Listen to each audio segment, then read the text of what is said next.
Cast Adrift. By T.S. Arthur. Cast Adrift.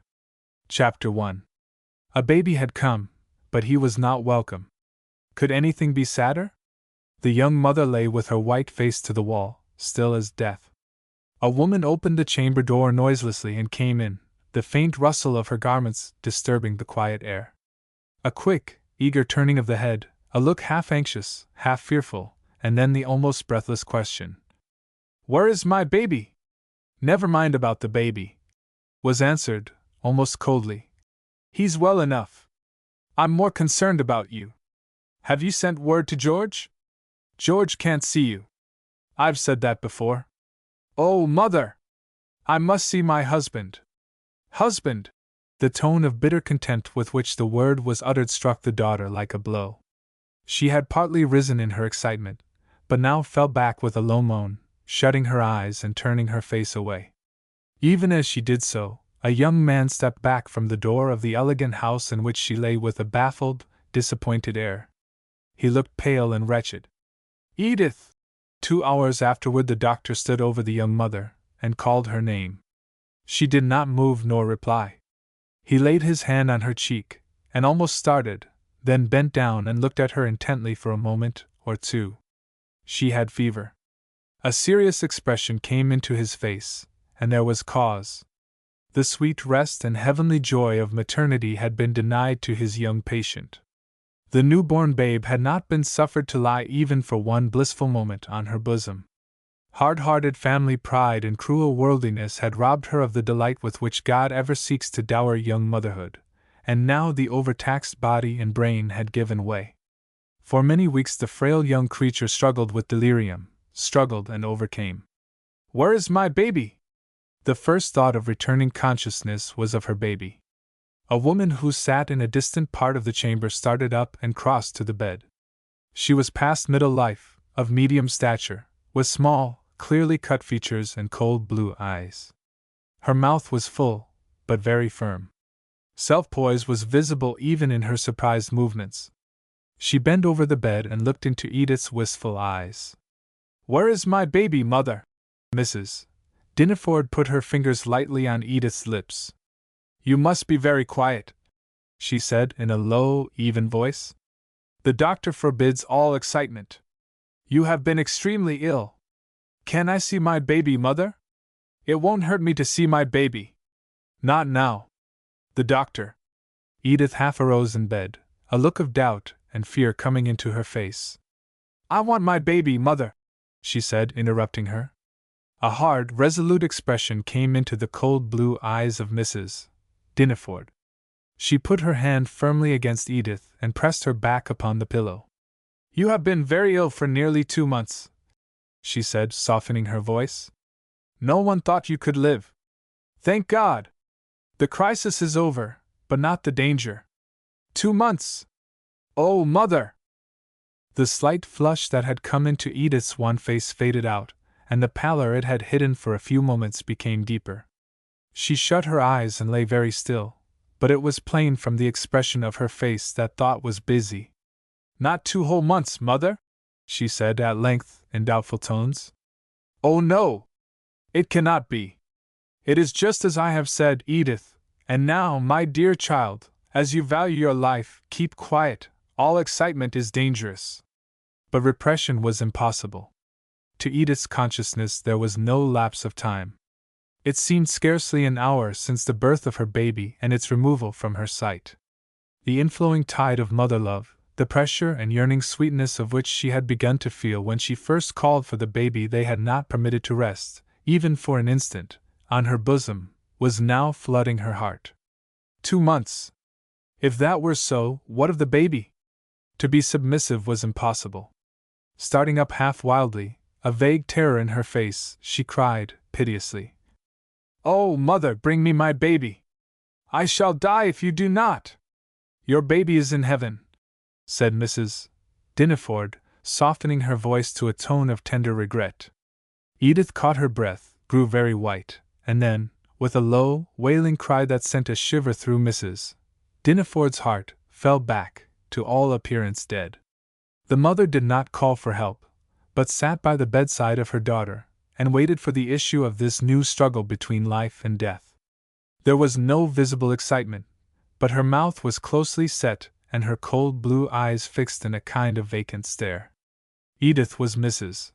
Dineford's only child, and she had loved her with the strong, selfish love of a worldly and ambitious woman. In her own marriage she had not consulted her heart. Mr. Dineford's social position and wealth were to her far more than his personal endowments. She would have rejected him without a quicker pulse beat if these had been all he had to offer. He was disappointed, she was not. Strong, self-asserting, yet politic, Mrs. Dineford managed her good husband about as she pleased in all external matters, and left him to the free enjoyment of his personal tastes, preferences, and friendships. The house they lived in, the furniture it contained, the style and equipage assumed by the family, were all of her choice, Mr. Dineford giving merely a half-constrained or half-indifferent consent. He had learned, by painful and sometimes humiliating experience, that any contest with Mrs. Helen Dineford upon which he might enter was sure to end in his defeat. He was a man of fine moral and intellectual qualities. His wealth gave him leisure, and his tastes, feelings, and habits of thought drew him into the society of some of the best men in the city where he lived, best in the true meaning of that word. In all enlightened social reform movements you would be sure of finding Mr. Howard Dineford. He was an active and efficient member in many boards of public charity, and highly esteemed in them all for his enlightened philanthropy and sound judgment. Everywhere but at home he was strong and influential. There he was weak, submissive, and of little account. He had long ago accepted the situation, making a virtue of necessity. A different man, one of stronger will and a more imperious spirit, would have held his own, even though it wrought bitterness and sorrow. But Mr. Dineford's aversion to strife, and gentleness toward every one, held him away from conflict, and so his home was at least tranquil. Mrs. Dineford had her own way, and so long as her husband made no strong opposition to that way all was peaceful.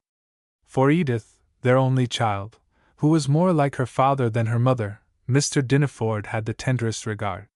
The wellsprings of love, choked up so soon after his marriage, were opened freely toward his daughter, and he lived in her a new, sweet, and satisfying life. The mother was often jealous of her husband's demonstrative tenderness for Edith. A yearning instinct of womanhood, long repressed by worldliness and a mean social ambition, made her crave at times the love she had cast away, and then her cup of life was very bitter. But fear of Mr. Dineford's influence over Edith was stronger than any jealousy of his love. She had high views for her daughter. In her own marriage she had set aside all considerations but those of social rank. She had made it a stepping stone to a higher place in society than the one to which she was born. Still, above them stood many millionaire families, living in palace homes, and through her daughter she meant to rise into one of them. It mattered not for the personal quality of the scion of the house. He might be as coarse and common as his father before him, or weak, mean, selfish, and debased by sensual indulgence. This was of little account. To lift Edith to the higher social level was the all in all of Mrs. Dineford's ambition. But Mr. Dineford taught Edith a nobler life lesson than this, gave her better views of wedlock, pictured for her loving heart the bliss of a true marriage, sighing often as he did so, but unconsciously, at the lost fruition of his own sweet hopes. He was careful to do this only when alone with Edith, guarding his speech when Mrs. Dineford was present. He had faith in true principles, and with these he sought to guard her life. He knew that she would be pushed forward into society, and knew but too well that one so pure and lovely in mind as well as person would become a center of attraction, and that he, standing on the outside as it were, would have no power to save her from the saddest of all fates if she were passive and her mother resolute. Her safety must lie in herself. Edith was brought out early. Mrs. Dineford could not wait. At 17 she was thrust into society, set up for sale to the highest bidder, her condition nearer that of a Circassian than a Christian maiden, with her mother as slave dealer. So it was and so it is. You may see the thing every day. But it did not come out according to Mrs. Dineford's program. There was a highest bidder, but when he came for his slave, she was not to be found. Well, the story is trite and brief, the old sad story. Among her suitors was a young man named Granger, and to him Edith gave her heart. But the mother rejected him with anger and scorn. He was not rich, though belonging to a family of high character, and so fell far below her requirements. Under a pressure that almost drove the girl to despair, she gave her consent to a marriage that looked more terrible than death. A month before the time fixed for its consummation, she barred the contract by a secret union with Granger. Edith knew her mother's character too well to hope for any reconciliation, so far as Mr. Granger was concerned. Coming in as he had done between her and the consummation of her highest ambition, she could never feel toward him anything but the most bitter hatred, and so, after remaining at home for about a week after her secret marriage, she wrote this brief letter to her mother and went away. My dear mother, I do not love Spencer Ray, and would rather die than marry him, and so I have made the marriage to which my heart has never consented an impossibility. You have left me no other alternative but this. I am the wife of George Granger, and go to cast my lot with his. Your loving daughter, Edith. To her father she wrote, My dear, dear father, if I bring sorrow to your good and loving heart by what I have done, I know that it will be tempered with joy at my escape from a union with one from whom my soul has ever turned with irrepressible dislike. Oh, my father, you can understand, if mother cannot, into what a desperate strait I have been brought. I am a deer hunted to the edge of a dizzy chasm, and I leap for life over the dark abyss, praying for strength to reach the farther edge. If I fail in the wild effort, I can only meet destruction, and I would rather be bruised to death on the jagged rocks than trust myself to the hounds and hunters.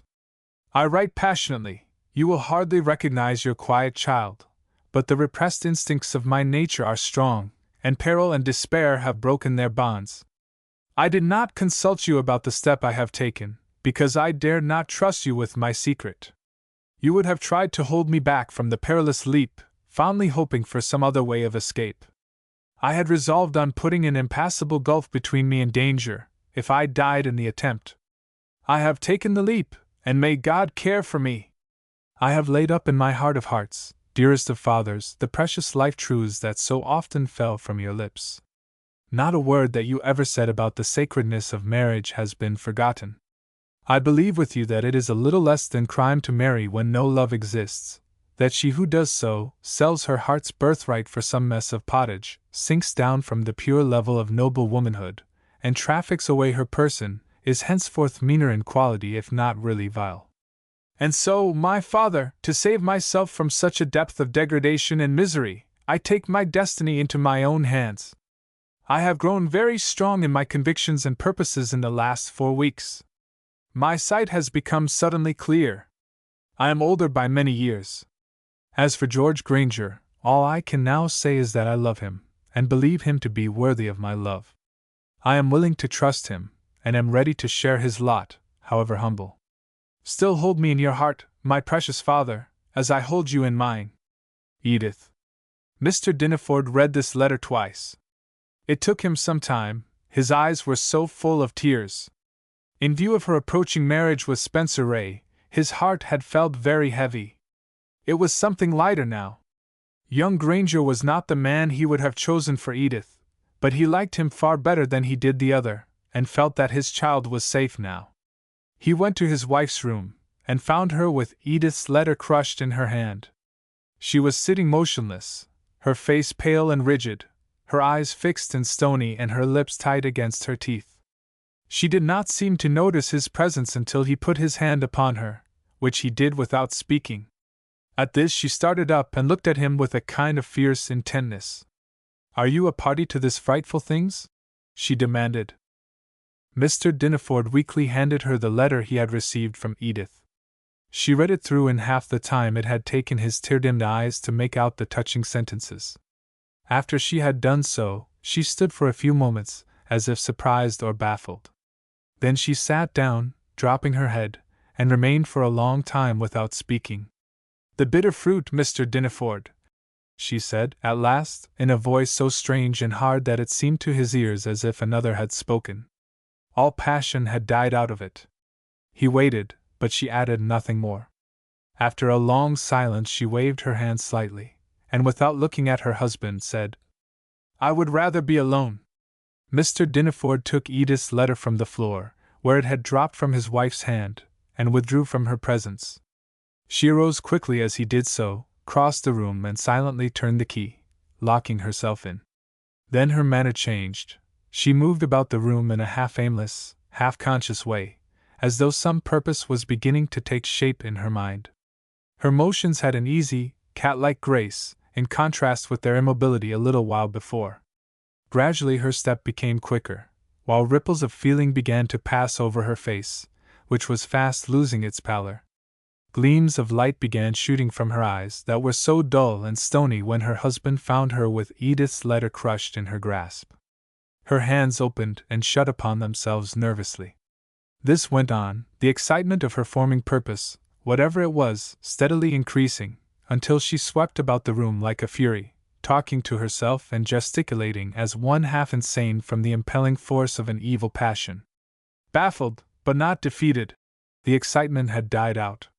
She spoke these words aloud, and with a bitter satisfaction in her voice, then sat down, resting her face in her hands, and remaining for a long time in deep thought. When she met her husband, an hour afterward, there was a veil over her face, and he tried in vain to look beneath it. She was greatly changed. Her countenance had a new expression, something he had never seen there before. For years she had been growing away from him. Now she seemed like one removed to a great distance, to have become almost stranger. He felt half afraid of her. She did not speak of Edith, but remained cold, silent, and absorbed. Mrs. Dinneford gave no sign of what was in her heart for many weeks. The feeling of distance and strangeness perceived by her husband went on increasing, until a vague feeling of mystery and fear began to oppress him. Several times he had spoken of Edith, but his wife made no response, nor could he read in her veiled face the secret purposes she was hiding from him. No wonder that Mr. Dinneford was greatly surprised and overjoyed, on coming home one day, to meet his daughter, to feel her arms about his neck, and to hold her tearful face on his bosom. "And I'm not going away again, father dear," she said as she kissed him fondly. "Mother has sent for me, and George is to come. Oh, we shall be so happy, so happy!" And father and daughter cried together, like two happy children, in very excess of gladness. They had met alone, but Mrs. Dinneford came in, her presence falling on them like a cold shadow. "Two great babies," she said, a covert sneer in her chilling voice. The joy went slowly out of their faces, though not out of their hearts. There it nestled, and warmed the renewing blood. But a vague, questioning fear began to creep in, a sense of insecurity, a dread of hidden danger. The daughter did not fully trust her mother, nor the husband his wife. Chapter 2. The reception of young Granger was as cordial as Mrs. Dinneford chose to make it. She wanted to get near enough to study his character thoroughly, to discover its weaknesses and defects, not its better qualities, so that she might do for him the evil work that was in her heart. She hated him with a bitter hatred, and there is nothing so subtle and tireless and unrelenting as the hatred of a bad woman. She found him weak and unwary. His kindly nature, his high sense of honor, his upright purpose, his loving devotion to Edith, were nothing in her eyes. She spurned them in her thoughts, she trampled them under her feet with scorn. But she studied his defects, and soon knew every weak point in his character. She drew him out to speak of himself, of his aims and prospects, of his friends and associates, until she understood him altogether. Then she laid her plans for his destruction. Granger was holding a clerkship at the time of his marriage, but was anxious to get a start for himself. He had some acquaintance with a man named Lloyd Freeling, and often spoke of him in connection with business. Freeling had a store on one of the best streets, and, as represented by himself, a fine run of trade, but wanted more capital. One day he said to Granger, "If I could find the right man with $10,000, I would take him in. We could double this business in a year." Granger repeated the remark at home. Mrs. Dinneford listened, laid it up in her thought, and on the next day called at the store of Mr. Freeling to see what manner of man he was. Her first impression was favorable. She liked him. On a second visit she likes him better. She was not aware that Freeling knew her. In this he had something of the advantage. A third time she dropped in, asking to see certain goods and buying a small bill, as before. This time she drew Mr. Freeling into conversation about business, and put some questions the meaning of which he understood quite as well as she did. A woman like Mrs. Dinneford can read character almost as easily as she can read a printed page, particularly a weak or bad character. She knew perfectly, before the close of this brief interview, that Freeling was a man without principle, false and unscrupulous, and that if Granger were associated with him in business, he could, if he chose, not only involve him in transactions of a dishonest nature, but throw upon him the odium and the consequences. "Do you think," she said to Granger not long afterward, "that your friend Mr. Freeling would like to have you for a partner in business?" The question surprised and excited him. "I know it," he returned. "He has said so more than once." "How much capital would he require?" $10,000. "A large sum to risk." "Yes, but I do not think there will be any risk. The business is well established." "What do you know about Mr. Freeling?" "Not a great deal, but if I am any judge of character, he is fair and honorable." Mrs. Dinneford turned her head that Granger might not see the expression of her face. "You had better talk with Mr. Dinneford," she said. But Mr. Dinneford did not favor it. He had seen too many young men go into business and fail. So the matter was dropped for a little while. But Mrs. Dinneford had set her heart on the young man's destruction, and no better way of accomplishing the work presented itself than this. He must be involved in some way to hurt his good name, to blast his reputation and drive him to ruin. Weak, trusting and pliable, a specious villain in whom he had confidence might easily get him involved in transactions that were criminal under the law. She would be willing to sacrifice twice $10,000 to accomplish this result. Neither Mr. Dinneford nor Edith favored the business connection with Freeling, and said all they could against it. In weak natures we often find great pertinacity. Granger had this quality. He had set his mind on the co-partnership, and saw in it a high road to fortune, and no argument of Mr. Dinneford, nor opposition of Edith, had power to change his views, or to hold him back from the arrangement favored by Mrs.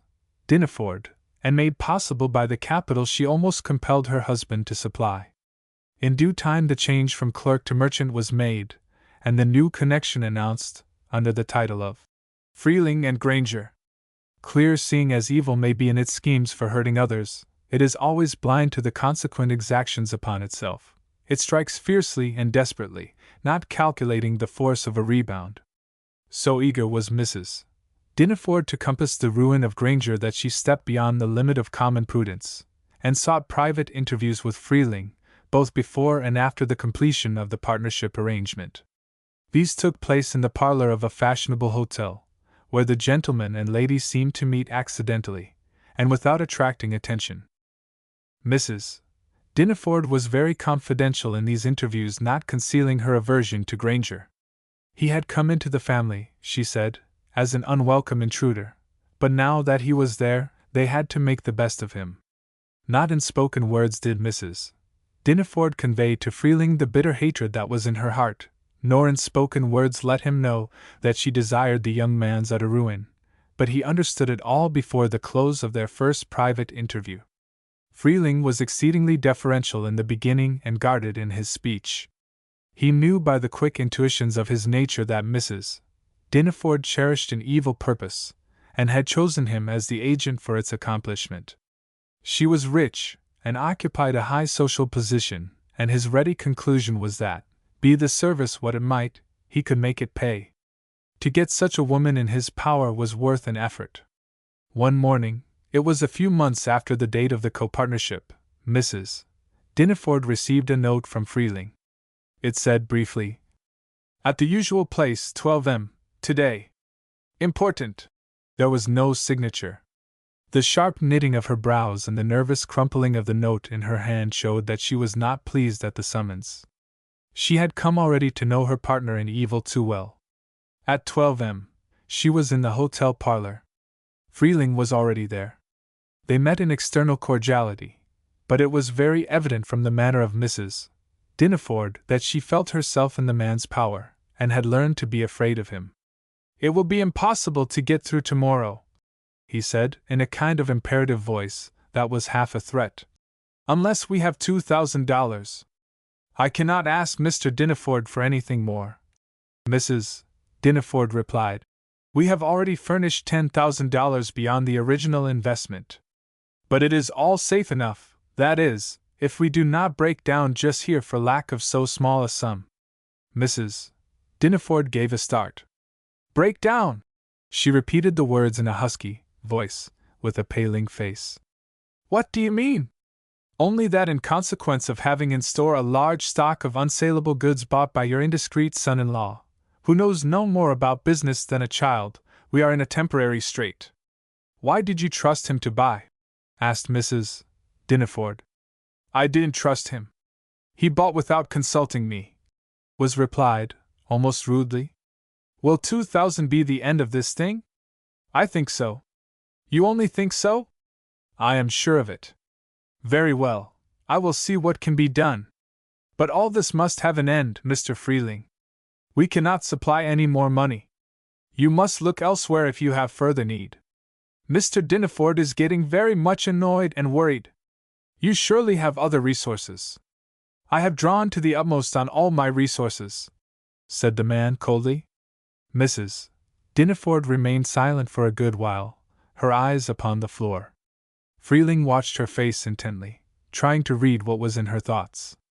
At last she said, in a suggestive tone, "There are many ways of getting money known to businessmen, a little risky some of them, perhaps, but desperate cases require desperate expedients.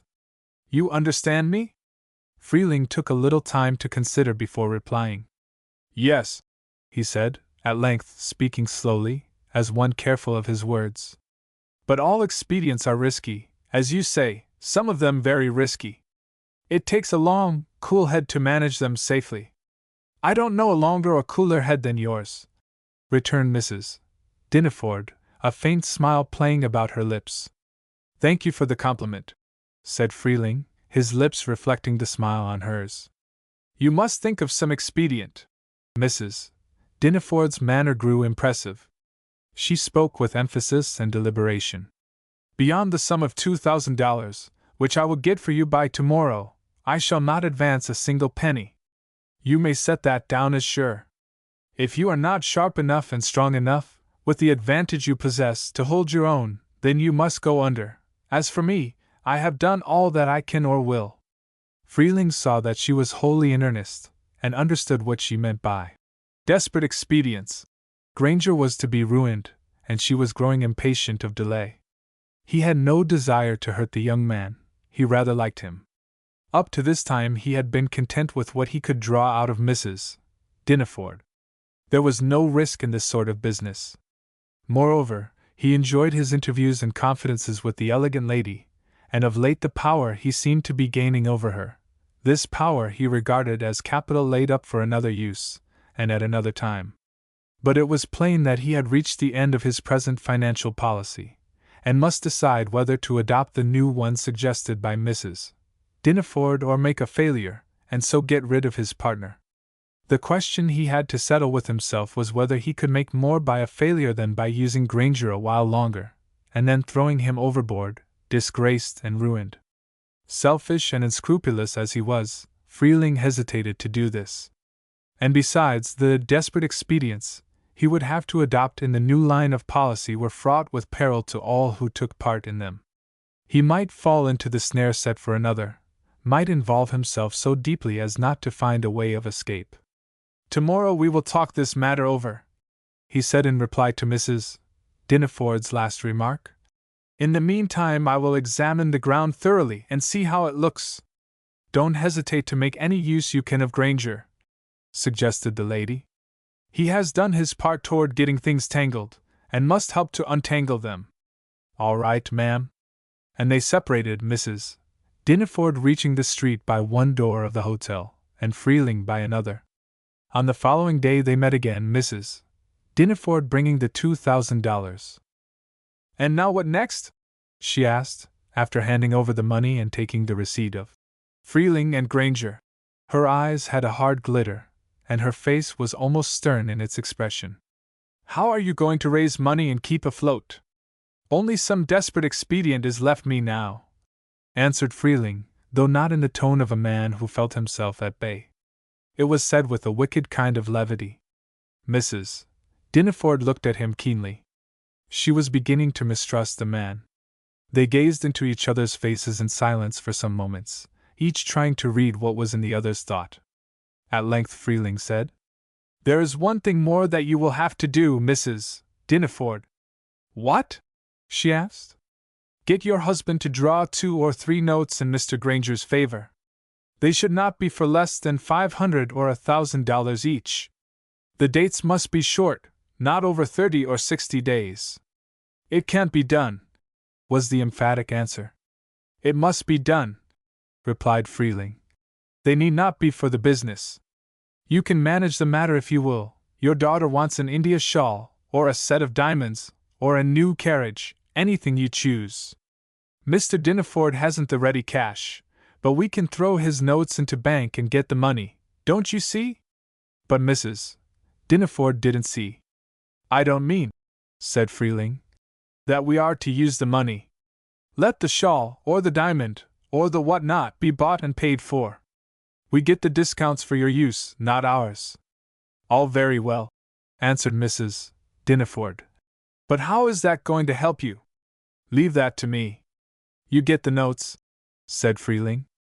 "Never walk blindfold, Mr. Freeling," replied the lady, drawing herself up with a dignified air.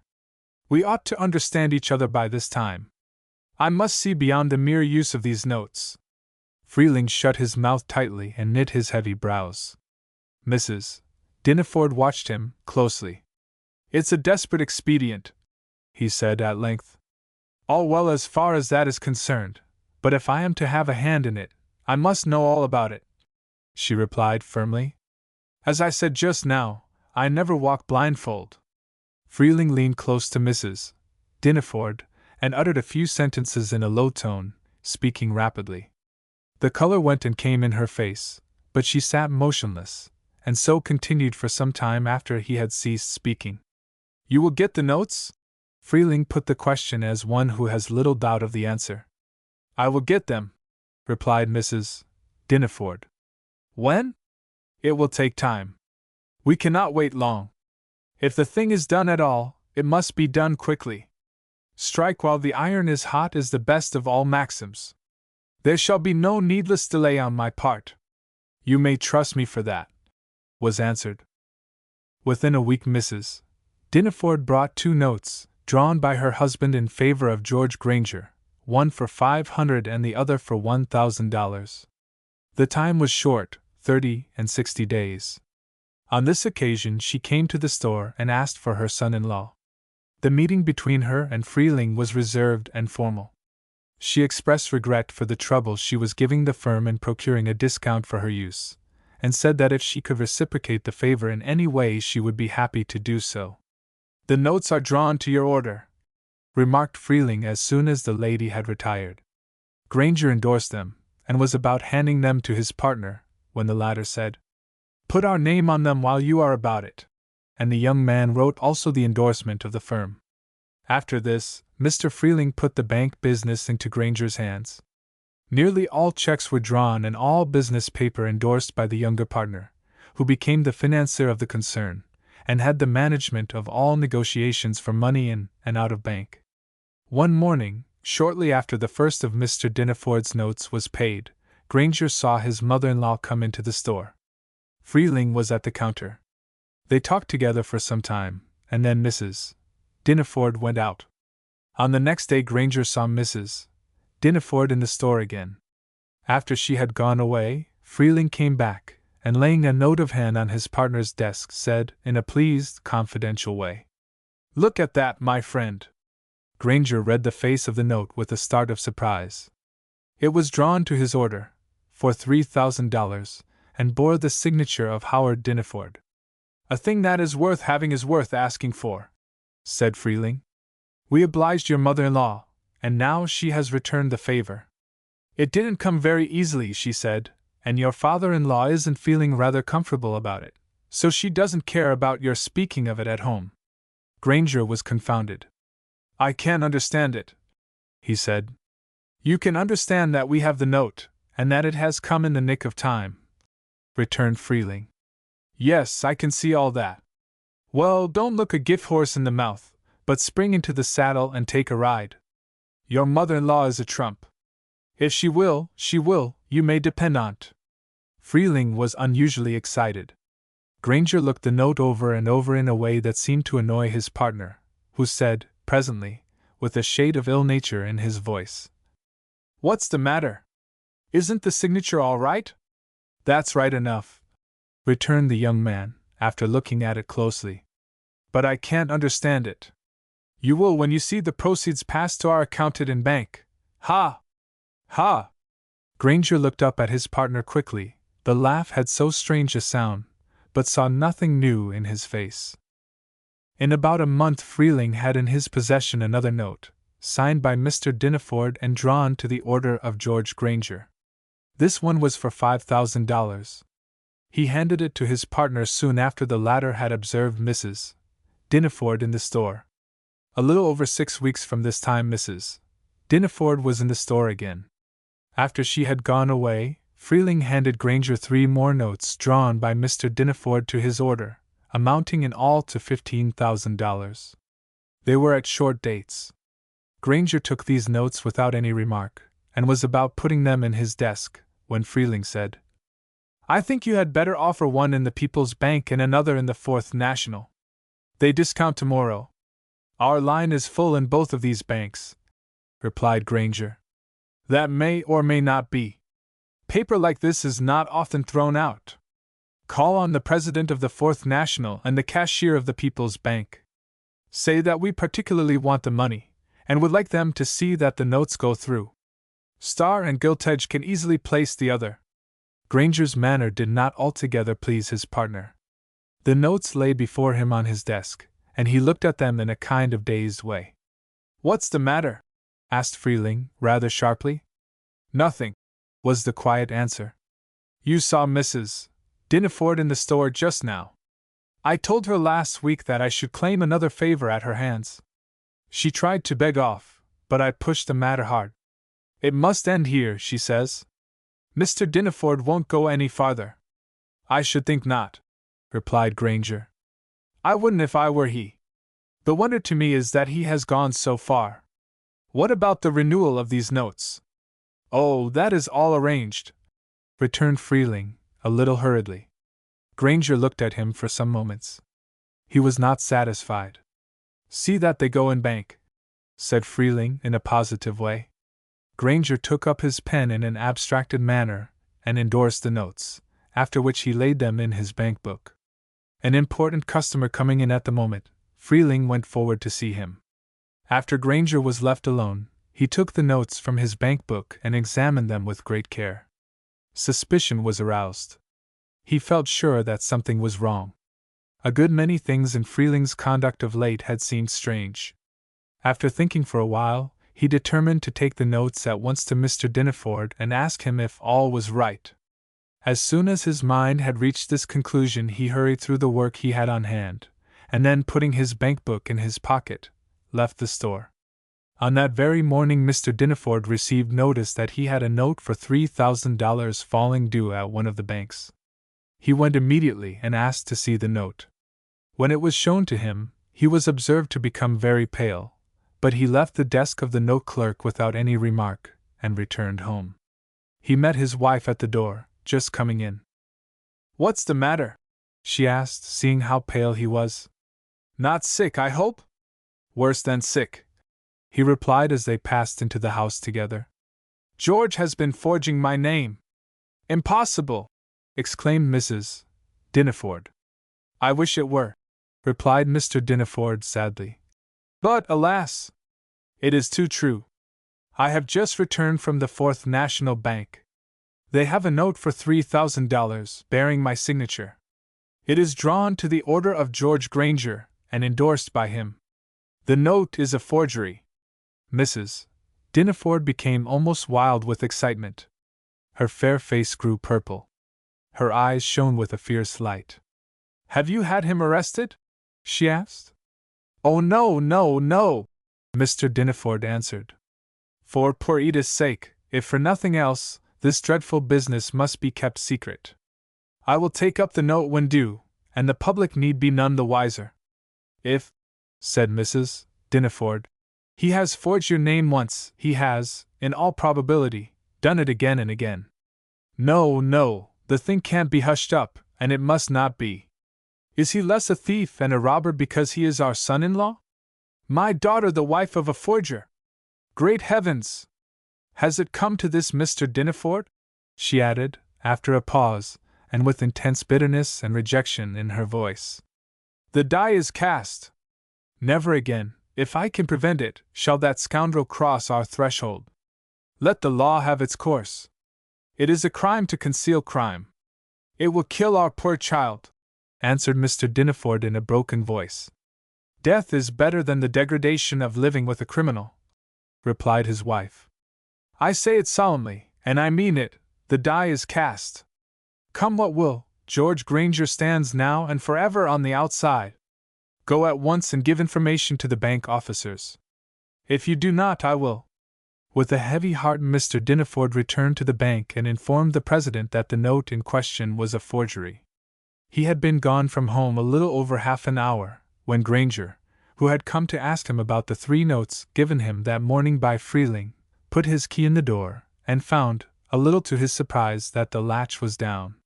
He rang the bell, and in a few moments the servant appeared. Granger was about passing in, when the man said, respectfully but firmly, as he held the door partly closed, "My orders are not to let you come in." "Who gave you those orders?" demanded Granger, turning white. "Mrs. Dinaford. I wish to see Mr. Dinaford, and I must see him immediately." "Mr. Dinaford is not at home," answered the servant. "Shut that door instantly." It was the voice of Mrs. Dinaford, speaking from within. Granger heard it. In the next moment the door was shut in his face. The young man hardly knew how he got back to the store. On his arrival he found himself under arrest, charged with forgery, and with fresh evidence of the crime on his person in the 3 notes received that morning from his partner, who denied all knowledge of their existence, and appeared as a witness against him at the hearing before a magistrate. Granger was held to bail to answer the charge at the next term of court. It would have been impossible to keep all this from Edith, even if there had been a purpose to do so. Mrs. Dinaford chose to break the dreadful news at her own time and in her own way. The shock was fearful. On the night that followed her baby was born. Chapter 3. "It is a splendid boy," said the nurse as she came in with the newborn baby in her arms. "And perfect as a bit of sculpture. Just look at that hand." "Faugh!" ejaculated Mrs. Dinaford, to whom this was addressed. Her countenance expressed disgust. She turned her head away. "Hide the thing from my sight," she added angrily. "Cover it up. Smother it if you will." "You are still determined?" said the nurse. "Determined, Mrs. Bray. I am not the woman to look back when I have once resolved." "You know me." Mrs. Dinaford said this passionately. The 2 women were silent for a little while. Mrs. Bray, the nurse, kept her face partly turned from Mrs. Dinaford. She was a short, dry, wiry little woman, with French features, a sallow complexion, and very black eyes. The doctor looked in. Mrs. Dinaford went quickly to the door, and putting her hand on his arm, pressed him back, going out into the entry with him and closing the door behind them. They talked for a short time very earnestly. "The whole thing is wrong," said the doctor as he turned to go, "and I will not be answerable for the consequences." "No one will require them at your hand, Dr. Radcliffe," replied Mrs. Dinaford. "Do the best you can for Edith. As for the rest, know nothing, say nothing. You understand." Dr. Burt Radcliffe had a large practice among rich and fashionable people.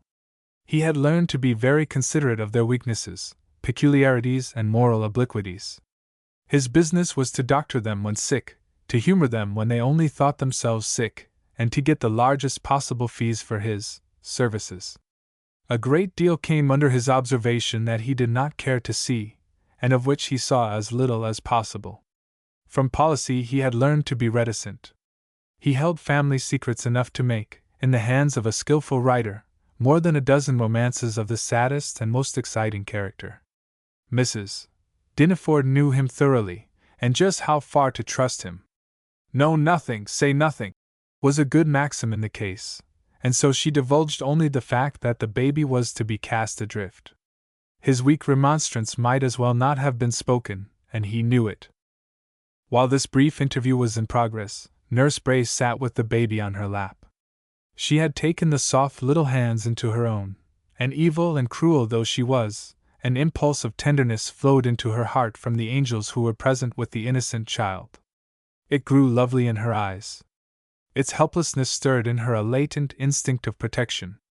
No, no, it must not be, she was saying to herself, when the door opened and Mrs. Dinneford came back. Mrs. Bray did not lift her head, but sat looking down at the baby and toying with its hands. "Pshaw!" ejaculated Mrs. Dinneford, in angry disgust, as she noticed this manifestation of interest. "Bundle the thing up and throw into that basket. Is the woman downstairs?" "Yes," replied Mrs. Bray as she slowly drew a light blanket over the baby. "Very well. Put it in the basket, and let her take it away." "She is not a good woman," said the nurse, whose heart was failing her at the last moment. "She may be the devil for all I care," returned Mrs. Dinneford. Mrs. Bray did as she was ordered, but with an evident reluctance that irritated Mrs. Dinneford. "Go now and bring up the woman," she said sharply. The woman was brought. She was past the prime of life, and had an evil face. You read in it the record of bad passions indulged and the signs of a cruel nature. She was poorly clad, and her garments unclean. "You will take this child?" said Mrs. Dinneford abruptly, as the woman came into her presence. "I have agreed to do so," she replied, looking toward Mrs. Bray.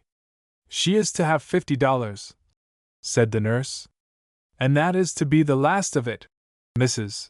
Dinneford's face was pale, and she spoke in a hard, husky voice. Opening her purse, she took from it a small roll of bills, and as she held out the money said, slowly and with a hard emphasis, "You understand the terms. I do not know you, not even your name. I don't wish to know you. For this consideration you take the child away. That is the end of it between you and me. The child is your own as much as if he were born to you, and you can do with him as you please. And now go." Mrs. Dinneford waved her hand. "His name?" queried the woman. "He has no name." Mrs. Dinneford stamped her foot in angry impatience. The woman stooped down, and taking up the basket, tucked the covering that had been laid over the baby close about its head, so that no one could see what she carried, and went off without uttering another word. It was some moments before either Mrs. Dinneford or the nurse spoke. Mrs. Bray was first to break silence. "All this means a great deal more than you have counted on," she said in a voice that betrayed some little feeling. "To throw a tender baby out like that is a hard thing. I am afraid." "There, there! No more of that," returned Mrs. Dinneford impatiently. "It's ugly work, I own, but it had to be done, like cutting off a diseased limb. He will die, of course, and the sooner it is over, the better for him and everyone else. He will have a hard struggle for life, poor little thing," said the nurse. "I would rather see him dead." Mrs. Dinneford, now that this wicked and cruel deed was done, felt ill at ease. She pushed the subject away, and tried to bury it out of sight as we bury the dead, but did not find the task an easy one.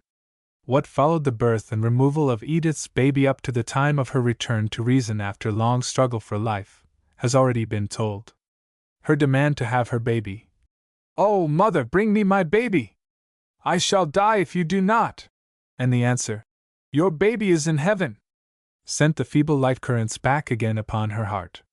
There was another long period of oblivion, out of which she came very slowly, her mind almost as much a blank as the mind of a child. She had to learn again the names of things, and to be taught their use. It was touching to see the untiring devotion of her father, and the pleasure he took in every new evidence of mental growth. He went over the alphabet with her, letter by letter, many times each day, encouraging her and holding her thought down to the unintelligible signs with a patient tenderness sad yet beautiful to see, and when she began to combine letters into words, and at last to put words together, his delight was unbounded. Very slowly went on the new process of mental growth, and it was months before thought began to reach out beyond the little world that lay just around her. Meanwhile, Edith's husband had been brought to trial for forgery, convicted and sentenced to the state's prison for a term of years. His partner came forward as the chief witness, swearing that he had believed the notes genuine, the firm having several times had the use of Mr. Dinaford's paper, drawn to the order of Granger. Ere the day of trial came, the poor young man was nearly broken-hearted. Public disgrace like this, added to the terrible private wrongs he was suffering, was more than he had the moral strength to bear. Utterly repudiated by his wife's family, and not even permitted to see Edith, he only knew that she was very ill. Of the birth of his baby he had but a vague intimation. A rumor was abroad that it had died, but he could learn nothing certain. In his distress and uncertainty he called on Dr. Radcliffe, who replied to his questions with a cold evasion. "It was put out to nurse," said the doctor, "and that is all I know about it." Beyond this he would say nothing. Granger was not taken to the state's prison after his sentence, but to an insane asylum. Reason gave way under the terrible ordeal through which he had been made to pass. "Mother," said Edith one day, in a tone that caused Mrs. Dinaford's heart to leap. She was reading a child's simple storybook, and looked up as she spoke. Her eyes were wide open and full of questions. "What, my dear?" asked Mrs. Dinaford, repressing her feelings and trying to keep her voice calm. "There's something I can't understand, Mother." She looked down at herself, then about the room. Her manner was becoming nervous. "What can't you understand?" Edith shut her hands over her eyes and remained very still. When she removed them, and her mother looked into her face, the childlike sweetness and content were all gone, and a conscious woman was before her. The transformation was as sudden as it was marvelous. Both remained silent for the space of nearly a minute. Mrs. Dinaford knew not what to say, and waited for some sign from her daughter. "Where is my baby, Mother?" Edith said this in a low, tremulous whisper, leaning forward as she spoke, repressed and eager. "Have you forgotten?" asked Mrs. Dinaford, with regained composure. "Forgotten what?" "You were very ill after your baby was born. No one thought you could live. You were ill for a long time." "And the baby?" "What of the baby, Mother?" asked Edith, beginning to tremble violently. Her mother, perceiving her agitation, held back the word that was on her lips. "What of the baby, Mother?" Edith repeated the question. "It died," said Mrs. Dinaford, turning partly away. She could not look at her child and utter this cruel falsehood. "Dead? Oh, Mother, don't say that! The baby can't be dead!" A swift flash of suspicion came into her eyes. "I have said it, my child," was the almost stern response of Mrs. Dinaford. "The baby is dead." A weight seemed to fall on Edith. She bent forward, crouching down until her elbows rested on her knees and her hands supported her head. Thus she sat, rocking her body with a slight motion. Mrs. Dinaford watched her without speaking. "And what of George?" asked Edith, checking her nervous movement at last. Her mother did not reply. Edith waited a moment, and then lifted herself erect. "What of George?" she demanded. "My poor child!" exclaimed Mrs. Dinaford, with a gush of genuine pity, putting her arms about Edith and drawing her head against her bosom. "It is more than you have strength to bear. You must tell me," the daughter said, disengaging herself. "I have asked for my husband." Hush! You must not utter that word again. And Mrs. Dineford put her fingers on Edith's lips. The wretched man you once called by that name is a disgraced criminal. It is better that you know the worst. When Mr. Dineford came home, instead of the quiet, happy child he had left in the morning, he found a sad, almost broken-hearted woman, refusing to be comforted. The wonder was that under the shock of this terrible awakening, reason had not been again and hopelessly dethroned. After a period of intense suffering, pain seemed to deaden sensibility. She grew calm and passive. And now Mrs. Dineford set herself to the completion of the work she had begun. She had compassed the ruin of Granger in order to make a divorce possible. She had cast the baby adrift that no sign of the social disgrace might remain as an impediment to her first ambition. She would yet see her daughter in the position to which she had from the beginning resolved to lift her, cost what it might. But the task was not to be an easy one. After a period of intense suffering, as we have said, Edith grew calm and passive. But she was never at ease with her mother, and seemed to be afraid of her. To her father she was tender and confiding. Mrs. Dineford soon saw that if Edith's consent to a divorce from her husband was to be obtained, it must come through her father's influence, for if she but hinted at the subject, it was met with a flash of almost indignant rejection. So her first work was to bring her husband over to her side. This was not difficult, for Mr. Dineford felt the disgrace of having for a son-in-law a condemned criminal, who was only saved from the state's prison by insanity. An insane criminal was not worthy to hold the relation of husband to his pure and lovely child. After a feeble opposition to her father's arguments and persuasions, Edith yielded her consent. An application for a divorce was made, and speedily granted. Chapter 4. Out of this furnace Edith came with a new and purer spirit. She had been thrust in a shrinking and frightened girl. She came out a woman in mental stature, in feeling and self-consciousness. The river of her life, which had cut for itself a deeper channel, lay now so far down that it was out of the sight of common observation. Even her mother failed to apprehend its drift and strength. Her father knew her better. To her mother she was reserved and distant, to her father, warm and confiding. With the former she would sit for hours without speaking unless addressed. With the latter she was pleased and social, and grew to be interested in what interested him. As mentioned, Mr. Dineford was a man of wealth and leisure, and active in many public charities. He had come to be much concerned for the neglected and cast-off children of poor and vicious parents, thousands upon thousands of whom were going to hopeless ruin, unthought of and uncared for by church or state, and their condition often formed the subject of his conversation as well at home as elsewhere. Mrs. Dineford had no sympathy with her husband in this direction. A dirty, vicious child was an offense to her, not an object of pity, and she felt more like spurning it with her foot than touching it with her hand. But it was not so with Edith. She listened to her father, and became deeply interested in the poor, suffering, neglected little ones whose sad condition he could so vividly portray, for the public duties of charity to which he was giving a large part of his time made him familiar with much that was sad and terrible in human suffering and degradation. One day Edith said to her father, "I saw a sight this morning that made me sick. It has haunted me ever since. Oh, it was dreadful." "What was it?" asked Mr. Dineford. "A sick baby in the arms of a half-drunken woman. It made me shiver to look at its poor little face, wasted by hunger and sickness and purple with cold. The woman sat at the street corner begging, and the people went by, no one seeming to care for the helpless, starving baby in her arms. I saw a police officer almost touch the woman as he passed. Why did he not arrest her?" "That was not his business," replied Mr. Dineford. "So long as she did not disturb the peace, the officer had nothing to do with her." "Who, then, has?" "Nobody." "Why, father!" exclaimed Edith. "Nobody?"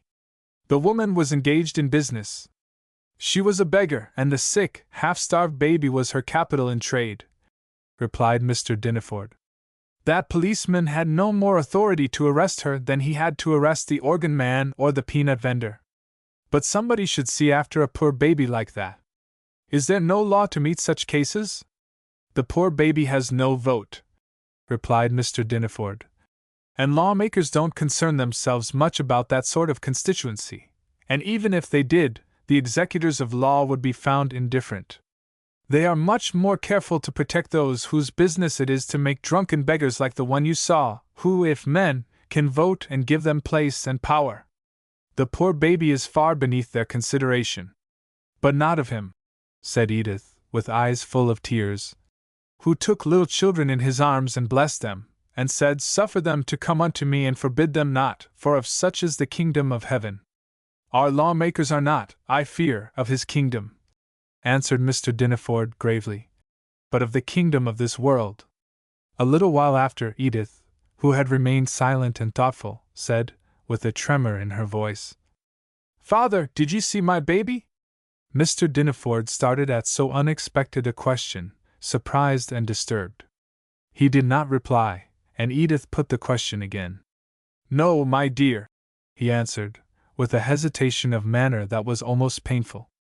After looking into his face steadily for some moments, Edith dropped her eyes to the floor, and there was a constrained silence between them for a good while. You never saw it? She queried, again lifting her eyes to her father's face.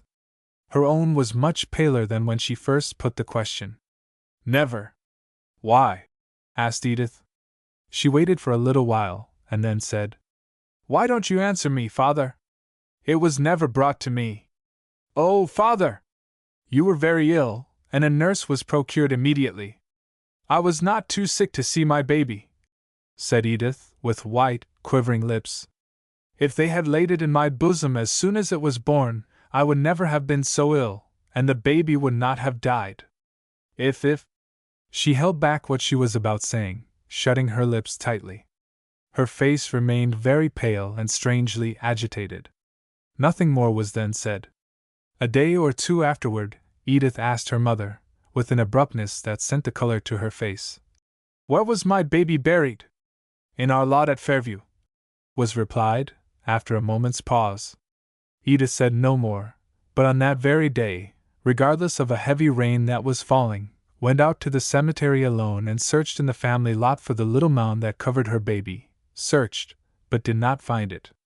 She came back so changed in appearance that when her mother saw her she exclaimed, Why, Edith! Are you sick?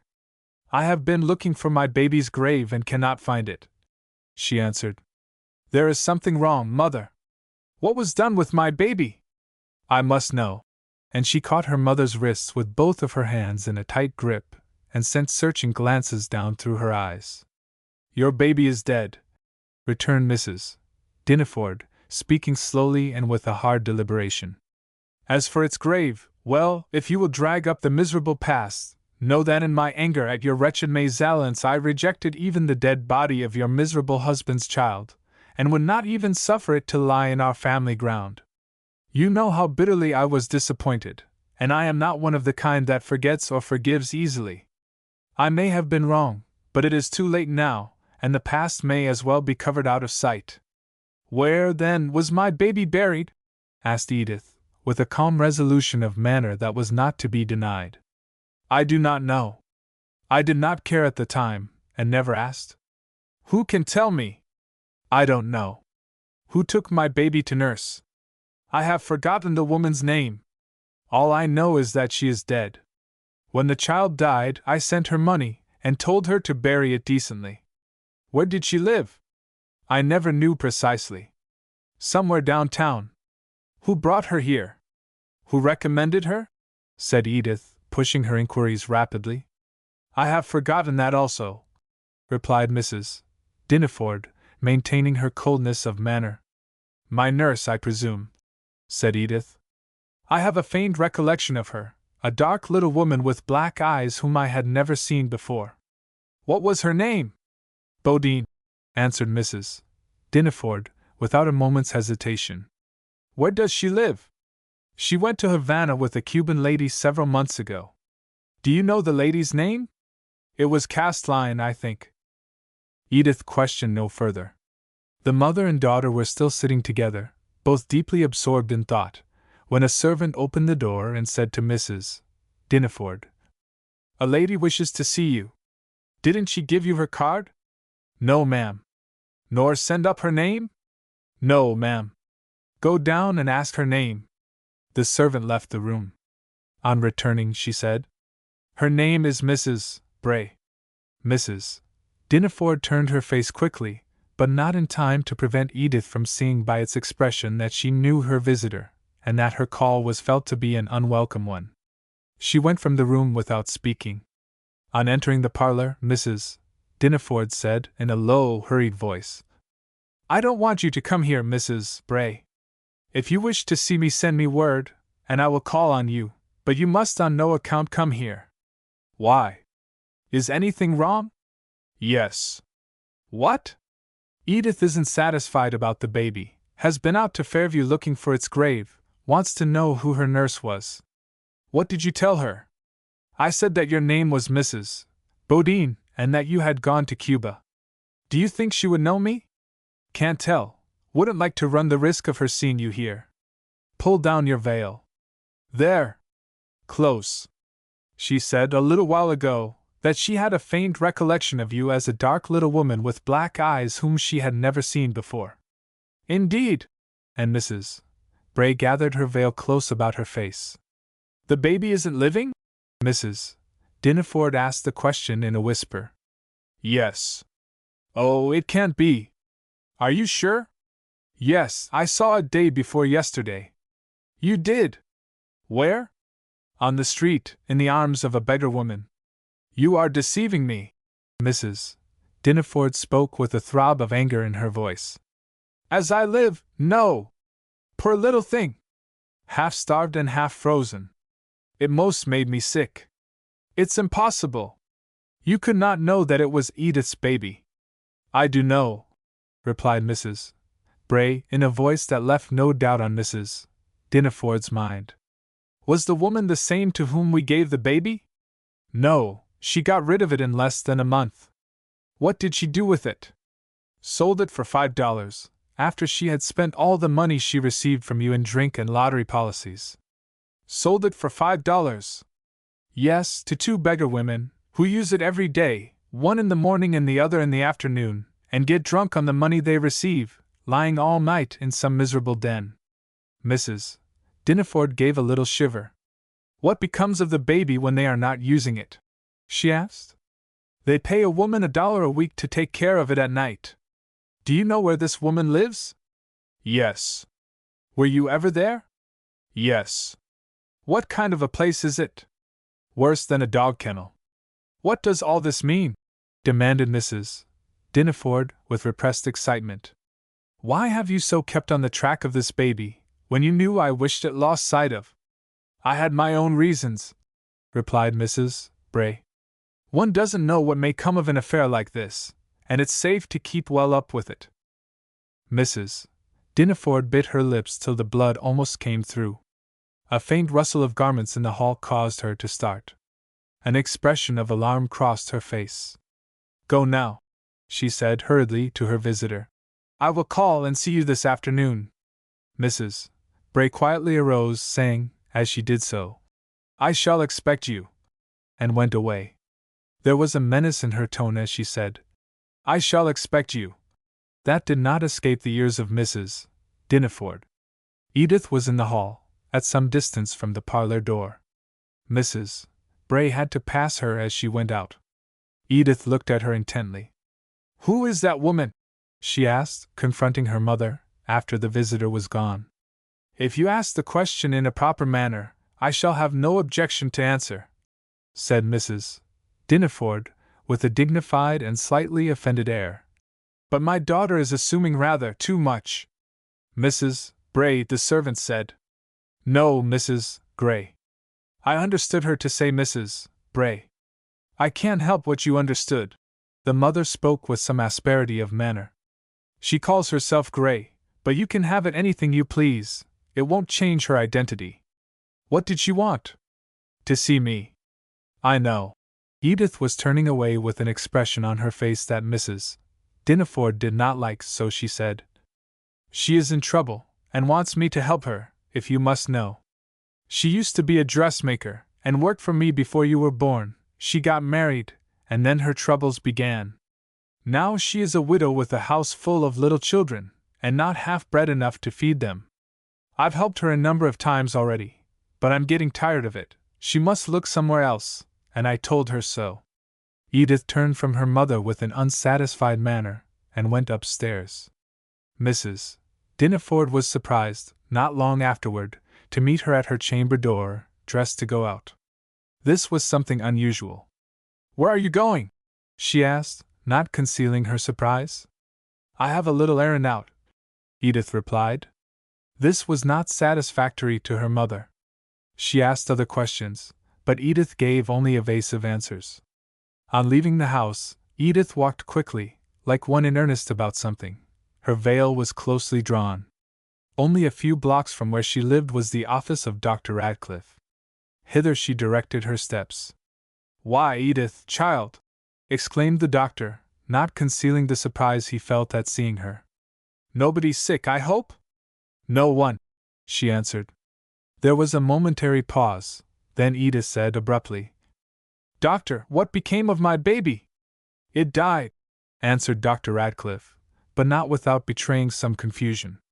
The question had fallen upon him too suddenly. "Did you see it after it was dead?" She spoke in a firm voice, looking him steadily in the face. "No," he replied, after a slight hesitation. "Then how do you know that it died?" Edith asked. "I had your mother's word for it," said the doctor. "What was done with my baby after it was born?" "It was given out to nurse." "With your consent?" "I did not advise it. Your mother had her own views in the case. It was something over which I had no control." "And you never saw it after it was taken away?" "Never." "And do not really know whether it be dead or living?" "Oh, it's dead, of course, my child. There is no doubt of that," said the doctor, with sudden earnestness of manner. "Have you any evidence of the fact?" "My dear, dear child," answered the doctor, with much feeling, "it is all wrong. Why go back over this unhappy ground? Why torture yourself for nothing? Your baby died long ago, and is in heaven." "Would God I could believe it!" she exclaimed, in strong agitation. "If it were so, why is not the evidence set before me? I question my mother. I ask for the nurse who was with me when my baby was born, and for the nurse to whom it was given afterward, and am told that they are dead or out of the country. I ask for my baby's grave, but it cannot be found. I have searched for it where my mother told me it was, but the grave is not there. Why all this hiding and mystery? Doctor, you said that my baby was in heaven, and I answered, would God it were so, for I saw a baby in hell not long ago." The doctor was scared. He feared that Edith was losing her mind, she looked and spoke so wildly. "A puny, half-starved, half-frozen little thing, in the arms of a drunken beggar," she added. "And, doctor, an awful thought has haunted me ever since." "Hush, hush!" said the doctor, who saw what was in her mind. "You must not indulge such morbid fancies. It is that I may not indulge them that I have come to you. I want certainty, Dr. Radcliffe. Somebody knows all about my baby. Who was my nurse? I never saw her before the night of your baby's birth, and have never seen her since. Your mother procured her. Did you hear her name?" "No." "And so you cannot help me at all?" said Edith, in a disappointed voice. "I cannot, my poor child," answered the doctor. All the flush and excitement died out of Edith's face. When she arose to go, she was pale and haggard, like one exhausted by pain, and her steps uneven, like the steps of an invalid walking for the first time. Dr. Radcliffe went with her in silence to the door. "Oh, doctor," said Edith in a choking voice, as she lingered a moment on the steps. "Can't you bring out of this frightful mystery something for my heart to rest upon? I want the truth. Oh, doctor, in pity help me to find the truth." "I am powerless to help you," the doctor replied. "Your only hope lies in your mother. She knows all about it, I do not." And he turned and left her standing at the door. Slowly she descended the steps, drawing her veil as she did so about her face, and walked away more like one in a dream than conscious of the tide of life setting so strongly all about her. Chapter 5. Meantime, obeying the unwelcome summons, Mrs. Dinneford had gone to see Mrs. Bray. She found her in a small third-story room in the lower part of the city, over a mile away from her own residence. The meeting between the two women was not overgracious, but in keeping with their relations to each other. Mrs. Dinneford was half angry and impatient, Mrs. Bray cool and self-possessed. "And now what is it you have to say?" asked the former, almost as soon as she had entered. "The woman to whom you gave that baby was here yesterday." A frightened expression came into Mrs. Dinneford's face. Mrs. Bray watched her keenly as, with lips slightly apart, she waited for what more was to come. "Unfortunately, she met me just as I was at my own door, and so found out my residence," continued Mrs. Bray. "I was in hopes I should never see her again. We shall have trouble, I'm afraid." "In what way?" "A bad woman who has you in her power can trouble you in many ways," answered Mrs. Bray. "She did not know my name, you assured me of that. It was one of the stipulations. She does know, and your daughter's name also. And she knows where the baby is. She's deeper than I supposed. It's never safe to trust such people, they have no honor." Fear sent all the color out of Mrs. Dinneford's face. "What does she want?" "Money. She was paid liberally." "That has nothing to do with it. These people have no honor, as I said, they will get all they can." "How much does she want?" $100, and it won't end there, I'm thinking. If she is refused, she will go to your house. She gave me that alternative, would have gone yesterday, if good luck had not thrown her in my way. I promised to call on you and see what could be done." Mrs. Dinneford actually groaned in her fear and distress. "Would you like to see her yourself?" coolly asked Mrs. Bray. "Oh dear! No, no!"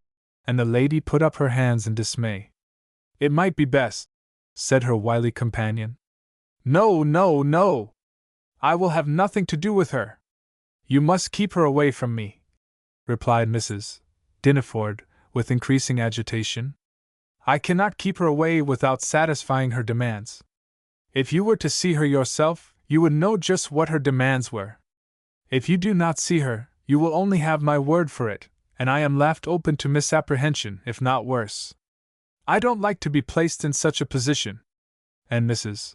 Bray put on a dignified, half-injured manner.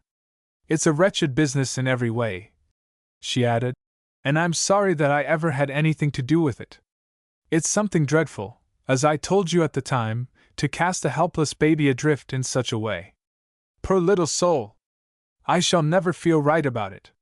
That's either here nor there." And Mrs. Dinneford waved her hand impatiently. "The thing now in hand is to deal with this woman." "Yes, that's it, and as I said just now, I would rather have you deal with her yourself. You may be able to do it better than I can. It's no use to talk, Mrs. Bray. I will not see the woman." "Very well, you must be your own judge in the case. Can't you bind her up to something, or get her out of the city? I'd pay almost anything to have her 1,000 miles away. See if you can induce her to go to New Orleans. I'll pay her passage, and give her $100 besides if she'll go." Mrs. Bray smiled a faint, sinister smile. "If you could get her off there, it would be the end of her. She'd never stand the fever." "Then get her off, cost what it may," said Mrs. Dinneford. "She will be here in less than half an hour." Mrs. Bray looked at the face of a small cheap clock that stood on the mantel. "She will?" Mrs. Dinneford became uneasy, and arose from her chair. "Yes, what shall I say to her?" "Manage her the best you can. Here are $30, all the money I have with me. Give her that, and promise more if necessary. I will see you again." "When?" asked Mrs. Bray. "At any time you desire." "Then you had better come tomorrow morning." "I shall not go out. I will be here at 11 o'clock. Induce her if possible to leave the city, to go south, so that she may never come back." "The best I can shall be done," replied Mrs. Bray as she folded the bank bills she had received from Mrs. Dinneford in a fond, tender sort of way and put them into her pocket. Mrs. Dinaford retired, saying as she did so, "I will be here in the morning." An instant change came over the shallow face of the wiry little woman as the form of Mrs. Dinaford vanished through the door. A veil seemed to fall away from it. All its virtuous sobriety was gone, and a smile of evil satisfaction curved about her lips and danced in her keen black eyes. She stood still, listening to the retiring steps of her visitor, until she heard the street door shut. Then, with a quick, cat-like step, she crossed to the opposite side of the room, and pushed open a door that led to an adjoining chamber. A woman came forward to meet her. This woman was taller and stouter than Mrs. Bray, and had a soft, sensual face, but a resolute mouth, the under jaw slightly protruding. Her eyes were small and close together, and had that peculiar wily and alert expression you sometimes see, making you think of a serpent's eyes.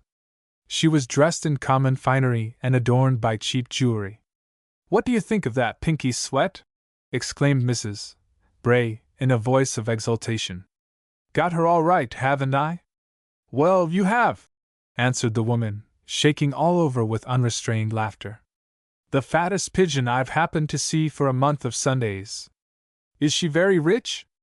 "Her husband is, and that's all the same." "And now, Pinky," Mrs. Bray assumed a mock gravity of tone and manner, "you know your fate. New Orleans and the yellow fever. You must pack right off. Passage free and $100 for funeral expenses. Nice wet graves down there, keep off the fire." And she gave a low chuckle. "Oh yes, all settled. When does the next steamer sail?" And Pinky almost screamed with merriment. She had been drinking. "Hush! Hush! None of that here, Pinky. The people downstairs are good Methodists, and think me a saint." "You a saint? Oh dear!" And she shook with repressed enjoyment. After this the two women grew serious, and put their heads together for business. "Who is this woman, Fan? What's her name, and where does she live?" asked Pinky Sweat. "That's my secret, Pinky," replied Mrs. Bray. "And I can't let it go, it wouldn't be safe. You get a little off the handle sometimes, and don't know what you say, might let the cat out of the bag. Sally Long took the baby away, and she died 2 months ago, so I'm the only one now in the secret. All I want of you is to keep track of the baby. Here is a $5 bill. I can't trust you with more at a time. I know your weakness, Pinky." And she touched her under the chin in a familiar, patronizing way. Pinky wasn't satisfied with this, and growled a little, just showing her teeth like an unquiet dog. "Give me 10, she said. "The woman gave you 30. I heard her say so. And she's going to bring you 70 tomorrow." "You'll only waste it, Pinky," remonstrated Mrs. Bray. "It will all be gone before morning." "Fan," said the woman, leaning toward Mrs. Bray and speaking in a low, confidential tone, "I dreamed of a cow last night, and that's good luck, you know. Tom Oakes made a splendid hit last Saturday, drew $20, and Sue Minty got 10. They're all buzzing about it down in our street, and going to Sam McFadden's office in a stream." "Do they have good luck at Sam McFadden's?" asked Mrs. Bray, with considerable interest in her manner. "It's the luckiest place that I know. Never dreamed of a cow or a hen that I didn't make a hit, and I dreamed of a cow last night. She was giving such a splendid pail of milk, full to the brim, just as old Spot and Brindle used to give. You remember our Spot and Brindle, Fan?" "Oh yes." There was a falling inflection in Mrs. Bray's voice, as if the reference had sent her thoughts away back to other and more innocent days. The two women sat silent for some moments after that, and when Pinky spoke, which she did first, it was in lower and softer tones. "I don't like to think much about them old times, Fan, do you? I might have done better. But it's no use grizzling about it now. What's done's done, and can't be helped. Water doesn't run uphill again after it's once run down. I've got going, and can't stop, you see. There's nothing to catch at that won't break as soon as you touch it. So I mean to be jolly as I move along. Laughing is better than crying at any time," returned Mrs. Bray. "Here are 5 more. And she handed Pinky Sweat another bank bill. "I'm going to try my luck. Put $50 on 10 different rows, and we'll go shares on what is drawn. I dreamed the other night that I saw a flock of sheep, and that's good luck, isn't it? Pinky thrust her hand into her pocket and drew out a worn and soiled dream book. A flock of sheep, let me see. And she commenced turning over the leaves. Sheep, here it is. To see them is a sign of sorrow. 11, 20, 40, 48. To be surrounded by many sheep denotes good luck. 2, 11, 55. That's your row. Put down 2, 11, 55. We'll try that. Next put down 41, 11, 44. That's the lucky row when you dream of a cow. As Pinky leaned toward her friend, she dropped her parasol. That's for luck, maybe, she said, with a brightening face. Let's see what it says about a parasol. And she turned over her dream book. For a maiden to dream she loses her parasol shows that her sweetheart is false and will never marry her. 5, 51, 56. But you didn't dream about a parasol, Pinky. That's no matter. It's just as good as a dream. 5, 51, 56 is the row. Put that down for the second fan. As Mrs. Bray was writing out these numbers, the clock on the mantel struck 5. 8, 12, 60, said Pinky, turning to the clock. That's the clock row. And Mrs. Bray put down these figures also. That's 3 rows, said Pinky. And we want 10. She arose as she spoke, and going to the front window, looked down upon the street. There's an organ grinder. It's the first thing I saw. And she came back fingering the leaves of her dream book. Put down 40, 50, 26. Mrs. Bray wrote the numbers on her slip of paper. It's November. Let's find the November row. Pinky consulted her book again. Signifies you will have trouble through life. 7, 9, 63. That's true as preaching. I was born in November, and I've had it all trouble. How many rows does that make? 5. Then we will cut cards for the rest. And Pinky drew a soiled pack from her pocket, shuffled the cards, and let her friends cut them. 10 of diamonds. She referred to the dream book. 10, 13, 31. Put that down. The cards were shuffled and cut again. 6 of clubs. 6, 35, 39. Again they were cut and shuffled. This time the knave of clubs was turned up. That's 17, 19, 28, said Pinky, reading from her book. The next cut gave the ace of clubs, and the policy numbers were 18, 63, 75. Once more, and the 10 rows will be full, and the cards were cut again. 5 of hearts. 5, 12, 60. And the 10 rows were complete. There's luck there, Fan, sure to make a hit, said Pinky, with almost childish confidence, as she gazed at the 10 rows of figures. One of them can't help coming out right, and that would be $50. 25 for me and 25 for you. 2 rows would give $100, and the whole 10 $1,000. Think of that, Fan! $500 apiece. It would break Sam McFadden, I'm afraid, remarked Mrs. Bray. Sam's got nothing to do with it, returned Pinky. He hasn't? No. Who has then? His backer. What's that? Oh, I found it all out. I know how it's done. Sam's got a backer, a man that puts up the money. Sam only sells for his backer. When there's a hit, the backer pays. Who's Sam's backer, as you call him? Couldn't get him to tell. Tried him hard, but he was close as an oyster. Drives in the park and wears a $2,000 diamond pin. He let that out. So he's good for the hits. Sam always puts the money down, fair and square. Very well, you get the policy, and do it right off, Pinky, or the money'll slip through your fingers. All right, answered Pinky as she folded the slip of paper containing the lucky rose. Never you fear. I'll be at Sam McFadden's in 10 minutes after I leave here. And be sure, said Mrs. Bray, to look after the baby tonight, and see that it doesn't perish with cold. The air's getting sharp. It ought to have something warmer than cotton rags on its poor little body, returned Pinky. Can't you get it some flannel? It will die if you don't. I sent it a warm petticoat last week, said Mrs. Bray. You did? Yes, I bought one at a Jew's shop, and had it sent to the woman. Was it a nice warm one? Yes. Pinky drew a sigh. I saw the poor baby last night. Hadn't anything on but dirty cotton rags. It was lying asleep in a cold cellar on a little heap of straw. The woman had given it something, I guess, by the way it slept.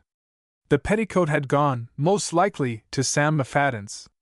She spends everything she can lay her hands on in policies and whiskey.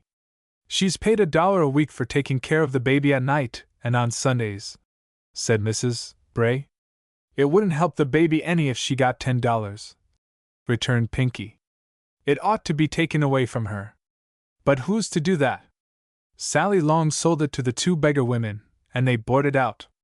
I have no right to interfere. They own the baby, and can do as they please with it. It could be got to the almshouse, said Pinky. It would be 1,000 times better off. It mustn't go to the almshouse, replied Mrs. Bray.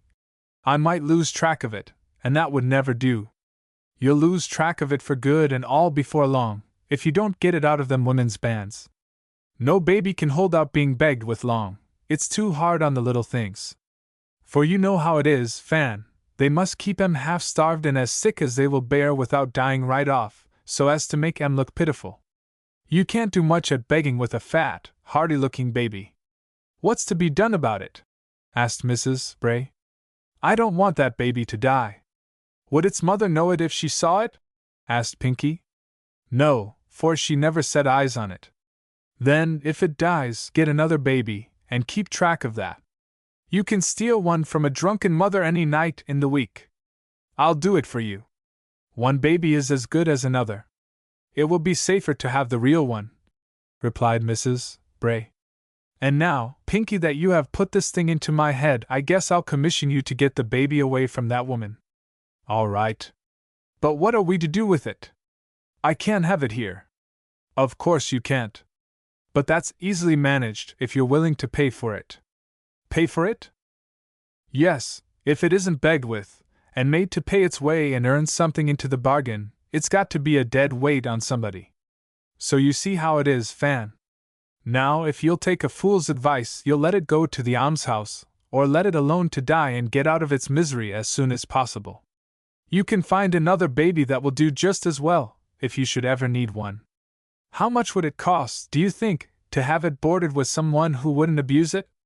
She might beg with it herself, or hire it out 2 or 3 times a week. I guess it would stand that. Beggars don't belong to the merciful kind, answered Pinky. There's no trusting any of them. A baby in their hands is never safe. I've seen 'em brought in at night more dead than alive, and tossed on a dirty rag heap to die before morning. I'm always glad when they're out of their misery, poor things. The fact is, Fan, if you expect that baby to live, you've got to take it clean out of the hands of beggars. What could I get it boarded for outright? Asked Mrs. Bray. For most anything, according to how it's done. But why not, while you're about it, bleed the old lady, its grandmother, a little deeper, and take a few drops for the baby? Guess you're kind o' right about that, Fan. Anyhow, we'll make a start on it. You find another place for the brat.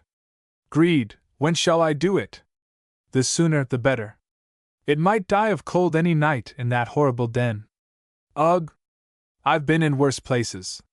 Bedloe Street is full of them, and so is Briar Street and Dirty Alley. You don't know anything about it. Maybe not, and maybe I don't care to know. At present I want to settle about this baby. You'll find another place for it? Yes.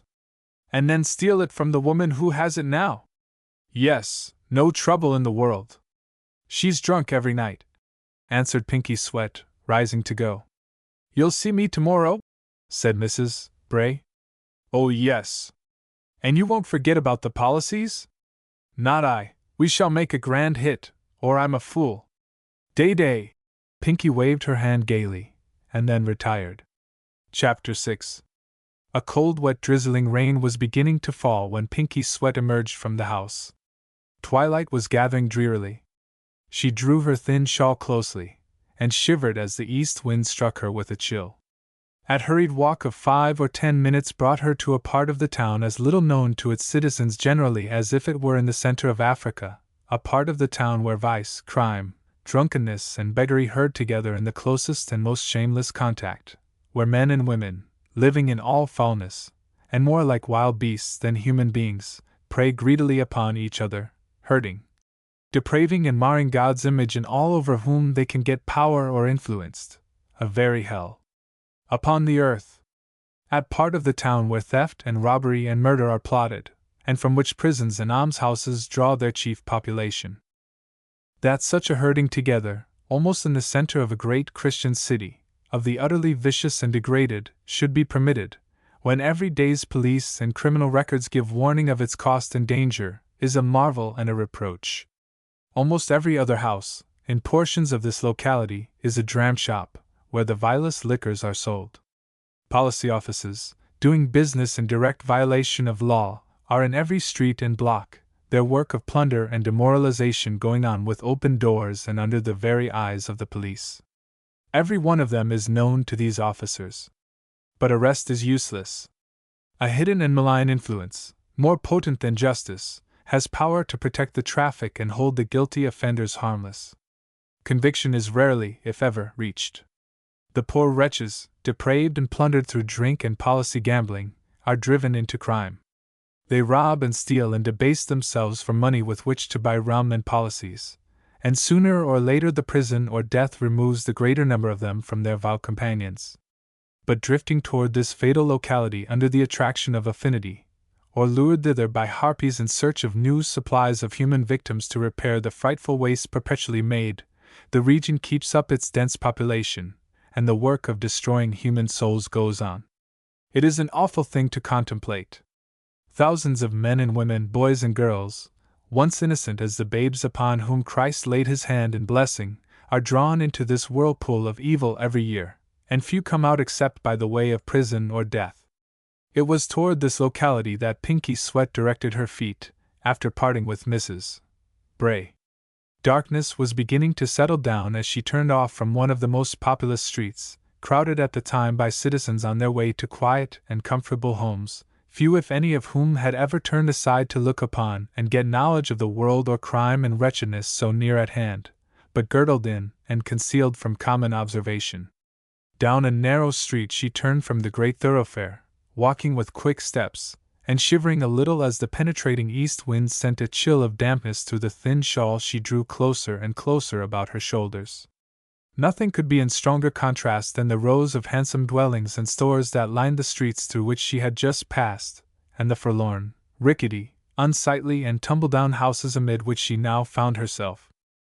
Pinky had gone only a little way when the sharp cries of a child cut the air suddenly, the shrill, angry voice of a woman and the rapid fall of lashes mingled with the cries. The child begged for mercy in tones of agony, but the loud voice, uttering curses and imprecations, and the cruel blows, ceased not. Pinky stopped and shivered. She felt the pain of these blows, in her quickly aroused sympathy, almost as much as if they had been falling on her own person. Opposite to where she had paused was a one-story frame house, or enclosed shed, as unsightly without as a pig pen, and almost as filthy within. It contained 2 small rooms with very low ceilings. The only things in these rooms that could be called furniture were an old bench, 2 chairs from which the backs had been broken, a tin cup black with smoke and dirt, 2 or 3 tin pans in the same condition, some broken crockery, and an iron skillet. Pinky stood still for a moment, shivering, as we have said. She knew what the blows and the curses and the cries of pain meant. She had heard them before. A depraved and drunken woman and a child 10 years old, who might or might not be her daughter, lived there. The child was sent out every day to beg or steal, and if she failed to bring home a certain sum of money, was cruelly beaten by the woman. Almost every day the poor child was cut with lashes, often on the bare flesh. Almost every day her shrieks rang out from the miserable hovel. But there was no one to interfere, no one to save her from the smarting blows, no one to care what she suffered. Pinky Sweat could stand it no longer. She had often noticed the ragged child, with her pale, starved face and large, wistful eyes, passing in and out of this miserable woman's den, sometimes going to the liquor shops and sometimes to the nearest policy office to spend for her mother, if such the woman really was, the money she had gained by begging. With a sudden impulse, As a deep wail and a more piteous cry for mercy smote upon her ears, Pinky sprang across the street and into the hovel. The sight that met her eyes left no hesitation in her mind. Holding up with one strong arm the naked body of the poor child, she had drawn the clothes over her head. The infuriated woman was raining down blows from a short piece of rattan upon the quivering flesh, already covered with welts and bruises. "Devil!" cried Pinky as she rushed upon this fiend in human shape and snatched the little girl from her arm. "Do you want to kill the child?" She might almost as well have assaulted a tigress. The woman was larger, stronger, more desperate and more thoroughly given over to evil passions than she. To thwart her in anything was to rouse her into a fury. A moment she stood in surprise and bewilderment. In the next, and ere Pinky had time to put herself on guard, she had sprung upon her with a passionate cry that sounded more like that of a wild beast than anything human. Clutching her by the throat with one hand, and with the other tearing the child from her grasp, she threw the frightened little thing across the room. "Devil, ha!" screamed the woman. "Devil!" And she tightened her grasp on Pinky's throat, at the same time striking her in the face with her clenched fist. Like a war horse that snuffs the battle afar off and rushes to the conflict, so rushed the inhabitants of that foul neighborhood to the spot from whence had come to their ears the familiar and not unwelcome sound of strife. Even before Pinky had time to shake off her assailant, the door of the hovel was darkened by a screen of eager faces. And such faces! How little of God's image remained in them to tell of their divine origination, bloated and scarred, ashen pale and wasted, hollow-eyed and red-eyed, disease looking out from all, yet all lighted up with the keenest interest and expectancy. Outside, the crowd swelled with a marvelous rapidity. Every cellar and room and garret, every little alley and hidden rookery, hawk's nest, and wren's nest, poured out its unseemly denizens, white and black, old and young, male and female, the child of 3 years old, keen, alert and self-protective, running to see their row, side by side with the toothless crone of 70, or most likely passing her on the way. Thieves, beggars, pickpockets, vile women, rag-pickers and the like, with the harpies who prey upon them, all were there to enjoy the show. Within, a desperate fight was going on between Pinky Sweat and the woman from whose hands she had attempted to rescue the child, a fight in which Pinky was getting the worst of it. One garment after another was torn from her person, until little more than a single one remained. "Here's the police! Look out!" was cried at this juncture. "Who cares for the police? Let 'em come," boldly retorted the woman. "I haven't done nothing, it's her that's come in drunk and got up a row." Pushing the crowd aside, a policeman entered the hovel. "Here she is!" cried the woman, pointing toward Pinky, from whom she had sprung back the moment she heard the word police. "She came in here drunk and got up a row. I'm a decent woman, as don't meddle with nobody. But she's awful when she gets drunk. Just look at her, been tearing her clothes off." At this there was a shout of merriment from the crowd who had witnessed the fight. "Good for old Sal! She's one of 'em! Can't get ahead of old Sal, drunk or sober!" And like expressions were shouted by one and another. Poor Pinky, nearly stripped of her clothing, and with a great bruise swelling under one of her eyes, bewildered and frightened at the aspect of things around her, could make no acceptable defense. "She ran over and pitched into Sal, so she did. I saw her. She made the fight, she did," testified one of the crowd, and acting on this testimony and his own judgment of the case, the policeman said roughly, as he laid his hand on Pinky, "Pick up your duds and come along." Pinky lifted her torn garments from the dirty floor and gathered them about her person as best she could, the crowd jeering all the time. A pin here and there, furnished by some of the women, enabled her to get them into a sort of shape and adjustment. Then she tried to explain the affair to the policeman, but he would not listen. "Come," he said sternly. "What are you going to do with me?" she asked, not moving from where she stood. "Lock you up," replied the policeman. "So come along." "What's the matter here?" demanded a tall, strongly built woman, pressing forward. She spoke with a foreign accent, and in a tone of command. The motley crowd, above whom she towered, gave way for her as she approached. Everything about the woman showed her to be superior in mind and moral force to the unsightly wretches about her. She had the fair skin, blue eyes, and light hair of her nation. Her features were strong, but not masculine.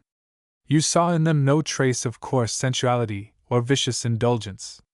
"Here's Nora! Here's the Queen!" shouted a voice from the crowd. "What's the matter here?" asked the woman as she gained an entrance to the hovel. "Going to lock up Pinky Sweat," said a ragged little girl who had forced her way in. "What for?" demanded the woman, speaking with the air of one in authority. "'Cause she wouldn't let old Sal beat Kit half to death," answered the child. "Ho!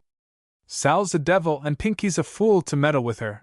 Then turning to the policeman, who still had his hand on the girl, she said, "What are you going to do, John?" "Going to lock her up. She's drunk and been fightin' dot." "You're not going to do any such thing."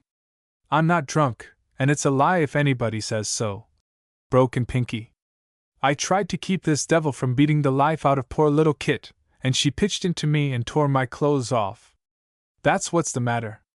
The policeman quietly removed his hand from Pinky's shoulder, and glanced toward the woman named Sal, and stood as if waiting orders. "Better lock her up," said the Queen, as she had been called. Sal snarled like a fretted wild beast.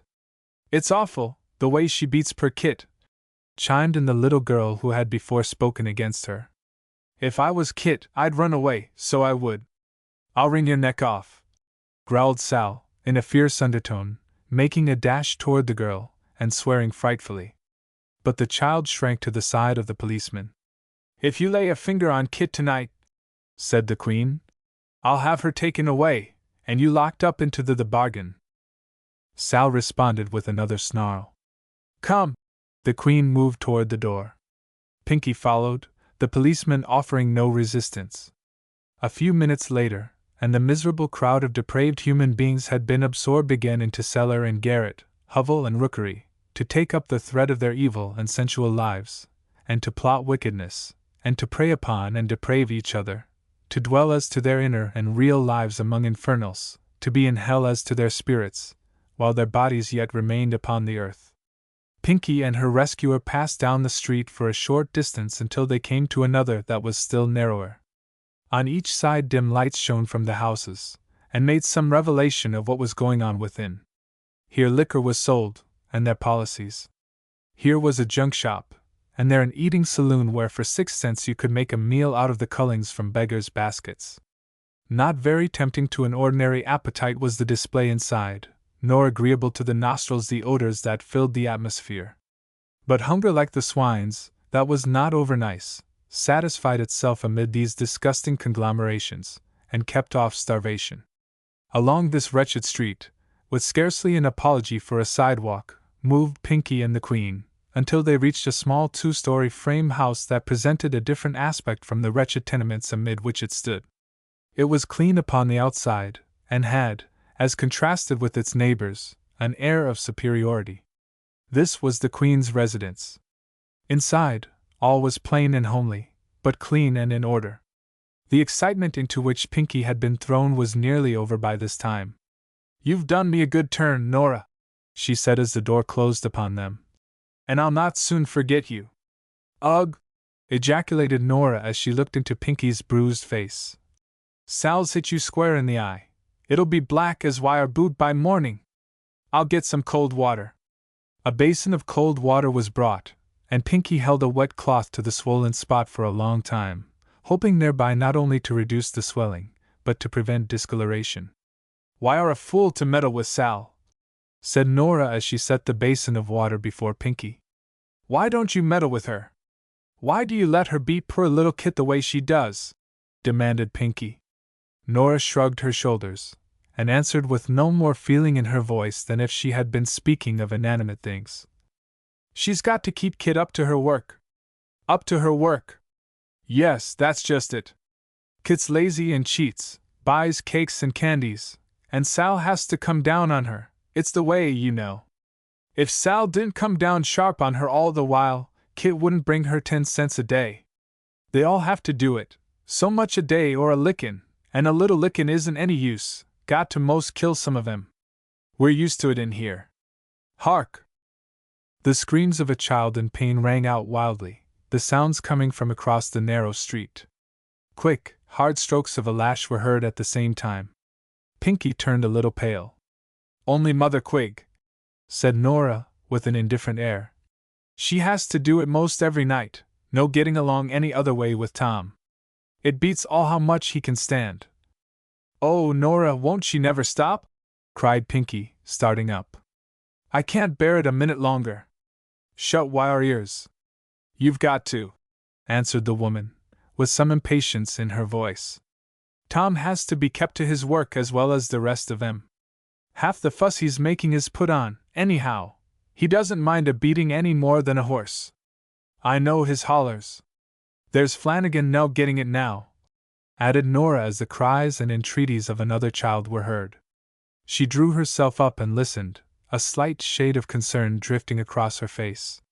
A long, agonizing wail shivered through the air. Nell's sick, and can't do her work. The woman rose as she spoke. I saw her going off today, and told Flanagan she'd better keep her at home. Saying this, Nora went out quickly, Pinky following. With head erect and mouth set firmly, the Queen strode across the street and a little way down the pavement, to the entrance of a cellar, from which the cries and sounds of whipping came. Down the 5 or 6 rotten and broken steps she plunged, Pinky close after her. Stop! Shouted Nora, in a tone of command. Instantly the blows ceased, and the cries were hushed. You'll be hanged for murder if you don't take care, said Nora. What's Nell been doin'? Doin', the slut! Ejaculated the woman, a short, bloated, revolting creature, with scarcely anything human in her face. Doin', did ye say?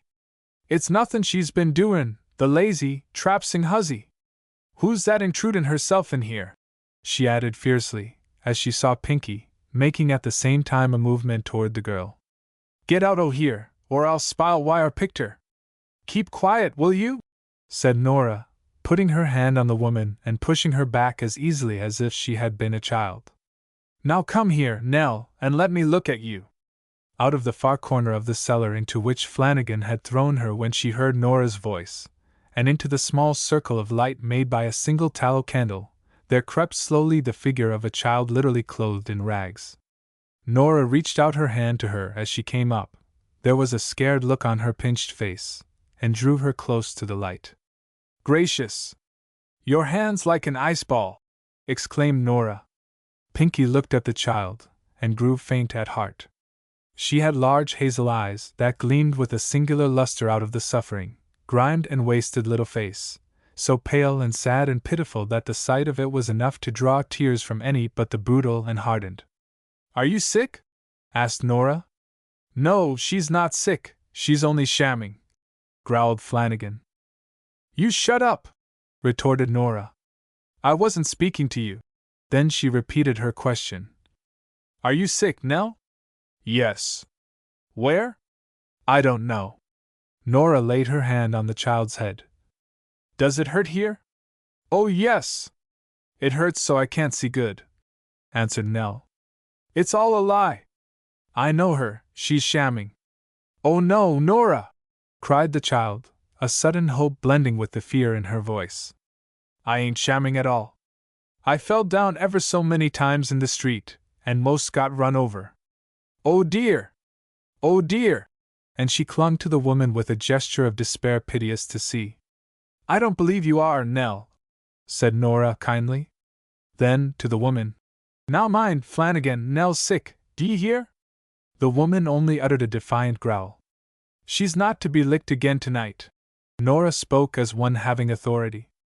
I wish she'd be mindin' wire own business, and not come interferin' wid me. She's my gal, and I've a right to lick her if I plaze.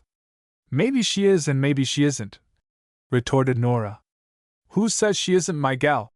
Screamed the woman, firing up at this and reaching out for Nell, who shrunk closer to Nora. Maybe she is and maybe she isn't, said the Queen, quietly repeating her last sentence. And I think maybe she isn't. So take care and mind what I say. Nell isn't to be licked any more tonight. Oh, Nora! Sobbed the child, in a husky, choking voice. Take me, won't you? She'll pinch me, and she'll hit my head on the wall, and she'll choke me and knock me. Oh, Nora, Nora! Pinky could stand this no longer. Catching up the bundle of rags in her arms, she sprang out of the cellar and ran across the street to the Queen's house, Nora and Flanagan coming quickly after her. At the door through which Pinky had passed, Nora paused, and turning to the infuriated Irishwoman, said sternly, "Go back! I won't have you in here, and if you make a row, I'll tell John to lock you up." "I want my Nell," said the woman, her manner changing. There was a shade of alarm in her voice. "You can't have her tonight, so that's settled. And if there's any row, you'll be locked up." Saying which, Nora went in and shut the door, leaving Flanagan on the outside. The bundle of dirty rags with the wasted body of a child inside, the body scarcely heavier than the rags, was laid by Pinky in the corner of a settee, and the unsightly mass shrunk together like something inanimate. "I thought you'd had enough with old Sal," said Nora, in a tone of reproof, as she came in. "Couldn't help it," replied Pinky. "I'm bad enough, but I can't stand to see a child abused like that. No, not if I die for it." Nora crossed to the settee and spoke to Nell. But there was no answer, nor did the bundle of rags stir. "Nell! Nell!" she called to deaf ears. Then she put her hand on the child and raised one of the arms. It dropped away limp as a withered stalk, showing the ashen white face across which it had lain. The two women manifested no excitement. The child had fainted or was dead, which, they did not know. Nora straightened out the wasted little form and turned up the face. The eyes were shut, the mouth closed, the pinched features rigid, as if still giving expression to pain, but there was no mistaking the sign that life had gone out of them. It might be for a brief season, it might be forever. A little water was thrown into the child's face. Its only effect was to streak the grimy skin. "Poor little thing," said Pinky. "I hope she's dead. They're tough." "They don't die easy," returned Nora. "She isn't one of the tough kind." "Maybe not. They say Flanagan stole her when she was a little thing, just toddling. Don't let's do anything to try to bring her to," said Pinky. Nora stood for some moments with an irresolute air, then bent over the child and examined her more carefully. She could feel no pulse beat, nor any motion of the heart. "I don't want the coroner here," she said, in a tone of annoyance. "Take her back to Flanagan. It's her work, and she must stand by it." "Is she really dead?" asked Pinky. "Looks like it, and serves Flanagan right. I've told her over and over that Nell wouldn't stand it long if she didn't ease up a little. Flesh isn't iron."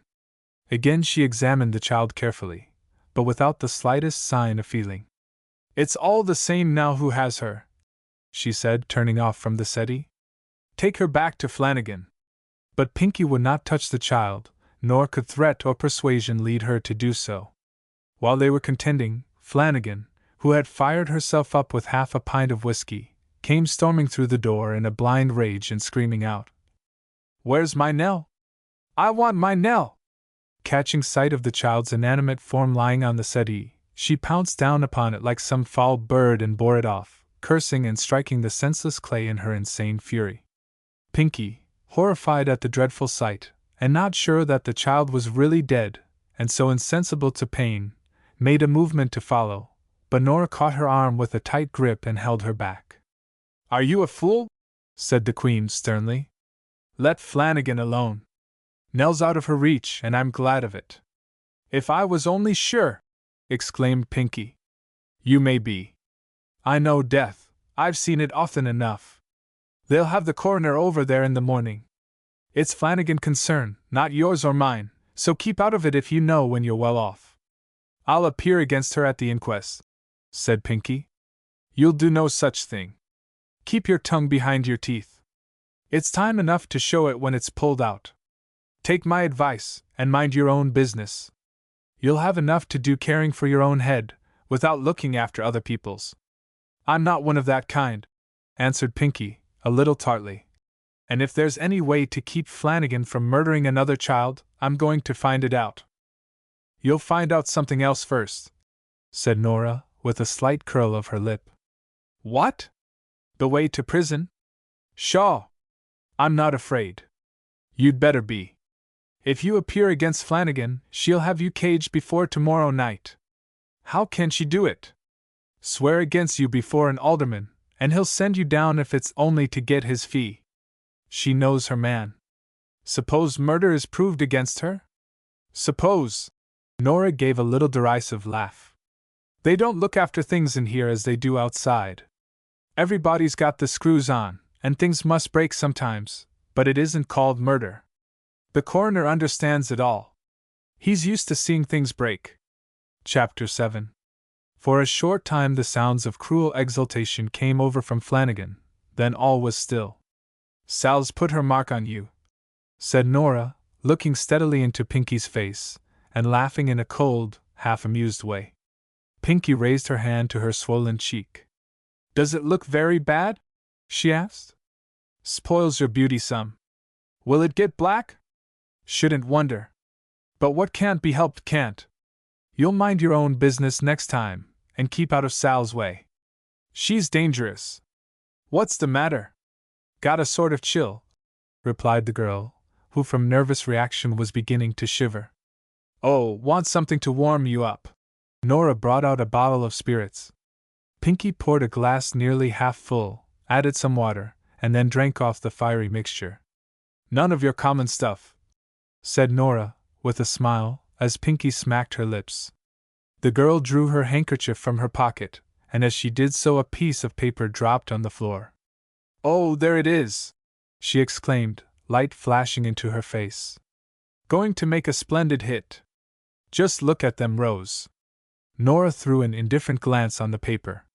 They're lucky, every one of them, said Pinky. Going to put $50 on each row, sure to make a hit. The Queen gave one of her peculiar shrugs. Going to break Sam McFadden, continued Pinky, her spirits rising under the influence of Nora's treat. Soft heads don't often break hard rocks, returned the woman, with a covert sneer. That's an insult, cried Pinky, on whom the liquor she had just taken was beginning to have a marked effect. And I won't stand an insult from you or anybody else. Well, I wouldn't if I was you, returned Nora coolly. A hard expression began settling about her mouth. And I don't mean to. I'm as good as you are, any day. You may be a great deal better for all I care, answered Nora. Only take my advice, and keep a civil tongue in your head. There was a threatening undertone in the woman's voice. She drew her tall person more erect, and shook herself like a wild beast aroused from inaction. Pinky was too blind to see the change that had come so suddenly. A stinging retort fell from her lips. But the words had scarcely died on the air ere she found herself in the grip of vice-like hands. Resistance was of no more avail than if she had been a child. In what seemed but a moment of time she was pushed back through the door and dropped upon the pavement. Then the door shut, and she was alone on the outside. No, not alone, for scores of the denizens who huddled together in that foul region were abroad, and gathered around her as quickly as flies about a heap of offal, curious, insolent, and aggressive. As she arose to her feet she found herself hemmed in by a jeering crowd. Ho! It's Pinky Sweat! Cried a girl, pressing toward her. Hi, Pinky! What's the matter? What's up? Nora pitched her out. I saw it!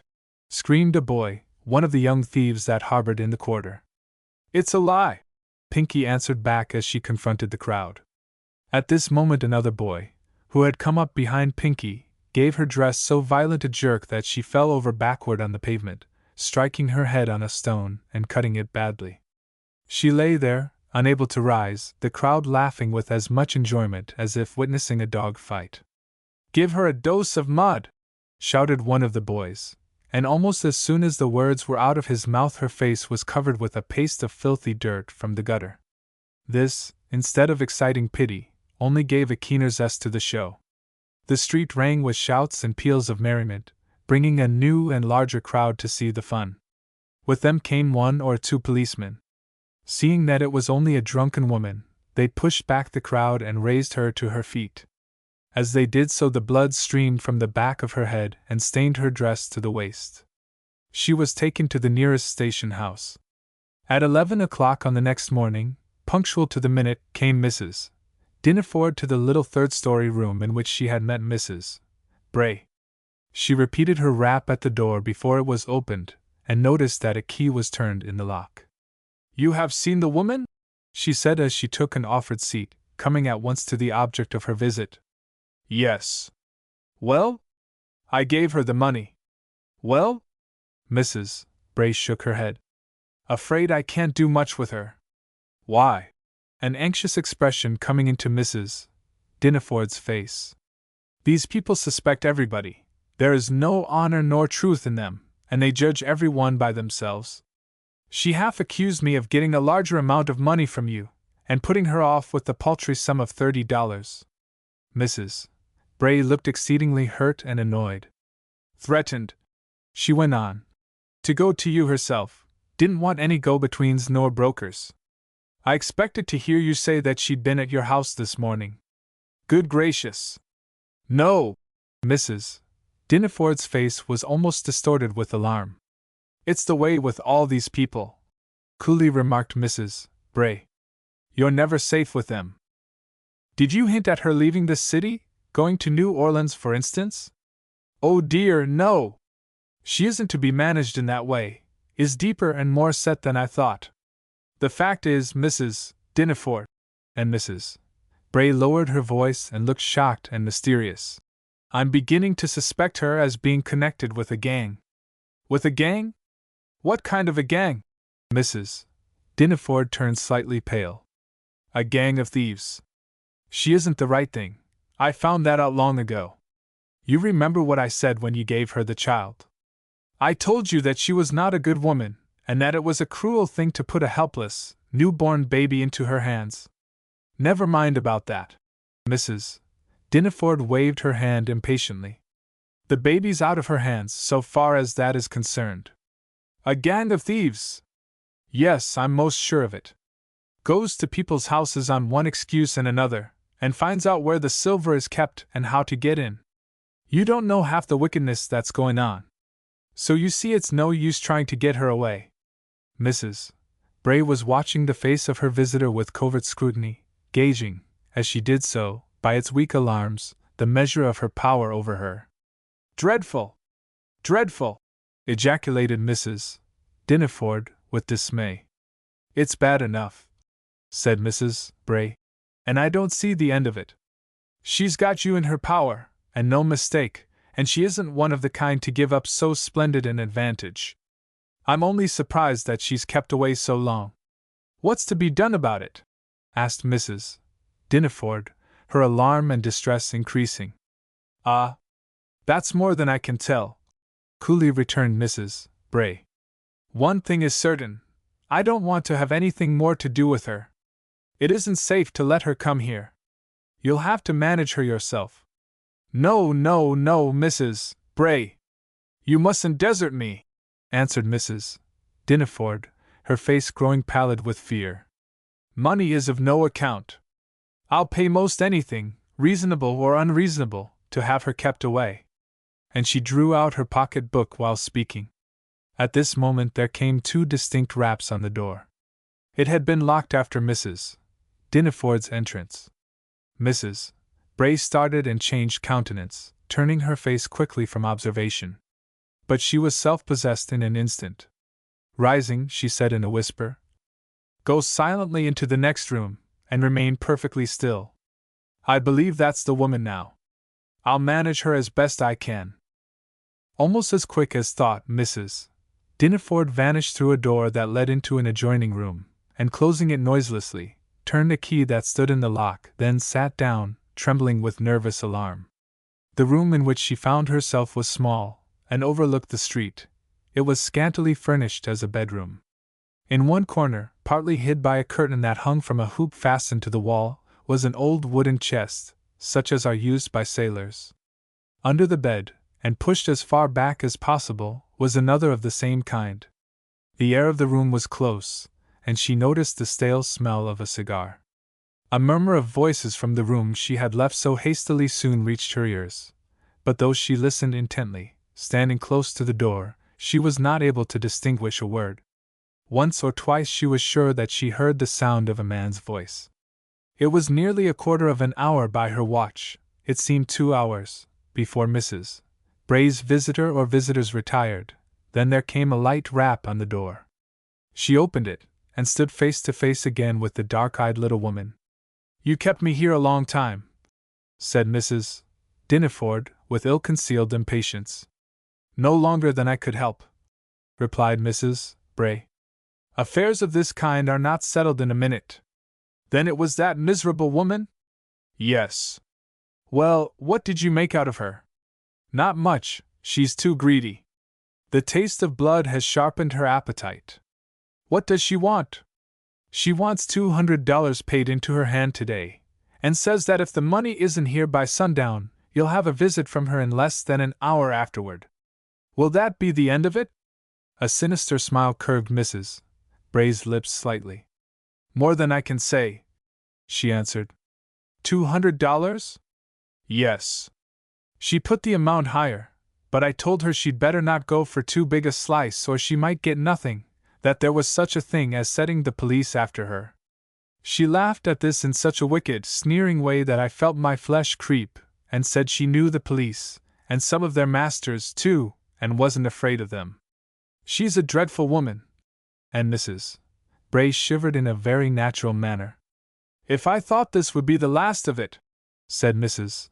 Dinneford as she moved about the room in a disturbed way, and with an anxious look on her face. "Perhaps," suggested her companion, "it would be best for you to grapple with this thing at the outset, to take our vampire by the throat and strangle her at once. The knife is the only remedy for some forms of disease. If left to grow and prey upon the body, they gradually suck away its life and destroy it in the end."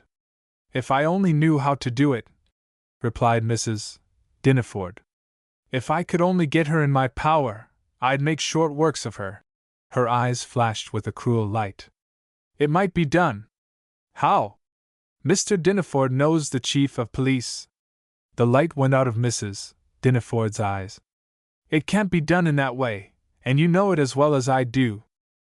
Mrs. Dinneford turned upon Mrs. Bray sharply, and with a gleam of suspicion in her face.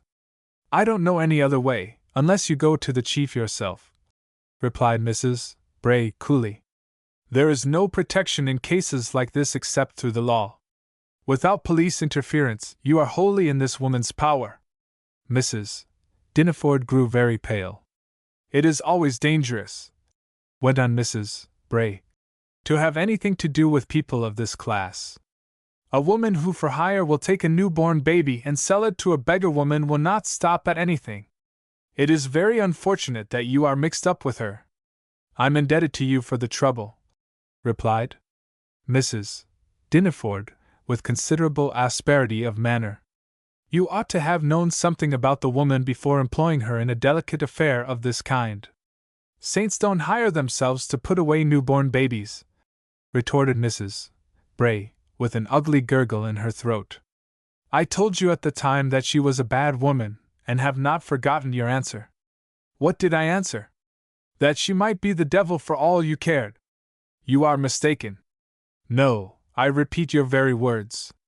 They surprised and shocked me at the time, and I have not forgotten them. People who deal with the devil usually have the devil to pay, and your case, it seems, is not to be an exception." Mrs. Bray had assumed an air of entire equality with her visitor. A long silence followed, during which Mrs. Dinneford walked the floor with the quick, restless motions of a caged animal. "How long do you think $200 will satisfy her?" she asked, at length, pausing and turning to her companion. "It is impossible for me to say," was answered. "Not long, unless you can manage to frighten her off. You must threaten hard." Another silence followed. "I did not expect to be called on for so large a sum," Mrs. Dinneford said at length, in a husky voice, taking out her pocket-book as she spoke. "I have only $100 with me. Give her that, and put her off until tomorrow." "I will do the best I can with her," replied Mrs. Bray, reaching out her hand for the money. "But I think it will be safer for you to let me have the balance today." She will, most likely, take it into her head that I have received the whole sum from you, and think I am trying to cheat her. In that case she will be as good as her word, and come down on you." "Mrs. Bray!" exclaimed Mrs. Dinneford, suspicion blazing from her eyes. "Mrs. Bray!" And she turned upon her and caught her by the arms with a fierce grip. "As I live, you are deceiving me. There is no woman but yourself. You are the vampire!" She held the unresisting little woman in her vigorous grasp for some moments, gazing at her in stern and angry accusation. Mrs. Bray stood very quiet and with scarcely a change of countenance until this outburst of passion had subsided. She was still holding the money she had taken from Mrs. Dinneford. As the latter released her, she extended her hand, saying, in a low, resolute voice, in which not the faintest thrill of anger could be detected, "Take your money." She waited for a moment, and then let the little roll of bank bills fall at Mrs. Dinneford's feet and turned away. Mrs. Dinneford had made a mistake, and she saw it, saw that she was now more than ever in the power of this woman, whether she was true or false. If false, more fatally in her power. At this deadlock in the interview between these women there came a diversion. The sound of feet was heard on the stairs, then a hurrying along the narrow passage. A hand was on the door, but the key had been prudently turned on the inside. With a quick motion, Mrs. Bray waved her hand toward the adjoining chamber. Mrs. Dinneford did not hesitate, but glided in noiselessly, shutting and locking the door behind her. "Pinky Sweat!" exclaimed Mrs. Bray, in a low voice, putting her finger to her lips, as she admitted her visitor, at the same time giving a warning glance toward the other room. Eyeing her from head to foot, she added, "Well, you are an object!" Pinky had drawn aside a close veil, exhibiting a bruised and swollen face. A dark band lay under one of her eyes, and there was a cut with red, angry margins on the cheek. "You are an object," repeated Mrs. Bray as Pinky moved forward into the room. "Well, I am, and no mistake," answered Pinky, with a light laugh. She had been drinking enough to overcome the depression and discomfort of her feelings consequent on the hard usage she had received and a night in one of the city station houses. "Who's in there?" Mrs. Bray's finger went again to her lips. "No matter," was replied. "You must go away until the coast is clear. Come back in half an hour." And she hurried Pinky out of the door, locking it as the girl retired. When Mrs. Dinneford came out of the room into which he had gone so hastily, the roll of banknotes still lay upon the floor. Mrs. Bray had prudently slipped them into her pocket before admitting Pinky, but as soon as she was alone had thrown them down again. The face of Mrs. Dinneford was pale, and exhibited no ordinary signs of discomfiture and anxiety. "Who was that?" she asked. "A friend," replied Mrs. Bray in a cold, self-possessed manner. A few moments of embarrassed silence followed. Mrs. Bray crossed the room, touching with her foot the bank bills, as if they were of no account to her. "I am half beside myself," said Mrs. Dinneford. Mrs. Bray made no response, did not even turn toward her visitor. "I spoke hastily." "A vampire!" Mrs. Bray swept round upon her fiercely. "A bloodsucker!" And she ground her teeth in well-feigned passion. Mrs. Dinneford sat down trembling. "Take your money and go," said Mrs. Bray, and she lifted the bills from the floor and tossed them into her visitor's lap. "I am served right. It was evil work, and good never comes of evil." But Mrs. Dinneford did not stir. To go away at enmity with this woman was, so far as she could see, to meet exposure and unutterable disgrace. Anything but that. "I shall leave this money, trusting still to your good offices," she said at length, rising. Her manner was much subdued. "I spoke hastily, in a sort of blind desperation. We should not weigh too carefully the words that are extorted by pain or fear. In less than an hour I will send you $100 more." Mrs. Dinneford laid the bank bills on a table, and then moved to the door, but she dared not leave in this uncertainty. Looking back, she said, with an appealing humility of voice and manner foreign to her character, Let us be friends still, Mrs. Bray. We shall gain nothing by being enemies. I can serve you, and you can serve me. My suspicions were ill-founded. I felt wild and desperate, and hardly knew what I was saying. She stood anxiously regarding the little dark-eyed woman, who did not respond by word or movement. Taking her hand from the door she was about opening, Mrs. Dinaford came back into the room, and stood close to Mrs. Bray. Shall I send you the money? You can do as you please, was replied, with chilling indifference. Are you implacable? I am not used to suspicion, much less denunciation and assault. A vampire! Do you know what that means? It meant, as used by me, only madness. I did not know what I was saying. It was a cry of pain, nothing more. Consider how I stand, how much I have at stake, in what a wretched affair I have become involved. It is all new to me, and I am bewildered and at fault. Do not desert me in this crisis. I must have someone to stand between me and this woman, and if you step aside, to whom can I go? Mrs. Bray relented just a little. Mrs. Dinaford pleaded and humiliated herself, and drifted farther into the toils of her confederate.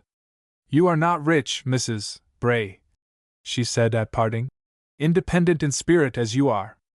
I shall add $100 for your own use, and if ever you stand in need, you will know where to find an unfailing friend. Mrs. Bray put up her hands and replied, No, no, no, don't think of such a thing. I am not mercenary. I never serve a friend for money. But Mrs. Dinaford heard the yes, which flushed into the voice that said, No. She was not deceived. A rapid change passed over Mrs. Bray on the instant her visitor left the room. Her first act was to lock the door, her next, to take the roll of bank bills from the table and put it into her pocket. Over her face a gleam of evil satisfaction had swept. Got you all right now, my lady, fell with a chuckle from her lips. A vampire, ha! The chuckle was changed for a kind of hiss. Well, have it so. There is rich blood in your veins, and it will be no fault of mine if I do not fatten upon it. As for pity, you shall have as much of it as you gave to that helpless baby. Saints don't work in this kind of business, and I'm not a saint. And she chuckled and hissed and muttered to herself, with many signs of evil satisfaction. Chapter 8. For an hour Mrs. Bray waited the reappearance of Pinky Sweat, but the girl did not come back. At the end of this time a package which had been left at the door was brought to her room. It came from Mrs. Dinaford, and contained $200. A note that accompanied the package read as follows. Forgive my little fault of temper. It is your interest to be my friend.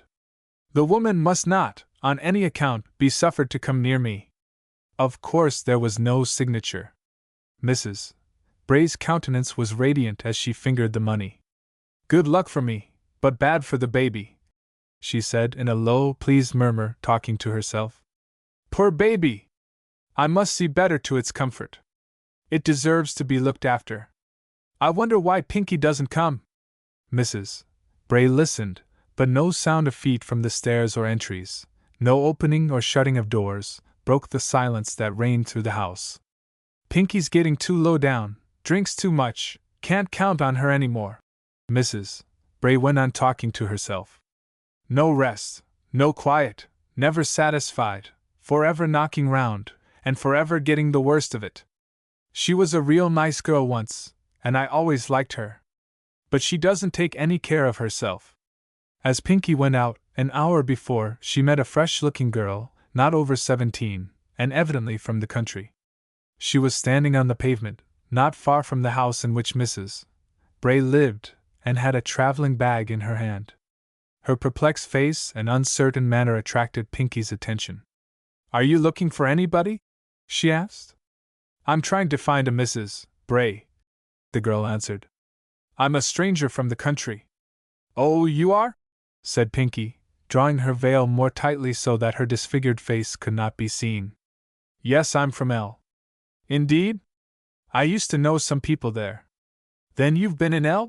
Said the girl, with a pleased, trustful manner, as of one who had met a friend at the right time. Yes, I visited there. Indeed? Who did you know in L? Are you acquainted with the Cartwrights? I know of them. They are among our first people, returned the girl. I spent a week in their family a few years ago, and had a very pleasant time, said Pinky. Oh, I'm glad to know that, remarked the girl. I'm a stranger here, and if I can't find Mrs. Bray, I don't see what I am to do. A lady from here who was staying at the hotel gave me a letter to Mrs. Bray. I was living at the hotel, but I didn't like it, it was too public. I told the lady that I wanted to learn a trade or get into a store, and she said the city was just the place for me, and that she would give me a letter to a particular friend, who would, on her recommendation, interest himself for me. It's somewhere along here that she lived, I'm sure. And she took a letter from her pocket and examined the direction. The girl was fresh and young and pretty, and had an artless, confiding manner. It was plain she knew little of the world, and nothing of its evils and dangers. Let me see. And Pinky reached out her hand for the letter. She put it under her veil and read: Mrs. Fanny Bray, number 631 Street. By the hand of Miss Flora Bond. Flora Bond, said Pinky in a kind, familiar tone. Yes, that is my name, replied the girl. Isn't this street? Yes, and there is the number you are looking for. Oh, thank you. I'm so glad to find the place. I was beginning to feel scared. I will ring the bell for you, said Pinky, going to the door of number 631. A servant answered the summons. Is Mrs. Bray at home? Inquired Pinky. I don't know, replied the servant, looking annoyed. Her rooms are in the 3rd story. And she held the door wide open for them to enter. As they passed into the hall, Pinky said to her companion, Just wait here a moment, and I will run upstairs and see if she is in. The girl stood in the hall until Pinky came back. Not at home, I'm sorry to say. Oh dear. That's bad, what shall I do? And the girl looked distressed. She'll be back soon, no doubt, said Pinky, in a light, assuring voice. I'll go around with you a little and see things. The girl looked down at her traveling bag. Oh, that's nothing, I'll help you to carry it. And Pinky took it from her hand. Couldn't we leave it here? Asked Flora. It might not be safe, servants are not always to be trusted, and Mrs. Bray's rooms are locked, we can easily carry it between us. I'm strong, got good country blood in my veins. You see, I'm from the country as well as you, right glad we met. Don't know what you would have done. And she drew the girl out, talking familiarly as they went. Haven't had your dinner yet? No, just arrived in the cars, and came right here. You must have something to eat, then. I know a nice place, often get dinner there when I'm out. The girl did not feel wholly at ease. She had not yet been able to get sight of Pinky's closely veiled features, and there was something in her voice that made her feel uncomfortable. I don't care for any dinner, she said. I'm not hungry. Well, I am then, so come. Do you like oysters? Yes. Cook them splendidly. Best place in the city. And you'd like to get into a store or learn a trade? Yes. What trade did you think of? None in particular. How would you like to get into a book bindery? I know 2 or 3 girls in binderies, and they can make from $5 to $10 a week. It's the nicest, cleanest work I know of. Oh, do you? Returned Flora, with newly awakening interest. Yes, we'll talk it all over while we're eating dinner. This way. And Pinky turned the corner of a small street that led away from the more crowded thoroughfare along which they had been passing. It's a quiet and retired place, where only the nicest kind of people go, she added. Many working girls and girls in stores get their dinners there. We'll meet some of them, no doubt, and if any that I know should happen in, we might hear of a good place. Just the thing, isn't it? I'm right glad I met you. They had gone halfway down the square, when Pinky stopped before the shop of a confectioner.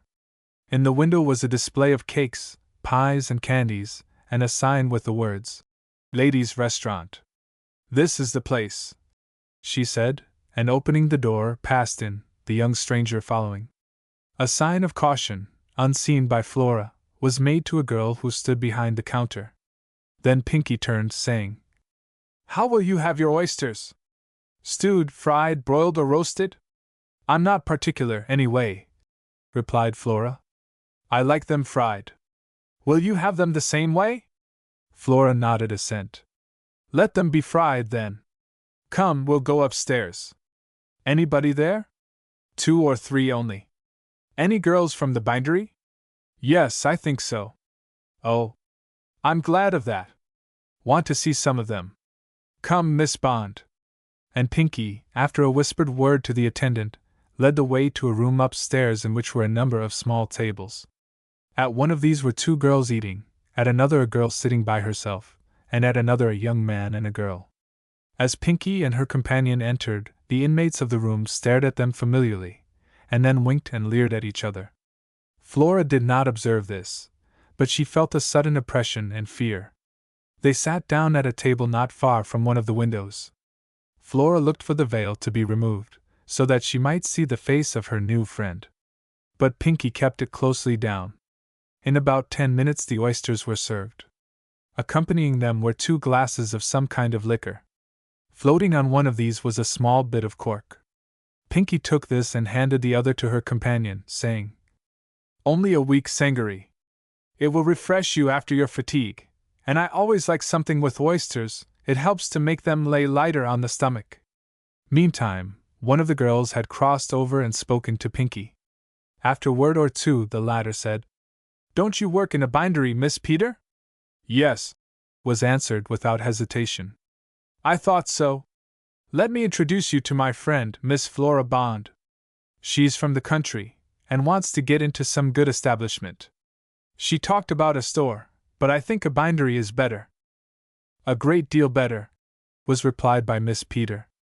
"I've tried them both, and wouldn't go back to a store again on any account. If I can serve your friend, I shall be most happy." "Thank you," returned Flora. "You are very kind." "Not at all. I'm always glad when I can be of service to anyone. You think you'd like to go into a bindery?" "Yes. I've come to the city to get employment, and haven't much choice."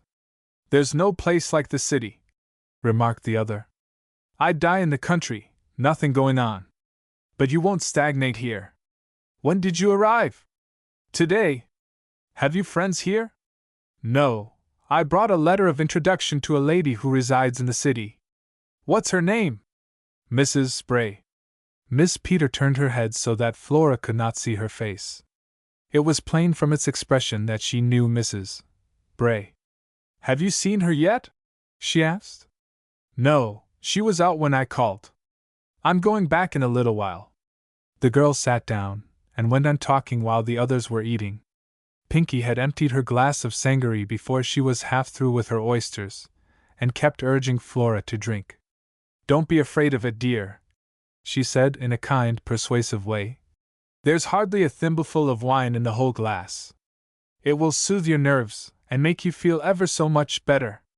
There was something in the taste of the sangaree that Flora did not like, a flavor that was not of wine. But urged repeatedly by her companion, whose empty glass gave her encouragement and confidence, she sipped and drank until she had taken the whole of it. By this time she was beginning to have a sense of fullness and confusion in the head, and to feel oppressed and uncomfortable. Her appetite suddenly left her, and she laid down her knife and fork and leaned her head upon her hand. "What's the matter?" asked Pinky. "Nothing," answered the girl. "Only my head feels a little strangely. It will pass off in a moment." "Riding in the cars, maybe," said Pinky. "I always feel bad after being in the cars. It kind of stirs me up." Flora sat very quietly at the table, still resting her head upon her hands. Pinky and the girl who had joined them exchanged looks of intelligence.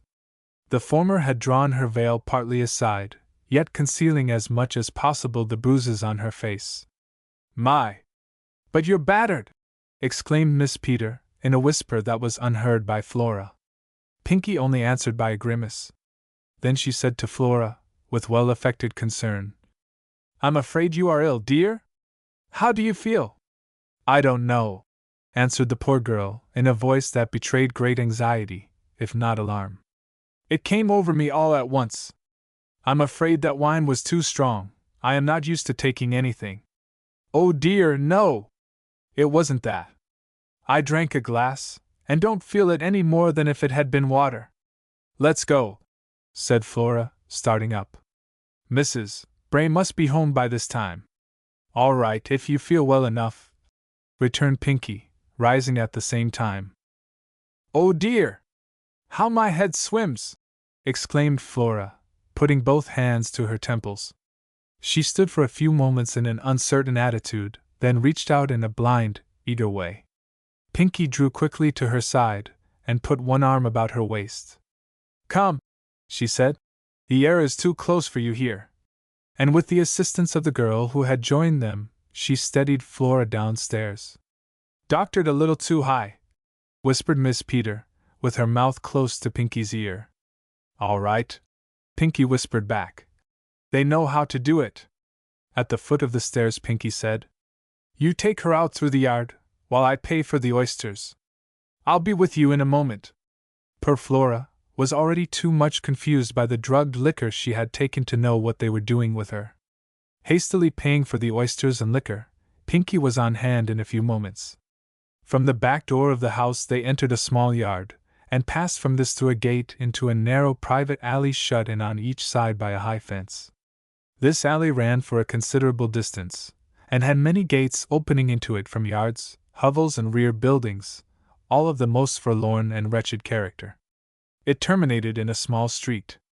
Along this alley Pinky and the girl she had met at the restaurant supported Flora, who was fast losing strength and consciousness. When halfway down, they held a brief consultation. It won't do, said Pinky, to take her through to Street. She's too far gone, and the police will be down on us and carry her off. Nora's got some place in there, said the other, pointing to an old wooden building close by.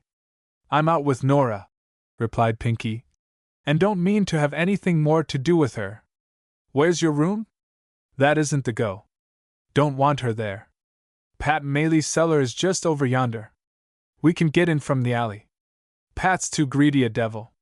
There wouldn't be anything left of her when he got through. No, no, Pinky, I'll have nothing to do with it if she's to go into Pat Maylie's cellar. Not much to choose between 'em, answered Pinky. But it won't do to parley here. We must get her in somewhere. And she pushed open a gate as she spoke. It swung back on one hinge and struck the fence with a bang, disclosing a yard that beggared description in its disorder and filth. In the back part of this yard was a 1.5-story frame building, without windows, looking more like an old chicken house or pigsty than a place for human beings to live in. The loft over the first story was reached by ladder on the outside. Above and below the hovel was laid off in kind of stalls or bunks furnished with straw. There were about 20 of these. It was a 10-cent lodging house, filled nightly. If this wretched hut or sty, call it what you will, had been torn down, it would not have brought $10 as kindling wood. Yet its owner, a gentleman, living handsomely uptown, received for it the annual rent of $250. Sublet at an average of $2 a night, it gave an income of nearly $700 a year. It was known as the Hawk's Nest, and no bird of prey ever had a fouler nest than this. As the gate banged on the fence, a coarse, evil-looking man, wearing a dirty Scotch cap and a red shirt, pushed his head up from the cellar of the house that fronted on the street. "What's wanted?" he asked, in a kind of growl, his upper lip twitching and drawing up at one side in a nervous way, letting his teeth appear. "We want to get this girl in for a little while," said Pinky. "We'll take her away when she comes round. Is anybody in there?" And she pointed to the hovel. The man shook his head. "How much?" asked Pinky. 10 cents apiece." And he held out his hand. Pinky gave him 30 cents. He took a key from his pocket and opened the door that led into the lower room. The stench that came out as the door swung back was dreadful. But poor Flora Bond was by this time so relaxed in every muscle, and so dead to outward things, that it was impossible to get her any farther. So they bore her into this horrible den, and laid her down in one of the stalls on a bed of loose straw. Inside there was nothing but these stalls and straw, not a table or chair, or any article of furniture. They filled up nearly the entire room, leaving only a narrow passage between them. The only means of ventilation was by the door. As soon as Pinky and her companion in this terrible wickedness were alone with their victim, they searched her pocket for the key of her traveling bag. On finding it, Pinky was going to open it, when the other said, "Never mind about that. We can examine her baggage in safer place. Let's go for the movables." And saying this, she fell quickly to work on the person of Flora, slipping out the earrings first, then removing her breastpin and finger rings, while Pinky unbuttoned the new gaiter boots, and drew off both boots and stockings, leaving upon the damp straw the small, bare feet, pink and soft almost as a baby's. It did not take these harpies 5 minutes to possess themselves of everything but the poor girl's dress and undergarments. Cloth over sack, pocket book, collar, linen cuffs, hat, shoes and stockings, all these were taken. "Hello!"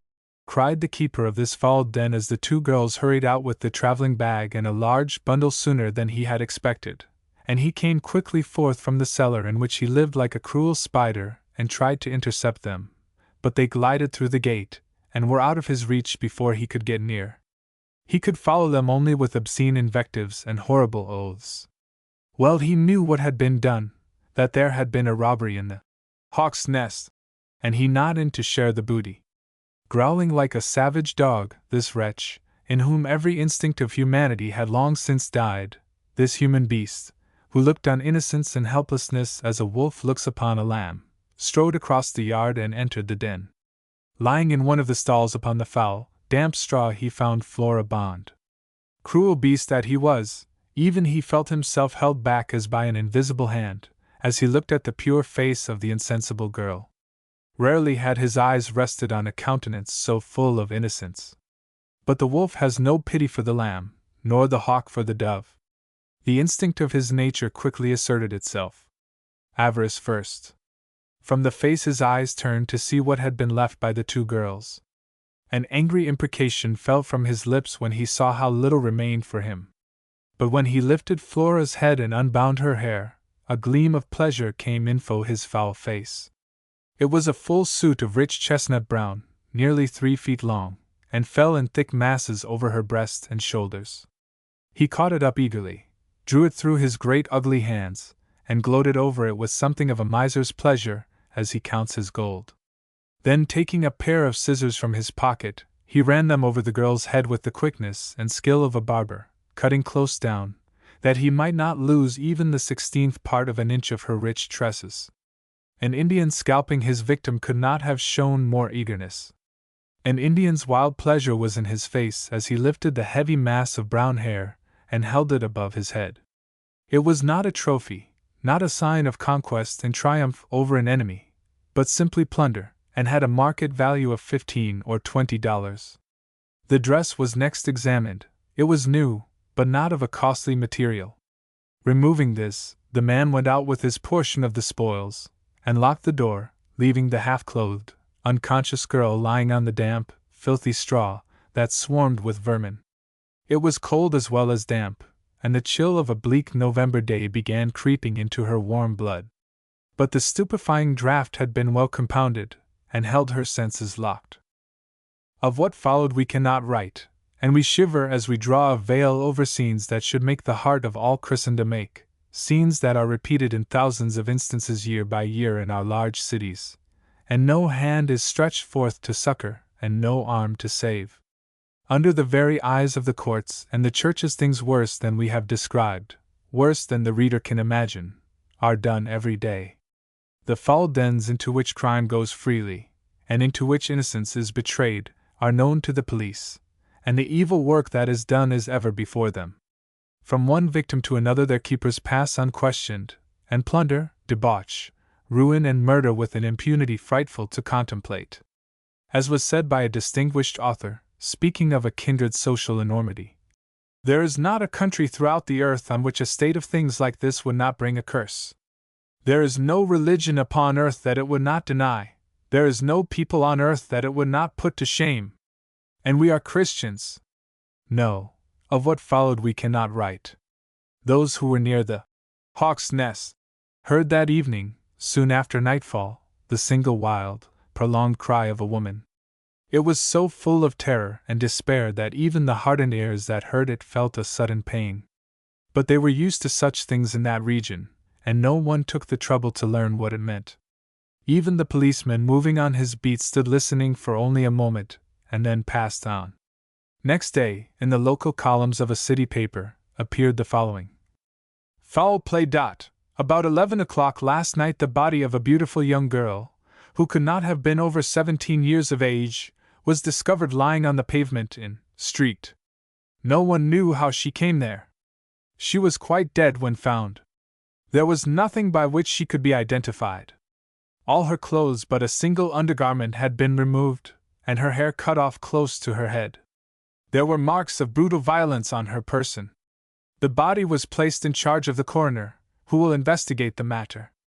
On the day after, this paragraph appeared: Suspicion of foul play. The coroner's inquest elicited nothing in regard to the young girl mentioned yesterday as having been found dead and stripped of her clothing in Street. No one was able to identify her. A foul deed at which the heart shudders has been done, but the wretches by whom it was committed have been able to cover their tracks. And that was the last of it. The whole nation gives a shudder of fear at the announcement of an Indian massacre, an outrage. But in all our large cities are savages more cruel and brutal in their instincts than the Comanches, and they torture and outrage and murder 100 poor victims for every one that is exposed to Indian brutality, and there comes no succor. Is it from ignorance of the fact? No, no, no! There is not a judge on the bench, not a lawyer at the bar, not a legislator at the state capitol, not a mayor or police officer, not a minister who preaches the gospel of Christ, who came to seek and to save, not an intelligent citizen, but knows of all this. What then? Who is responsible? The whole nation arouses itself at news of an Indian assault upon some defenseless frontier settlement, and the general government sends troops to succor and to punish. But who takes note of the worse than Indian massacres going on daily and nightly in the heart of our great cities? Who hunts down and punishes the human wolves in our midst whose mouths are red with the blood of innocents? Their deeds of cruelty outnumber every year 100, nay, 1,000-fold the deeds of our red savages. Their haunts are known, and their work is known. They lie in wait for the unwary, they gather in the price of human souls, none hindering, at our very church doors. Is no one responsible for all this? Is there no help? Is evil stronger than good, hell stronger than heaven? Have the churches nothing to do in this matter? Christ came to seek and to save that which was lost, came to the lowliest, the poorest and the vilest, to those over whom devils had gained power, and cast out the devils. Are those who call themselves by his name diligent in the work to which he put his blessed hands?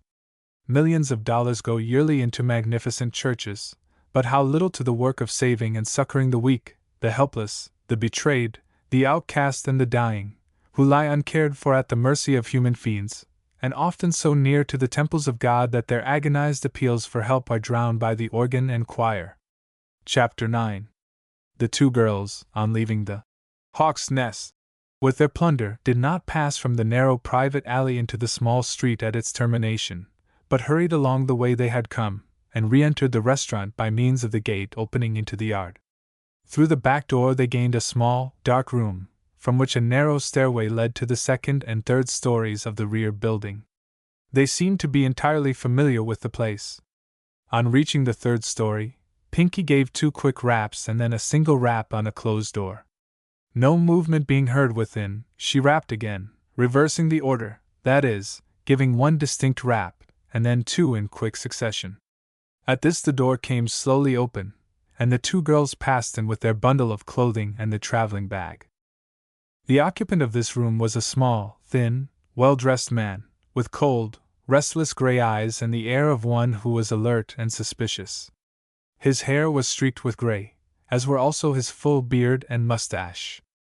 A diamond pin of considerable value was in his shirt bosom. The room contained but few articles. There was a worn and faded carpet on the floor, a writing table and 2 or 3 chairs, and a small bookcase with a few books, but no evidence whatever of business, Not a box or bundle or article of merchandise was to be seen. As the two girls entered, he shut the door noiselessly and turned the key inside. Then his manner changed. His eyes lighted, and there was an expression of interest in his face. He looked toward the bag and bundle. Pinky sat down upon the floor and hurriedly unlocked the traveling bag. Thrusting in her hand, she drew out first a muslin nightgown and threw it down, then a light shawl, a new barège dress, a pair of slippers, collars, cuffs, ribbons, and a variety of underclothing, and last of all a small Bible and a prayer book. These latter she tossed from her with a low derisive laugh, which was echoed by her companion, Miss Peter. The bundle was next opened, and the cloth sacque, the hat, the boots and stockings and the collar and cuffs thrown upon the floor with the contents of the bag. "How much?" asked Pinky, glancing up at the man. They were the first words that had been spoken. At this the man knit his brows in an earnest way, and looked business. He lifted each article from the floor, examined it carefully, and seemed to be making a close estimate of its value. The traveling bag was new, and had cost probably $5. The cloth sacque could not have been made for less than $12. A fair valuation of the whole would have been near $40. "How much?" repeated Pinky, an impatient quiver in her voice. $6, replied the man. "Six devils!" exclaimed Pinky, in a loud, angry voice. "6 devils! You old swindler!" chimed in Miss Peter. "You can take them away." "Just as you like," returned the man, with cool indifference. "Perhaps the police will give you more. It's the best I can do." "But see here, Jerkin," said Pinky, "that sacque is worth twice the money." "Not to me. I haven't a store uptown. I can't offer it for sale in the open market. Don't you understand? Say $10. 6. Here's a breastpin and a pair of earrings," said Miss Peter. "We'll throw them in." And she handed Jerkin, as he was called, the bits of jewelry she had taken from the person of Flora Bond. He looked at them almost contemptuously as he replied, "Wouldn't give you $1 for the set." "Say $8 for the whole," urged Pinky. "6.50, and not a cent more," answered Jerkin. "Hand over, then, you old cormorant," returned the girl, fretfully. "It's a shame to swindle us in this way." The man took out his pocket-book and paid the money, giving half to each of the girls. "It's just a swindle," repeated Pinky. "You're an old hard-fisted money-grubber, and no better than a robber. $3.25 for all that work! It doesn't pay for the trouble. We ought to have had 10 apiece." "You can make it 10 or 20, or maybe 100 if you will," said Jerkin, with a knowing twinkle in his eyes. He gave his thumb a little movement over his shoulder as he spoke. "That's so!" exclaimed Pinky, her manner undergoing a change, and her face growing bright, at least as much of it as could brighten. "Look here, Nell," speaking to Miss Peter, and drawing a piece of paper from her pocket. "I've got 10 rows here. Fanny Bray gave me $5 to go a half on each row. Meant to have gone to Sam McFadden's last night, but got into a muss with old Sal and Nora, and was locked up. They make 10 hits up there to 1 at Sam McFadden's," said Jerkin, again twitching his thumb over his shoulder. "It's the luckiest office I ever heard of. 2 or 3 hits every day for a week past, got a lucky streak somehow. If you go in anywhere, take my advice and go in there," lifting his hand and twitching his thumb upward and over his shoulder again. The two girls passed from the room, and the door was shut and locked inside. No sooner had they done so than Jerkin made a new examination of the articles, and after satisfying himself as to their value proceeded to put them out of sight. Lifting aside a screen that covered the fireplace, he removed from the chimney back, just above the line of sight, a few loose bricks, and through the hole thus made thrust the articles he had bought, letting them drop into a fireplace on the other side. On leaving the room of this professional receiver of stolen goods, Pinky and her friend descended to the second story, and by a door which had been cut through into the adjoining property passed to the rear building of the house next door. They found themselves on a landing, or little square hall, with a stairway passing down to the lower story and another leading to the room above. A number of persons were going up and coming down, a forlorn set, for the most part, of all sexes, ages, and colors. Those who were going up appeared eager and hopeful, while those who were coming down looked disappointed, sorrowful, angry, or desperate. There was a policy shop in one of the rooms above, and these were some of its miserable customers. It was the hour when the morning drawings of the lotteries were received at the office, or shop, and the poor infatuated dupes who had bet on their favorite, Rose, were crowding in to learn the result. Poor old men and women in scant or wretched clothing, young girls with faces marred by evil, blotched and bloated creatures of both sexes, with little that was human in their countenances, except the bare features, boys and girls not yet in their teens, but old in vice and crime, and drunkards with shaking nerves, all these were going up in hope and coming down in disappointment. Here and there was one of a different quality, a scantily dressed woman with a thin, wasted face and hollow eyes, who had been fighting the wolf and keeping fast hold of her integrity, or a tender, innocent-looking girl, the messenger of a weak and shiftless mother, or a pale, bright-eyed boy whose much-worn but clean and well-kept garments gave sad evidence of a home out of which prop and stay had been removed. The strong and the weak, the pure and the defiled, were there. A poor washerwoman who in a moment of weakness has pawned the garments entrusted to her care, that she might venture upon a row, of which she had dreamed, comes shrinking down with a pale, frightened face, and the bitterness of despair in her heart. She has lost. What then?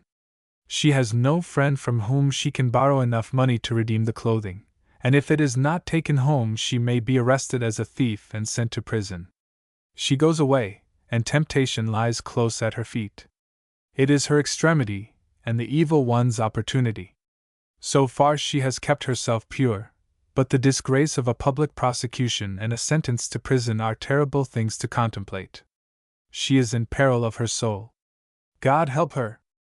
Who is this dressed in rusty black garments and closely veiled, who comes up from the restaurant, one of the convenient and unsuspected entrances to this robber's den? For a policy shop is simply a robbery shop, and is so regarded by the law, which sets a penalty upon the writer and the backer, as upon other criminals.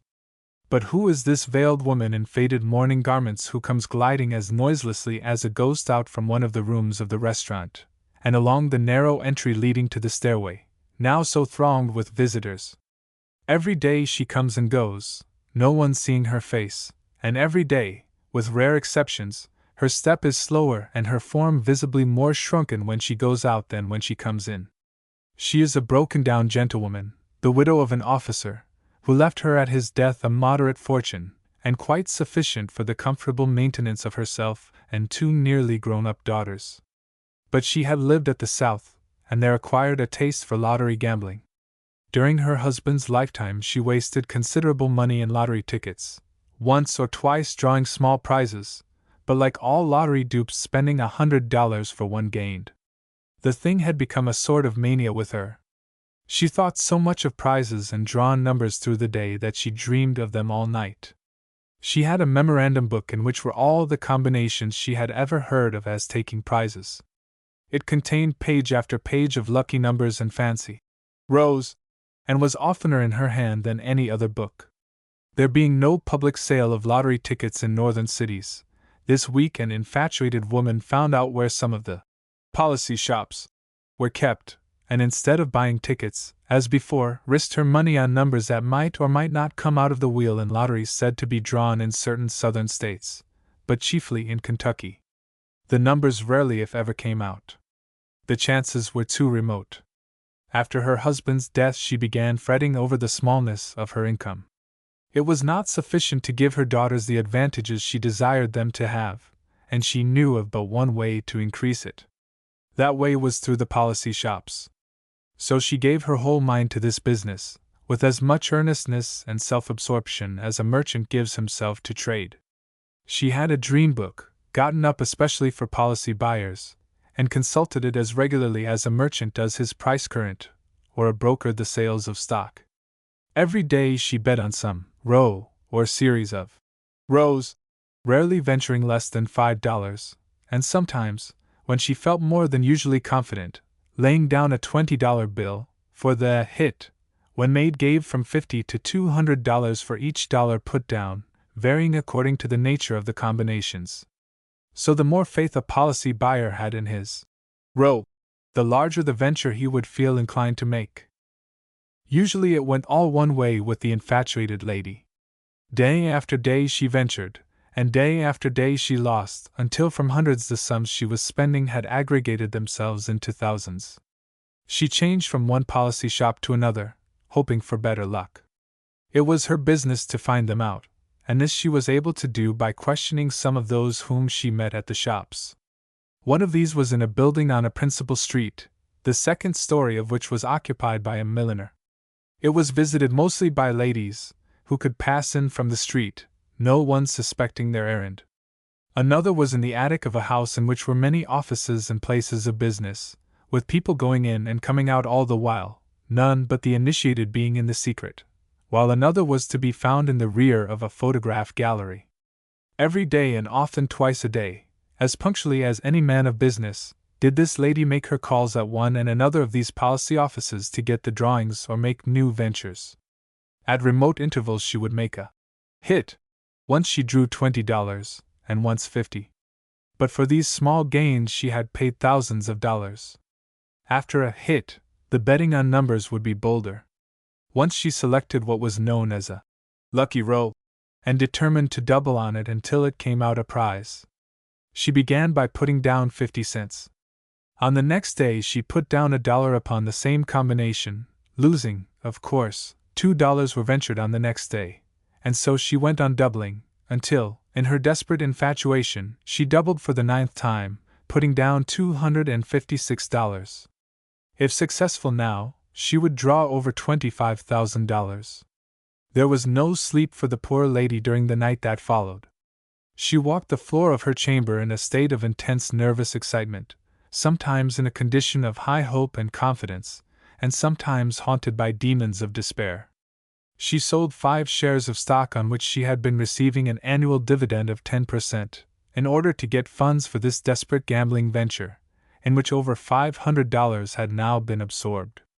Pale and nervous, she made her appearance at the breakfast table on the next morning, unable to take a mouthful of food. It was in vain that her anxious daughters urged her to eat. A little after 12 o'clock she was at the policy office. The drawn numbers for the morning were already in. Her combination was 4, 10, 40. With an eagerness that could not be repressed, she caught up the slip of paper containing the 13 numbers out of 75, which purported to have been drawn that morning somewhere in Kentucky, and reported by telegraph, caught it up with hands that shook so violently that she could not read the figures. She had to lay the piece of paper down upon the little counter before which she stood, in order that it might be still, so that she could read her fate. The first drawn number was 4. What a wild leap her heart gave! The next was 24, the next 8, the next 70, the next 41, and the next 39. Her heart grew almost still. The pressure as of a great hand was on her bosom. 10 came next. 2 numbers of her row were out. A quiver of excitement ran through her frame. She caught up the paper, but it shook as before, so that she could not see the figures. Dashing it back upon the counter, and holding it down almost violently, she bent over, with eyes starting from their sockets, and read the line of figures to the end, then sank over upon the counter with a groan, and lay there half fainting and too weak to lift herself up. If the 40 had been there, she would have made a hit of $25,000. But the 40 was not there, and this made all the difference. Once more, said the policy dealer, in a tone of encouragement, as he bent over the miserable woman.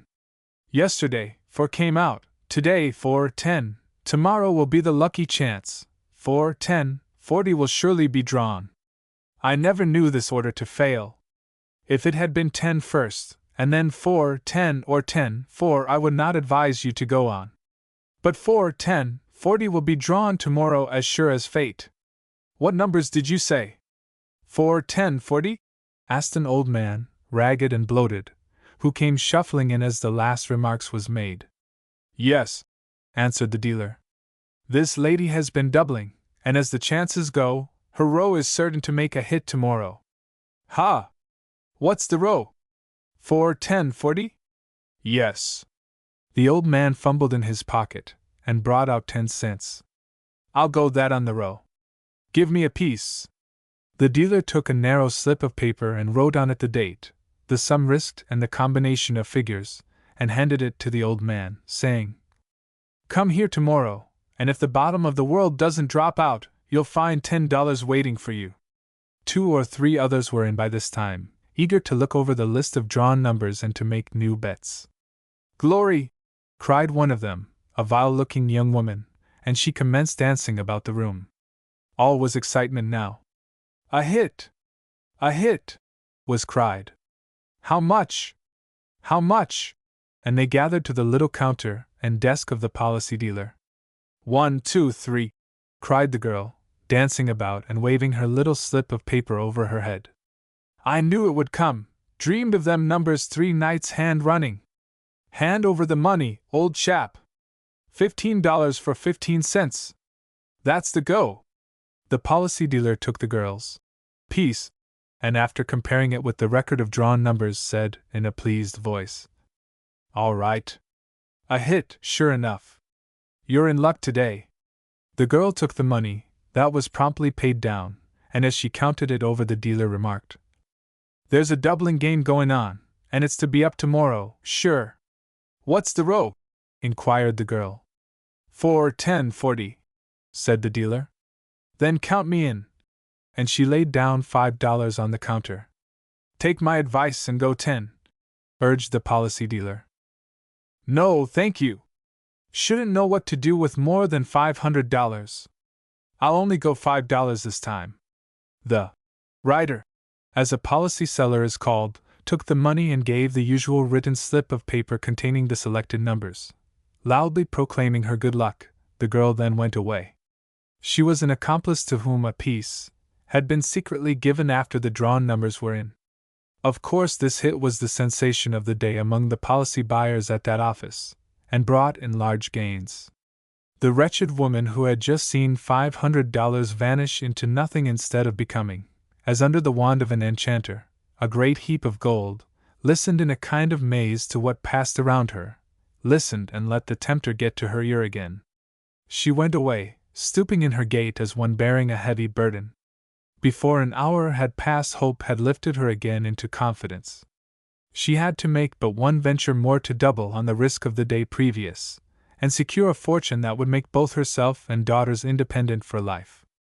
Another sale of good stocks, another gambling venture, and another loss, swelling the aggregate in this wild and hopeless, doubling, experiment to over $1,000. But she was not cured. As regularly as a drunkard goes to the bar went she to the policy shops, every day her fortune growing less. Poverty began to pinch. The house in which she lived with her daughters was sold, and the unhappy family shrunk into a single room in a third-rate boarding house. But their income soon became insufficient to meet the weekly demand for board. Long before this the daughters had sought for something to do by which to earn a little money. Pride struggled hard with them, but necessity was stronger than pride. We finish the story in a few words. In a moment of weakness, with want and hard work staring her in the face, one of the daughters married a man who broke her heart and buried her in less than 2 years. The other, a weak and sickly girl, got a situation as day governess in the family of an old friend of her father's, where she was kindly treated, but she lived only a short time after her sister's death. And still there was no abatement of the mother's infatuation. She was more than half insane on the subject of policy gambling, and confident of yet retrieving her fortunes. At the time Pinky Sweat and her friend in evil saw her come gliding up from the restaurant in faded mourning garments and closely veiled, she was living alone in a small, meagerly furnished room, and cooking her own food. Everything left to her at her husband's death was gone. She earned $1 or $2 each week by making shirts and drawers for the slop shops, spending every cent of this in policies. A few old friends who pitied her, but did not know of the vice in which she indulged, paid her rent and made occasional contributions for her support. All of these contributions, beyond the amount required for a very limited supply of food, went to the policy shops. It was a mystery to her friends how she had managed to waste the handsome property left by her husband, but no one suspected the truth. Chapter 10. Who's that, I wonder? Asked Nell Peter as the dark, close-veiled figure glided past them on the stairs. Oh, she's a policy drunkard, answered Pinky, loud enough to be heard by the woman, who, as if surprised or alarmed, stopped and turned her head, her veil falling partly away, and disclosing features so pale and wasted that she looked more like a ghost than living flesh and blood. There was a strange gleam in her eyes. She paused only for an instant, but her steps were slower as she went on climbing the steep and narrow stairs that led to the policy office. Good gracious, Pinky! Did you ever see such a face? Exclaimed Nell Peter. It's a walking ghost, I should say, and no woman at all. Oh, I've seen lots of 'em, answered Pinky. She's a policy drunkard. Bad as drinking when it once gets hold of 'em. They tipple all the time, sell anything, beg, borrow, steal, or starve themselves to get money to buy policies. She's one of 'em that's starving. By this time they had reached the policy office. It was in a small room on the third floor of the back building, yet as well known to the police of the district as if it had been on the front street. One of these public guardians soon after his appointment through political influence, and while some wholesome sense of duty and moral responsibility yet remained, caused the writer in this particular office to be arrested. He thought that he had done a good thing, and looked for approval and encouragement. But to his surprise and chagrin he found that he had blundered. The case got no farther than the alderman's. Just how it was managed he did not know, but it was managed, and the business of the office went on as before. A little light came to him soon after, on meeting a prominent politician to whom he was chiefly indebted for his appointment. Said this individual, with a look of warning and a threat in his voice, "See here, my good fellow, I'm told that you've been going out of your way and meddling with the policy dealers. Take my advice, and mind your own business. If you don't, it will be all day with you. There isn't a man in town strong enough to fight this thing, so you'd better let it alone." And he did let it alone. He had a wife and 3 little children, and couldn't afford to lose his place. So he minded his own business, and let it alone. Pinky and her friend entered this small third-story back room. Behind a narrow, unpainted counter, having a desk at one end, stood a middle-aged man, with dark, restless eyes that rarely looked you in the face. He wore a thick but rather closely cut beard and mustache. The police knew him very well, so did the criminal lawyers, when he happened to come in their way, so did the officials of 2 or 3 state prisons in which he had served out partial sentences. He was too valuable to political rings and associations antagonistic to moral and social well-being to be left idle in the cell of a penitentiary for the whole term of a commitment. Politicians have great influence, and governors are human. On the walls of the room were pasted a few pictures cut from the illustrated papers, some of them portraits of leading politicians, and some of them portraits of noted pugilists and sporting men. The picture of a certain judge, who had made himself obnoxious to the fraternity of criminals by his severe sentences, was turned upside down. There was neither table nor chair in the room. The woman in black had passed in just before the girls, and was waiting her turn to examine the drawn numbers. She had not tasted food since the day before, having ventured her only dime on a policy, and was feeling strangely faint and bewildered. She did not have to wait long. It was the old story. Her combination had not come out, and she was starving. As she moved back toward the door, she staggered a little. Pinky, who had become curious about her, noticed this, and watched her as she went out. "It's about up with the old lady, I guess," she said to her companion, with an unfeeling laugh. And she was right. On the next morning the poor old woman was found dead in her room, and those who prepared her for burial said that she was wasted to a skeleton. She had, in fact, starved herself in her infatuation, spending day after day in policies what she should have spent for food. Pinky's strange remark was but too true. She had become a policy drunkard, a vice almost as disastrous in its effects as its kindred vice, intemperance, though less brutalizing and less openly indulged. "Where now?" was the question of Pinky's friend as they came down, after spending in policies all the money they had received from the sale of Flora Bond's clothing. "Any other game?" "Yes." "What?" Come along to my room, and I'll tell you. Round in Ewing Street? Yes. Great game up, if I can only get on the track. What is it? There's a cast-off baby in Dirty Alley, and Fan Bray knows its mother, and she's rich. What? Fan's getting lots of hush money. Goody. But that is game, isn't it? The baby's owned by 2 beggar women who board it in Dirty Alley. It's most starved and frozen to death, and Fan's awful afraid it may die. She wants me to steal it for her, so that she may have it better taken care of, and I was going to do it last night, when I got into a muss. Who's the woman that boards it? She lives in a cellar, and is drunk every night. Can steal the brat easily enough, but if I can't find out who it belongs to, you see it will be trouble for nothing. No, I don't see any such thing, answered Nell Peter. If you can't get hush money out of its mother, you can bleed Fanny Bray. That's so, and I'm going to bleed her. The mother, you see, thinks the baby's dead. The proud old grandmother gave it away, as soon as was born, to a woman that Fan Bray found for her. Its mother was out of her head, and didn't know nothing. That woman sold the baby to the women who keep it to beg with. She's gone up the spout now, and nobody knows who the mother and grandmother are but Fan, and nobody knows where the baby is but me and Fan. She's bleeding the old lady, and promises to share with me if I keep track of the baby and see that it isn't killed or starved to death. But I don't trust her. She puts me off with 5s and 10s, when I'm sure she gets 100s. Now, if we have the baby all to ourselves, and find out the mother and grandmother, won't we have a splendid chance? I'll bet you on that. Won't we? Why, Pinky, this is a gold mine. Didn't I tell you there was great game up? I was just wanting someone to help me. Met you in the nick of time. The 2 girls had now reached Pinky's room in Ewing Street, where they continued in conference for a long time before settling their plans. Does Fan know where you live? Queried Nell Peter. Yes. Then you will have to change your quarters. Easily done. Doesn't take half a dozen furniture cars to move me. I know a room. Where? It's a little too much out of the way, you'll think maybe, but it's just a dandy for hiding in. You can't keep the brat there, and nobody. Me keep the brat?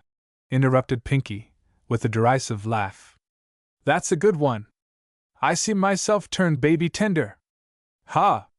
Ha! That's funny. What do you expect to do with the child after you steal it? Asked Pinky's friend. I don't intend to nurse it or have it about me. What then?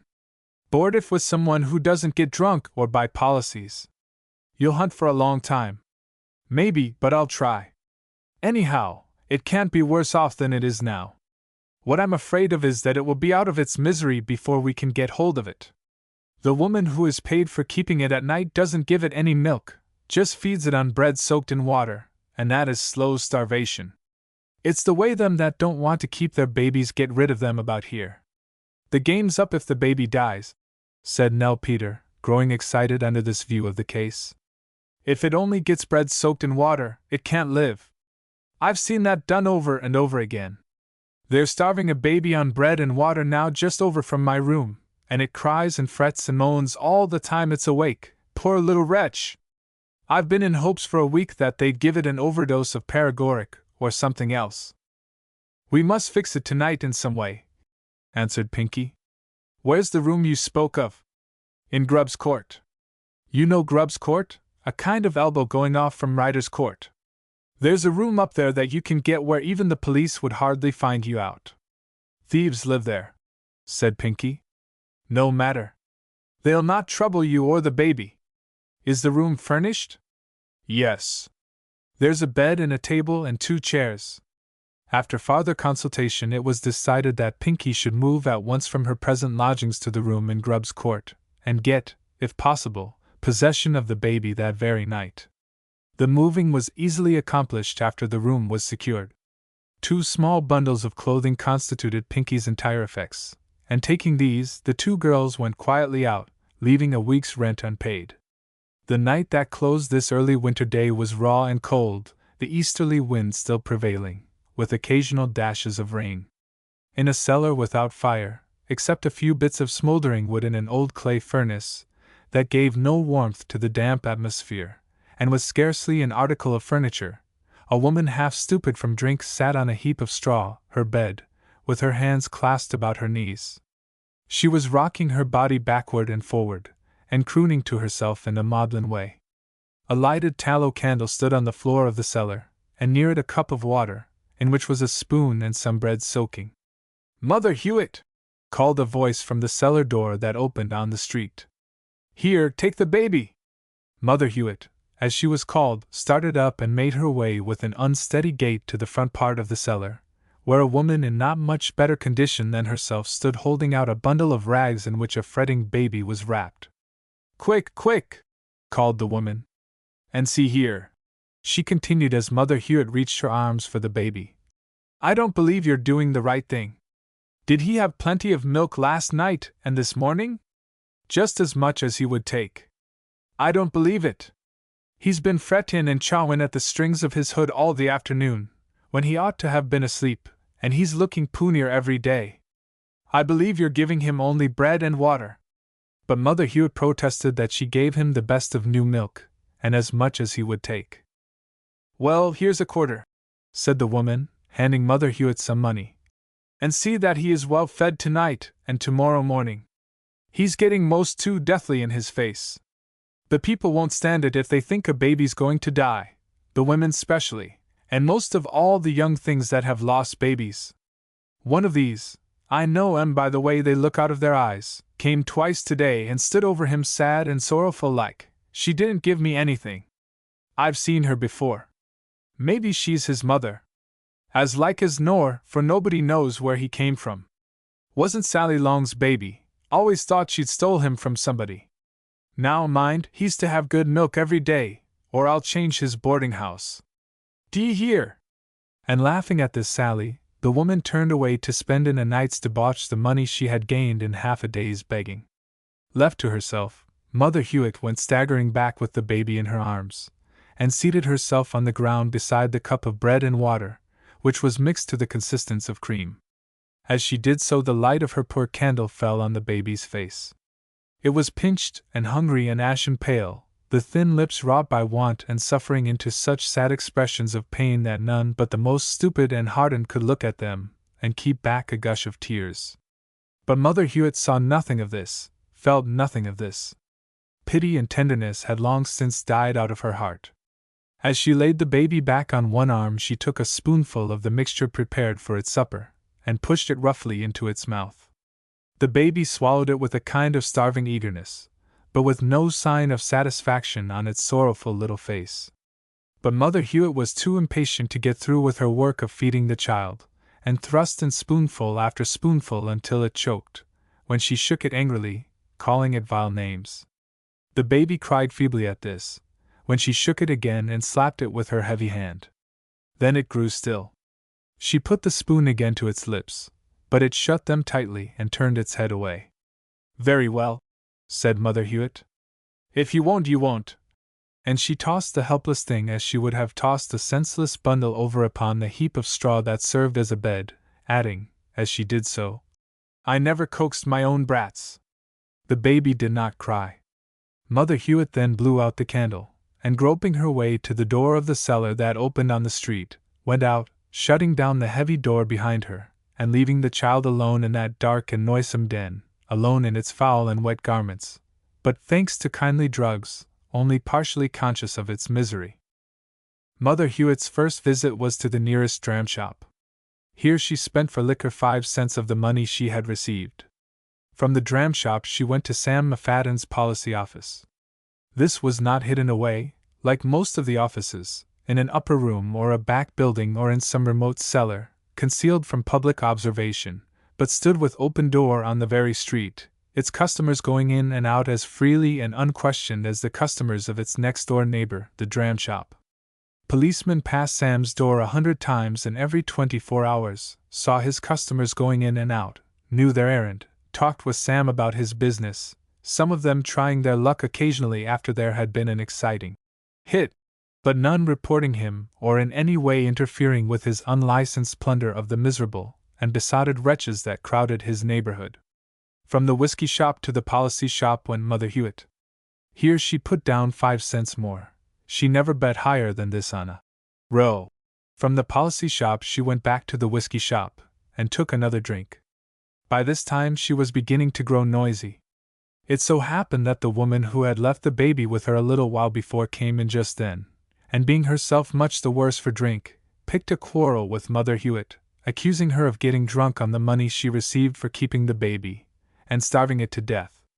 A fight was the consequence, in which they were permitted to tear and scratch and bruise each other in a shocking way, to the great enjoyment of the little crowd of debased and brutal men and women who filled the dram shop. But fearing a visit from the police, the owner of the den, a strong, coarse Irishman, interfered, and dragging the women apart, pushed Mother Hewitt out, giving her so violent an impetus that she fell forward into the middle of the narrow street, where she lay unable to rise, not from any hurt, but from sheer intoxication.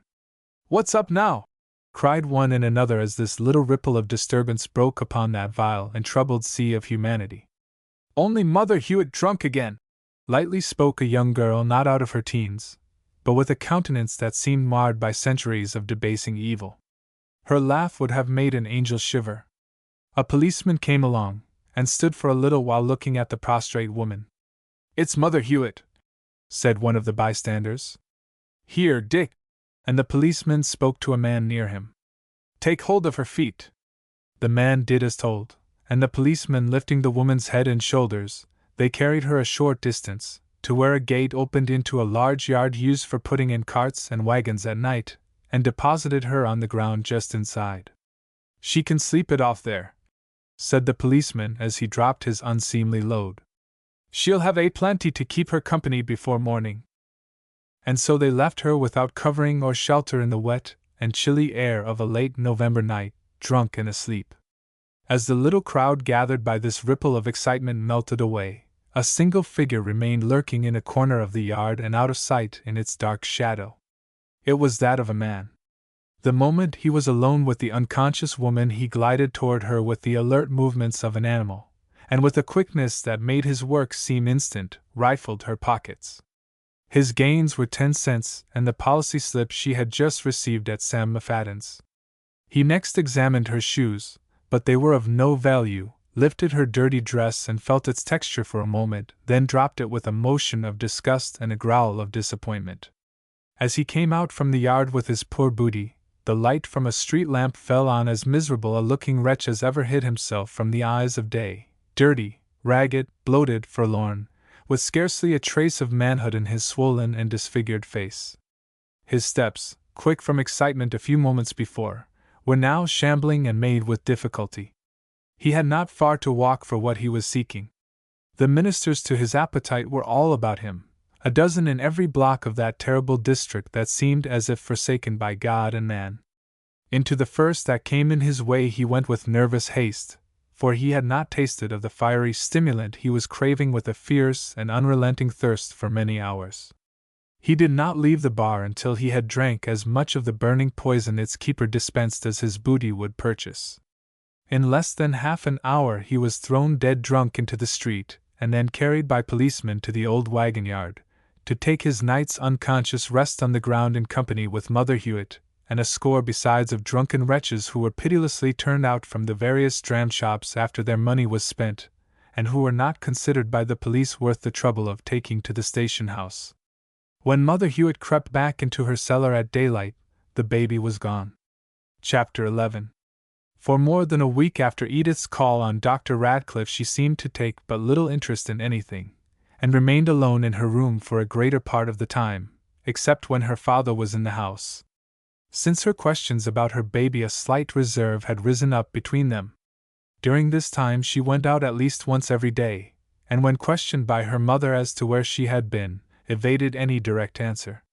If questioned more closely, she would show a rising spirit and a decision of manner that had the effect to silence, and at the same time to trouble Mrs. Diniford, whose mind was continually on the rack.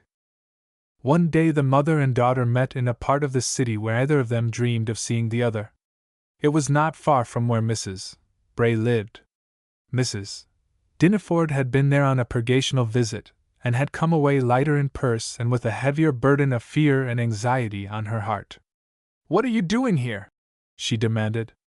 I've been to St. John's Mission Sewing School, replied Edith. I have a class there. You have? Why didn't you tell me this before? I don't like such doings. This is no place for you. My place is where I can do good, returned Edith, speaking slowly, but with great firmness. Good. You can do good if you want to without demeaning yourself to work like this. I don't want you mixed up with these low, vile people, and I won't have it. Mrs. Dinneford spoke in a sharp, positive voice. Edith made no answer, and they walked on together. I shall speak to your father about this, said Mrs. Dinneford. It isn't reputable. I wouldn't have you seen here for the world. I shall walk unhurt, you need not fear, returned Edith. There was silence between them for some time, Edith not caring to speak, and her mother in doubt as to what it were best to say. How long have you been going to St. John's Mission School? At length queried Mrs. Dinneford. I've been only a few times, replied Edith. And have a class of diseased and filthy little wretches, I suppose, gutter children? They are God's children, said Edith in a tone of rebuke. Oh, don't preach to me, was angrily replied. I only said what was true, remarked Edith. There was silence again. Are you going directly home? Asked Mrs. Dinneford, after they had walked the distance of several blocks. Edith replied that she was. Then you'd better take that car. I shall not be home for an hour yet. They separated, Edith taking the car. As soon as she was alone, Mrs. Dinneford quickened her steps, like a person who had been held back from some engagement. A walk of 10 minutes brought her to one of the principal hotels of the city. Passing in, she went up to a reception parlor, where she was met by a man who rose from a seat near the windows and advanced to the middle of the room.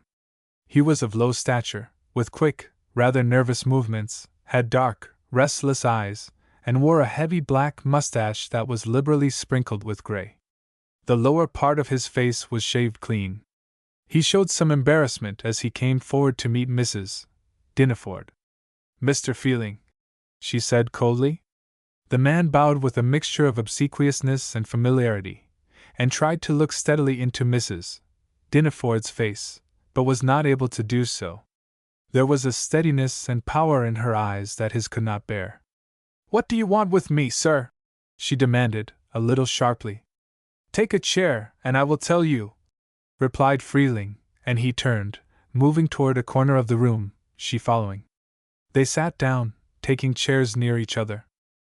There's trouble brewing, said the man, his face growing dark and anxious. What kind of trouble? I had a letter from George Granger yesterday. What? The color went out of the lady's face. A letter from George Granger. He wished to see me. Did you go? Yes. What did he want?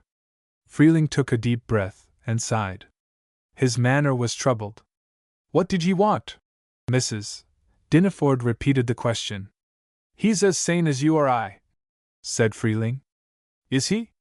Oh, very well. Then let him go to the state's prison. Mrs. Dinneford said this with some bravado in her manner. But the color did not come back to her face. He has no idea of that, was replied. What then? The lady leaned toward Freeling.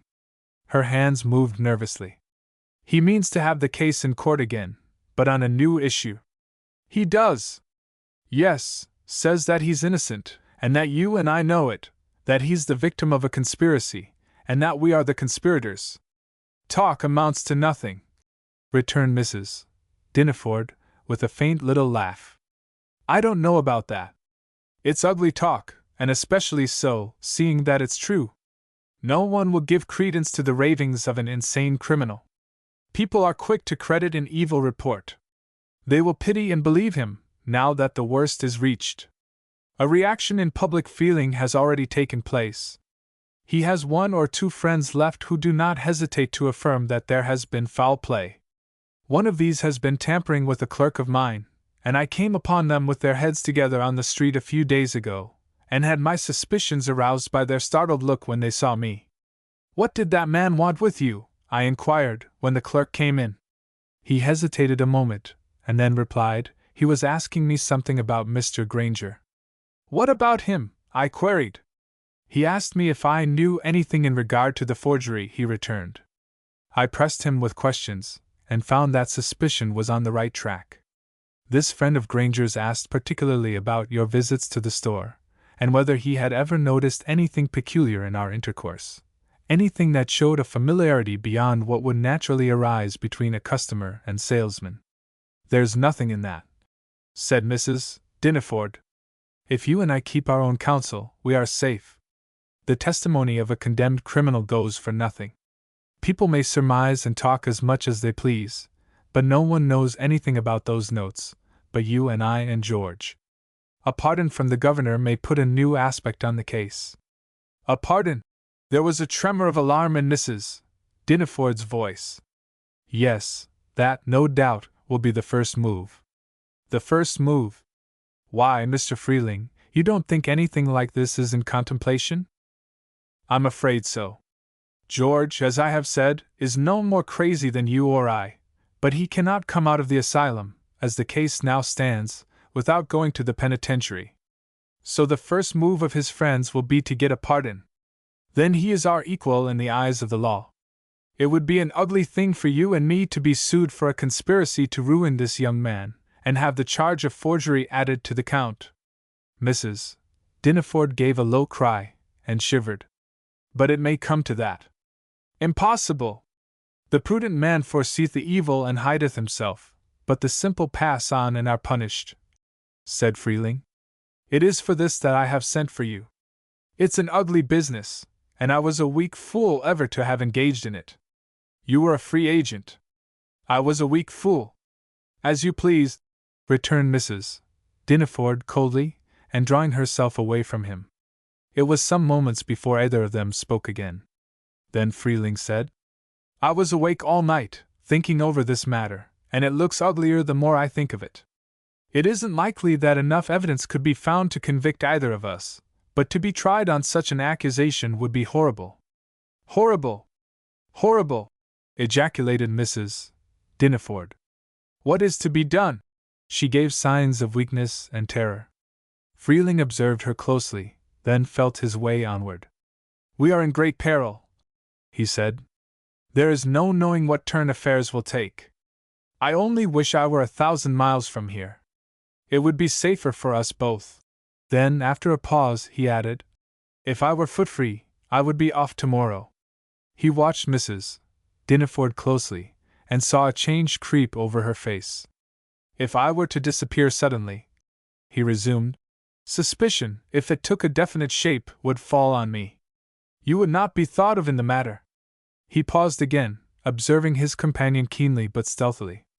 He was not able to look her fully in the face. Speak out plainly, said Mrs. Dinneford, with visible impatience. Plainly, then, madam, returned Freeling, changing his whole bearing toward her, and speaking as one who felt that he was master of the situation. It has come to this. I shall have to break up and leave the city, or there will be a new trial in which you and I will be the accused. Now, self-preservation is the first law of nature. I don't mean to go to the state's prison if I can help it. What I am now debating are the chances in my favor if Granger gets a pardon, and then makes an effort to drive us to the wall, which he most surely will. I have settled it so far. Mrs. Dinneford leaned toward him with an anxious expression on her countenance, waiting for the next sentence. But Freeling did not go on. How have you settled it? She demanded, trembling as she spoke with the excitement of suspense. That I am not going to the wall if I can help it. How will you help it? I have an accomplice. And this time he was able to look at Mrs. Dinneford with such a fixed and threatening gaze that her eyes fell. You have? She questioned, in a husky voice. Yes. Who? Mrs. Helen Dinneford. And do you think for a moment that to save myself I would hesitate to sacrifice her? The lady's face grew white. She tried to speak, but could not. I am talking plainly, as you desired, madam, continued Freeling. You led me into this thing. It was no scheme of mine, and if more evil consequences are to come, I shall do my best to save my own head. Let the hurt go to where it rightfully belongs. What do you mean? Mrs. Dineford tried to rally herself. Just this, was answered. If I am dragged into court, I mean to go in as a witness, and not as a criminal. At the first movement toward an indictment, I shall see the district attorney, whom I know very well, and give him such information in the case as will lead to fixing the crime on you alone, while I will come in as the principal witness. This will make your conviction certain. Devil! Exclaimed Mrs. Dineford, her white face convulsed and her eyes starting from their sockets with rage and fear. Devil! She repeated, not able to control her passion. Then you know me, was answered, with cool self-possession, and what you have to expect. Neither spoke for a considerable time. Up to this period they had been alone in the parlor. Guests of the house now came in and took seats near them. They arose and walked the floor for a little while, still in silence, then passed into an adjoining parlor that happened to be empty, and resumed the conference. This is a last resort, remarked Freeling, softening his voice as they sat down. A card that I do not wish to play, and shall not if I can help it. But it is best that you should know that it is in my hand. If there is any better way of escape, I shall take it. You spoke of going away, said Mrs. Dineford. Yes. But that involves a great deal. What? The breaking up of my business, and loss of money and opportunities that I can hardly hope ever to regain. Why loss of money? I shall have to wind up hurriedly, and it will be impossible to collect more than a small part of my outstanding claims. I shall have to go away under a cloud, and it will not be prudent to return. Most of these claims will therefore become losses. The amount of capital I shall be able to take will not be sufficient to do more than provide for a small beginning in some distant place and under an assumed name. On the other hand, if I remain and fight the thing through, as I have no doubt I can, I shall keep my business and my place in society here, hurt, it may be, in my good name, but still with the main chance all right. But it will be hard for you. If I pass the ordeal safely, you will not. And the question to consider is whether you can make it to my interest to go away, to drop out of sight, injured in fortune and good name, while you go unscathed. You now have it all in a nutshell. I will not press you to a decision today. Your mind is too much disturbed. Tomorrow at noon, I would like to see you again. Freeling made a motion to rise, but Mrs. Dineford did not stir. Perhaps, he said, you decide at once to let things take their course. Understand me, I am ready for either alternative. The election is with yourself. Mrs. Dineford was too much stunned by all this to be able to come to any conclusion. She seemed in the maze of a terrible dream, full of appalling reality. To wait for 24 hours in this state of uncertainty was more than her thoughts could endure. And yet she must have time to think, and to get command of her mental resources. Will you be disengaged at 5 o'clock? She asked. Yes. I will be here at 5. Very well. Mrs. Dineford arose with a weary air. I shall want to hear from you very explicitly, she said. If your demand is anywhere in the range of reason and possibility, I may meet it. If outside of that range, I shall of course reject it. It is possible that you may not hold all the winning cards. In fact, I know that you do not. I will be here at 5, said Freeling. Very well. I shall be on time. And they turned from each other, passing from the parlor by separate doors. Chapter 12. One morning, about 2 weeks later, Mr. Freeling did not make his appearance at his place of business as usual. At 10 o'clock a clerk went to the hotel where he boarded to learn the cause of his absence. He had not been there since the night before. His trunks and clothing were all in their places, and nothing in the room indicated anything more than an ordinary absence. 12 o'clock, and still Mr. Freeling had not come to the store. 2 or 3 notes were to be paid that day, and the managing clerk began to feel uneasy. The bank and check books were in a private drawer in the fireproof of which Mr. Freeling had the key. So there was no means of ascertaining the balances in bank. At 1 o'clock it was thought best to break open the private drawer and see how matters stood. Freeling kept 3 bank accounts, and it was found that on the day before he had so nearly checked out all the balances that the aggregate on deposit was not over $20. In looking back over these bank accounts, it was seen that within a week he had made deposits of over $50,000, and that most of the checks drawn against these deposits were in sums of $5,000 each. At 3 o'clock he was still absent. His notes went to protest, and on the next day his city creditors took possession of his effects. One fact soon became apparent: he had been paying the rogue's game on a pretty liberal scale, having borrowed on his checks, from business friends and brokers, not less than $60,000 or $70,000. It was estimated, on a thorough examination of his business, that he had gone off with at least $100,000. To this amount Mrs. Dineford had contributed from her private fortune the sum of $20,000. Not until she had furnished him with that large amount would he consent to leave the city. He magnified her danger, and so overcame her with terrors that she yielded to his exorbitant demand. On the day a public newspaper announcement of Freeling's rascality was made, Mrs. Dineford went to bed sick of a nervous fever, and was for a short period out of her mind. Neither Mr. Dineford nor Edith had failed to notice a change in Mrs. Dineford. She was not able to hide her troubled feelings. Edith was watching her far more closely than she imagined, and now that she was temporarily out of her mind, she did not let a word or look escape her. The first aspect of her temporary aberration was that of fear and deprecation. She was pursued by someone who filled her with terror, and she would lift her hands to keep him off, or hide her head in abject alarm. Then she would beg him to keep away. Once she said, "It's no use, I can't do anything more." "You're a vampire!" "Who is a vampire?" asked Edith, hoping that her mother would repeat some name. But the question seemed to put her on her guard. The expression of fear went out of her face, and she looked at her daughter curiously. Edith did not repeat the question. In a little while the mother's wandering thoughts began to find words again, and she went on talking in broken sentences out of which little could be gleaned.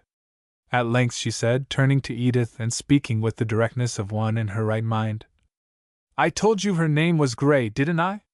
Gray, not Bray." It was only by a quick and strong effort that Edith could steady her voice as she replied, "Yes, you said it was Gray. Gray, not Bray.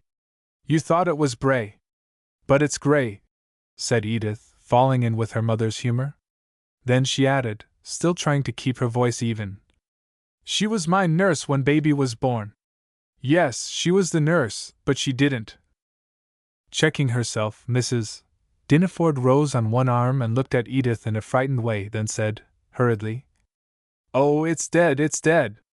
You know that, and the woman's dead, too." Edith sat motionless and silent as a statue, waiting for what more might come.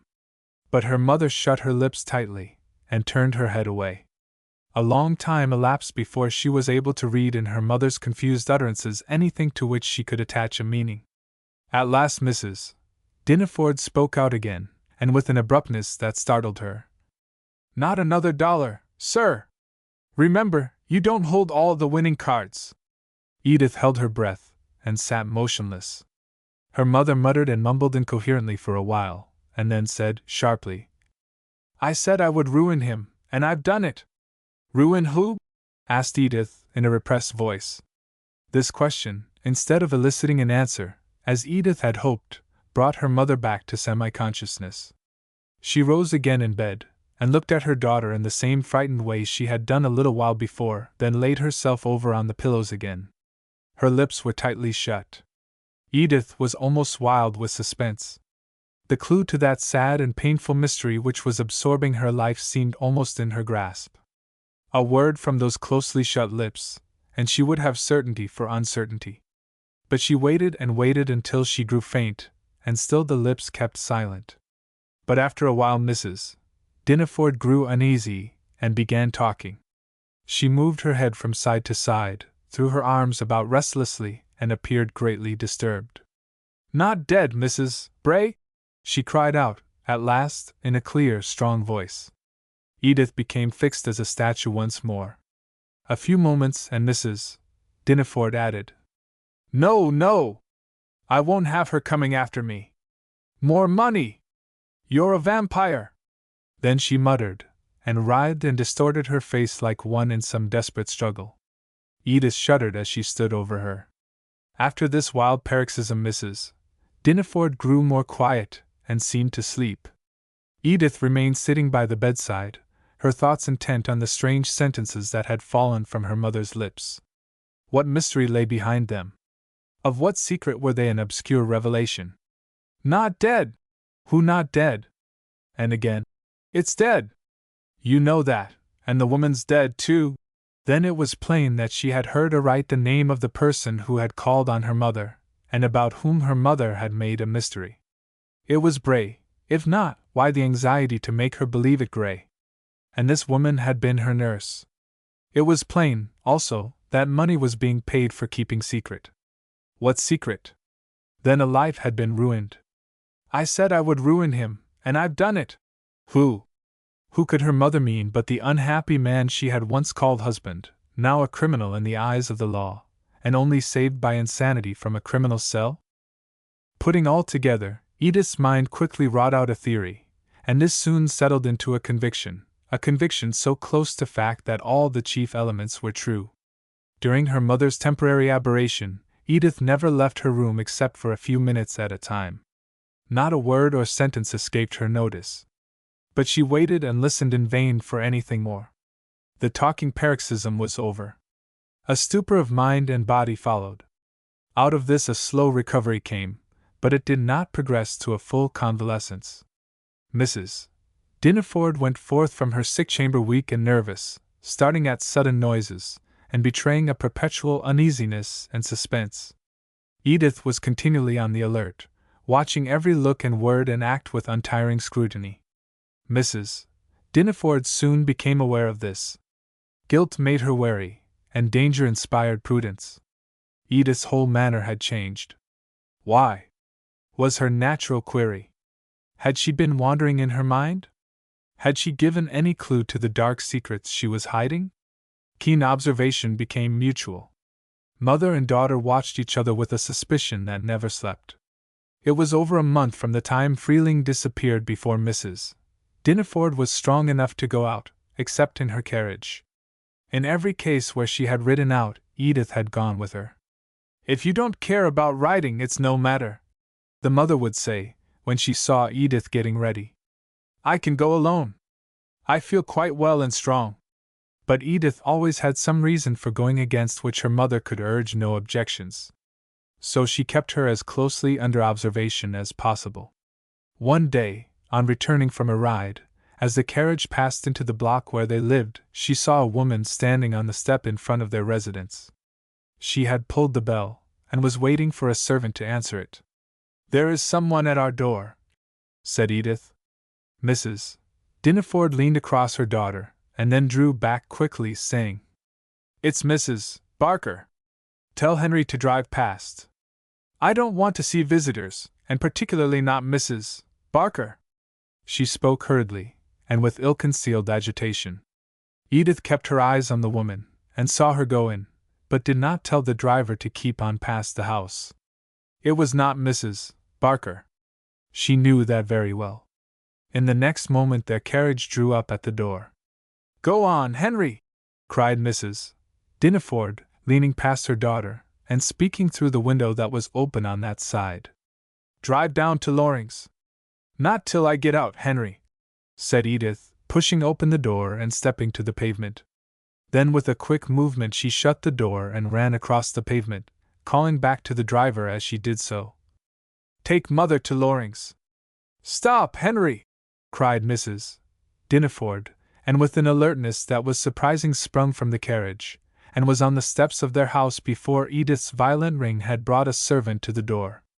They passed in, Edith holding her place just in advance. I will see Mrs. Barker, said Mrs. Dineford, trying to keep out of her voice the fear and agitation from which she was suffering. You can go up to your room. It isn't Mrs. Barker. You are mistaken. There was as much of betrayal in the voice of Edith as in that of her mother. Each was trying to hide herself from the other, but the veil in both cases was far too thin for deception. Mother and daughter entered the parlor together. As they did so, a woman of small stature, and wearing a rusty black dress, arose from a seat near the window. The moment she saw Edith, she drew a heavy dark veil over her face with a quickness of movement that had in it as much of discomfiture as surprise. Mrs. Dineford was equal to the occasion.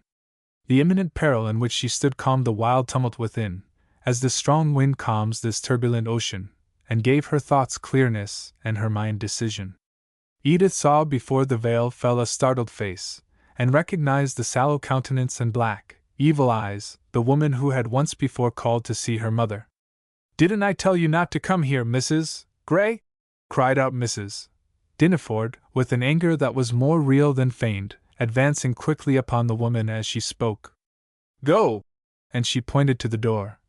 "And don't you dare to come here again. I told you when you were here last time that I wouldn't be bothered with you any longer. I've done all I ever intend doing. So take yourself away." And she pointed again to the door. Mrs. Bray, for it was that personage, comprehended the situation fully. She was as good an actor as Mrs. Dineford, and quite as equal to the occasion. Lifting her hand in a weak, deprecating way, and then shrinking like one borne down by the shock of a great disappointment, she moved back from the excited woman and made her way to the hall, Mrs.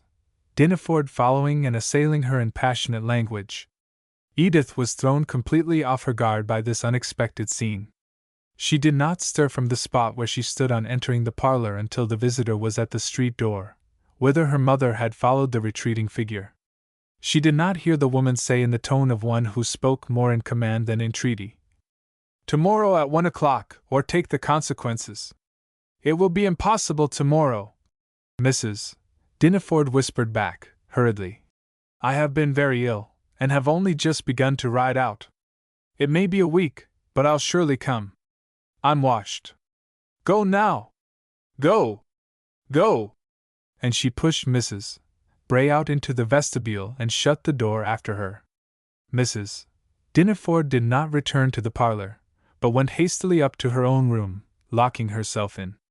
She did not come out until dinner time, when she made an effort to seem composed, but Edith saw her hand tremble every time it was lifted. She drank 3 glasses of wine during the meal. After dinner she went to her own apartment immediately, and did not come down again that day. On the next morning Mrs. Dineford tried to appear cheerful and indifferent. But her almost colorless face, pinched about the lips and nostrils, and the troubled expression that would not go out of her eyes, betrayed to Edith the intense anxiety and dread that lay beneath the surface. Days went by, but Edith had no more signs. Now that her mother was steadily getting back both bodily strength and mental self-poise, the veil behind which she was hiding herself, and which had been broken into rifts here and there during her sickness, grew thicker and thicker. Mrs. Dineford had too much at stake not to play her cards with exceeding care. She knew that Edith was watching her with an intentness that let nothing escape. Her first care, as soon as she grew strong enough to have the mastery over herself, was so to control voice, manner, and expression of countenance as not to appear aware of this surveillance. Her next was to re-establish the old distance between herself and daughter, which her illness had temporarily bridged over, and her next was to provide against any more visits from Mrs. Bray. Chapter 13. As for Edith, all doubts and questionings as to her baby's fate were merged into a settled conviction that it was alive, and that her mother knew where it was to be found. From her mother's pity and humanity she had nothing to hope for the child. It had been cruelly cast adrift, pushed out to die, by what means was cared not, so that it died and left no trace. The face of Mrs. Bray had, in the single glance Edith obtained of it, become photographed in her mind. If she had been an artist, she could have drawn it from memory so accurately that no one who knew the woman could have failed to recognize her likeness. Always when in the street her eyes searched for this face. She never passed a woman of small stature and poor dark clothing without turning to look at her. Every day she went out, walking the streets sometimes for hours looking for this face, but not finding it. Every day she passed certain corners and localities where she had seen women begging, and whenever she found one with a baby in her arms would stop to look at the poor starved thing, and question her about it. Gradually, all her thoughts became absorbed in the condition of poor, neglected, and suffering children.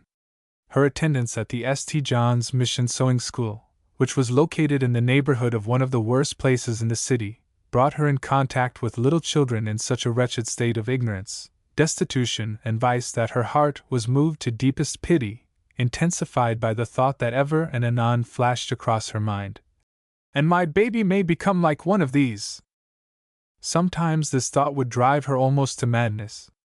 Often she would become so wild in her suspense as to be on the verge of openly accusing her mother with having knowledge of her baby's existence, and demanding of her its restoration. But she was held back by the fear that such an accusation would only shut the door of hope forever. She had come to believe her mother capable of almost any wickedness.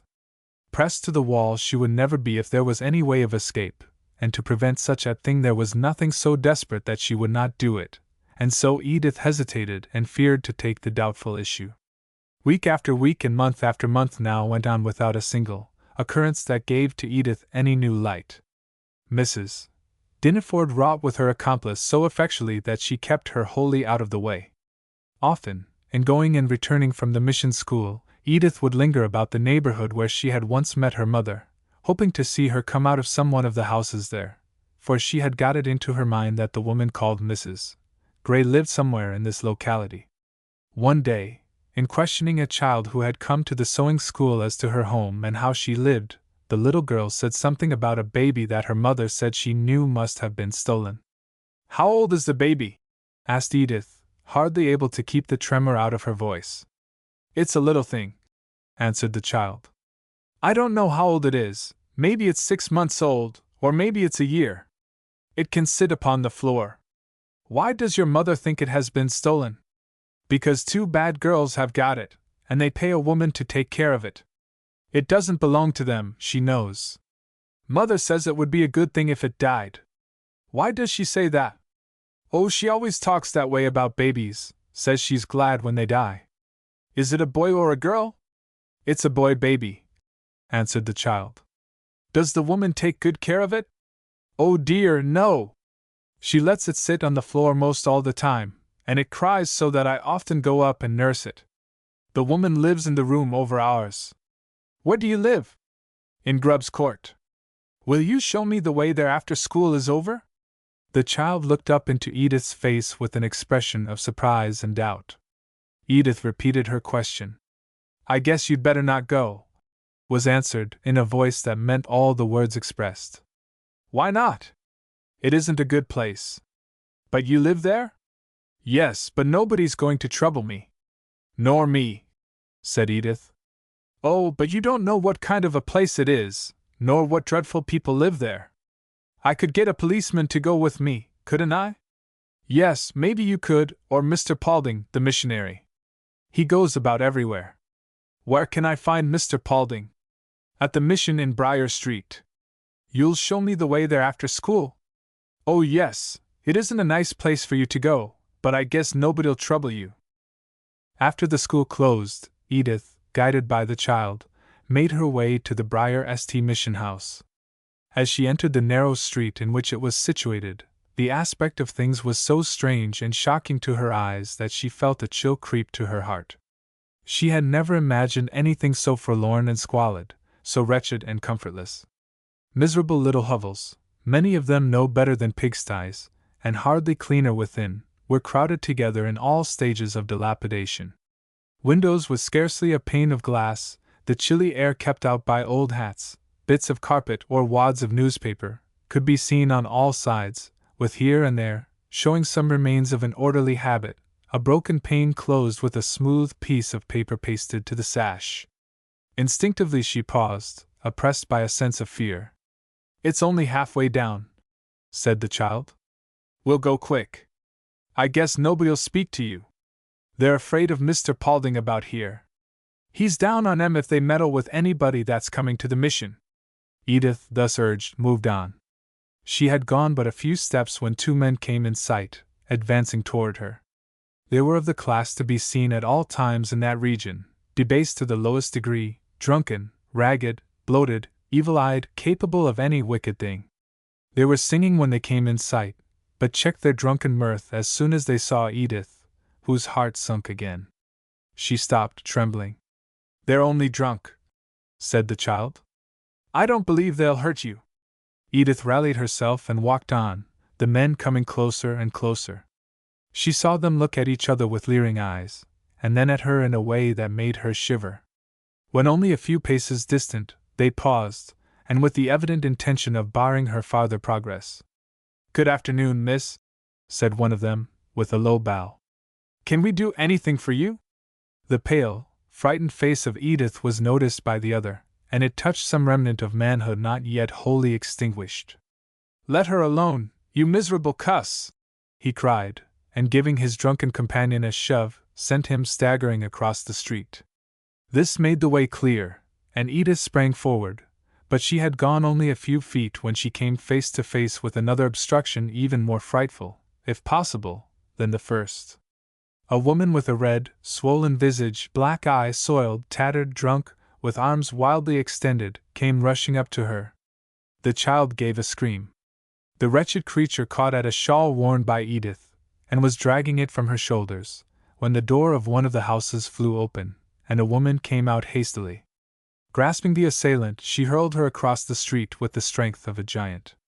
"We're going to the mission," said the child. "It's just down there. Go long. I'll stand here and see that no one meddles with you again." Edith faltered her thanks, and went on. "That's the Queen," said her companion. "The Queen!" Edith's hasty tones betrayed her surprise. "Yes, it's Nora. They're all afraid of her. I'm glad she saw us. She's as strong as a man." In a few minutes they reached the mission, but in those few minutes Edith saw more to sadden the heart, more to make it ache for humanity, than could be described in pages. The missionary was at home. Edith told him the purpose of her call and the locality she desired to visit. "I wanted to go alone," she remarked, "but this little girl, who is in my class at the sewing school, said it wouldn't be safe, and that you would go with me." "I should be sorry to have you go alone into Grubb's Court," said the missionary, kindly, and with concern in his voice. "For a worse place can hardly be found in the city, I was going to say in the world. You will be safe with me, however. But why do you wish to visit Grubb's Court? Perhaps I can do all that is needed.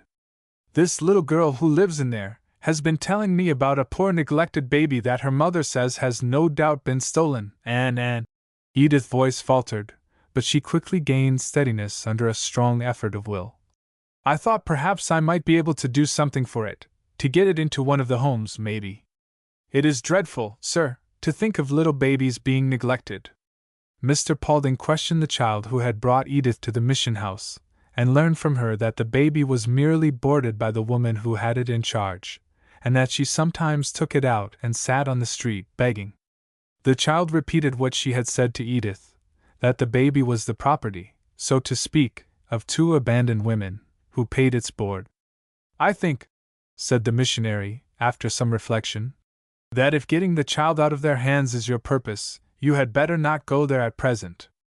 Your visit would arouse suspicion, and if the two women have anything to gain by keeping the child in their possession, it will be at once taken to a new place. I am moving about in these localities all the while, and can look in upon the baby without anything being thought of it." This seemed so reasonable that Edith, who could not get over the nervous tremors occasioned by what she had already seen and encountered, readily consented to leave the matter for the present in Mr. Paulding's hands. "If you will come here tomorrow," said the missionary, "I will tell you all I can about the baby." Out of a region where disease, want, and crime shrunk from common observation, and sin and death held high carnival, Edith hurried with trembling feet, and heart beating so heavily that she could hear it throb, the considerate missionary going with her until she had crossed the boundary of this morally infected district. Mr. Dinaford met Edith at the door on her arrival home. "My child," he exclaimed as he looked into her face, back to which the color had not returned since her fright in Briar Street. "Are you sick?" "I don't feel very well." And she tried to pass him hastily in the hall as they entered the house together. But he laid his hand on her arm and held her back gently, then drew her into the parlor. She sat down, trembling, weak and faint. Mr. Dineford waited for some moments, looking at her with a tender concern, before speaking. "Where have you been, my dear?" he asked, at length. After a little hesitation, Edith told her father about her visit to Briar Street and the shock she had received. "You were wrong," he answered gravely. "It is most fortunate for you that you took the child's advice and called at the mission. If you had gone to Grubb's Court alone, you might not have come out alive." "Oh no, father! It can't be so bad as that." "It is just as bad as that," he replied, with a troubled face and manner. "Grubb's Court is one of the traps into which unwary victims are drawn that they may be plundered. It is as much out of common observation almost as the lair of a wild beast in some deep wilderness. I have heard it described by those who have been there under protection of the police, and shudder to think of the narrow escape you have made. I don't want you to go into that vile district again. It is no place for such as you. There's a poor little baby there," said Edith, her voice trembling and tears filling her eyes. Then, after a brief struggle with her feelings, she threw herself upon her father, sobbing out, "And oh, father, it may be my baby!" "My poor child," said Mr. Dineford, not able to keep his voice firm. "My poor child! It is all a wild dream, the suggestion of evil spirits who delight in torment. What became of my baby, father? Can you tell me?" "It died, Edith dear." "We know that," returned her father, trying to speak very confidently. But the doubt in his own mind betrayed itself. "Do you know it?" she asked, rising and confronting her father. "I didn't actually see it die." But, you know no more about it than I do," said Edith. "If you did, you might set my heart at rest with a word. But you cannot! And so I am left to my wild fears, that grow stronger every day. Oh, father, help me if you can. I must have certainty, or I shall lose my reason. If you don't give up this wild fancy, you surely will," answered Mr. Dineford, in a distressed voice. "If I were to shut myself up and do nothing," said Edith, with greater calmness, "I would be in a madhouse before a week went by. My safety lies in getting down to the truth of this wild fancy, as you call it. It has taken such possession of me that nothing but certainty can give me rest. Will you help me? How can I help you? I have no clue to this sad mystery." "Mystery? Then you are as much in the dark as I am, know no more of what became of my baby than I do. Oh, father, how could you let such a thing be done, and ask no questions, such a cruel and terrible thing, and I lying helpless and dumb? Oh, father, my innocent baby cast out like a dog to perish, nay, worse, like a lamb among wolves to be torn by their cruel teeth, and no one to put forth a hand to save. If I only knew that he was dead! If I could find his little grave and comfort my heart over it!"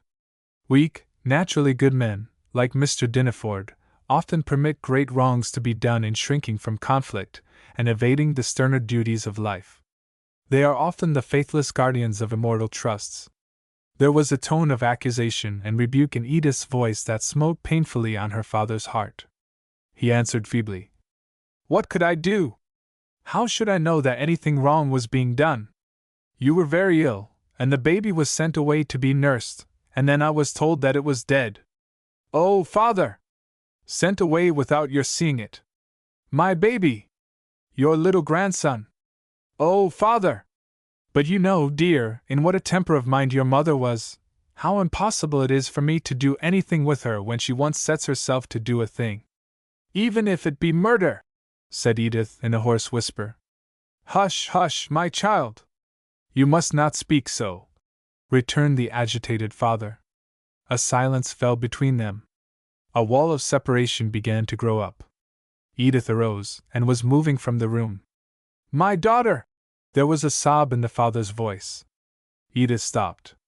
"My daughter, we must not part yet. Come back, sit down with me, and let us talk more calmly. What is past cannot be changed. It is with the now of this unhappy business that we have to do." Edith came back and sat down again, her father taking a seat beside her. "That is just it," she answered, with a steadiness of tone and manner that showed how great was the self-control she was able to exert. It is with the now of this unhappy affair that we have to do. If I spoke strongly of the past, it was that a higher and intenser life might be given to present duty. Let there be no distance between us. Let no wall of separation grow up," said Mr. Dinneford tenderly. "I cannot bear to think of this. Confide in me, consult with me. I will help you in all possible ways to solve this mystery. But do not again venture alone into that dreadful place. I will go with you if you think any good will come of it." "I must see Mr. Paulding in the morning," said Edith with calm decision. "Then I will go with you," returned Mr. Dinneford. "Thank you, father." And she kissed him. "Until then, nothing more can be done." She kissed him again, and then went to her own room.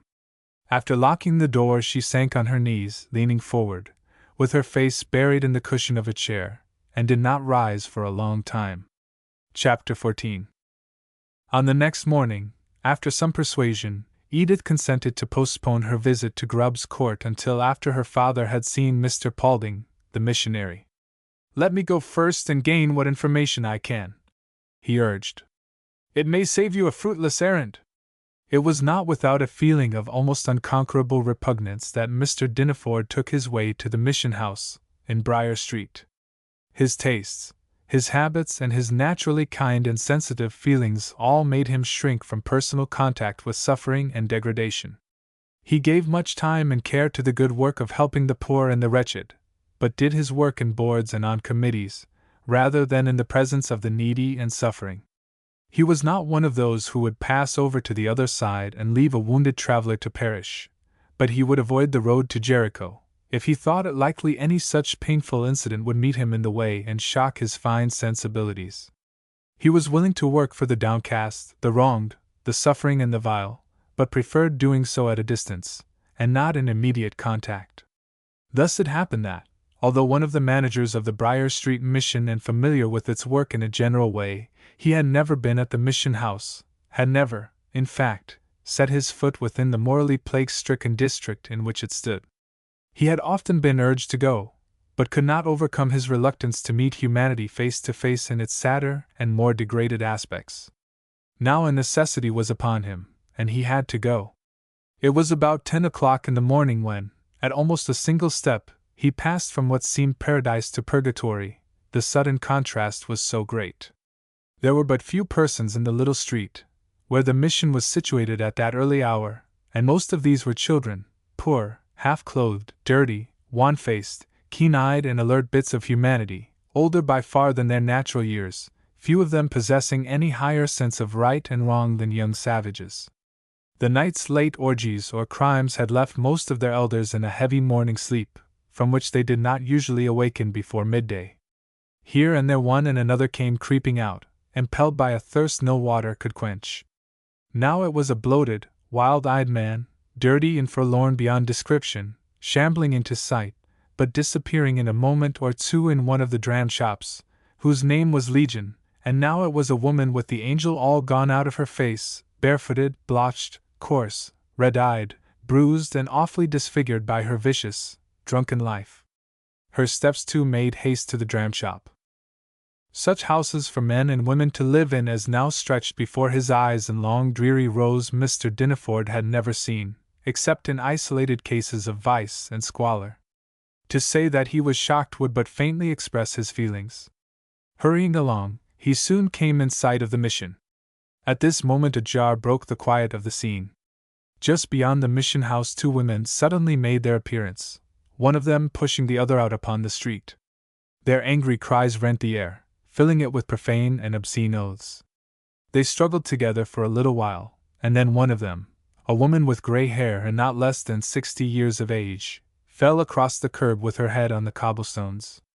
As if a sorcerer had stamped his foot, 100 wretched creatures, mostly women and children, seemed to spring up from the ground. It was like a fantasy. They gathered about the prostrate woman, laughing and jeering. A policeman who was standing at the corner a little way off came up leisurely, and pushing the motley crew aside, looked down at the prostrate woman. "Oh, it's you again," he said, in a tone of annoyance, taking hold of one arm and raising her so that she sat on the curbstone. Mr. Dinaford now saw her face distinctly. It was that of an old woman, but red, swollen, and terribly marred. Her thin gray hair had fallen over her shoulders, and gave her a wild and crazy look. "Come," said the policeman, drawing on the woman's arm and trying to raise her from the ground. But she would not move. "Come," he said more imperatively. "Nature, you going to do with me?" she demanded. "I'm going to lock you up. So come along. Have had enough of you about here. Always drunk and in a row with somebody." Her resistance was making the policeman angry. "It'll take two like you to do that," returned the woman, in a spiteful voice, swearing foully at the same time. At this a cheer arose from the crowd. A Negro with a pushcart came along at the moment. "Here! I want you!" called the policeman. The Negro pretended not to hear, and the policeman had to threaten him before he would stop. Seeing the cart, the drunken woman threw herself back upon the pavement, and set every muscle to a rigid strain. And now came one of those shocking scenes, too familiar, alas! in portions of our large Christian cities, at which everything pure and merciful and holy in our nature revolts. A gray-haired old woman, so debased by drink and an evil life that all sense of shame and degradation had been extinguished, fighting with a policeman, and for a time showing superior strength, swearing vilely, her face distorted with passion, and a crowd made up chiefly of women as vile and degraded as herself, and of all ages and colors, laughing, shouting, and enjoying the scene intensely. At last, by aid of the Negro, the woman was lifted into the cart and thrown down upon the floor, her head striking one of the sides with a sickening thud. She still swore and struggled, and had to be held down by the policeman, who stood over her, while the cart was pushed off to the nearest station house, the excited crowd following with shouts and merry huzzas. Mr. Dinaford was standing in a maze, shocked and distressed by this little episode, when a man at his side said in a grave, quiet voice, "I doubt if you could see a sight just like that anywhere else in all Christendom," then added, as he extended his hand, "I am glad to see you here, Mr. Dinaford. Oh, Mr. Paulding!" And Mr. Dinaford put out his hand and grasped that of the missionary with a nervous grip. "This is awful. I am 60 years old, but anything so shocking my eyes have not before looked upon." "We see things worse than this every day," said the missionary. "It is only one of the angry boils on the surface, and tells of the corrupt and vicious blood within. But I am right glad to find you here, Mr. Dinaford. Unless you see these things with your own eyes, it is impossible for you to comprehend the condition of affairs in this byway to hell. Hell itself, better say," returned Mr. Dinaford. "It is hell pushing itself into visible manifestation, hell establishing itself on the earth, and organizing its forces for the destruction of human souls, while the churches are too busy enlarging their phylacteries and making broader and more attractive the hems of their garments to take note of this fatal vantage ground acquired by the enemy." Mr. Dinaford stood and looked around him in a dazed sort of way. "Is Grubb's Court near this?" he asked, recollecting the errand upon which he had come. "Yes. A young lady called to see you yesterday afternoon to ask about a child in that court?" "Oh, yes." "You know the lady?" "She is my daughter. One of the poor children in her sewing class told her of a neglected baby in Grubb's Court, and so drew upon her sympathies that she started to go there, but was warned by the child that it would be dangerous for a young lady like her to be seen in that den of thieves and harlots, and so she came to you. And now I am here in her stead to get your report about the baby. I would not consent to her visiting this place again." Mr. Paulding took his visitor into the mission house, near which they were standing. After they were seated, he said, "I have seen the baby about which your daughter wished me to make inquiry. The woman who has the care of it is a vile creature, well known in this region, drunken and vicious. She said at first that it was her own baby, but afterward admitted that she didn't know who its mother was, and that she was paid for taking care of it. I found out, after a good deal of talking round, and an interview with the mother of the child who is in your daughter's sewing class, that a girl of notoriously bad character, named Pinky Sweat, pays the baby's board. There's a mystery about the child, and I am of the opinion that it has been stolen, or is known to be the offcast of some respectable family. The woman who has the care of it was suspicious, and seemed annoyed at my questions. Is it a boy? Asked Mr. Diniford. Yes, and has a finely formed head and a pair of large, clear, hazel eyes. Evidently it is of good parentage. The vicious, the sensual, and the depraved mark their offspring with the unmistakable signs of their moral depravity. You cannot mistake them. But this baby has in its poor, wasted, suffering little face, in its well-balanced head and deep, almost spiritual eyes, the signs of a better origin. It ought at once to be taken away from the woman, said Mr. Diniford, in a very decided manner. Who is to take it? Asked the missionary. Mr. Diniford was silent. Neither you nor I have any authority to do so. If I were to see it cast out upon the street, I might have it sent to the almshouse. But until I find it abandoned or shamefully abused, I have no right to interfere. I would like to see the baby, said Mr. Diniford, on whose mind painful suggestions akin to those that were so disturbing his daughter were beginning to intrude themselves. It would hardly be prudent to go there today, said Mr. Paulding. Why not? It would arouse suspicion, and if there is anything wrong, the baby would drop out of sight. You would not find it if you went again. These people are like birds with their wings half lifted, and fly away at the first warning of danger. As it is, I fear my visit and inquiries will be quite sufficient to cause the child's removal to another place. Mr. Diniford mused for a while. There ought to be some way to reach a case like this, and there is, I am sure. From what you say, it is more than probable that this poor little waif may have drifted out of some pleasant home, where love would bless it with the tenderest care, into this hell of neglect and cruelty. It should be rescued on the instant. It is my duty, it is yours, to see that it is done, and that without delay. I will go at once to the mayor and state the case. He will send an officer with me, I know, and we will take the child by force. If its real mother then comes forward and shows herself at all worthy to have the care of it, well, if not, I will see that it is taken care of. I know where to place it. To this proposition Mr. Paulding had no objection to offer. If you take that course, and act promptly, you can no doubt get possession of the poor thing.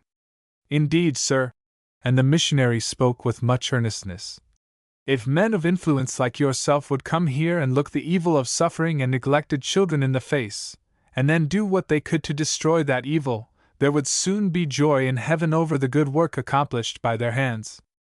I could give you a list of 10 or 20 influential citizens whose will would be next to law in a matter like this, who could in a month, if they put heart and hand to it, do such a work for humanity here as would make the angels glad. But they are too busy with their great enterprises to give thought and effort to a work like this. A shadow fell across the missionary's face. There was a tone of discouragement in his voice. The great question is what to do, said Mr. Diniford. There are no problems so hard to solve as these problems of social evil. If men and women choose to debase themselves, who is to hinder? The vicious heart seeks a vicious life. While the heart is depraved, the life will be evil. So long as the fountain is corrupt, the water will be foul. There is a side to all this that most people do not consider, answered Mr. Paulding. Self-hurt is one thing, hurt of the neighbor quite another. It may be questioned whether society has a right to touch the individual freedom of a member in anything that affects himself alone. But the moment he begins to hurt his neighbor, whether from ill will or for gain, then it is the duty of society to restrain him. The commonweal demands this, to say nothing of Christian obligation. If a man were to set up an exhibition in our city dangerous to life and limb, but so fascinating as to attract large numbers to witness and participate therein, and if hundreds were maimed or killed every year, do you think any one would question the right of our authorities to repress it? And yet today there are in our city more than 20,000 persons who live by doing things 1,000 times more hurtful to the people than any such exhibition could possibly be. And what is marvelous to think of, the larger part of these persons are actually licensed by the state to get gain by hurting, depraving and destroying the people. Think of it, Mr. Diniford. The whole question lies in a nutshell. There is no difficulty about the problem. Restrain men from doing harm to each other, and the work is more than half done. Is not the law all the while doing this? The law, was answered, is weekly dealing with effect. How weekly let prison and police statistics show. 40,000 arrests in our city for a single year, and the cause of these arrests clearly traced to the liquor licenses granted to 5 or 6,000 persons to make money by debasing and degrading the people. If all of these were engaged in useful employments, serving, as every true citizen is bound to do, the common good, do you think we should have so sad and sickening a record? No, sir! We must go back to the causes of things. Nothing but radical work will do. You think, then, said Mr. Dineford, that the true remedy for all these dreadful social evils lies in restrictive legislation? Restrictive only on the principles of eternal right, answered the missionary. Man's freedom over himself must not be touched. Only his freedom to hurt his neighbor must be abridged. Here society has a right to put bonds on its members, to say to each individual, you are free to do anything by which your neighbor is served, but nothing to harm him. Here is where the discrimination must be made, and when the mass of the people come to see this, we shall have the beginning of a new day. There will then be hope for such poor wretches as crowd this region, or if most of them are so far lost as to be without hope, their places, when they die, will not be filled with new recruits for the army of perdition. If the laws we now have were only executed, said Mr. Dineford, there might be hope in our legislative restrictions. But the people are defrauded of justice through defects in its machinery. There are combinations to defeat good laws. There are men holding high office notoriously in league with scoundrels who prey upon the people. Through these, justice perpetually fails. The people are alone to blame, replied the missionary. Each is busy with his farm and his merchandise with his own affairs, regardless of his neighbor. The common good is nothing, so that his own good is served. Each weekly folds his hands and is sorry when these troublesome questions are brought to his notice, but doesn't see that he can do anything. Nor can the people, unless some strong and influential leaders rally them, and like great generals lead them to the battle. As I said a little while ago, there are 10 or 20 men in this city who, if they could be made to feel their high responsibility, who, if they could be induced to look away for a brief period from their great enterprises and concentrate thought and effort upon these questions of social evil, abuse of justice, and violations of law, would in a single month inaugurate reforms and set agencies to work that would soon produce marvelous changes. They need not touch the rottenness of this half-dead carcass with knife or poultice. Only let them cut off the sources of pollution and disease, and the purified air will do the work of restoration where moral vitality remains, or hasten the end in those who are debased beyond hope. What could these men do? Where would their work begin? Asked Mr. Dineford. Their own intelligence would soon discover the way to do this work if their hearts were in it. Men who can organize and successfully conduct great financial and industrial enterprises, who know how to control the wealth and power of the country and lead the people almost at will, would hardly be at fault in the adjustment of a matter like this. What would be the money influence of whiskey rings and gambling associations, set against the social and money influence of these men? Nothing, sir, nothing. Do you think we should long have over 6,000 bars and nearly 400 lottery policy shops in our city if the men to whom I refer were to take the matter in hand?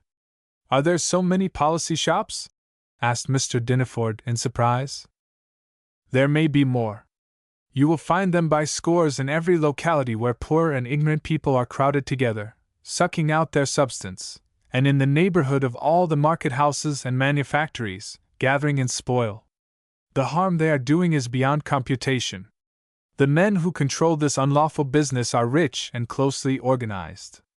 They gather in their dishonest gains at the rate of hundreds of thousands of dollars every year, and know how and where to use this money for the protection of their agents in the work of defrauding the people, and the people are helpless because our men of wealth and influence have no time to give to public justice or the suppression of great social wrongs.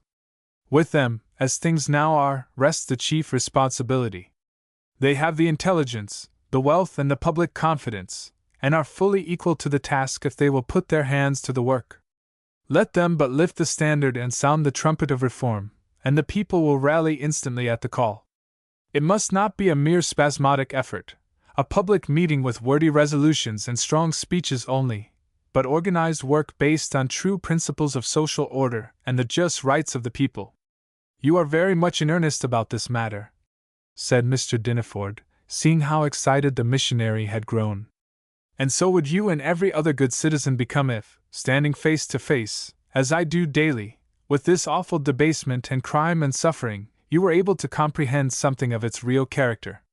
If I could get the influential citizens to whom I have referred to come here and see for themselves, to look upon this pandemonium in their midst and take in an adequate idea of its character, significance, and aggressive force, there would be some hope of making them see their duty, of arousing them to action.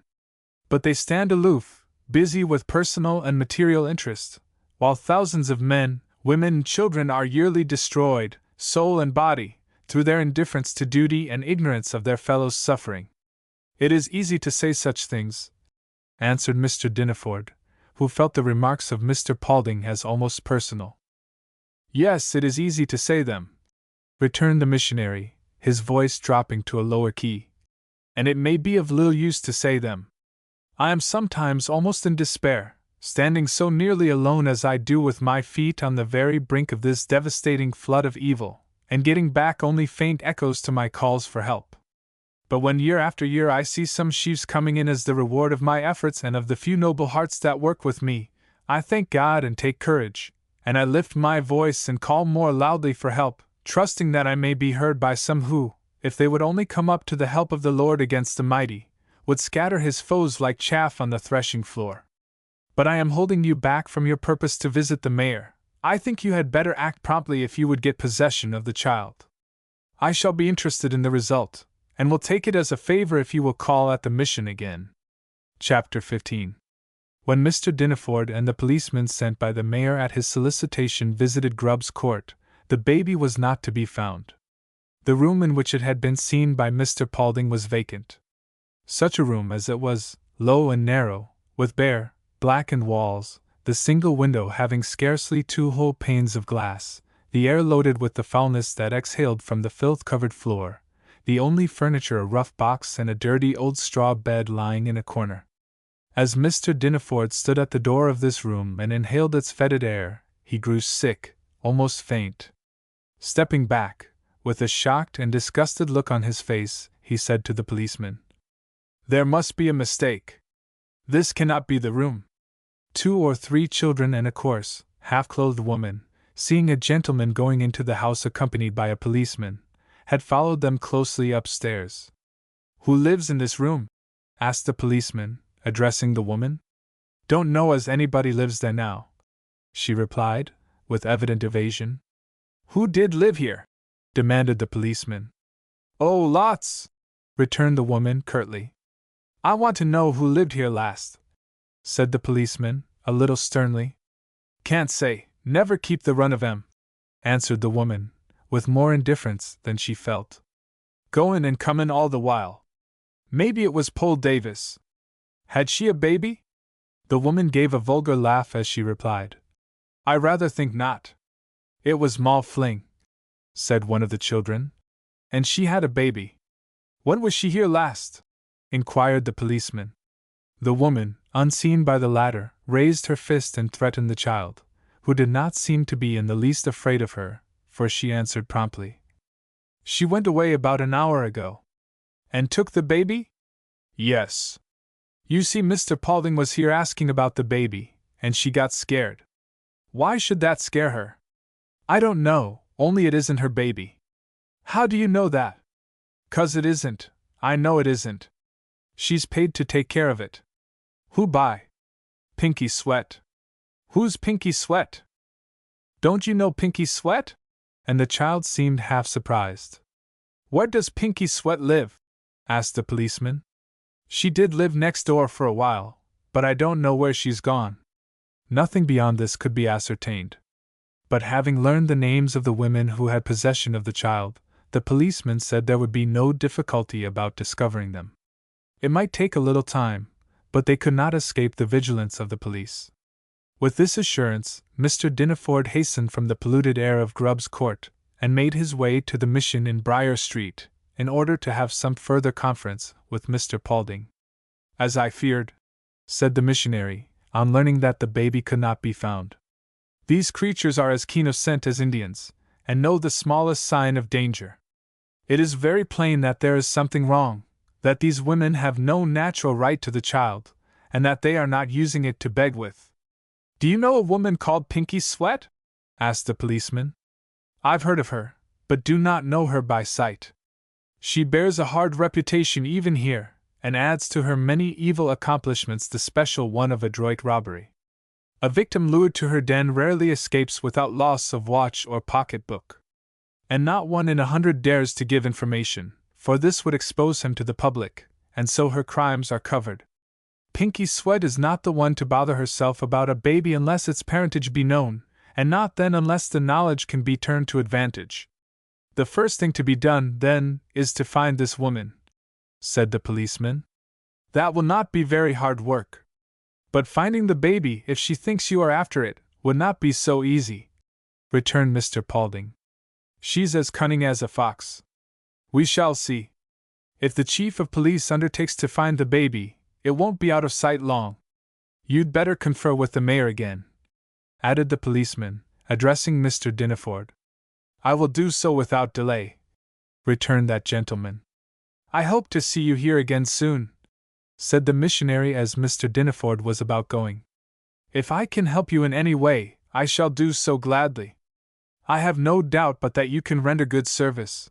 Then, in half apology, and to conceal the real concern at his heart, Mr. Dinaford added, Somehow, and strangely enough when I come to think of it, I have allowed myself to get drawn into this thing, and once in, the natural persistence of my character leads me to go on to the end.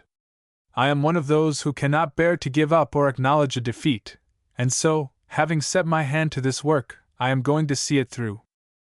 When the little girl who had taken Edith to the mission house in Briar Street got home and told her story, there was a ripple of excitement in that part of Grubb's Court where she lived, and a new interest was felt in the poor neglected baby.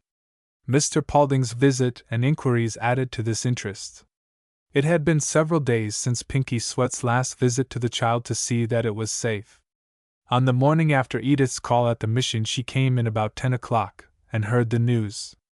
In less than 20 minutes the child and the woman who had charge of it both disappeared from Grubb's Court. Pinky sent them to her own room, not many squares distant, and then drew from the little girl who was in Edith's sewing class all she knew about that young lady. It was not much that the child could tell.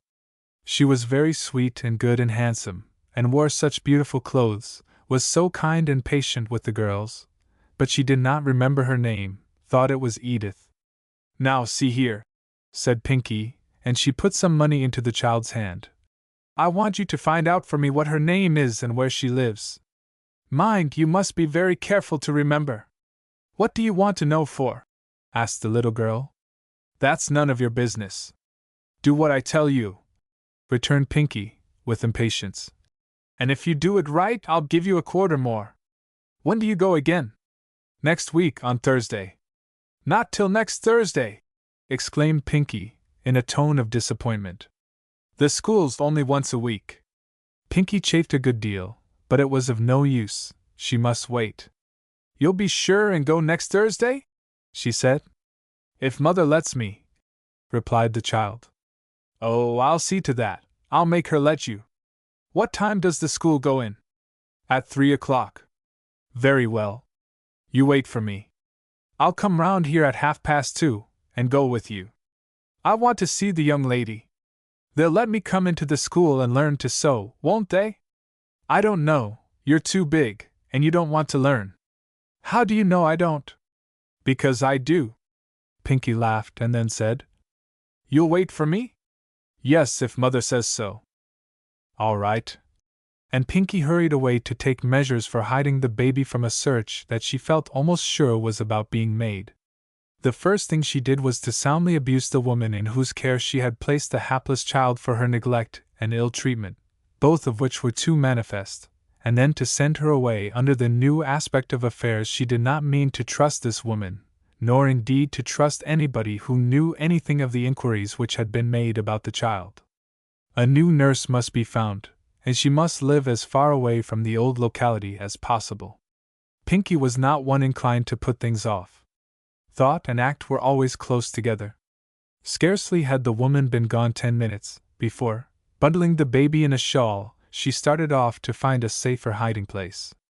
This time she was more careful about the character and habits of the person selected for a nurse, and the baby's condition was greatly improved. The woman in whose charge she placed it was poor, but neither drunken nor depraved. Pinky arranged with her to take the care of it for $2 a week, and supplied it with clean and comfortable clothing. Even she, wicked and vile as she was, could not help being touched by the change that appeared in the baby's shrunken face, and in its sad but beautiful eyes, after its wasted little body had been cleansed and clothed in clean, warm garments, and it had taken its fill of nourishing food. "It's a shame, the way it has been abused," said Pinky, speaking from an impulse of kindness, such as rarely swelled in her evil heart. "A crying shame," answered the woman as she drew the baby close against her bosom and gazed down upon its pitiful face, and into the large brown eyes that were lifted to hers in mute appeal. The real motherly tenderness that was in this woman's heart was quickly perceived by the child, who did not move its eyes from hers, but lay perfectly still, gazing up at her in a kind of easeful rest such as it had never before known. She spoke to it in loving tones, touched its thin cheeks with her finger in playful caresses, kissed it on its lips and forehead, hugged it to her bosom, and still the eyes were fixed on hers in a strange baby wonder, though not the faintest glinting of a smile played on its lips or over its serious face. Had it never learned to smile? At last the poor thin lips curved a little, crushing out the lines of suffering, and into the eyes there came a loving glance in place of the fixed, wondering look that was almost a stare. A slight lifting of the hands, a motion of the head, a thrill through the whole body came next, and then a tender cooing sound. "Did you ever see such beautiful eyes?" said the woman. "It will be a splendid baby when it has picked up a little." "Let it pick up as fast as it can," returned Pinky. "But mind what I say, you are to be mum. Here's your pay for the first week, and you shall have it fair and square always. Call it your own baby if you will, or your grandson. Yes, that's better. He's the child of your dead daughter, just sent to you from somewhere out of town. So take good care of him, and keep your mouth shut. I'll be round again in a little while." And with this injunction Pinky went away. On the next Thursday she visited the St. John's Mission Sewing School in company with the little girl from Grubb's Court, but greatly to her disappointment, Edith did not make her appearance. There were 4 or 5 ladies in attendance on the school, which, under the superintendence of one of them, a woman past middle life, with a pale, serious face and a voice clear and sweet, was conducted with an order and decorum not often maintained among a class of children such as were there gathered together. It was a long time since Pinky had found herself so repressed and ill at ease. There was a spiritual atmosphere in the place that did not vitalize her blood. She felt a sense of constriction and suffocation.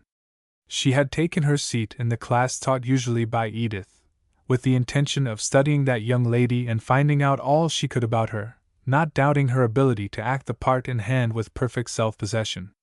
But she had not been in the room a minute before confidence began to die, and very soon she found herself ill at ease and conscious of being out of her place. The bold, bad woman felt weak and abashed. An unseen sphere of purity and Christian love surrounded and touched her soul with as palpable an impression as outward things give to the body. She had something of the inward distress and pain a devil would feel if lifted into the pure air of heaven, and the same desire to escape and plunge back into the dense and impure atmosphere in which evil finds its life and enjoyment. If she had come with any good purpose, it would have been different, but evil, and only evil, was in her heart, and when this felt the sphere of love and purity, her breast was constricted and life seemed going out of her. It was little less than torture to Pinky for the short time she remained. As soon as she was satisfied that Edith would not be there, she threw down the garment on which she had been pretending to sew, and almost ran from the room. "Who is that girl?" asked the lady who was teaching the class, looking in some surprise after the hurrying figure. "It's Pinky Sweat," answered the child from Grubb's Court. "She wanted to see our teacher." "Who is your regular teacher?" was inquired. "Don't remember her name." "It's Edith," spoke up one of the girls. "Mrs. Martin called her that." What did this Pinky Sweat want to see her about?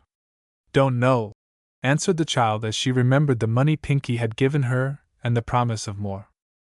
The teacher questioned no further, but went on with her work in the class. Chapter 16. It was past midday when Mr. Dineford returned home after his fruitless search. Edith, who had been waiting for hours in restless suspense, heard his step in the hall, and ran down to meet him. "Did you see the baby?" she asked, trying to keep her agitation down. Mr. Dineford only shook his head. "Why not, father?" Her voice choked. "It could not be found." "You saw Mr. Paulding?" "Yes." "Didn't he find the baby?" "Oh, yes. But when I went to Grubb's Court this morning, it was not there, and no one could or would give any information about it. As the missionary feared, those having possession of the baby had taken alarm and removed it to another place. But I have seen the mayor and some of the police, and got them interested. It will not be possible to hide the child for any length of time." "You said that Mr. Paulding saw it?" "Yes." "What did he say?" Edith's voice trembled as she asked the question. "He thinks there is something wrong." "Did he tell you how the baby looked?" "He said that it had large, beautiful brown eyes." Edith clasped her hands, and drew them tightly against her bosom. "Oh, father! If it should be my baby!" "My dear, dear child," said Mr. Dineford, putting his arms about Edith and holding her tightly. "You torture yourself with a wild dream. The thing is impossible. It is somebody's baby," sobbed Edith, her face on her father's breast. "And it may be mine. Who knows? We will do our best to find it," returned Mr. Dineford. "And then do what Christian charity demands. I am in earnest so far, and will leave nothing undone, you may rest assured. The police have the mayor's instructions to find the baby and give it into my care, and I do not think we shall have long to wait." An ear they thought not of heard all this. Mrs.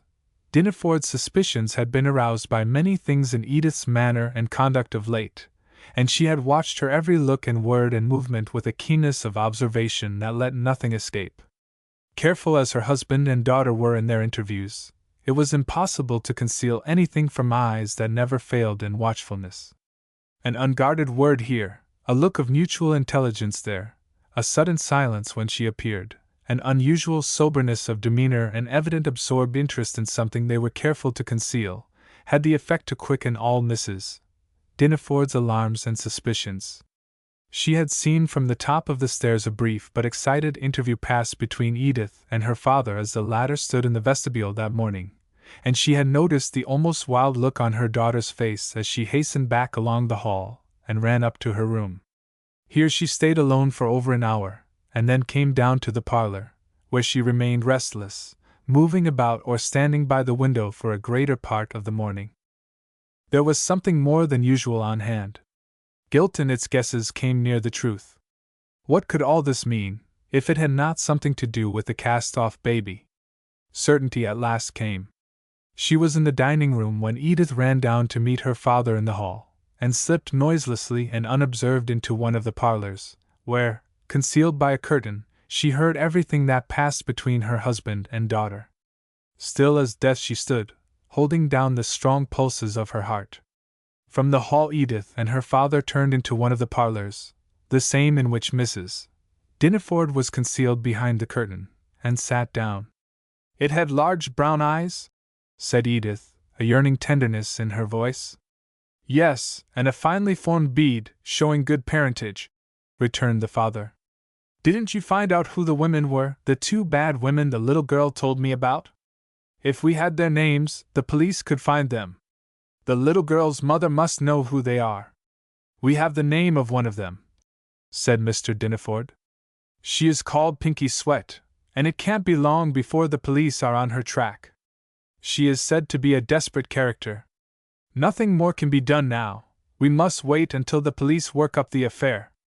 I will call at the mayor's office in the morning and find out what has been done." Mrs. Dineford heard no more.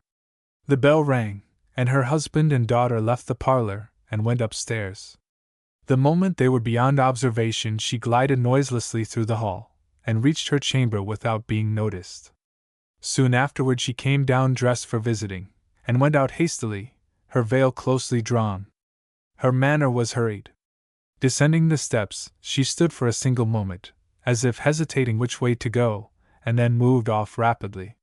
Soon she had passed out of the fashionable neighborhood in which she lived. After this she walked more slowly, and with the air of one whose mind was in doubt or hesitation. Once she stopped, and turning about slowly retraced her steps for the distance of a square. Then she wheeled around, as if from some new and strong resolve, and went on again. At last she paused before a respectable-looking house of moderate size in a neighborhood remote from the busier and more thronged parts of the city.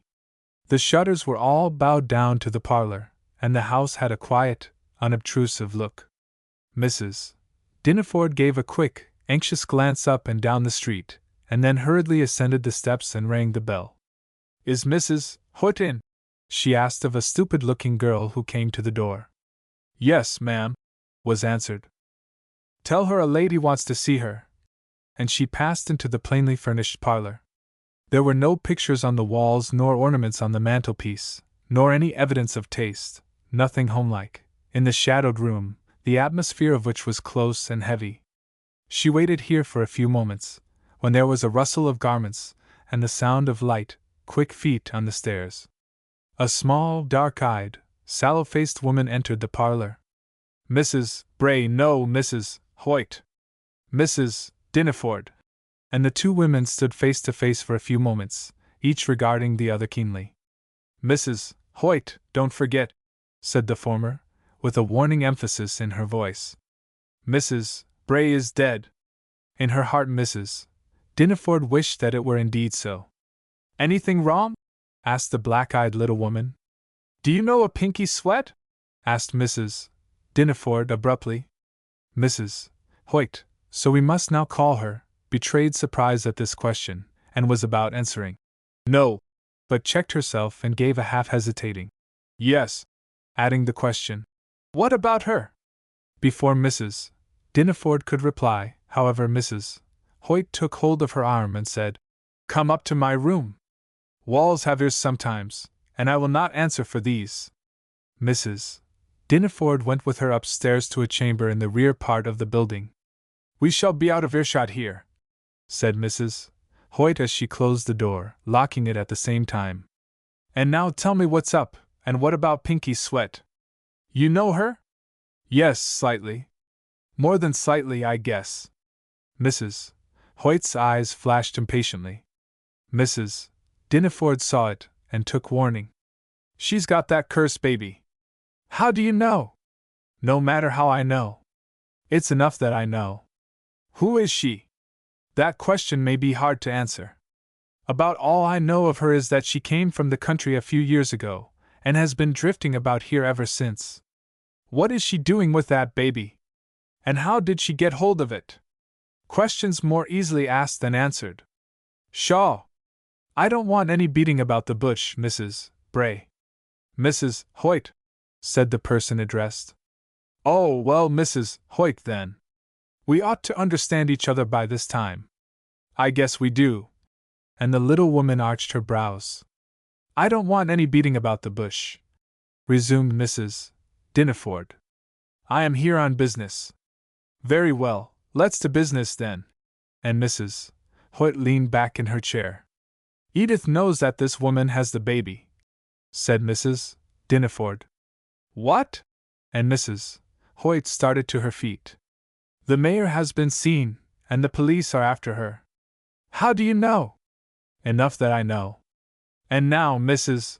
Hoyt, this thing must come to an end, and there is not an instant to be lost. Has Pinky Sweat, as she is called, been told where the baby came from?" "Not by me." "By anybody?" "That is more than I can say."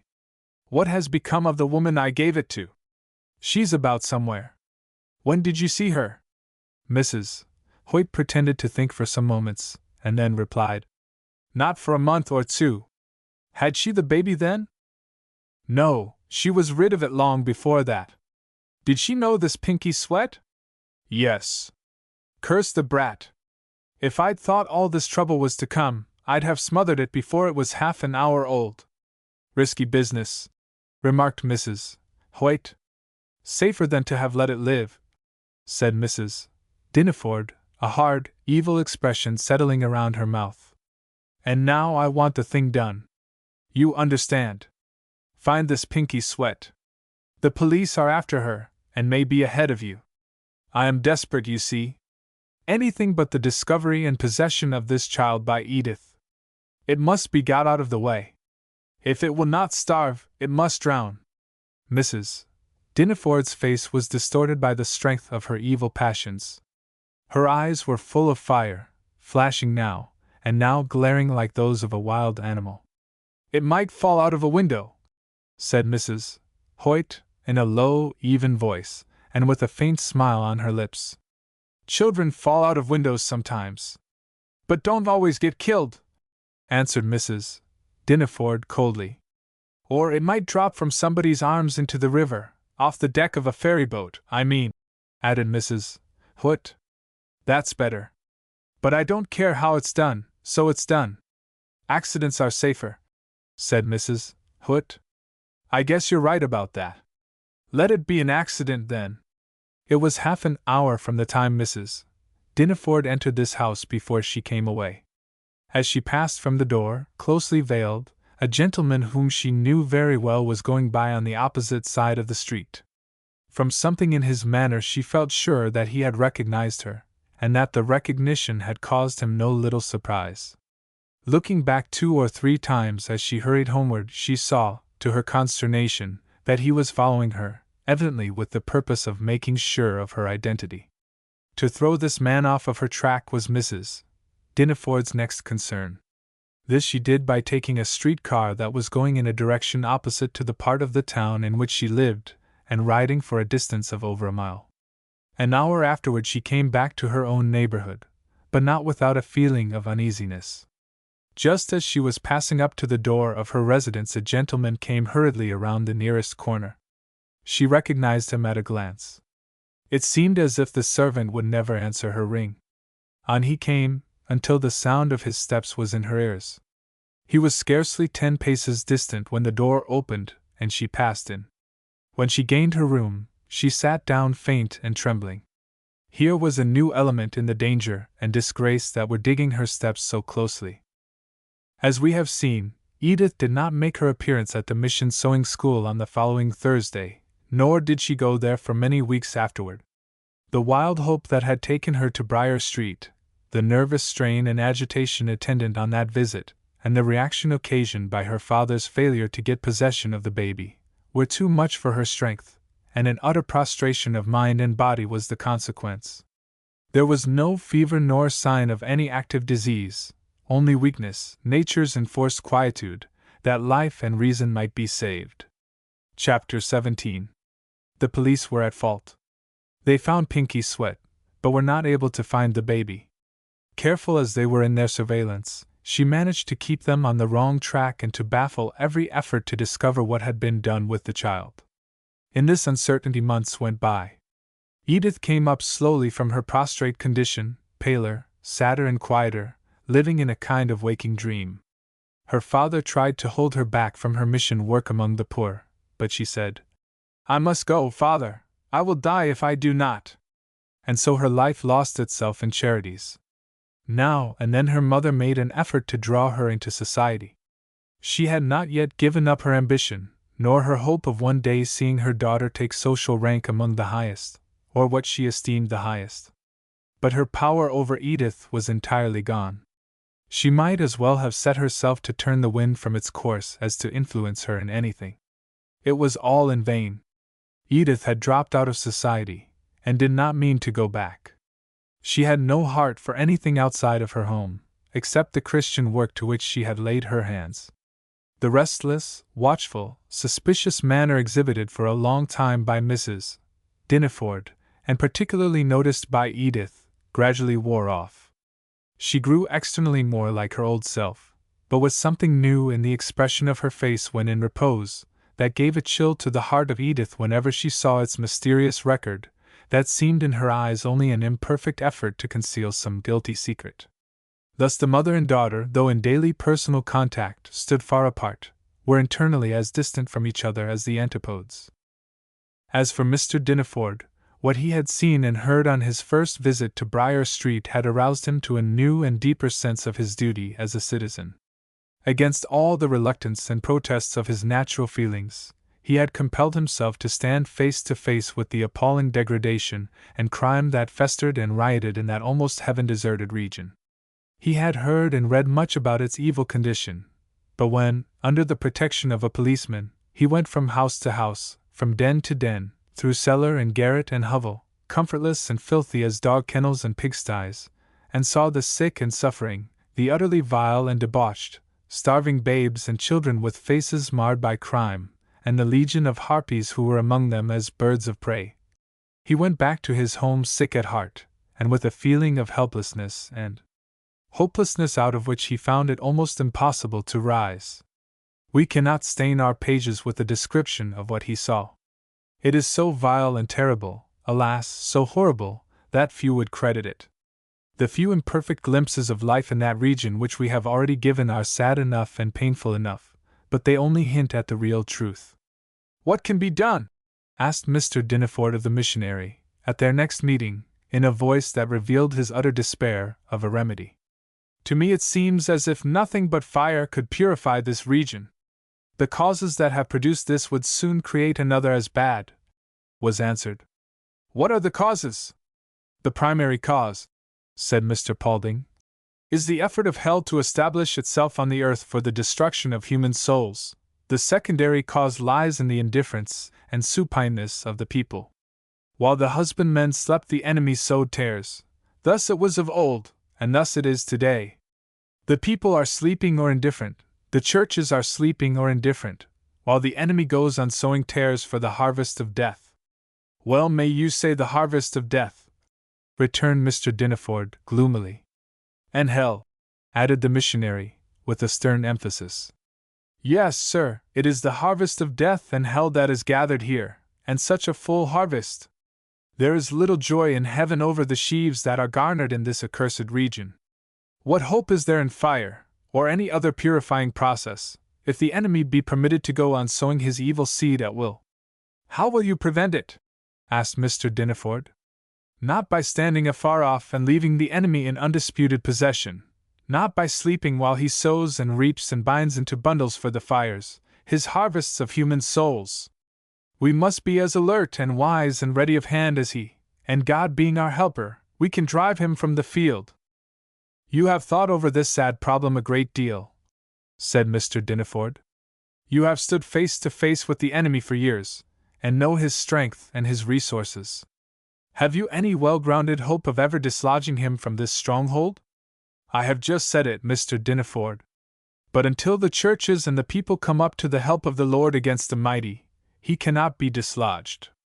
I am standing here, sustained in my work by a small band of earnest Christian men and women, like an almost barren rock in the midst of a downrushing river on whose turbulent surface thousands are being swept to destruction. The few we are able to rescue are as a drop in the bucket to the number who are lost. In weakness and sorrow, almost in despair sometimes, we stand on our rock, with the cry of lost souls mingling with the cry of fiends in our ears, and wonder at the churches and the people, that they stand aloof, nay, worse, turn from us coldly often, when we press the claims of this worse than heathen people who are perishing at their very doors. Sir," continued the missionary, warming on his theme, "I was in a church last Sunday that cost its congregation over $200,000. It was an anniversary occasion, and the collections for the day were to be given to some foreign mission. How eloquently the preacher pleaded for the heathen! What vivid pictures of their moral and spiritual destitution he drew! How full of pathos he was, even to tears! And the congregation responded in a contribution of over $3,000, to be sent somewhere, and to be dispersed by somebody of whom not 1 in 100 of the contributors knew anything or took the trouble to inform themselves. I felt sick and oppressed at such a waste of money and Christian sympathy, when heathen more destitute and degraded than could be found in any foreign land were dying at home in thousands every year, unthought of and uncared for. I gave no amens to his prayers, I could not. They would have stuck in my throat.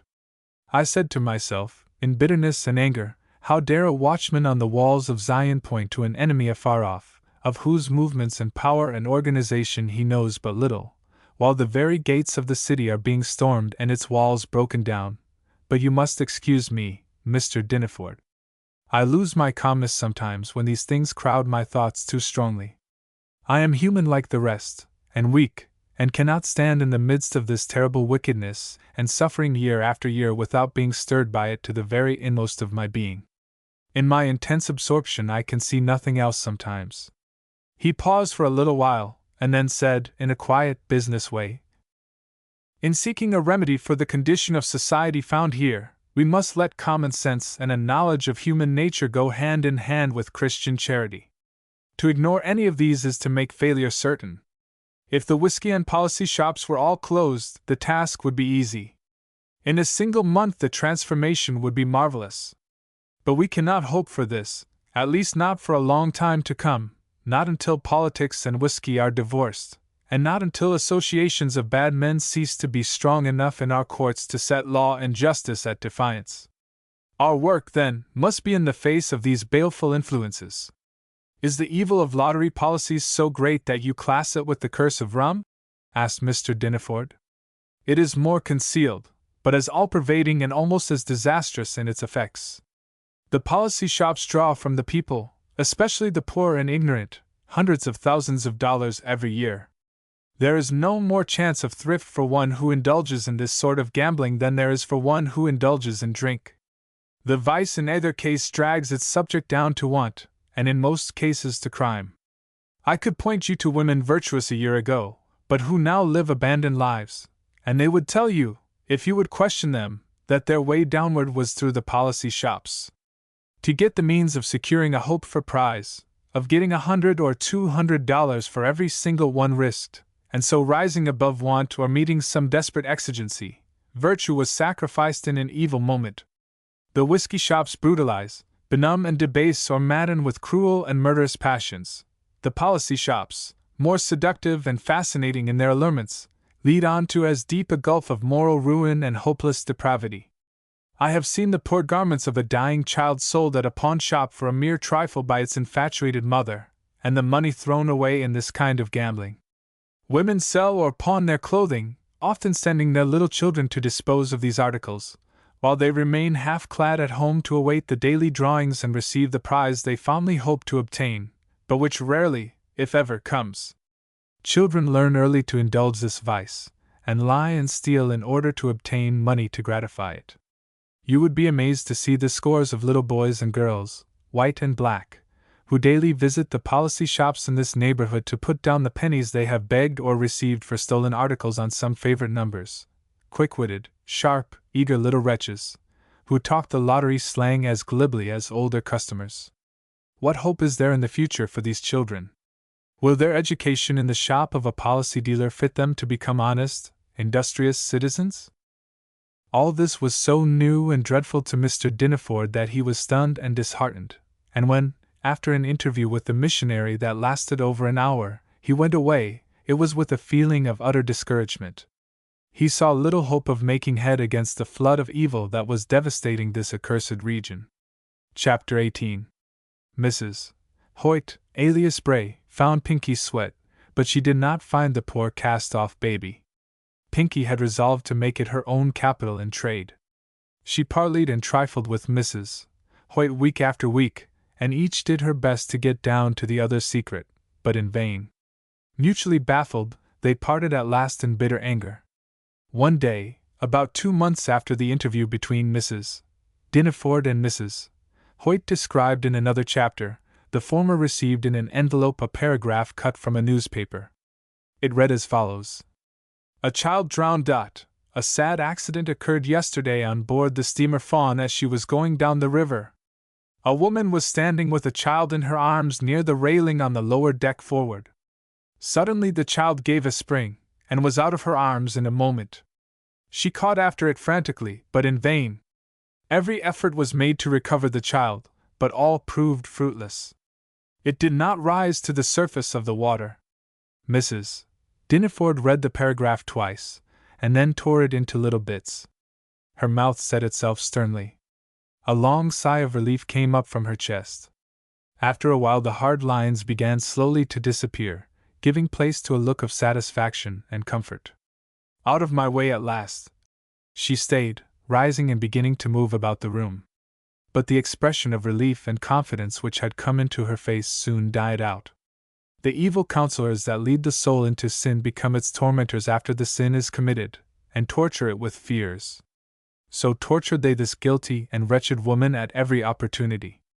They led her on step by step to do evil, and then crowded her mind with suggestions of perils and consequences the bare thought of which filled her with terror. It was only a few weeks after this that Mrs. Dinaford, while looking over a morning paper, saw in the court record the name of Pinky Sweat.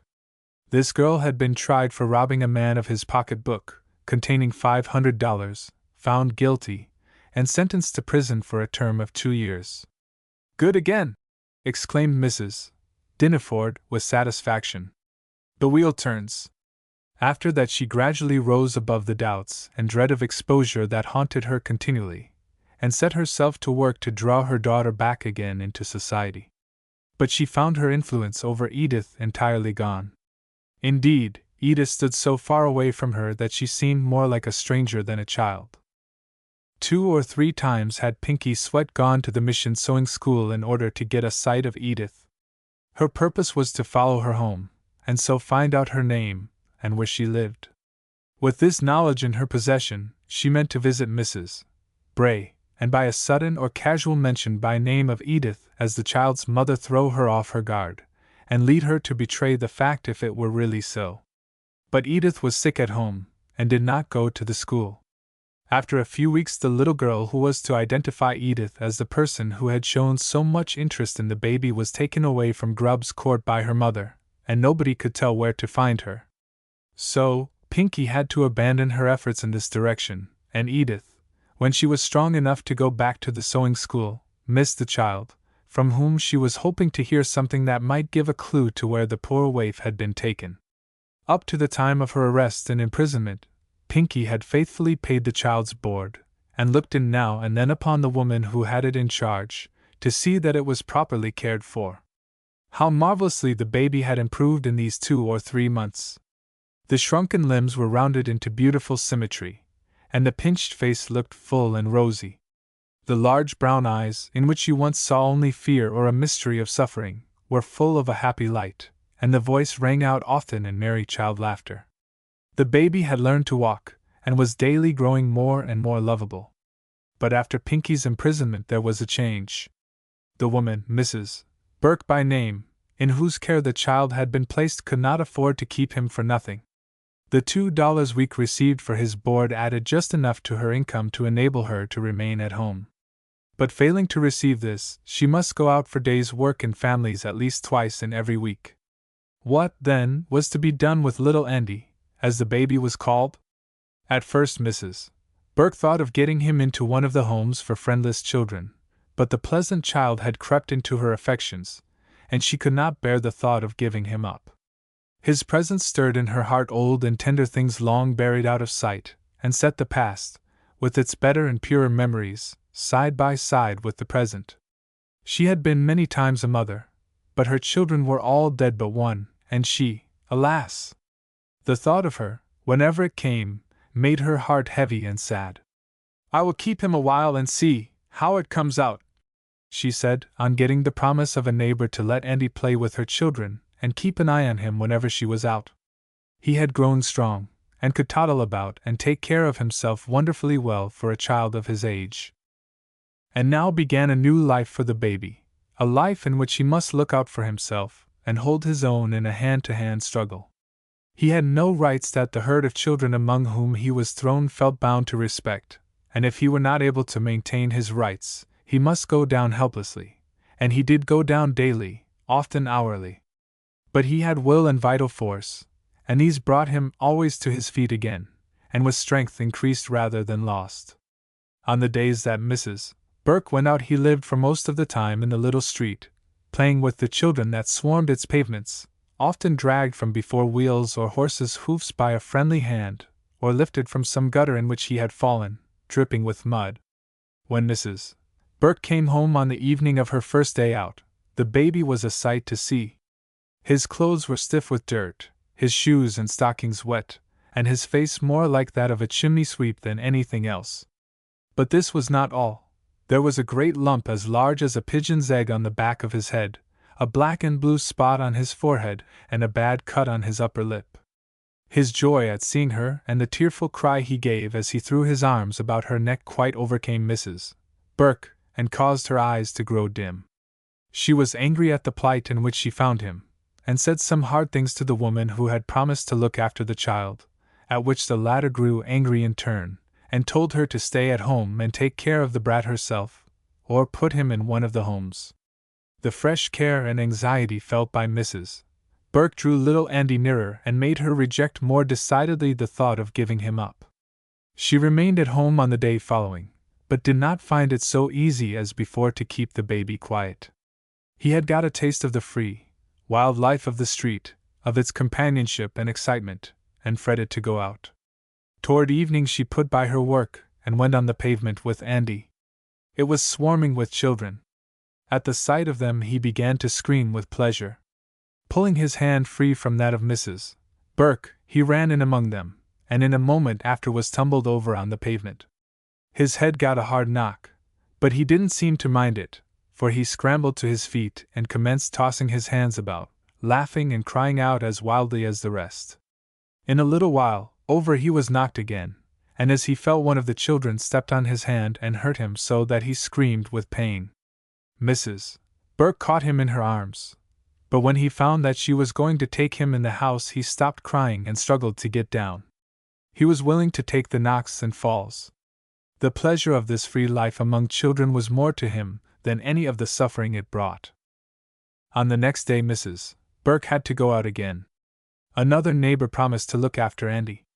When she returned at night she found things worse, if anything, than before. The child was dirtier, if that were possible, and there were 2 great lumps on his head, instead of 1. He had been knocked down by a horse in the street, escaping death by one of the narrowest of chances, and had been discovered and removed from a ladder up which he had climbed a distance of 20 feet. What help was there? None that Mrs. Burke knew, except to give up the child, and she was not unselfish enough for this. The thought of sending him away was always attended with pain. It would take the light out of her poor lonely life, into which he had brought a few stray sunbeams. She would not, give him up. He must take his chances. Ah, but they were hard chances. Children mature fast under the stimulus of street training. Andy had a large brain and an active, nervous organization. Life in the open air gave vigor and hardness to his body. As the months went by he learned self-reliance, caution, self-protection, and took a good many lessons in the art of aggression. A rapidly growing child needs a large amount of nutritious food to supply waste and furnish material for the daily increasing bodily structure. Andy did not get this. At 2 years of age he had lost all the roundness of babyhood. His limbs were slender, his body thin and his face colorless and hungry-looking. About this time, that is, when Andy was 2 years old, Mrs. Burke took sick and died. She had been failing for several months, and unable to earn sufficient even to pay her rent. But for the help of neighbors and an occasional supply of food or fuel from some public charity, she would have starved. At her death, Andy had no home and no one to care for him. One pitying neighbor after another would take him in at night, or let him share a meal with her children, but beyond this he was utterly cast out and friendless. It was summertime when Mrs. Burke died, and the poor waif was spared for a time the suffering of cold. Now and then a mother's heart would be touched, and after a half-reluctantly given supper and a place where he might sleep for the night would mend and wash his soiled clothes and dry them by the fire, ready for morning. The pleased look that she saw in his large, sad eyes, for they had grown wistful and sad since the only one he had known as a mother died, was always her reward, and something not to be put out of her memory. Many of the children took kindly to Andy, and often supplied him with food. "Andy is so hungry, Mama, can I take him something to eat?" rarely failed to bring the needed bread for the poor little cast adrift. And if he was discovered now and then sound asleep in bed with some pitying child who had taken him in stealthily after dark, few were hard-hearted enough to push him into the street, or make him go down and sleep on the kitchen floor. Yet this was not unfrequently done. Poverty is sometimes very cruel, yet often tender and compassionate. One day, a few months after Mrs.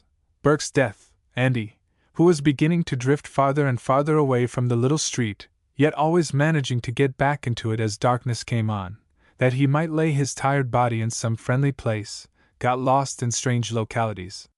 He had wandered about for many hours, sitting now on some step or cellar door or horse block, watching the children at play and sometimes joining in their sports, when they would let him, with the spontaneous abandon of a puppy or a kitten, and now enjoying some street show or attractive shop window.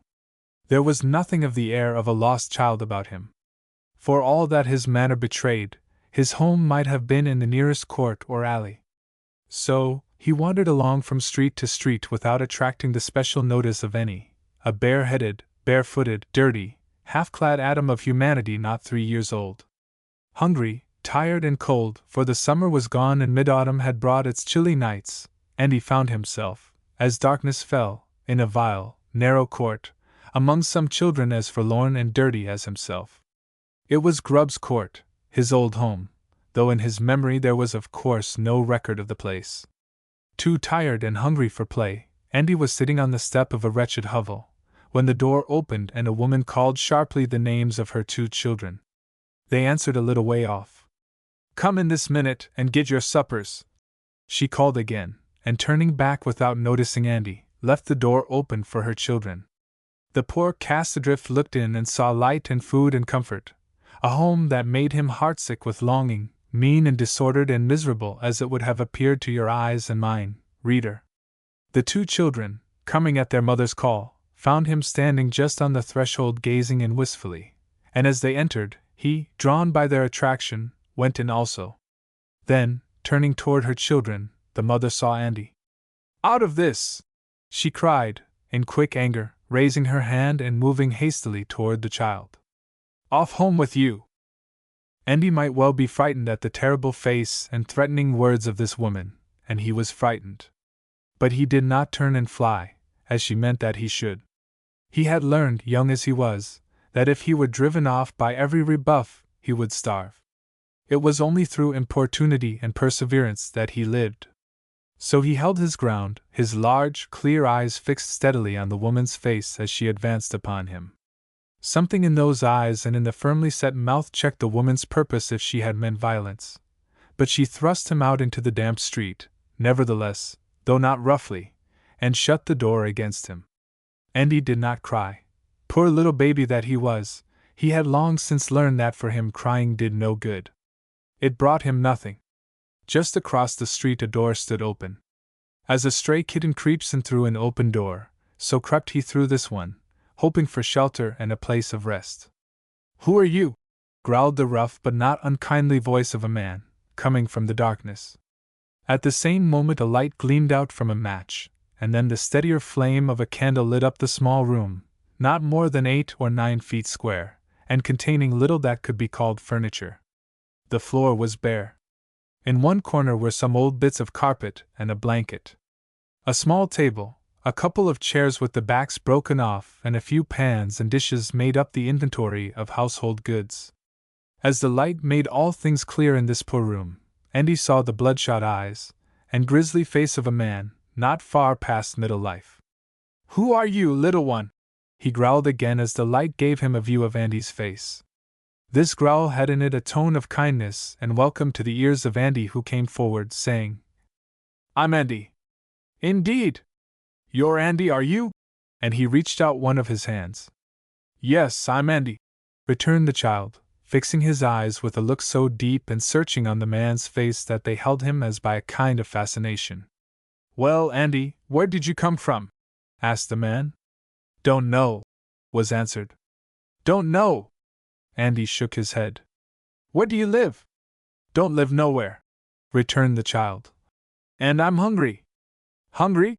The man let the hand he was still holding drop, and getting up quickly, took some bread from a closet and set it on the old table. Andy did not wait for an invitation, but seized upon the bread and commenced eating almost ravenously. As he did so, the man fumbled in his pockets. There were a few pennies there. He felt them over, counting them with his fingers, and evidently in some debate with himself. At last, as he closed the debate, he said, with a kind of compelled utterance, "I say, young one, wouldn't you like some milk with your bread?" "Milk?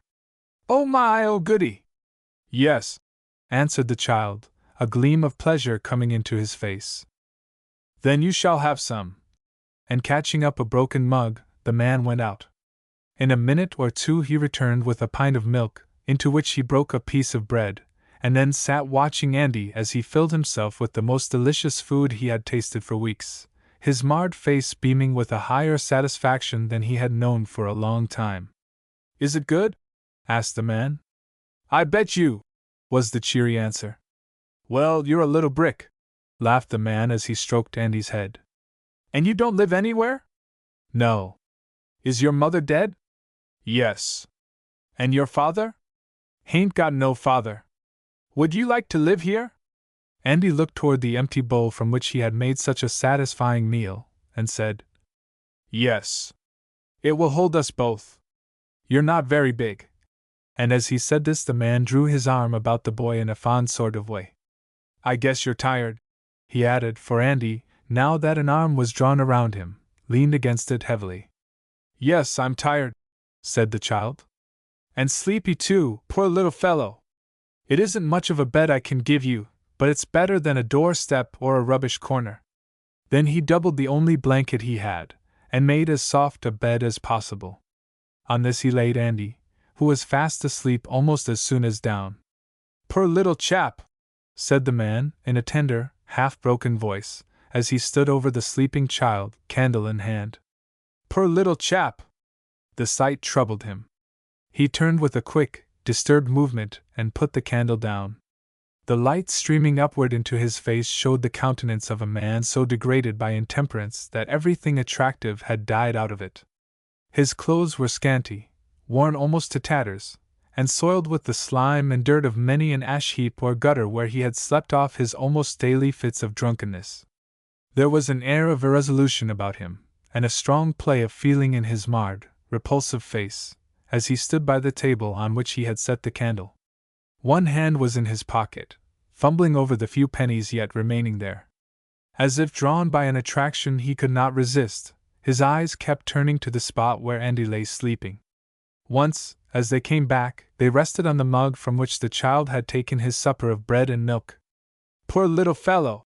came from his lips, in a tone of pity. Then he sat down by the table and leaned his head on his hand. His face was toward the corner of the room where the child lay. He still fumbled the small coins in his pocket, but after a while his fingers ceased to play with them, then his hand was slowly withdrawn from the pocket, a deep sigh accompanying the act. After the lapse of several minutes he took up the candle, and going over to the bed, crouched down and let the light fall on Andy's face. The large forehead, soiled as it was, looked white to the man's eyes, and the brown matted hair, as he drew it through his fingers, was soft and beautiful. Memory had taken him back for years, and he was looking at the fair forehead and touching the soft brown hair of another baby. His eyes grew dim. He set the candle upon the floor, and putting his hands over his face, sobbed 2 or 3 times. When this paroxysm of feeling went off, he got up with a steadier air, and set the light back upon the table. The conflict going on in his mind was not quite over, but another look at Andy settled the question. Stooping with a hurried movement, he blew out the candle, then groped his way over to the bed, and lying down, took the child in his arms and drew him close to his breast. So the morning found them both asleep. Chapter 19. Mr. Dinneford had become deeply interested in the work that was going on in Briar Street, and made frequent visits to the mission house. Sometimes he took heart in the work, but oftener he suffered great discouragement of feeling. In one of his many conversations with Mr. Paulding he said, "Looking as I do from the standpoint gained since I came here, I am inclined to say there is no hope. The enemy is too strong for us." "He is very strong," returned the missionary. "But God is stronger, and our cause is his cause. We have planted his standard here in the very midst of the enemy's territory, and have not only held our ground for years, but gained some victories. If we had the people, the churches, and the law officers on our side, we could drive him out in a year. But we have no hope of this, at least not for a long time to come, and so, as wisely as we can, as earnestly as we can, and with the limited means at our control, we are fighting the foe and helping the weak, and gaining a little every year. And you really think there is gain? I know it, answered the missionary, with a ringing confidence in his voice. It is by comparisons that we are able to get at true results. Come with me into our schoolroom, next door. They passed from the office of the mission into the street. These buildings, said Mr. Paulding, erected by that true Christian charity which hopeth all things, stand upon the very site of one of the worst dens once to be found in this region. In them we have a chapel for worship, 2 large and well-ventilated schoolrooms, where from 200 to 300 children that would not be admitted into any public school are taught daily, a hospital and dispensary and bathrooms. Let me show you the school. Then I will give you a measure of comparison. Mr. Dinaford went up to the schoolrooms. He found them crowded with children, under the care of female teachers, who seemed to have but little trouble in keeping them in order. Such a congregation of boys and girls Mr. Dinaford had never seen before. It made his heart ache as he looked into some of their marred and pinched faces, most of which bore signs of pain, suffering, want, and evil. It moved him to tears when he heard them sing, led by one of the teachers, a tender hymn expressive of the Lord's love for poor neglected children. The Lord Jesus came to seek and to save that which was lost, said the missionary as they came down from the schoolroom. And we are trying to do the same work. And that our labor is not all in vain will be evident when I show you what this work was in the beginning. You have seen a little of what it is now. They went back to the office of the missionary. It is nearly 20 years, said Mr. Paulding, since the organization of our mission. The question of what to do for the children became at once the absorbing one.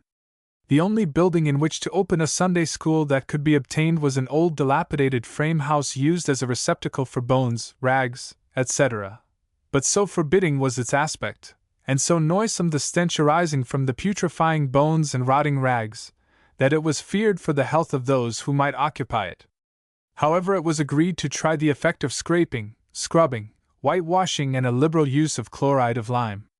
This was attended with such good effects that, notwithstanding the place was still offensive to the olfactories, the managers concluded to open in it our first Sabbath school. No difficulty was experienced in gathering in a sufficient number of children to compose a school, for, excited by such a novel spectacle as a Sabbath school in that region, they came in crowds.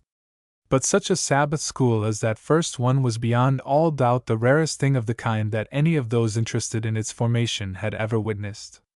The jostling, tumbling, scratching, pinching, pulling of hair, little ones crying and larger ones punching each other's heads and swearing most profanely, altogether formed a scene of confusion and riot that disheartened the teachers in the start, and made them begin to think they had undertaken a hopeless task. As to the appearance of these young Ishmaelites, it was plain that they had rarely made the acquaintance of soap and water. Hands, feet, and face exhibited a uniform crust of mud and filth. As it was necessary to obtain order, the superintendent, remembering that music hath charms to soothe the savage breast, decided to try its effects on the untamed group before him, and giving out a line of a hymn adapted to the tune of Lily Dale, he commenced to sing.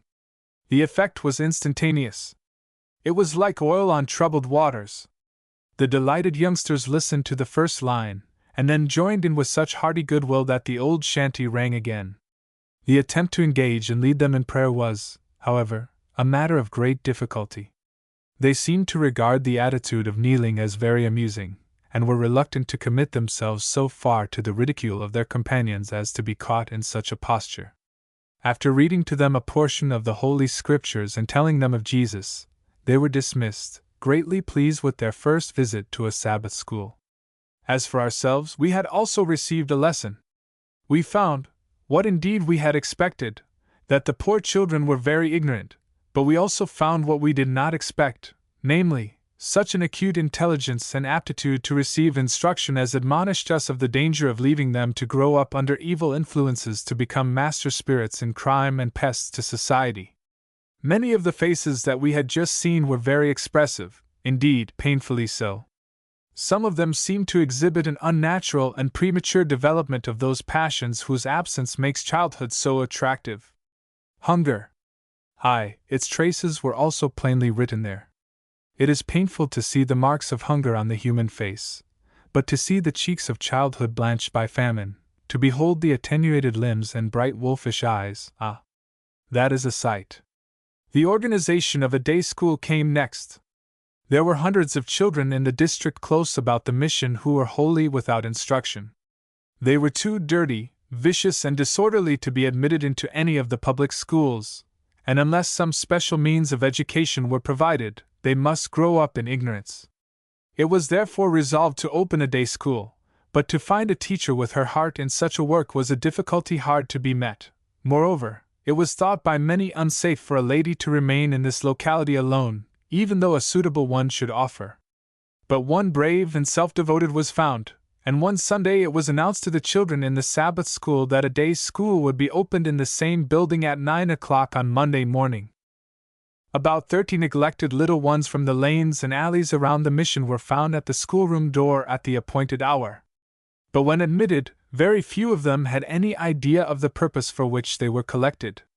The efforts of the teacher to seat them proved a failure. The idea among them seemed to be that each should take some part in amusing the company.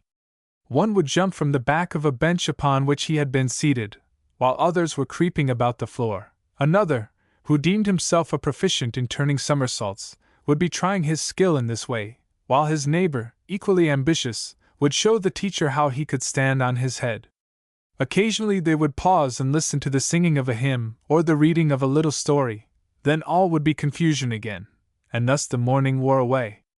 The first session having closed, the teacher retired to her home, feeling that a repetition of the scenes through which she had passed could scarcely be endured. 2 o'clock found her again at the door, and the children soon gathered around her. Upon entering the schoolroom, most of them were induced to be seated, and a hymn was sung which they had learned in the Sabbath school. When it was finished, the question was asked, "Shall we pray?" With one accord they answered yes. "And will you be quiet?" They replied in the affirmative.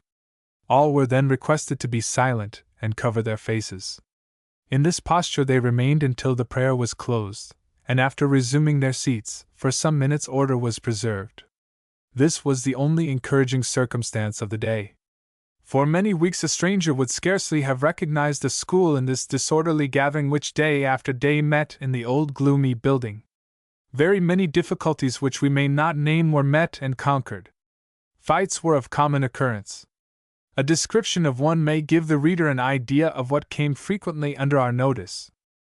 A rough boy about 14 years of age, over whom some influence had been gained, was chosen monitor one morning, and as he was a leader in all the mischief, it was hoped that putting him upon his honor would assist in keeping order. Talking aloud was forbidden. For a few minutes matters went on charmingly, until someone, tired of the restraint, broke silence. The monitor, feeling the importance of his position, and knowing of but one mode of redress, instantly struck him a violent blow upon the ear, causing him to scream with pain. In a moment the school was a scene of confusion, the friends of each boy taking sides, and before the cause of trouble could be ascertained most of the boys were piled upon each other in the middle of the room, creating sounds altogether indescribable. The teacher, realizing that she was alone, and not well understanding her influence, feared for a moment to interfere, but as matters were growing worse, something must be done. She made an effort to gain the ear of the monitor, and asked why he did so. He, confident of being in the right, answered, "Teacher, he didn't mind you. He spoke, and I licked him, and I'll do it again if he don't mind you." His services were of course no longer required, although he had done his duty according to his understanding of the case. Thus it was at the beginning of this work nearly 20 years ago, said the missionary. Now we have an orderly school of over 200 children, who, but for the opportunity here given, would grow up without even the rudiments of all education. Is not this a gain upon the enemy? Think of a school like this doing its work daily among these neglected little ones for nearly a score of years, and you will no longer feel as if nothing had been done, as if no headway had been gained. Think, too, of the Sabbath school work in that time, and of the thousands of children who have had their memories filled with precious texts from the Bible, who have been told of the loving Savior who came into the world and suffered and died for them, and of His tender love and perpetual care over His children, no matter how poor and vile and afar off from Him they may be. It is impossible that the good seed of the word scattered here for so long a time should not have taken root in many hearts. We know that they have, and can point to scores of blessed instances, can take you to men and women, now good and virtuous people, who, but for our day and Sabbath schools, would, in all human probability, be now among the outcasts, the vicious and the criminal. So much for what has been done among the children. Our work with men and women has not been so fruitful as might well be supposed, and yet great good has been accomplished even among the hardened, the desperate, and the miserably vile and besotted. Bad as things are today, awful to see and to contemplate, shocking and disgraceful to a Christian community, they were nearly as bad again at the time this mission set up the standard of God and made battle in His name. Our work began as a simple religious movement, with street preaching. And with what effect? Asked Mr. Diniford. With good effect, in a limited number of cases, I trust. In a degraded community like this, there will always be some who had a different childhood from that of the crowds of young heathen who swarm its courts and alleys, some who in early life had religious training, and in whose memories were stored up holy things from Scripture, some who have tender and sweet recollection of a mother and home and family prayer and service in God's temples. In the hearts of such God's Spirit in moving could touch and quicken and flush with reviving life these old memories, and through them bring conviction of sin, and an intense desire to rise out of the horrible pit into which they had fallen and the clay wherein their feet were mired. Angels could come near to these by what of good and true was to be found half hidden, but not erased from their book of life, and so help in the work of their recovery and salvation. But, sir, beyond this class there is small hope, I fear, in preaching and praying. The great mass of these wretched beings have had little or no early religious instruction. There are but few, if any, remains of things pure and good and wholly stored away since childhood in their memories to be touched and quickened by the Spirit of God. And so we must approach them in another and more external way. We must begin with their physical evils, and lessen these as fast as possible. We must remove temptation from their doors, or get them as far as possible out of the reach of temptation, but in this work not neglecting the religious element as an agency of untold power. Christ fed the hungry, and healed the sick, and clothed the naked, and had no respect unto the persons of men. And we, if we would lift up fallen humanity, must learn by His example. It is not by preaching and prayer and revival meetings that the true Christian philanthropist can hope to accomplish any great good among the people here, but by doing all in his power to change their sad external condition and raise them out of their suffering and degradation. Without some degree of external order and obedience to the laws of natural life, it is, I hold, next to impossible to plant in the mind any seeds of spiritual truth. There is no ground there. The parable of the sower that went forth to sow illustrates this law. Only the seed that fell on good ground brought forth fruit. Our true work, then, among this heathen people, of whom the churches take so little care, is first to get the ground in order for the planting of heavenly seed. Failing in this, our hope is small. This mission has changed its attitude since the beginning, said Mr. Diniford. Yes. Good and earnest men wrought for years with the evil elements around them, trusting in God's Spirit to change the hearts of the vile and abandoned sinners among whom they preached and prayed. But there was little preparation of the ground, and few seeds got lodgment except in stony places, by the wayside and among thorns. Our work now is to prepare the ground, and in this work, slowly as it is progressing, we have great encouragement. Every year we can mark the signs of advancement. Every year we make some head against the enemy. Every year our hearts take courage and are refreshed by the smell of grasses and the odor of flowers and the sight of fruit-bearing plants in once barren and desolate places. The ground is surely being made ready for the sower. I am glad to hear you speak so encouragingly, returned Mr. Diniford. To me the case looked desperate, well nigh hopeless. Anything worse than I have witnessed here seemed impossible. It is only by comparisons, as I said before, that we can get at the true measure of change and progress, answered the missionary. Since we have been at work in earnest to improve the external life of this region, we have had much to encourage us. True, what we have done has made only a small impression on the evil that exists here, but the value of this impression lies in the fact that it shows what can be done with larger agencies. Double our effective force, and we can double the result. Increase it tenfold, and 10 times as much can be done. What is your idea of this work? Said Mr. Dineford. In other words, what do you think the best practical way to purify this region? If you draw burning brands and embers close together, your fire grows stronger. If you scatter them apart, it will go out, answered the missionary. Moral and physical laws correspond to each other. Crowd bad men and women together, and they corrupt and deprave each other. Separate them, and you limit their evil power and make more possible for good the influence of better conditions. Let me give you an instance. A man and his wife who had lived in a wretched way in one of the poorest hovels in Briar Street for 2 years, and who had become idle and intemperate, disappeared from among us about 6 months ago.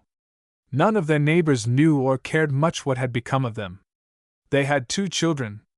Last week, as I was passing the corner of a street in the southwestern part of the city in which stood a row of small new houses, a neatly dressed woman came out of a store with a basket in her hand. I did not know her, but by the brightening look in her face I saw that she knew me. Mr. Paulding, she said in a pleased way, holding out her hand. You don't know me, she added, seeing the doubt in my face. I am Mrs. Dot. Impossible, I could not help exclaiming. But it's true, Mr. Paulding, she averred, a glow of pleasure on her countenance. We've turned over a new leaf. So I should think from your appearance, I replied. Where do you live? In the 3rd house from the corner, pointing to the neat row of small brick houses I have mentioned. Come and look at our new home. I want to tell you about it. I was too much pleased to need a second invitation. I've got as clean steps as my neighbors, she said, with pride in her voice, and shades to my windows, and a bright doorknob. It wasn't so in Briar Street. One had no heart there. Isn't this nice? And she glanced around the little parlor we had entered. It was nice, compared to the dirty and disorderly place they had called their home in Briar Street. The floor was covered with a new ingrained carpet. There were a small table and 6 cane seat chairs in the room, shades at the windows, 2 or 3 small pictures on the walls and some trifling ornaments on the mantel. Everything was clean and the air of the room sweet. This is my little Emma, she said as a cleanly dressed child came into the room. You remember she was in the school. I did remember her as a ragged, dirty-faced child, forlorn and neglected, like most of the children about here. It was a wonderful transformation. And now, I said, tell me how all this has come about. Well, you see, Mr. Paulding, she answered, there was no use in John and me trying to be anything down there. It was temptation on every hand, and we were weak and easily tempted. There was nothing to make us look up or to feel any pride. We lived like our neighbors, and you know what kind of a way that was. One day John said to me, Emma, says he, it's awful, the way we're living, we'd better be dead. His voice was shaky like, and it kind of made me feel bad. I know it, John, said I. But what can we do? Go away from here, he said. But where? I asked. Anywhere. I'm not all played out yet. And he held up his hand and shut it tight. There's good stuff in me yet, and if you're willing to make a new start, I am. I put my hand in his and said, God helping me, I will try, John. He went off that very day and got a room in a decent neighborhood, and we moved in it before night. We had only 1 cartload, and a wretched load of stuff it was. But I can't tell you how much better it looked when we got it into our new room, the walls of which were nicely papered, and the paint clean and white. I fixed up everything and made it as neat as possible. John was so pleased. It feels something like old times, he said. He had been knocking about a good while, picking up odd jobs and not half working, but he took heart now, quit drinking and went to work in good earnest, and was soon making $10 a week, every cent of which he brought home. He now gets $16. We haven't made a back step since. But it wouldn't have been any use trying if we'd stayed in Briar Street. Pride helped us a good deal in the beginning, sir. I was ashamed not to have my children looking as clean as my neighbors, and ashamed not to keep things neat and tidy-like. I didn't care anything about it in Briar Street. I give you this instance, true in nearly every particular, said the missionary, in order to show you how incurable is the evil condition of the people here. Unless we can get the burning brands apart, they help to consume each other. But how to get them apart? That is the difficult question, said Mr. Dineford. There are two ways, was replied, by forcing the human brands apart, and by interposing incombustible things between them. As we have no authority to apply force, and no means at hand for its exercise if we had the authority, our work has been in the other direction. We have been trying to get in among these burning brands elements that would stand the fire, and so lessen the ardor of combustion. How are you doing this? By getting better houses for the people to live in. Improve the house, make it more sightly and convenient, and in most cases you will improve the person who lives in it. He will not kindle so easily, though he yet remain close to the burning brands. And are you doing this? A little has been done.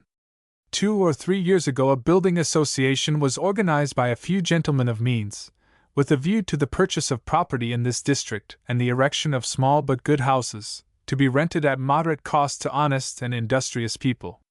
A number of such houses have already been built, and they are now occupied by tenants of a better class, whose influence on their neighbors is becoming more and more apparent every day. Brady Street, once the worst place in all this district, has changed wonderfully. There is scarcely a house in the 2 blocks through which it runs that does not show some improvement, since the association pulled down half a dozen of its worst frame tenements, and put neat brick dwellings in their places.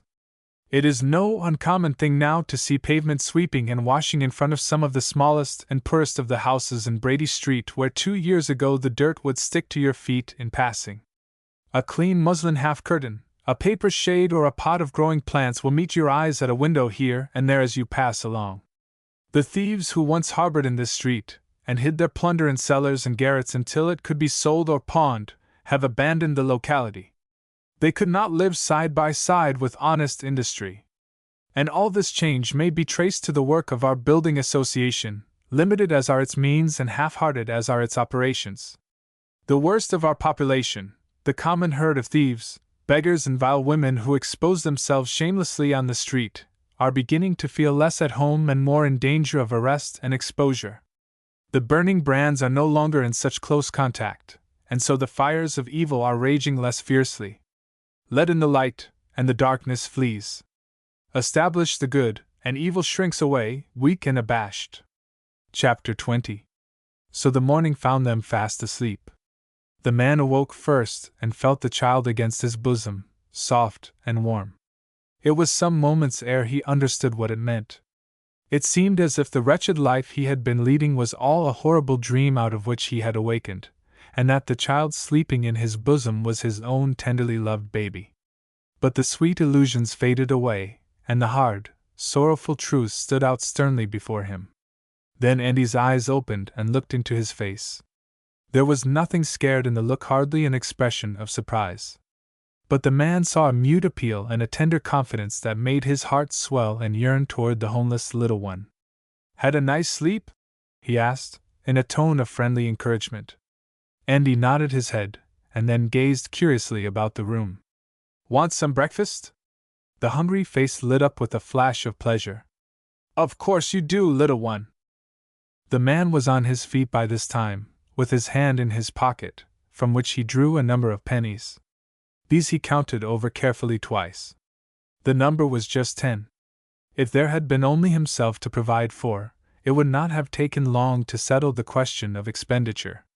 5 cents at an eating shop where the caterer supplied himself from the hodgepodge of beggars' baskets would have given him a breakfast fit for a dog or pig, while the remaining 5 cents would have gone for fiery liquor to quench a burning thirst. But another mouth had to be fed. All at once this poor degraded man had risen to a sense of responsibility, and was practicing the virtue of self-denial. A little child was leading him. He had no toilette to make, no ablutions to practice. There was neither pail nor wash basin in his miserable kennel. So, without any delay of preparation, he caught up the broken mug and went out, as forlorn a looking wretch as was to be seen in all that region. Almost every house that he passed was a grog shop, and his nerves were all unstrung and his mouth and throat dry from a night's abstinence. But he was able to go by without a pause. In a few minutes he returned with a loaf of bread, a pint of milk, and a single dried sausage. What a good breakfast the two made! Not for a long time had the man so enjoyed a meal. The sight of little Andy, as he ate with the fine relish of a hungry child, made his dry bread and sausage taste sweeter than anything that had passed his lips for weeks. Something more than the food he had taken steadied the man's nerves and allayed his thirst. Love was beating back into his heart, love for this homeless wanderer, whose coming had supplied the lost links in the chain which bound him to the past and called up memories that had slept almost the sleep of death for years. Good resolutions began forming in his mind. It may be, he said to himself, as new and better impressions than he had known for a long time began to crowd upon him, that God has led this baby here. The thought sent a strange thrill to his soul. He trembled with excess of feeling.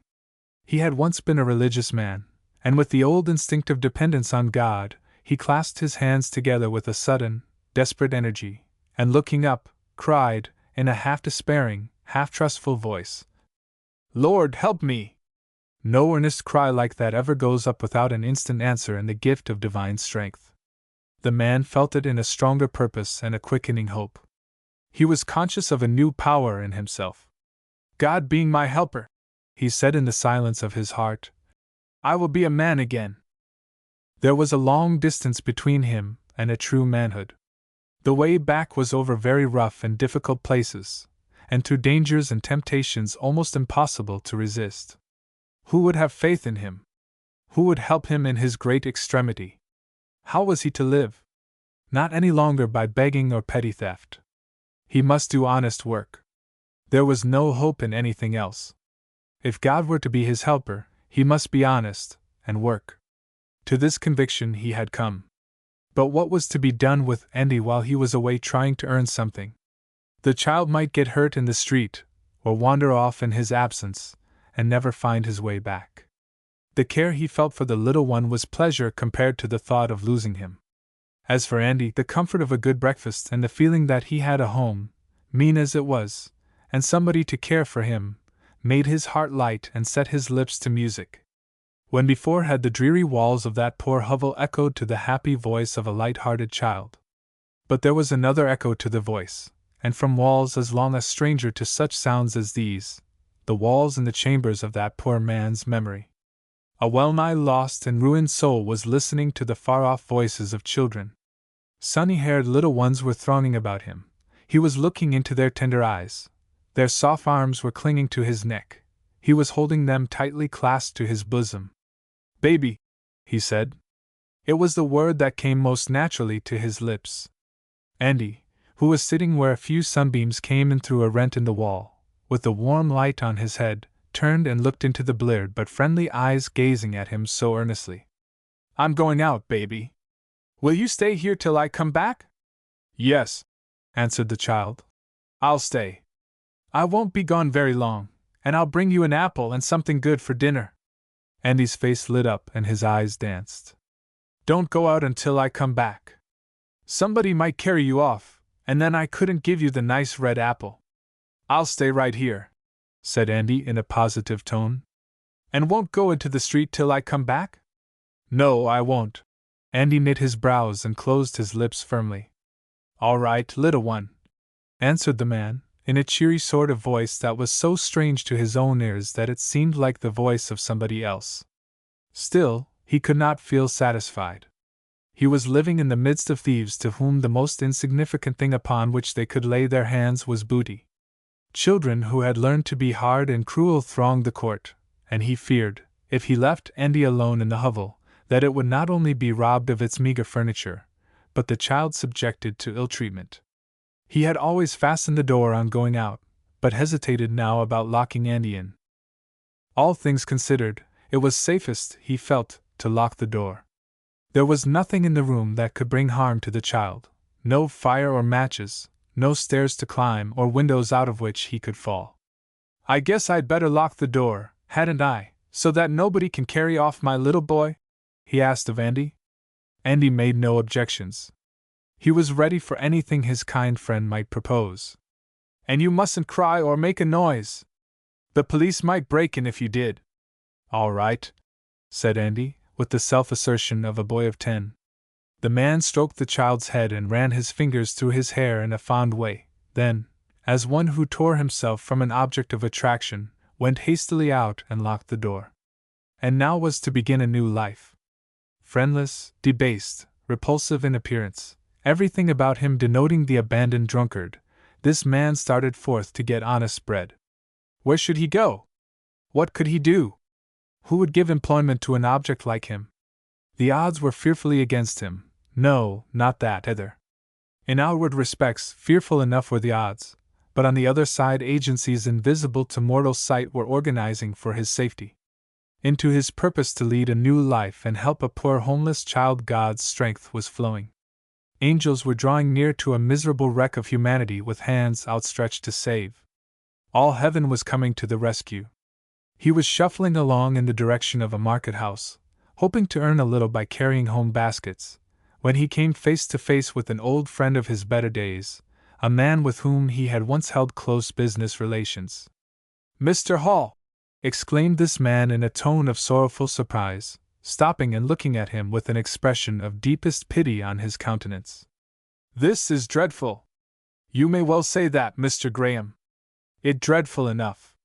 "No one knows that better than I do," was answered, with a bitterness that his old friend felt to be genuine. "Why, then, lead this terrible life a day longer?" asked the friend. "I shall not lead it a day longer if God will help me," was replied, with a genuineness of purpose that was felt by Mr. Graham. "Give me your hand on that, Andrew Hall," he exclaimed. Two hands closed in a tight grip. "Where are you going now?" inquired the friend. "I'm in search of something to do, something that will give me honest bread. Look at my hand." He held it up. "It shakes, you see. I have not tasted liquor this morning. I could have bought it, but I did not. Why? I said, God being my helper, I will be a man again, and I am trying." "Andrew Hall," said his old friend solemnly, as he laid his hand on his shoulder, "if you are really in earnest, if you do mean, in the help of God, to try, all will be well. But in His help alone is there any hope. Have you seen Mr. Paulding?" "No." "Why not?" "He has no faith in me. I have deceived him too often." "What ground of faith is there now?" asked Mr. Graham. "This," was the firm but hastily spoken answer. "Last night, as I sat in the gloom of my dreary hovel, feeling so wretched that I wished I could die, a little child came in, a poor, motherless, homeless wanderer, almost a baby, and crept down to my heart, and he is lying there still, Mr. Graham, soft, and warm and precious, a sweet burden to bear. I bought him a supper and a breakfast of bread and milk with the money I had saved for drink, and now, both for his sake and mine, I am out seeking for work. I have locked him in, so that no one can harm or carry him away while I earn enough to buy him his dinner, and maybe something better to wear, poor little homeless thing." There was a genuine earnestness and pathos about the man that could not be mistaken. "I think," said Mr. Graham, his voice not quite steady, "that God brought us together this morning. I know Mr. Paulding. Let us go first to the mission, and have some talk with him. You must have a bath and better, and cleaner clothes before you are in a condition to get employment." The bath and a suit of partly worn but good clean clothes were supplied at the mission house. "Now come with me, and I will find you something to do," said the old friend. But Andrew Hall stood hesitating. "The little child, I told him I'd come back soon. He's locked up all alone, poor baby." He spoke with a quiver in his voice. "Oh, true, true," answered Mr. Graham. "The baby must be looked after." And he explained to the missionary. "I will go round with you and get the child," said Mr. Paulding. My wife will take care of him while you are away with Mr. Graham. They found little Andy sitting patiently on the floor. He did not know the friend who had given him a home and food and loving words, and looked at him half scared and doubting.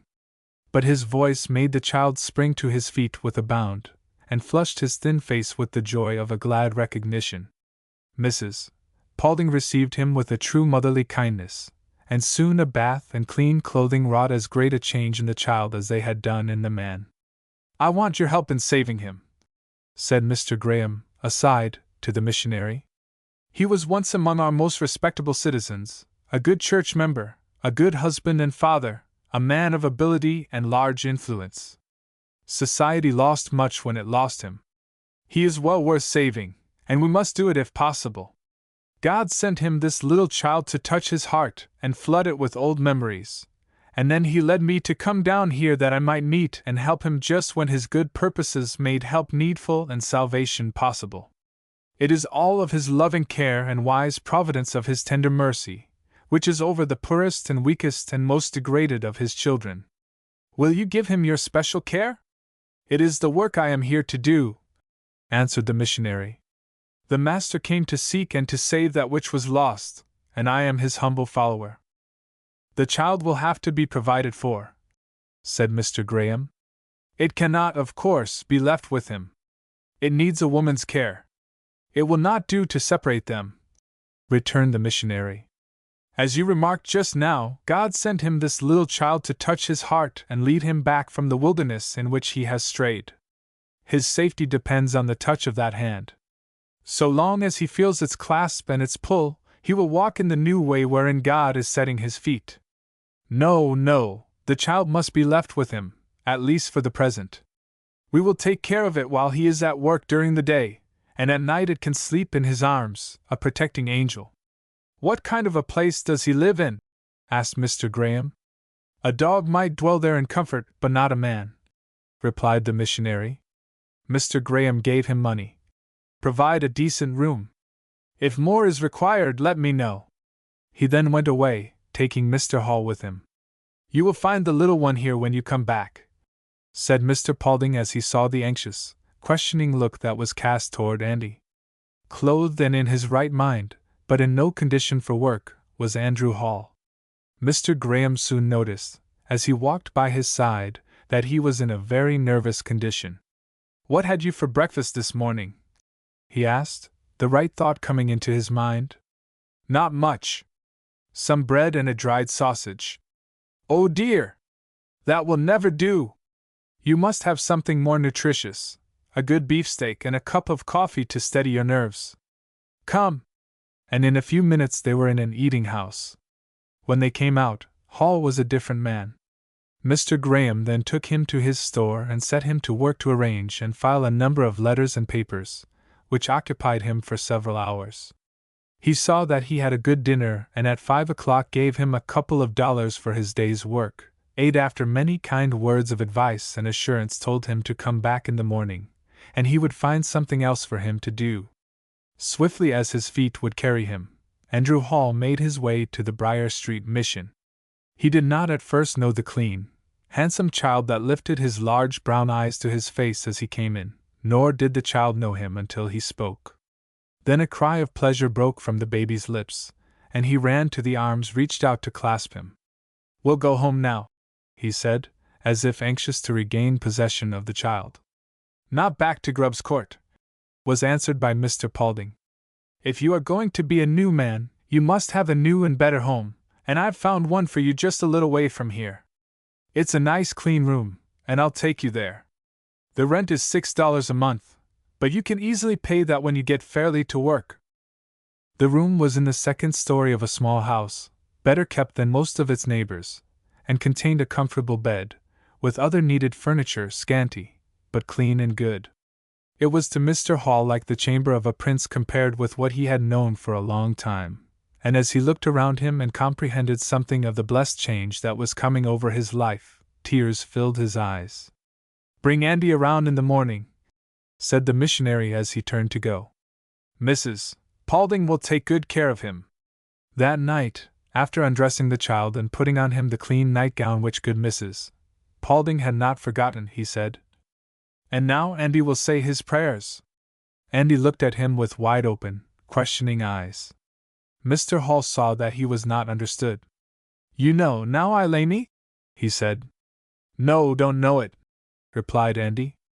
Our Father, then? The child knit his brow. It was plain that he did not understand what his good friend meant. You've said your prayers? Andy shook his head in a bewildered way. Never said your prayers! Exclaimed Mr. Hall, in a voice so full of surprise and pain that Andy grew half frightened. Poor baby! Was said pityingly a moment after. Then the question, wouldn't you like to say your prayers? Brought the quick answer. Yes. Kneel down then right here. Andy knelt, looking up almost wonderingly into the face that bent over him. We have a good Father in heaven, said Mr. Hall, with tender reverence in his tone, pointing upward as he spoke. He loves us and takes care of us. He brought you to me, and told me to love you and take care of you for him, and I'm going to do it. Now I want you to say a little prayer to this good and kind Father before you go to bed. Will you? Yes, I will, came the ready answer. Say it over after me. Now I lay me down to sleep. Andy repeated the words, his little hands clasped together, and followed through the verse which thousands of little children in thousands of Christian homes were saying at the very same hour. There was a subdued expression on the child's face as he rose from his knees, and when Mr. Hall lifted him from the floor to lay him in bed, he drew his arms about his neck and hugged him tightly. How beautiful the child looked as he lay with shut eyes, the long brown lashes fringing his flushed cheeks, that seemed already to have gained a healthy roundness. The soft breath came through his parted lips, about which still lingered the smile of peace that rested there after his first prayer was said. His little hands lay upon his breast. As Mr. Hall sat gazing at this picture, there came a rap on his door. Then the missionary entered. Either of the men spoke for some moments. Mr. Paulding comprehended the scene, and felt its sweet and holy influence. Blessed childhood, he said, breaking the silence. Innocent childhood.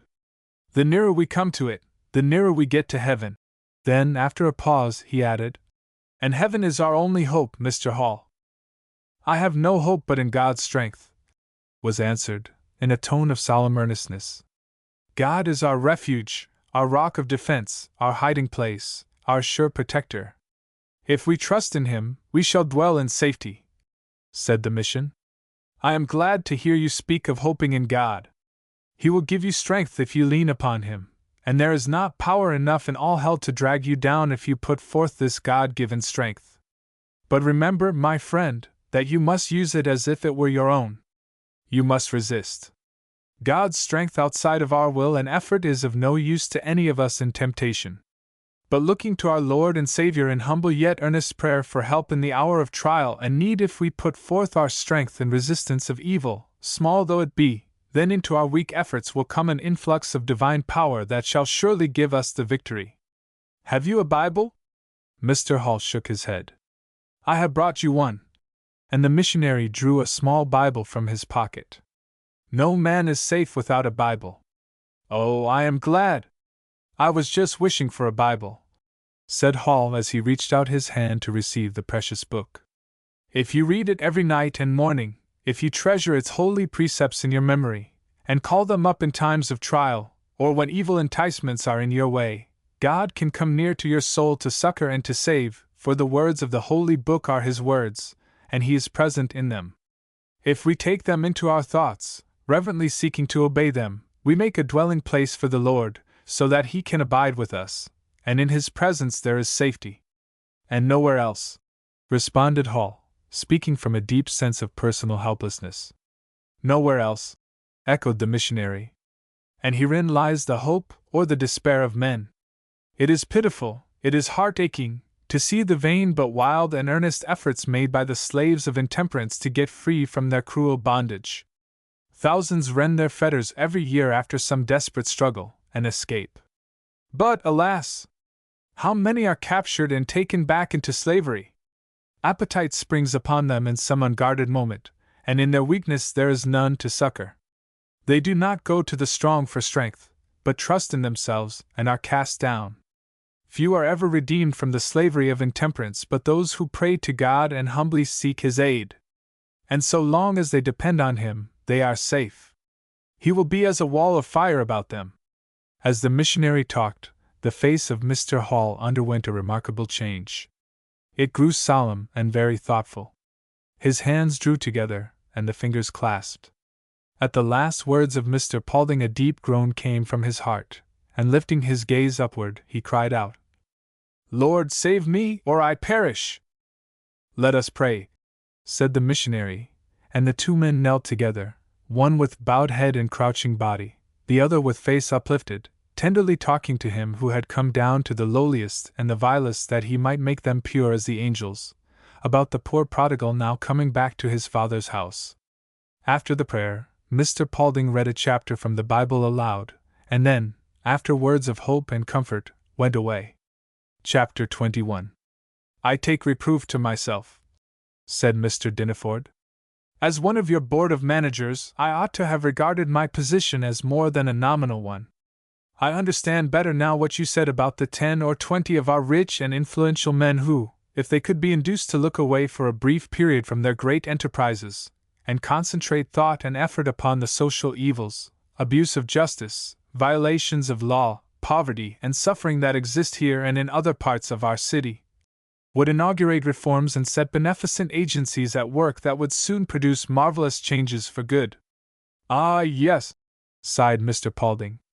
"If we had for just a little while the help of our strong men, the men of brains and will and money, the men who are used to commanding success, whose business it is to organize forces and set impediments at defiance, the men whose word is a kind of law to the people, how quickly, and as if by magic, would all this change! But we cannot now hope to get this great diversion in our favor. Until we do, we must stand in the breach, small in numbers and weak though we are, must go on doing our best and helping when we may. Help is help and good is good, be it ever so small. If I am able to rescue but a single life where many are drowning, I make just so much head against death and destruction. Shall I stand off and refuse to put forth my hand because I cannot save a score? Take heart, Mr. Dineford. Our work is not in vain. Its fruits may be seen all around. Bad as you find everything, it is not so bad as it was.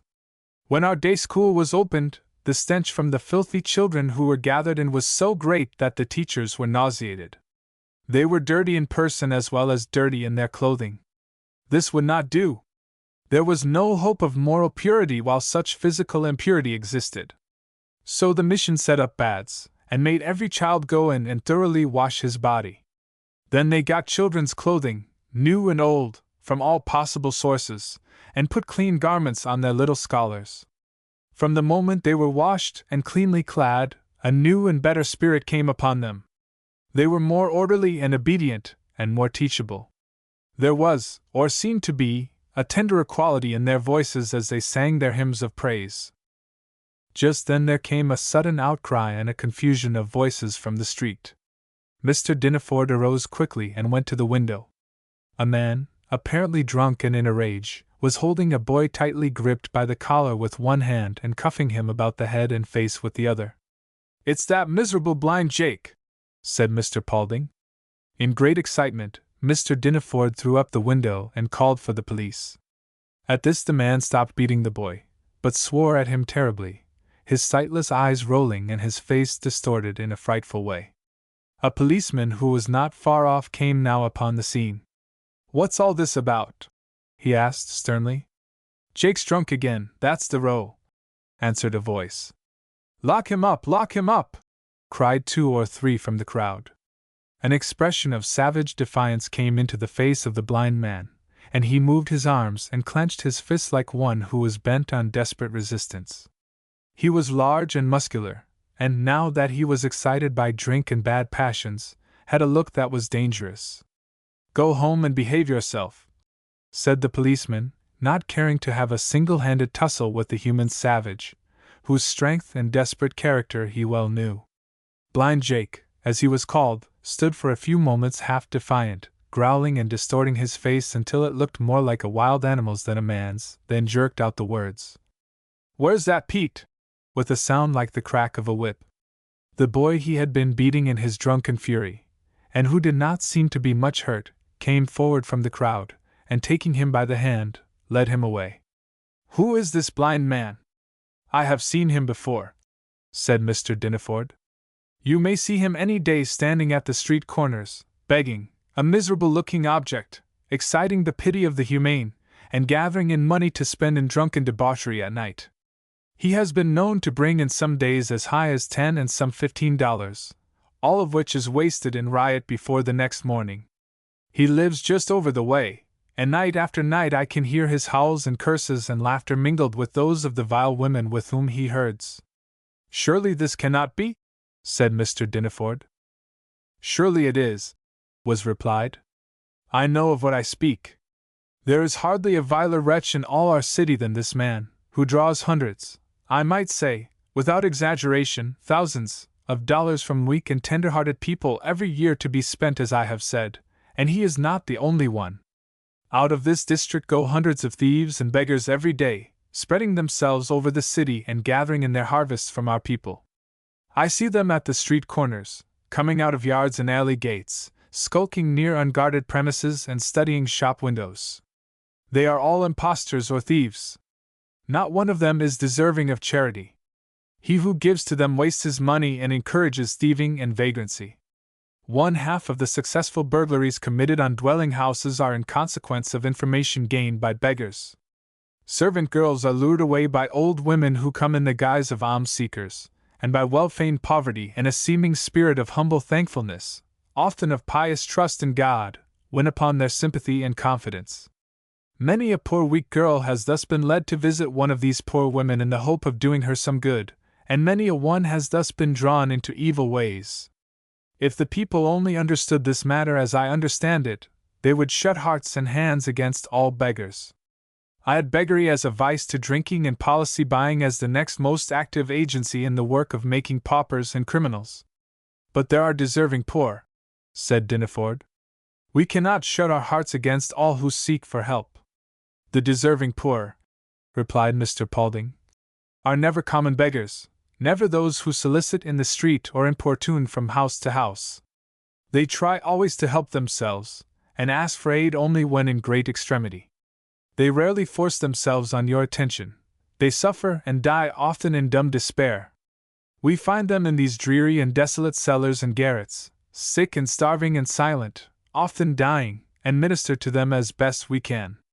If the money given daily to idle and vicious beggars could be gathered into a fund and dispensed with a wise Christian charity, it would do a vast amount of good. Now it does only evil." "You are doubtless right in this," returned Mr. Dinneford. "Someone has said that to help the evil is to hurt the good, and I guess his saying is near the truth. If you help the vicious and the idle," was answered, "you simply encourage vice and idleness, and these never exist without doing a hurt to society. Withhold aid, and they will be forced to work, and so not only do something for the common good, but be kept out of the evil ways into which idleness always leads. So you see, sir, how wrong it is to give alms to the vast crew of beggars that infest our cities, and especially to the children who are sent out daily to beg or steal as opportunity offers." "But there is another view of the case," continued Mr. Paulding, "that few consider, and which would, I am sure, arouse the people to immediate action if they understood it as I do. We compare the nation to a great man. We call it a body politic. We speak of its head, its brain, its hands, its feet, its arteries and vital forces. We know that no part of the nation can be hurt without all the other parts feeling in some degree the shock and sharing the loss or suffering. What is true of the great man of the nation is true of our smaller communities, our states and cities and towns. Each is an aggregate man, and the health and well-being of this man depend on the individual men and the groups and societies of men by which it is constituted. There cannot be an unhealthy organ in the human system without a communication of disease to the whole body. A diseased liver or heart or lung, a useless hand or foot, an ulcer or local obstruction, cannot exist without injury and impediment to the whole. In the case of a malignant ulcer, how soon the blood gets poisoned! Now, here is a malignant ulcer in the body politic of our city. Is it possible, do you think, for it to exist, and in the virulent condition we find it, and not poison the blood of our whole community? Moral and spiritual laws are as unvarying in their action, out of natural sight though they be, as physical laws. Evil and good are as positive entities as fire, and destroy or consume as surely. As certainly as an ulcer poisons with its malignant ichor this blood that visits every part of the body, so surely is this ulcer poisoning every part of our community. Any one who reflects for a moment will see that it cannot be otherwise. From this moral ulcer there flows out daily and nightly an ichor as destructive as that from a cancer. Here theft and robbery and murder have birth, nurture and growth until full formed and organized, and then go forth to plunder and destroy. The life and property of no citizen is safe so long as this community exists. It has its schools of instruction for thieves and housebreakers, where even little children are educated to the business of stealing and robbery. Out from it go daily hundreds of men and women, boys and girls, on their business of beggary, theft, and the enticement of the weak and unwary into crime. In it congregate human vultures and harpies who absorb most of the plunder that is gained outside, and render more brutal and desperate the wretches they rob in comparative safety. Let me show you how this is done. A man or a woman thirsting for liquor will steal anything to get money for whiskey. The article stolen may be a coat, a pair of boots, or a dress, something worth from $5 to $20. It is taken to one of these harpies, and sold for 50 cents or $1, anything to get enough for a drunken spree. I am speaking only of what I know. Then, again, a man or a woman gets stupidly drunk in one of the whiskey shops.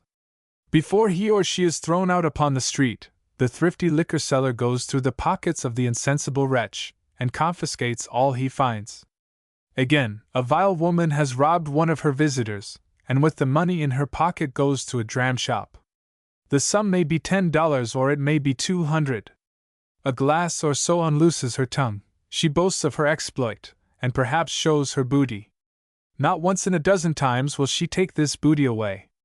If there are only a few women in the shop, the liquor seller will most likely pounce on her at once and get the money by force. There is no redress. To inform the police is to give information against herself. He may give her back a little to keep her quiet, or he may not, just as he feels about it. If he does not resort to direct force, he will manage in some other way to get the money. I could take you to the dram shop of a man scarcely a stone's throw from this place who came out of the state's prison less than 4 years ago and set up his vile trap where it now stands. He is known to be worth $50,000 today. How did he make this large sum? By the profits of his bar? No one believes this. It has been by robbing his drunken and criminal customers whenever he could get them in his power. I am oppressed by all this, said Mr. Dineford. I never dreamed of such a state of things. Nor does 1 in 100 of our good citizens, who live in quiet unconcern with this pest house of crime and disease in their midst. And speaking of disease, let me give you another fact that should be widely known. Every obnoxious epidemic with which our city has been visited in the last 20 years has originated here: ship fever, relapsing fever, and smallpox, and so, getting a lodgment in the body politic, have poured their malignant poisons into the blood and diseased the whole. Death has found his way into the homes of hundreds of our best citizens through the door opened for him here. Can this be so? Exclaimed Mr. Dineford. It is just as I have said, was replied. And how could it be otherwise? Whether men take heed or not, the evil they permit to lie at their doors will surely do them harm. Ignorance of a statute, a moral or a physical law gives no immunity from consequence if the law be transgressed, a fact that thousands learn every year to their sorrow. There are those who would call this spread of disease, originating here, all over our city, a judgment from God, to punish the people for that neglect and indifference which has left such a hell as this in their midst. I do not so read it. God has no pleasure in punishments and retributions. The evil comes not from him. It enters through the door we have left open, just as a thief enters our dwellings, invited through our neglect to make the fastenings sure. It comes under the operations of a law as unvarying as any law in physics. And so long as we have this epidemic breeding district in the very heart of our city, we must expect to reap our periodical harvests of disease and death. What it is to be next year, or the next, none can tell. Does not your perpetual contact with all this give your mind an unhealthy tone, a disposition to magnify its disastrous consequences? Said Mr. Diniford. The missionary dropped his eyes. The flush and animation went out of his face. I leave you to judge for yourself, he answered, after a brief silence, and in a voice that betrayed a feeling of disappointment. You have the fact before you in the Board of Health, prison, almshouse, police, house of refuge, mission, and other reports that are made every year to the people. If they hear not these, neither will they believe, though one rose from the dead. All is too dreadfully palpable for unbelief, returned Mr. Diniford. I only expressed a passing thought. My mind may take an unhealthy tone, does often, without doubt, said Mr. Paulding. I wonder sometimes that I can keep my head clear and my purposes steady amid all this moral and physical disorder and suffering. But exaggeration of either this evil or its consequences is impossible. The half can never be told. Mr. Diniford rose to go. As he did so, two little Italian children, a boy and a girl, not over 8 years of age, tired, hungry, pinched and starved-looking little creatures, the boy with a harp slung over his shoulder, and the girl carrying a violin, went past on the other side. Where in the world do all of these little wretches come from? Asked Mr. Diniford. They are swarming our streets of late. Yesterday I saw a child who could not be over 2 years of age tinkling her triangle, while an older boy and girl were playing on a harp and violin. She seemed so cold and tired that it made me sad to look at her. There is something wrong about this. Something very wrong, answered the missionary. Doubtless you think these children are brought here by their parents or near relatives. No such thing. Most of them are slaves. I speak advisedly. The slave trade is not yet dead. Its abolition on the coast of Africa did not abolish the cupidity that gave it birth. And the coolie trade, one of its new forms, is not confined to the East. I am at a loss for your meaning, said Mr. Diniford. I am not surprised. The new slave trade, which has been carried on with a secrecy that is only now beginning to attract attention, has its source of supply in southern Italy, from which large numbers of children are drawn every year and brought to this country. The headquarters of this trade, cruel enough in some of its features to bear comparison with the African slave trade itself, are in New York. From this city agents are sent out to southern Italy every year, where little intelligence and great poverty exist. These agents tell grand stories of the brilliant prospects offered to the young in America. Let me now read to you from the published testimony of one who has made a thorough investigation of this nefarious business, so that you may get a clear comprehension of its extent and iniquity.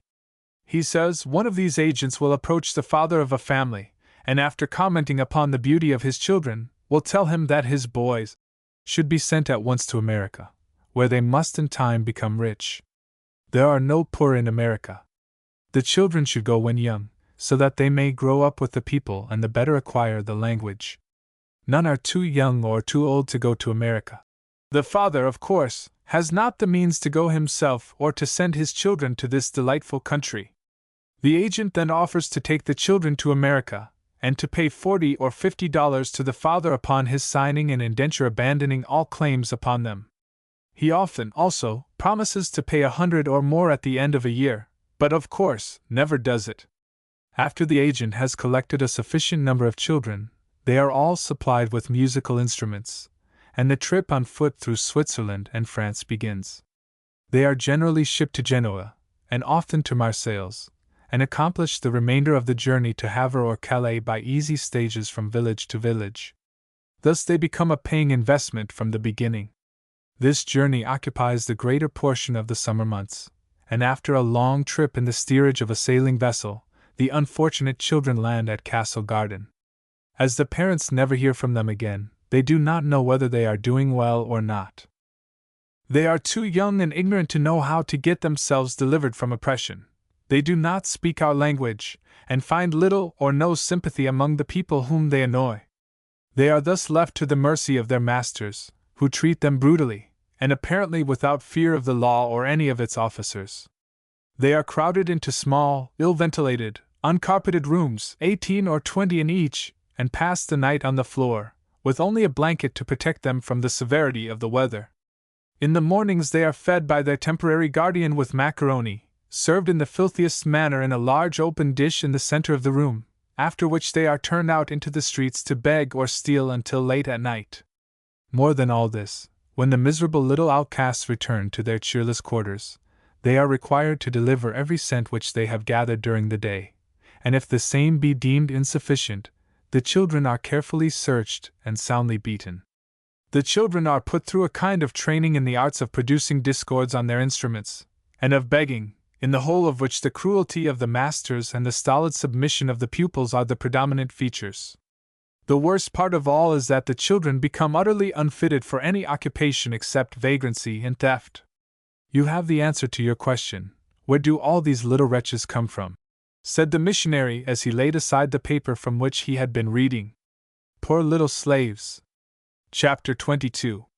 Edith's life, as we have seen, became lost, so to speak, in charities. Her work lay chiefly with children. She was active in mission schools and in 2 or 3 homes for friendless little ones, and did much to extend their sphere of usefulness. Her garments were plain and somber, her fair young face almost colorless, and her aspect so numb-like as often to occasion remark. Her patience and tender ways with poor little children, especially with the youngest, were noticed by all who were associated with her. Sometimes she would show unusual interest in a child just brought to one of the homes, particularly if it were a boy, and only 2 or 3 years old. She would hover about it and ask it questions, and betray an eager concern that caused a moment's surprise to those who noticed her. Often, at such times, the pale face would grow warm with the flush of blood sent out by her quicker heartbeats, and her eyes would have a depth of expression and a brightness that made her beauty seem the reflection of some divine beatitude.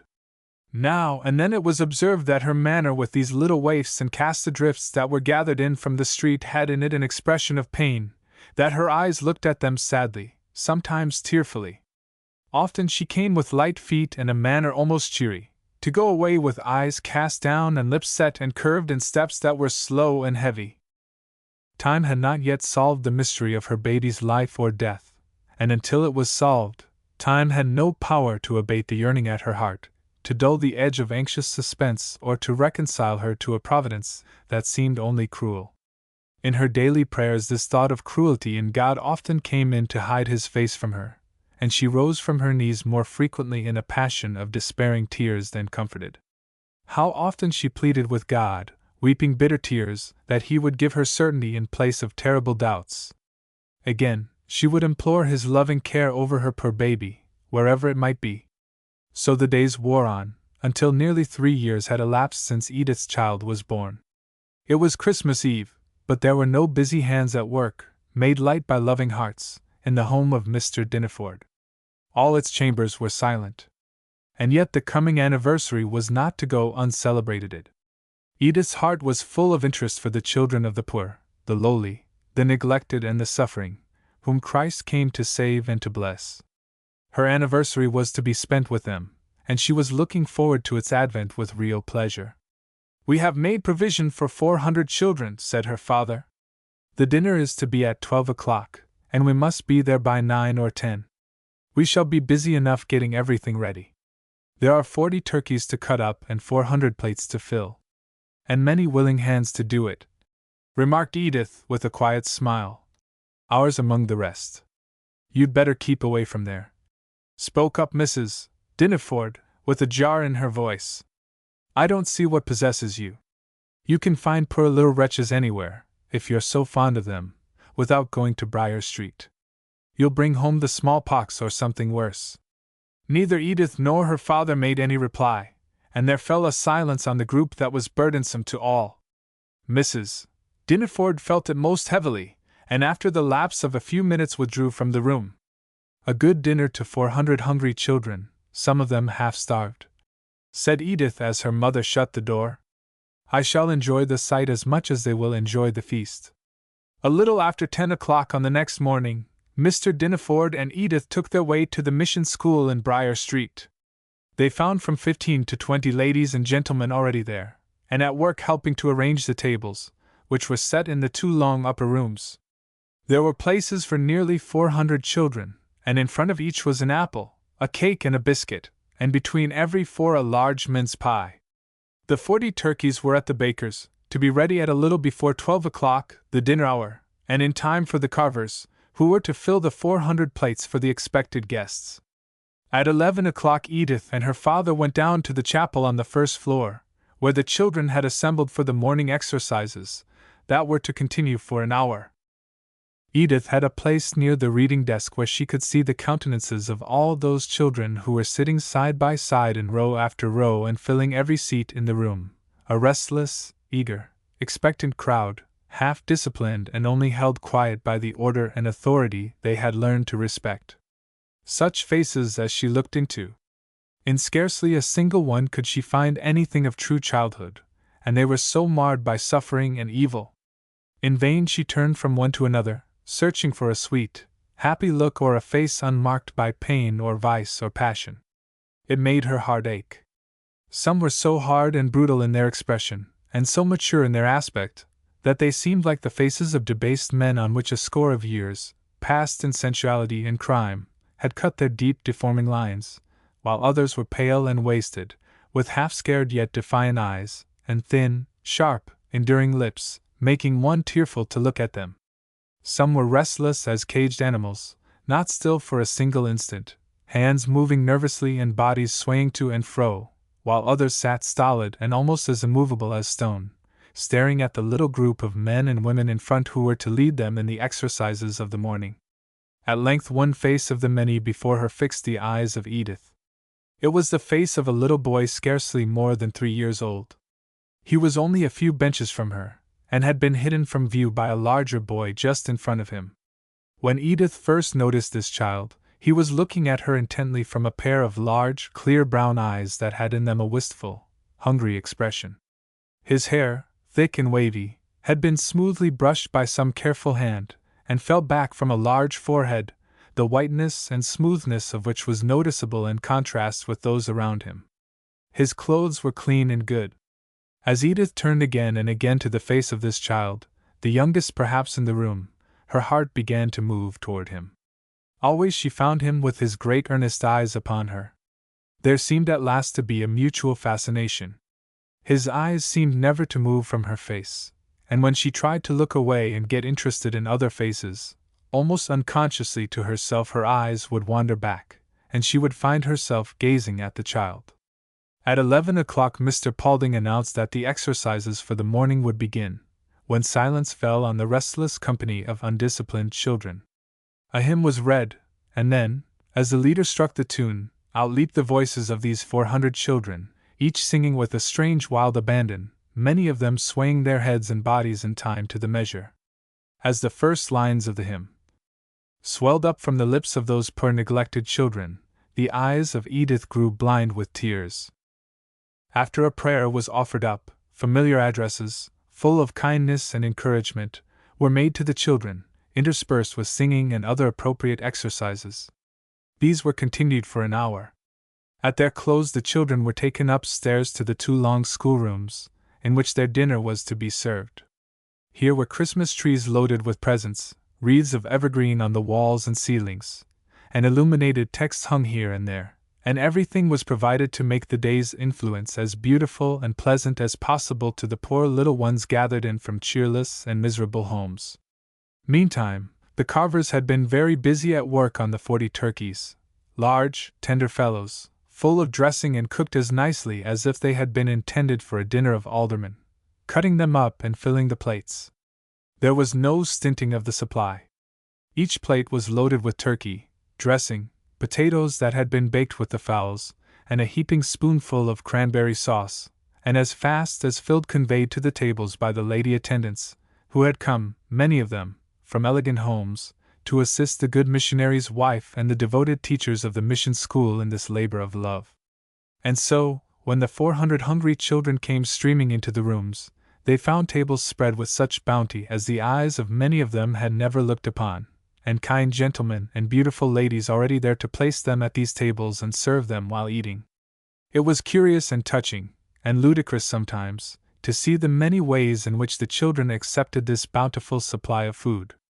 A few pounced upon it like hungry dogs, devouring whole platefuls in a few minutes, but most of them kept a decent restraint upon themselves in the presence of the ladies and gentlemen, for whom they could not but feel an instinctive respect.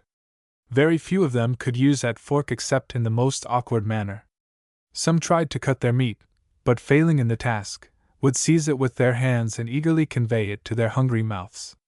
Here and there would be seen a mite of a boy sitting in a kind of maze before a heaped-up dinner plate, his hands, strangers, no doubt, to knife or fork, lying in his lap, and his face wearing a kind of helpless look. But he did not have to wait long.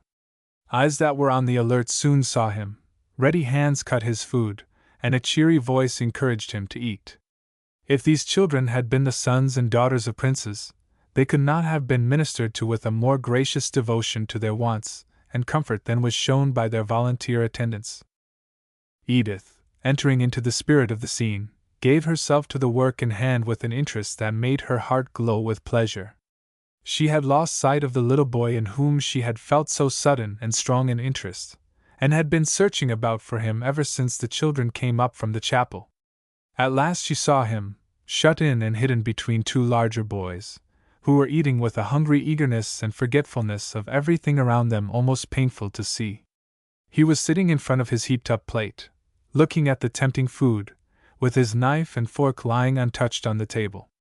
There was a dreamy, half-sad, half-bewildered look about him. "Poor little fellow!" exclaimed Edith as soon as she saw him, and in a moment she was behind his chair. "Shall I cut it up for you?" she asked as she lifted his knife and fork from the table. The child turned almost with a start, and looked up at her with a quick flash of feeling on his face. She saw that he remembered her. "Let me fix it all nicely," she said as she stooped over him and commenced cutting up his piece of turkey. The child did not look at his plate while she cut the food, but with his head turned kept his large eyes on her countenance. "Now it's all right," said Edith, encouragingly, as she laid the knife and fork on his plate, taking a deep breath at the same time, for her heart beat so rapidly that her lungs was oppressed with the inflowing of blood. She felt, at the same time, an almost irresistible desire to catch him up into her arms and draw him lovingly to her bosom. The child made no attempt to eat, and still kept looking at her. "Now, my little man," she said, taking his fork and lifting a piece of the turkey to his mouth. It touched his palate, and appetite asserted its power over him. His eyes went down to his plate with a hungry eagerness. Then Edith put the fork into his hand, but he did not know how to use it, and made but awkward attempts to take up the food. Mrs. Paulding, the missionary's wife, came by at the moment, and seeing the child, put her hand on him, and said kindly, "Oh, it's little Andy," and passed on. "So your name's Andy?" "Yes, ma'am." It was the first time Edith had heard his voice. It fell sweet and tender on her ears, and stirred her heart strangely. "Where do you live?" He gave the name of a street she had never heard of before. "But you're not eating your dinner. Come, take your fork just so. There! That's the way."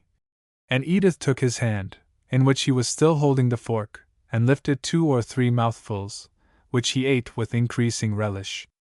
After that he needed no help, and seemed to forget in the relish of a good dinner the presence of Edith, who soon found others who needed her service. The plentiful meal was at last over, and the children, made happy for one day at least, were slowly dispersing to their dreary homes, drifting away from the better influences good men and women had been trying to gather about them even for a little while. The children were beginning to leave the tables when Edith, who had been busy among them, remembered the little boy who had so interested her, and made her way to the place where he had been sitting. But he was not there. She looked into the crowd of boys and girls who were pressing toward the door, but could not see the child. A shadow of disappointment came over her feelings, and a strange heaviness weighed over her heart. "Oh, I'm so sorry," she said to herself. "I wanted to see him again." She pressed through the crowd of children, and made her way down among them to the landing below and out upon the street, looking this way and that, but could not see the child. Then she returned to the upper rooms, but her search was in vain. Remembering that Mrs. Paulding had called him by name, she sought for the missionary's wife and made inquiry about him. Do you mean the little fellow I called Andy? Said Mrs. Paulding. Yes, that's the one, returned Edith. A beautiful boy, isn't he? Indeed he is. I never saw such eyes in a child. Who is he, Mrs. Paulding, and what is he doing here? He cannot be the child of depraved or vicious parents. I do not think he is. But from whence he came no one knows. He drifted in from some unknown land of sorrow to find shelter on our inhospitable coast. I am sure that God, in His wise providence, sent him here, for his coming was the means of saving a poor debased man who is well worth the saving. Then she told in a few words the story of Andy's appearance at Mr. Hall's wretched hovel and the wonderful changes that followed. How a degraded drunkard, seemingly beyond the reach of hope and help, had been led back to sobriety and a life of honest industry by the hand of a little child cast somehow adrift in the world, yet guarded and guided by Him who does not lose sight in His good providence of even a single sparrow. Who is this man, and where does he live? Asked Mr. Dinneford, who had been listening to Mrs. Paulding's brief recital. His name is Andrew Hall, was replied. Andrew Hall! Exclaimed Mr. Dinneford, with a start and a look of surprise. Yes, sir. That is his name, and he is now living alone with the child of whom we have been speaking, not very far from here, but in a much better neighborhood. He brought Andy around this morning to let him enjoy the day, and has come for him, no doubt, and taken him home. Give me the street and number, if you please, Mr. Paulding, said Mr. Dinneford, with much repressed excitement. We will go there at once, he added, turning to his daughter. Edith's face had become pale, and her father felt her hand tremble as she laid it on his arm.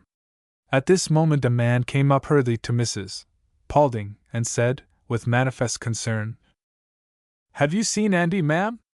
I've been looking all over, but can't find him. He was here a little while ago, answered the missionary's wife. We were just speaking of him. I thought you'd taken him home. Mr. Hall, said Edith's father, in a tone of glad recognition, extending his hand at the same time. Mr. Dinneford! The two men stood looking at each other, with shut lips and faces marked by intense feeling, each grasping tightly the other's hand. It is going to be well with you once more, my dear old friend, said Mr. Dinneford. God being my helper, yes, was the firm reply. He has taken my feet out of the miry clay and set them on firm ground, and I have promised him that they shall not go down into the pit again. But Andy! I must look for him. And he was turning away. I saw Andy a little while ago. Now spoke up a woman who had come in from the street and heard the last remark. Where? Asked Mr. Hall. A girl had him, and she was going up Briar Street on the run, fairly dragging Andy after her. She looked like Pinky Sweat, and I do believe it was her. She's been in prison, you know, but I guess her time's up. Mr. Hall stopped to hear no more, but ran downstairs and up the street, going in the direction said to have been taken by the woman. Edith sat down, white and faint. Pinky Sweat! Exclaimed Mrs. Paulding. Why, that's the girl who had the child you were looking after a long time ago, Mr. Dinneford. Yes, I remember the name, and no doubt this is the very child she had in her possession at that time. Are you sure she has been in prison for the last 2 years? And Mr. Dinneford turned to the woman who had mentioned her name. Oh yes, sir, I remember all about it, answered the woman. She stole a man's pocket-book, and got 2 years for it. You know her? Oh yes, indeed. And she's a bad one, I can tell you. She had somebody's baby round in Grubb's Court, and it was most starved to death. I heard it said it belonged to some of the big people uptown, and that she was getting hush money for it, but I don't know as it was true. People will talk. Do you know what became of that baby? Asked Edith, with ill-repressed excitement. Her face was still very pale, and her forehead contracted as by pain. No, ma'am. The police came round asking questions, and the baby wasn't seen in Grubb's Court after that. You think it was Pinky Sweat whom you saw just now? I'm dead sure of it, sir, turning to Mr. Dinneford, who had asked the question. And you are certain it was the little boy named Andy that she had with her? I'm as sure as death, sir. Did he look frightened? Oh dear, yes, sir, scared as could be. He pulled back all his might, but she whisked him along as if he'd been only a chicken. I saw them go round the corner of Clayton Street like the wind. Mr. Paulding now joined them, and became advised of what had happened. He looked very grave. We shall find the little boy, he said. He cannot be concealed by this wretched woman as the baby was. He is too old for that. The police will ferret him out. But I am greatly concerned for Mr. Hall. That child is the bond which holds him at safe anchorage. Break this bond, and he may drift to sea again. I must go after him. And the missionary hurried away. For over an hour Edith and her father remained at the mission waiting for some news of little Andy. At the end of this time Mr. Paulding came back with word that nothing could be learned beyond the fact that a woman with a child answering to the description of Andy had been seen getting into an uptown car on Clayton Street about 1 o'clock. She came, it was said by 2 or 3 who professed to have seen her, from the direction of Briar Street. The chief of police had been seen, and he had already telegraphed to all the stations. Mr. Hall was at the central station awaiting the result. After getting a promise from Mr. Paulding to send a messenger the moment news of Andy was received, Mr. Dinaford and Edith returned home. Chapter 23. As Edith glanced up, on arriving before their residence, she saw for a moment her mother's face at the window. It vanished like the face of a ghost, but not quick enough to prevent Edith from seeing that it was almost colorless, and had a scared look. They did not find Mrs. Dinaford in the parlor when they came in, nor did she make her appearance until an hour afterward, when dinner was announced. Then it was plain to both her husband and daughter that something had occurred since morning to trouble her profoundly.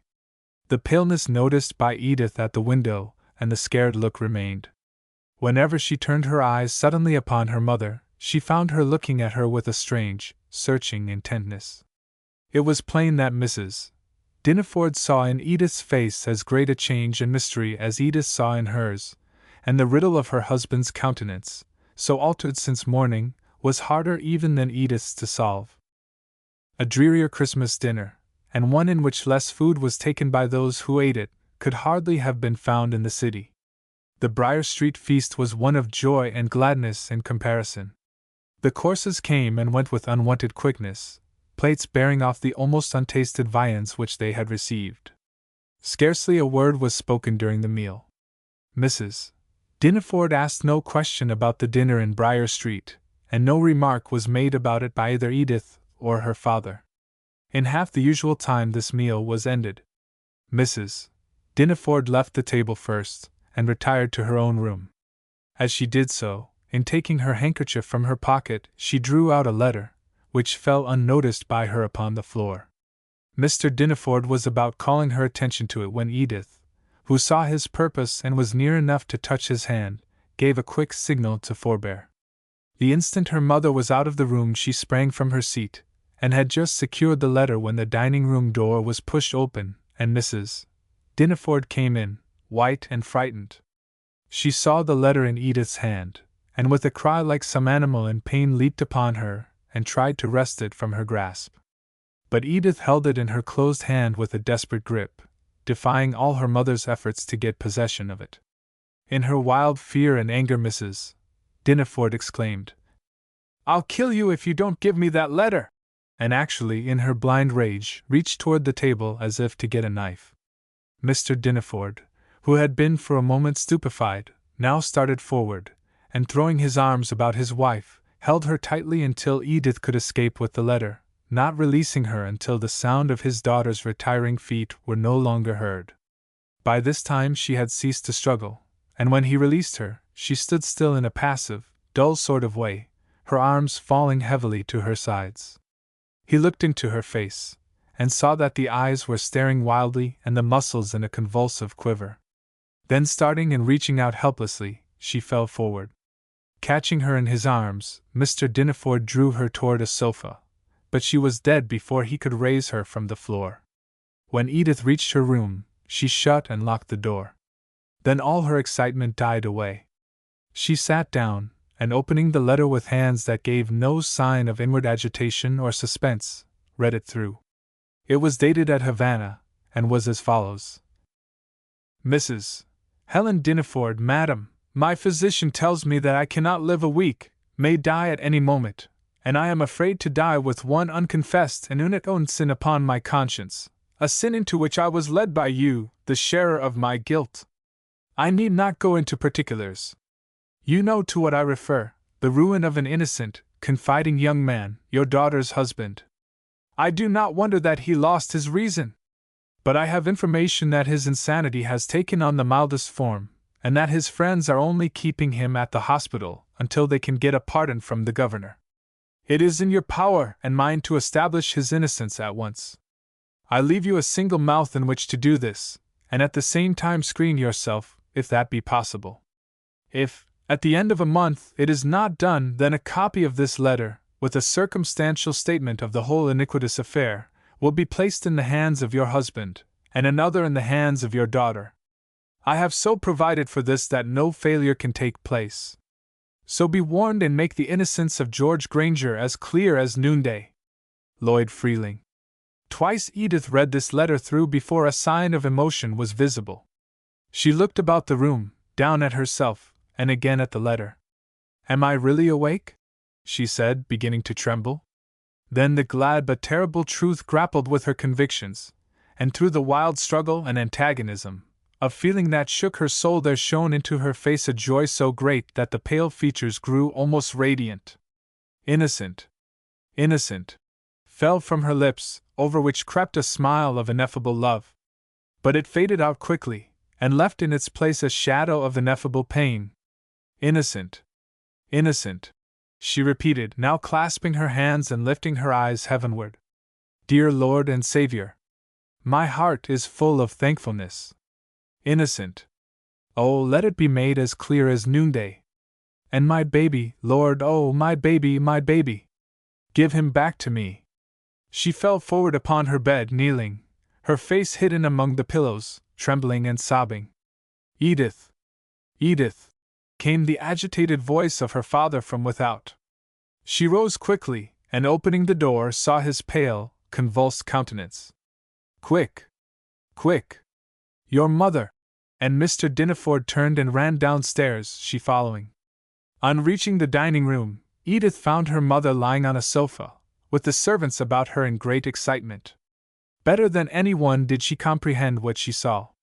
Dead, fell almost coldly from her lips. I have sent for Dr. Radcliffe. It may only be a fainting fit, answered Mr. Dinaford. Edith stood a little way off from her mother, as if held from personal contact by an invisible barrier, and looked upon her ashen face without any sign of emotion. Dead, and better so, she said, in an undertone heard only by her father. My child. Don't, exclaimed Mr. Dinaford in a deprecating whisper. Dead, and better so, she repeated firmly. While the servants chafed the hands and feet of Mrs. Dinaford, and did what they could in their confused way to bring her back to life, Edith stood a little way off, apparently undisturbed by what she saw, and not once touching her mother's body or offering a suggestion to the bewildered attendants. When Dr. Radcliffe came and looked at Mrs.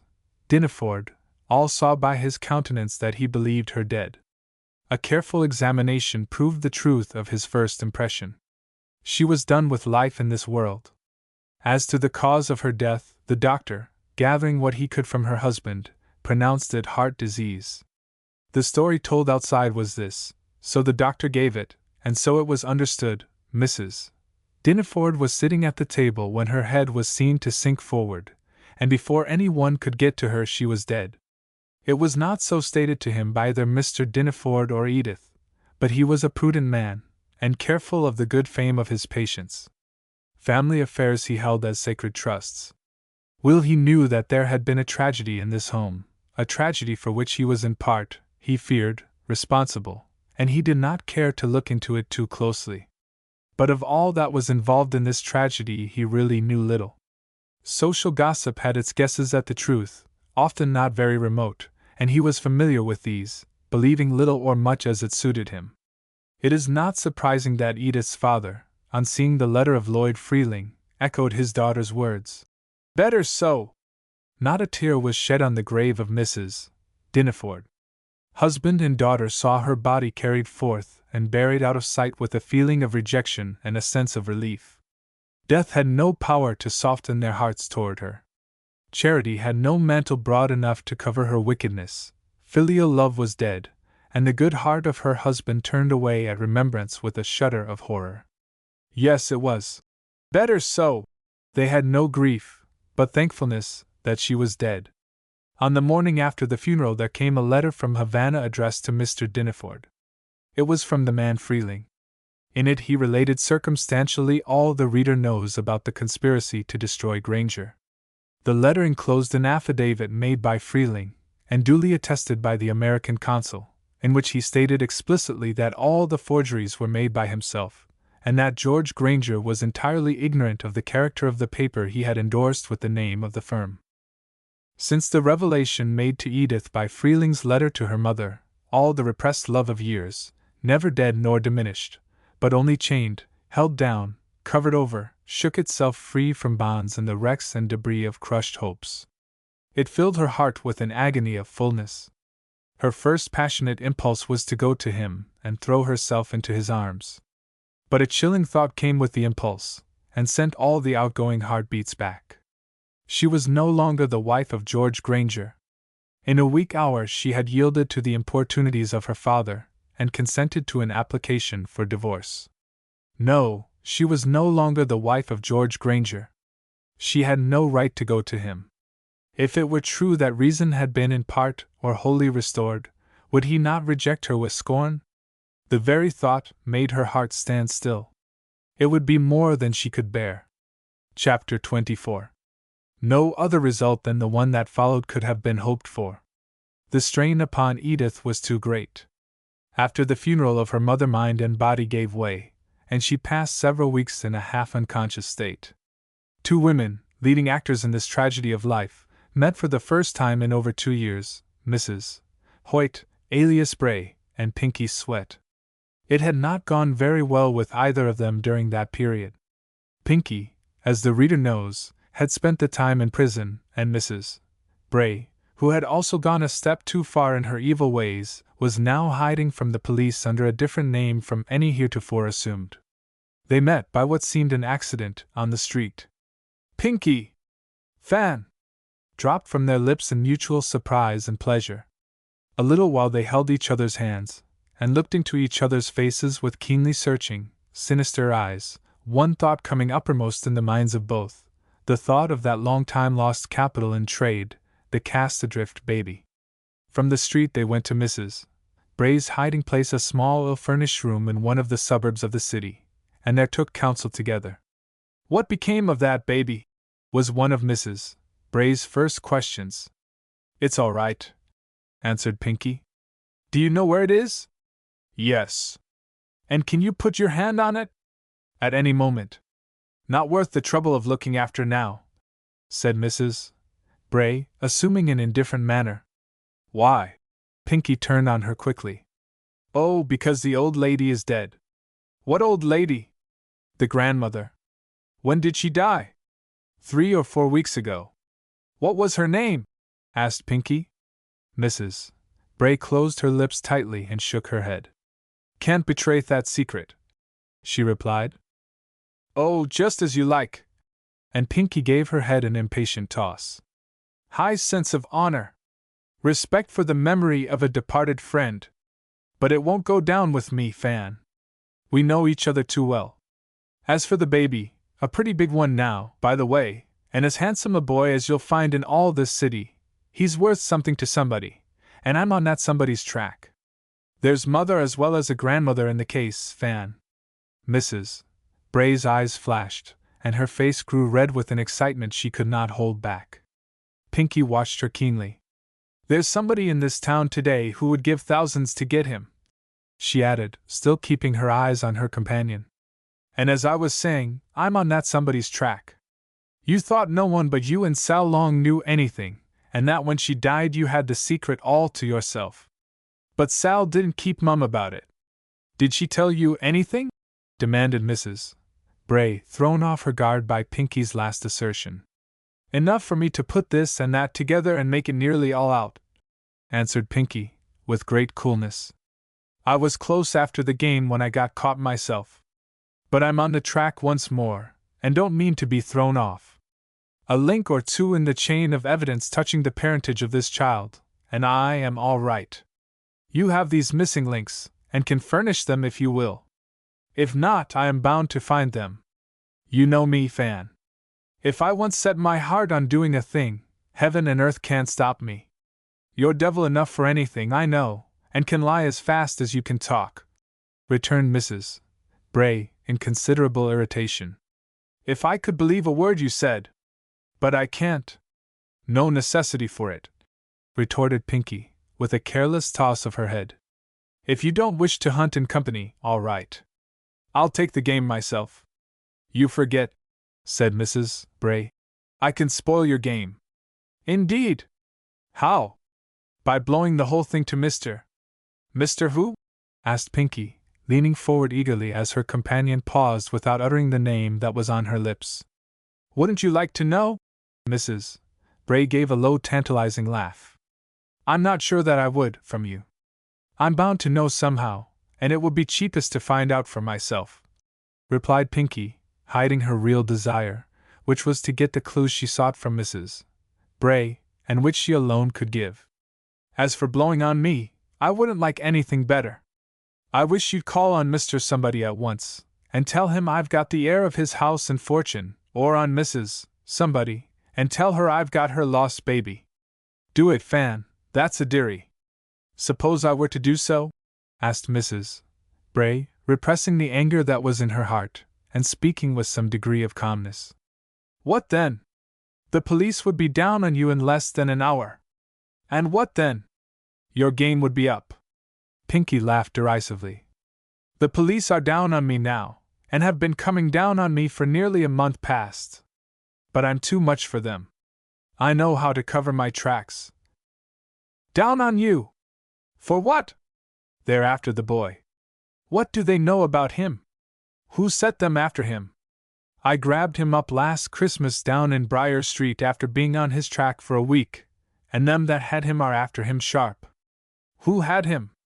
I'm a little puzzled at the rumpus it has kicked up, said Pinky in reply. It's stirred things amazingly.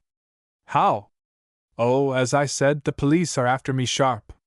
They've had me before the mayor twice, and got 2 or 3 to swear they saw me pick up the child in Briar Street and run off with him. But I denied it all. And I can swear that you confessed it all to me, said Mrs. Bray, with ill-concealed triumph. It won't do, Fan, laughed Pinky. They'll not be able to find him any more than now. But I wish you would. I'd like to know this Mr. Somebody of whom you spoke. I'll sell out to him. He'll bid high, I'm thinking. Baffled by her sharper accomplice, and afraid to trust her with the secret of the child's parentage lest she should rob her of the last gain possible to receive out of this great iniquity, Mrs. Bray became wrought up to a state of ungovernable passion, and in a blind rage pushed Pinky from her room. The assault was sudden and unexpected, so sudden that Pinky, who was the stronger, had no time to recover herself and take the offensive before she was on the outside and the door shut and locked against her. A few impotent threats and curses were interchanged between the two infuriated women, and then Pinky went away. On the day following, as Mr. Diniford was preparing to go out, he was informed that a lady had called and was waiting downstairs to see him. She did not send her card nor give her name. On going into the room where the visitor had been shown, he saw a little woman with a dark, sallow complexion. She arose and came forward a step or two in evident embarrassment. Mr. Diniford? She said. That is my name, madam, was replied. You do not know me? Mr. Diniford looked at her closely, and then answered. I have not that pleasure, madam. The woman stood for a moment or two, hesitating. Be seated, madam, said Mr. Diniford. She sat down, seeming very ill at ease. He took a chair in front of her. You wish to see me? Yes, sir, and on a matter that deeply concerns you. I was your daughter's nurse when her baby was born. She paused at this. Mr. Diniford had caught his breath. She saw the almost wild interest that flushed his face. After waiting a moment for some response, she added, in a low, steady voice, "That baby is still alive, and I am the only person who can clearly identify him." Mr. Dineford did not reply immediately. He saw by the woman's face that she was not to be trusted, and that in coming to him she had only sinister ends in view. Her story might be true or false. He thought hurriedly, and tried to regain exterior calmness. As soon as he felt that he could speak without betraying too much eagerness, he said, with an appearance of having recognized her, "You are Mrs. Dot." He paused, but she did not supply the name. "Mrs. Dot? Mrs. Dot? What is it?" "No matter, Mr. Dineford," answered Mrs. Bray, with the coolness and self-possession she had now regained. "What I have just told you is true. If you wish to follow up the matter, wish to get possession of your daughter's child, you have the opportunity. If not, our interview ends, of course." And she made a feint, as if going to rise. "Is it the child a woman named Pinky Sweat stole away from Briar Street on Christmas Day?" asked Mr. Dineford, speaking from a thought that flashed into his mind, and so without premeditation. He fixed his eyes intently on Mrs. Bray's face, and saw by its quick changes and blank surprise that he had put the right question. Before she could recover herself and reply, he added, "And you are, doubtless, this same Pinky Sweat?" The half-smile, half-sneer, that curved the woman's lips, told Mr. Dineford that he was mistaken. "No, sir," was returned, with regained coolness. "I am not this same Pinky Sweat, you are out there. But you know her?" "I don't know anything just now, sir," answered the woman, with a chill in her tones. She closed her lips tightly, and shrunk back in her chair. "What, then, are you here for?" asked Mr. Dineford, showing considerable sternness of manner. "I thought you understood," returned the woman. "I was explicit in my statement." "Oh, I begin to see. There is a price on your information," said Mr. Dineford. "Yes, sir. You might have known that from the first. I will be frank with you. But why have you kept this secret for 3 years? Why did you not come before?" asked Mr. Dineford. "Because I was paid to keep the secret. Do you understand?" Too well did Mr. Dineford understand, and it was with difficulty he could suppress a groan as his head drooped forward and his eyes fell to the floor. "It does not pay to keep it any longer," added the woman. Mr. Dineford made no response. "Gain lies on the other side. The secret is yours if you will have it." "At what price?" asked Mr. Dineford, without lifting his eyes. $1,000 cash in hand? On production of the child and proof of its identity?" Mrs. Bray took time to answer. "I do not mean to have any slip in this matter," she said. "It was a bad business at the start, as I told Mrs. Dineford, and has given me more trouble than I've been paid for 10 times over. I shall not be sorry to wash my hands clean of it, but whenever I do so, there must be compensation and security. I haven't the child, and you may hunt me to cover with all the police hounds in the city, and yet not find him. If I agree to pay your demand," replied Mr. Dineford, "it can only be on production and identification of the child. After which your humble servant will be quickly handed over to the police." A low, derisive laugh gurgling in the woman's throat. "The guilty are ever in dread, and the false always in fear of betrayal," said Mr. Dineford. "I can make no terms with you for any antecedent reward. The child must be in my possession and his parentage clearly proved before I give you $1. As to what may follow to yourself, your safety will lie in your own silence. You hold, and will still hold, a family secret that we shall not care to have betrayed. If you should ever betray it, or seek, because of its possession, to annoy or prey upon us, I shall consider all honorable contract we may have at an end, and act accordingly. Will you put in writing an obligation to pay me $1,000 in case I bring the child and prove its identity?" "No, but I will give you my word of honor that this sum shall be placed in your hands whenever you produce the child." Mrs. Bray remained silent for a considerable time, then, as if satisfied, arose, saying, You will hear from me by tomorrow or the day after, at farthest. Good morning. As she was moving toward the door, Mr. Dineford said, Let me have your name and residence, madam.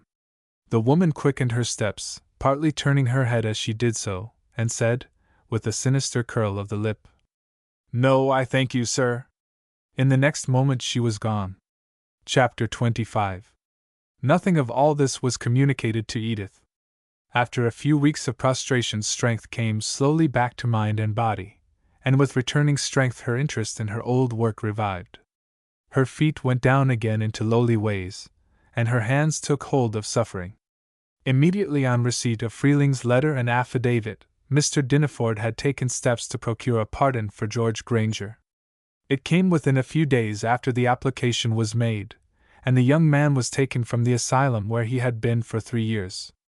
Mr. Dineford went to him with Freeling's affidavit and the pardon, and placing them in his hands, watched him closely to see the effect they would produce. He found him greatly changed in appearance, looking older by many years. His manner was quiet, as that of one who had learned submission after long suffering. But his eyes were clear and steady, and without sign of mental aberration. He read Freeling's affidavit first, folded it in an absent kind of way, as if he were dreaming, reopened and read it through again. Then Mr. Dineford saw a strong shiver pass over him. He became pale and slightly convulsed. His face sunk in his hands, and he sat for a while struggling with emotions that he found it almost impossible to hold back. When he looked up, the wild struggle was over. It is too late, he said. No, George, it is never too late, replied Mr. Dineford. You have suffered a cruel wrong, but in the future there are for you, I doubt not, many compensations. He shook his head in a dreary way, murmuring, I have lost too much. Nothing that may not be restored. And in all you have not lost a good conscience. No, thank God, answered the young man, with a sudden flush in his face.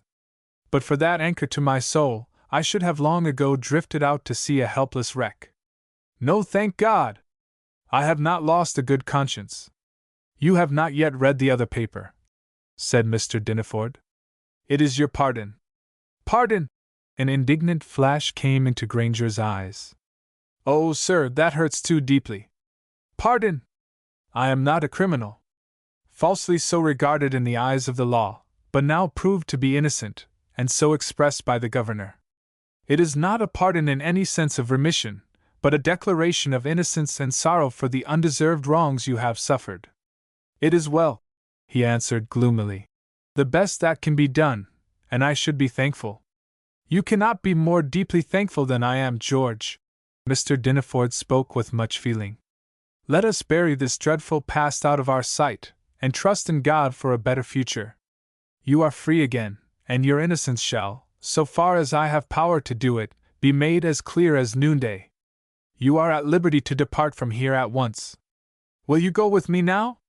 Granger lifted a half-surprised look to Mr. Dineford's face. Thank you, he replied, after a few moments' thought. I shall never forget your kindness, but I prefer remaining here for a few days, until I can confer with my friends and make some decision as to the future. Granger's manner grew reserved, almost embarrassed. Mr. Dineford was not wrong in his impression of the cause. How could he help thinking of Edith, who, turning against him with the rest, had accepted the theory of guilt and pronounced her sentence upon him, hardest of all to bear? So it appeared to him, for he had nothing but the hard fact before him that she had applied for and obtained a divorce. Yes, it was the thought of Edith that drew Granger back and covered him with reserve. What more could Mr. Dineford say? He had not considered all the hearings of this unhappy case. But now that he remembered the divorce, he began to see how full of embarrassment it was, and how delicate the relation he bore to this unhappy victim of his wife's dreadful crime. What could he say for Edith? Nothing. He knew that her heart had never turned itself away from this man, though she had, under a pressure she was not strong enough to resist, turned her back upon him and cast aside his dishonored name, thus testifying to the world that she believed him base and criminal. If he should speak of her, would not the young man answer with indignant scorn? Give me the address of your friends, and I will call upon them immediately," said Mr. Dinneford, replying, after a long silence, to Granger's last remark. "I am here to repair, to any extent that in me lies, the frightful wrongs you have suffered. I shall make your cause my own, and never rest until every false tarnish shall be wiped from your name. In honor and conscience I am bound to this." Looking at the young man intently, he saw a grateful response in the warmer color that broke into his face and in the moisture that filled his eyes. "I would be base if I were not thankful, Mr. Dinneford," Granger replied. "But you cannot put yourself in my place, cannot know what I have suffered, cannot comprehend the sense of wrong and cruel rejection that has filled my soul with the very gall of bitterness. To be cast out utterly, suddenly and without warning from heaven into hell, and for no evil thought or act. Ah, sir! You do not understand. It was a frightful ordeal, George," answered Mr. Dinneford, laying his hand on Granger with the tenderness of a father. "But, thank God!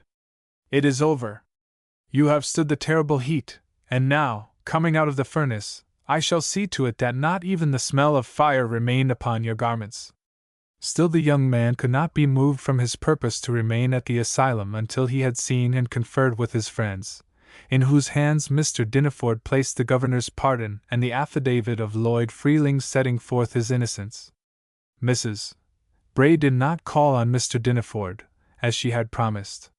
She had quarreled with Pinky Sweat, as the reader will remember, and in a fit of blind anger thrust her from the room. But in the next moment she remembered that she did not know where the girl lived, and if she lost sight of her now, might not again come across her for weeks or months. So putting on her hat and cloak hurriedly, she waited until she heard Pinky going downstairs, and then came out noiselessly, and followed her into the street. She had to be quick in her movements, for Pinky, hot with anger, was dashing off at a rapid speed. For 3 or 4 blocks Mrs. Bray kept her in view, but there being only a few persons in the street, she had to remain at a considerable distance behind, so as not to attract her attention. Suddenly, she lost sight of Pinky. She had looked back on hearing a noise in the street. Turning again, she could see nothing of the girl. Hurrying forward to the corner which Pinky had in all probability turned, Mrs. Bray looked eagerly up and down, but to her disappointment Pinky was not in sight. "Somewhere here. I thought it was farther off," said Mrs. Bray to herself. "It's too bad that I should have lost sight of her." She stood irresolute for a little while, then walked down one of the blocks and back on the other side. Halfway down, a small street or alley divided the block. "It's in there, no doubt," said Mrs. Bray, speaking to herself again. On the corner was a small shop in which notions and trimmings were sold. Going into this, she asked for some trifling articles, and while looking over them drew the woman who kept the shop into conversation. "What kind of people live in this little street?" she inquired, in a half-careless tone. The woman smiled as she answered, with a slight toss of the head. "Oh, all kinds. Good, bad, and indifferent? Yes, white sheep and black." "So I thought. The black sheep will get in. You can't keep them out." "No, and 'tisn't much use trying," answered the shopkeeper, with a levity of manner not unmarked by Mrs. Bray, who said, "The black sheep have to live as well as the white ones." "Just so. You hit the nail there. And I suppose you find their money as good as that of the whitest?" "Oh, yes. And quite as freely spent." "As to that," answered the woman, who was inclined to be talkative and gossipy, "we make more out of the black sheep than out of the white ones. They don't higgle so about prices. Not that we have 2 prices, but you see they don't try to beat us down, and never stop to worry about the cost of a thing if they happen to fancy it. They look and buy, and there's the end of it." "I understand," remarked Mrs. Bray, with a familiar nod. "It may be wicked to say so, but if I kept a store like this, I'd rather have the sinners for customers than the saints." She had taken a seat at the counter, and now, leaning forward upon her arms and looking at the shopwoman in a pleasant, half-confidential way, said, "You know everybody about here?" "Pretty much. The black sheep as well as the white." "As customers?" "Of course, that's all I mean," was returned. I'd be sorry if you knew them in any other way, some of them, at least. Then, after a pause, do you know a girl they call Pinky? I may know her, but not by that name. What kind of a looking person is she? A tall, bold-faced, dashing, daredevil sort of a girl, with a snaky look in her eyes. She wears a pink hat with a white feather. Yes, I think I have seen someone like that, but she's not been around here long. When did you see her last? If it's the same one you mean, I saw her go by here not 10 minutes ago. She lives somewhere down the alley. Do you know the house? I do not, but it can be found, no doubt. You called her Pinky? Yes. Her name is Pinky Sweat. Oich! Oich! Ejaculated the shopwoman, lifting her eyebrows in a surprised way. Why, that's the girl the police were after. They said she'd run off with somebody's child. Did they arrest her? Asked Mrs. Bray, repressing, as far as possible, all excitement. They took her off once or twice, I believe, but didn't make anything out of her. At any rate, the child was not found. It belonged, they said, to a rich uptown family that the girl was trying to blackmail. But I don't see how that could be. The child isn't about here? Oh dear, no! If it was, it would have been found long before this, for the police are hunting around sharp. If it's all as they say, she's got it hid somewhere else. While Mrs. Bray talked with the shopwoman, Pinky, who had made a hurried call at her room, only 100 yards away, was going as fast as a streetcar could take her to a distant part of the city. On leaving the car at the corner of a narrow, half-deserted street, in which the only sign of life was a child or two at play in the snow and a couple of goats lying on a cellar door, she walked for half the distance of a block, and then turned into a court lined on both sides with small, ill-conditioned houses, not half of them tenanted. Snow and ice blocked the little roadway, except where a narrow path had been cut along close to the houses. Without knocking, Pinky entered one of these poor tenements. As she pushed open the door, a woman who was crouching down before a small stove, on which something was cooking, started up with a look of surprise that changed to one of anxiety and fear the moment she recognized her visitor. "Is Andy all right?" cried Pinky, alarm in her face. The woman tried to stammer out something, but did not make herself understood. At this, Pinky, into whose eyes flashed a fierce light, caught her by the wrists in a grip that almost crushed the bones.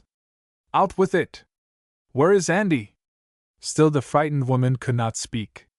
"If that child isn't here, I'll murder you," said Pinky, now white with anger, tightening her grasp. At this, with a desperate effort, the woman flung her off, and catching up a long wooden bench, raised it over her head. "If there's to be any murder going on," she said, recovering her powers of speech, "I'll take the first hand. As for the troublesome brat, he's gone. Got out of the window and climbed down the spout. Wonder he wasn't killed. Did fall, I don't know how far, and must have hurt himself, for I heard a noise as if something heavy had dropped in the yard, but thought it was next door. Half an hour afterward, in going upstairs and opening the door of the room where I kept him locked in, I found it empty and the window open. That's the whole story. I ran out and looked everywhere, but he was off. And now, if the murder is to come, I'm going to be in first." And she still kept the long wooden bench poised above her head. Pinky saw a dangerous look in the woman's eyes. "Put that thing down," she cried. "And don't be a fool. Let me see." And she darted past the woman and ran upstairs. She found the window of Andy's prison open and the print of his little fingers on the snow-covered sill outside, where he had held on before dropping to the ground, a distance of many feet. There was no doubt now in her mind as to the truth of the woman's story. The child had made his escape. "Have you been into all the neighbors' houses?" asked Pinky as she came down hastily. "Into some, but not all," she replied. "How long is it since he got away?" "More than 2 hours. And you've been sticking down here, instead of ransacking every hole and corner in the neighborhood. I can hardly keep my hands off of you." The woman was on the alert. Pinky saw this, and did not attempt to put her threat into execution. After pouring out her wrath in a flood of angry invectives, she went out and began a thorough search of the neighborhood, going into every house for a distance of 3 or 4 blocks in all directions. But she could neither find the child nor get the smallest trace of him. He had dropped out of sight, so far as she was concerned, as completely as if he had fallen into the sea. Chapter 26. Day after day Mr. Dinaford waited for the woman who was to restore the child of Edith, but she did not come. Over a week elapsed, but she neither called nor sent him a sign or a word. He dared not speak about this to Edith. She was too weak in body and mind for any further suspense or strain. Drew Hall had been nearly thrown down again by the events of that Christmas day. The hand of a little child was holding him fast to a better life, but when that hand was torn suddenly away from his grasp, he felt the pull of evil habits, the downward drift of old currents. His steps grew weak, his knees trembled. But God did not mean that he should be left alone. He had reached down to him through the hand of a little child, had lifted him up and led him into a way of safety, and now that this small hand, the soft touch of which had gone to his heart and stirred him with old memories, sad and sweet and holy, had dropped away from him, and he seemed to be losing his hold of heaven, God sent him, in Mr. Dinaford, an angel with a stronger hand. There were old associations that held these men together. They had been early and attached friends, and this meeting, after many years of separation, under such strange circumstances, and with a common fear and anxiety at heart, could not but have the effect of arousing in the mind of Mr. Dinaford the deepest concern for the unhappy man. He saw the new peril into which he was thrown by the loss of Andy, and made it his first business to surround him with all possible good and strengthening influences. So the old memories awakened by the coming of Andy did not fade out and lose their power over the man. He had taken hold of the good past again, and still held to it with the tight grasp of one conscious of danger. "We shall find the child, no fear of that," Mr. Dinaford would say to him over and over again, trying to comfort his own heart as well, as the days went by and no little Andy could be found. "The police have the girl under the sharpest surveillance, and she cannot baffle them much longer." George Granger left the asylum with his friends, and dropped out of sight. He did not show himself in the old places nor renew old associations. He was too deeply hurt. The disaster had been too great for any attempt on his part at repairing the old dwelling places of his life. His was not what we call a strong nature, but he was susceptible of very deep impressions. He was fine and sensitive, rather than strong. Rejected by his wife and family without a single interview with her or even an opportunity to assert his innocence, he felt the wrong so deeply that he could not get over it. His love for his wife had been profound and tender, and when it became known to him that she had accepted the appearances of guilt as conclusive, and broken with her own hands the tie that bound them, it was more than he had strength to bear, and a long time passed before he rallied from this hardest blow of all. Edith knew that her father had seen Granger after securing his pardon, and she had learned from him only particulars of the interview. Beyond this nothing came to her. She stilled her heart, aching with the old love that crowded all its chambers, and tried to be patient and submissive. It was very hard. But she was helpless. Sometimes, in the anguish and wild agitation of soul that seized her, she would resolve to put in a letter all she thought and felt, and have it conveyed to Granger, but fear and womanly delicacy drove her back from this. What hope had she that he would not reject her with hatred and scorn? It was a venture she dared not make, for she felt that such a rejection would kill her. But for her work among the destitute and the neglected, Edith would have shut herself up at home. Christian charity drew her forth daily, and in offices of kindness and mercy she found a peace and rest to which she would otherwise have been stranger. She was on her way home one afternoon from a visit to the mission school where she had first heard of the poor baby in Grubb's Court.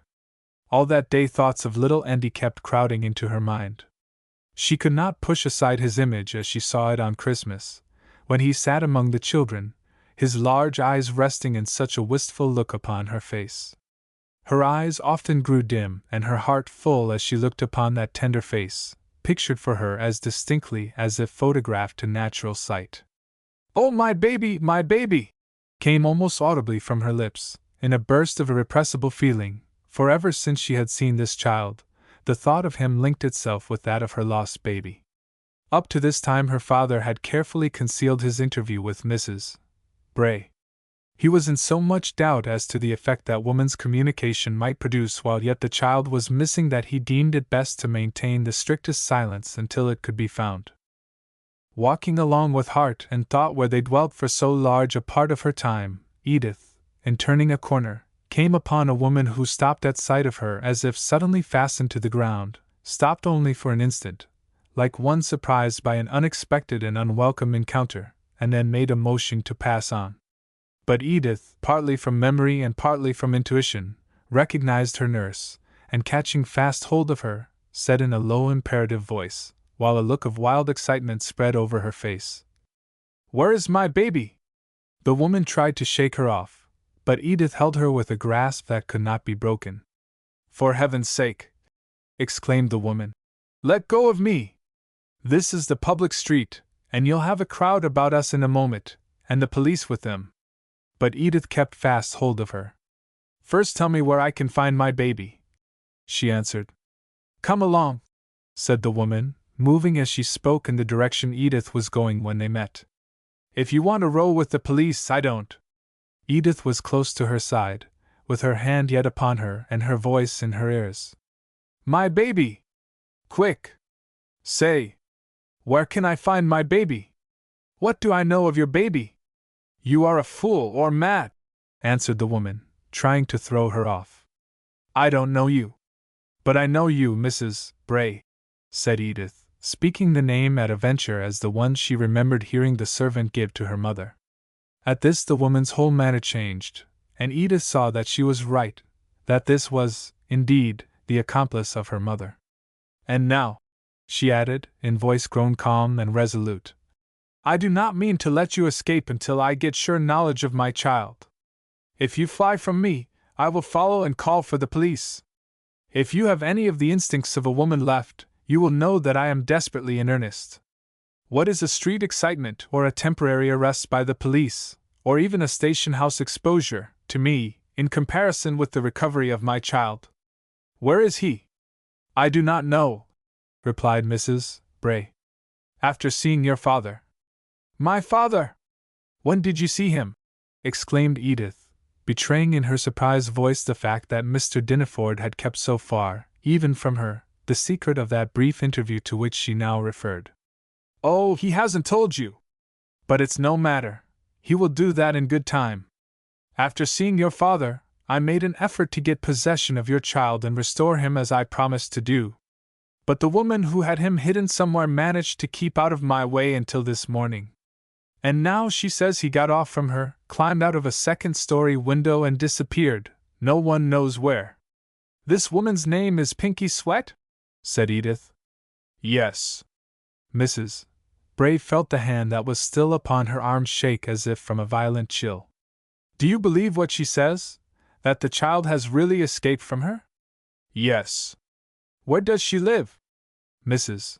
Bray gave the true directions, and without hesitation. "Is this child the one she stole from the Briar Street Mission on Christmas Day?" asked Edith. "He is," answered Mrs. Bray. "How shall I know he is mine? What proof is there that little Andy, as he is called, and my baby are the same? I know him to be your child, for I have never lost sight of him," replied the woman, emphatically.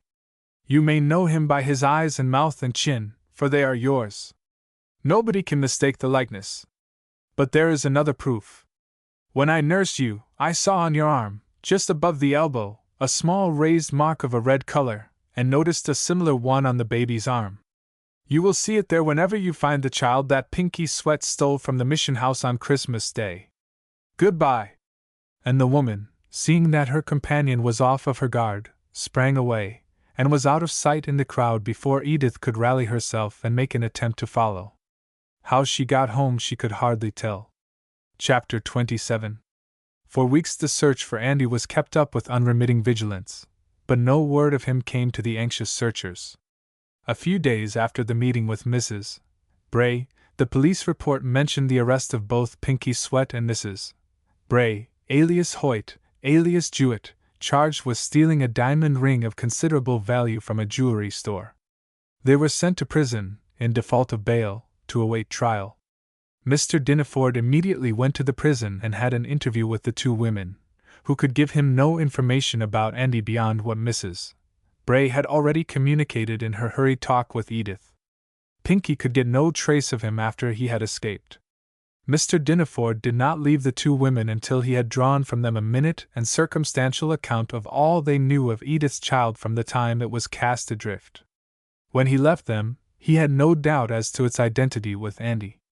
There was no missing link in the chain of evidence. The new life that had opened to little Andy since the dreary night on which, like a stray kitten, he had crept into Andrew Hall's miserable hovel, had been very pleasant. To be loved and caressed was a strange and sweet experience. Poor little heart! It fluttered in wild terror, like a tiny bird in the talons of a hawk, when Pinky Sweat swooped down and struck her foul talons into the frightened child and bore him off. "If you scream, I'll choke you to death," she said, stooping to his ear, as she hurried him from the mission house.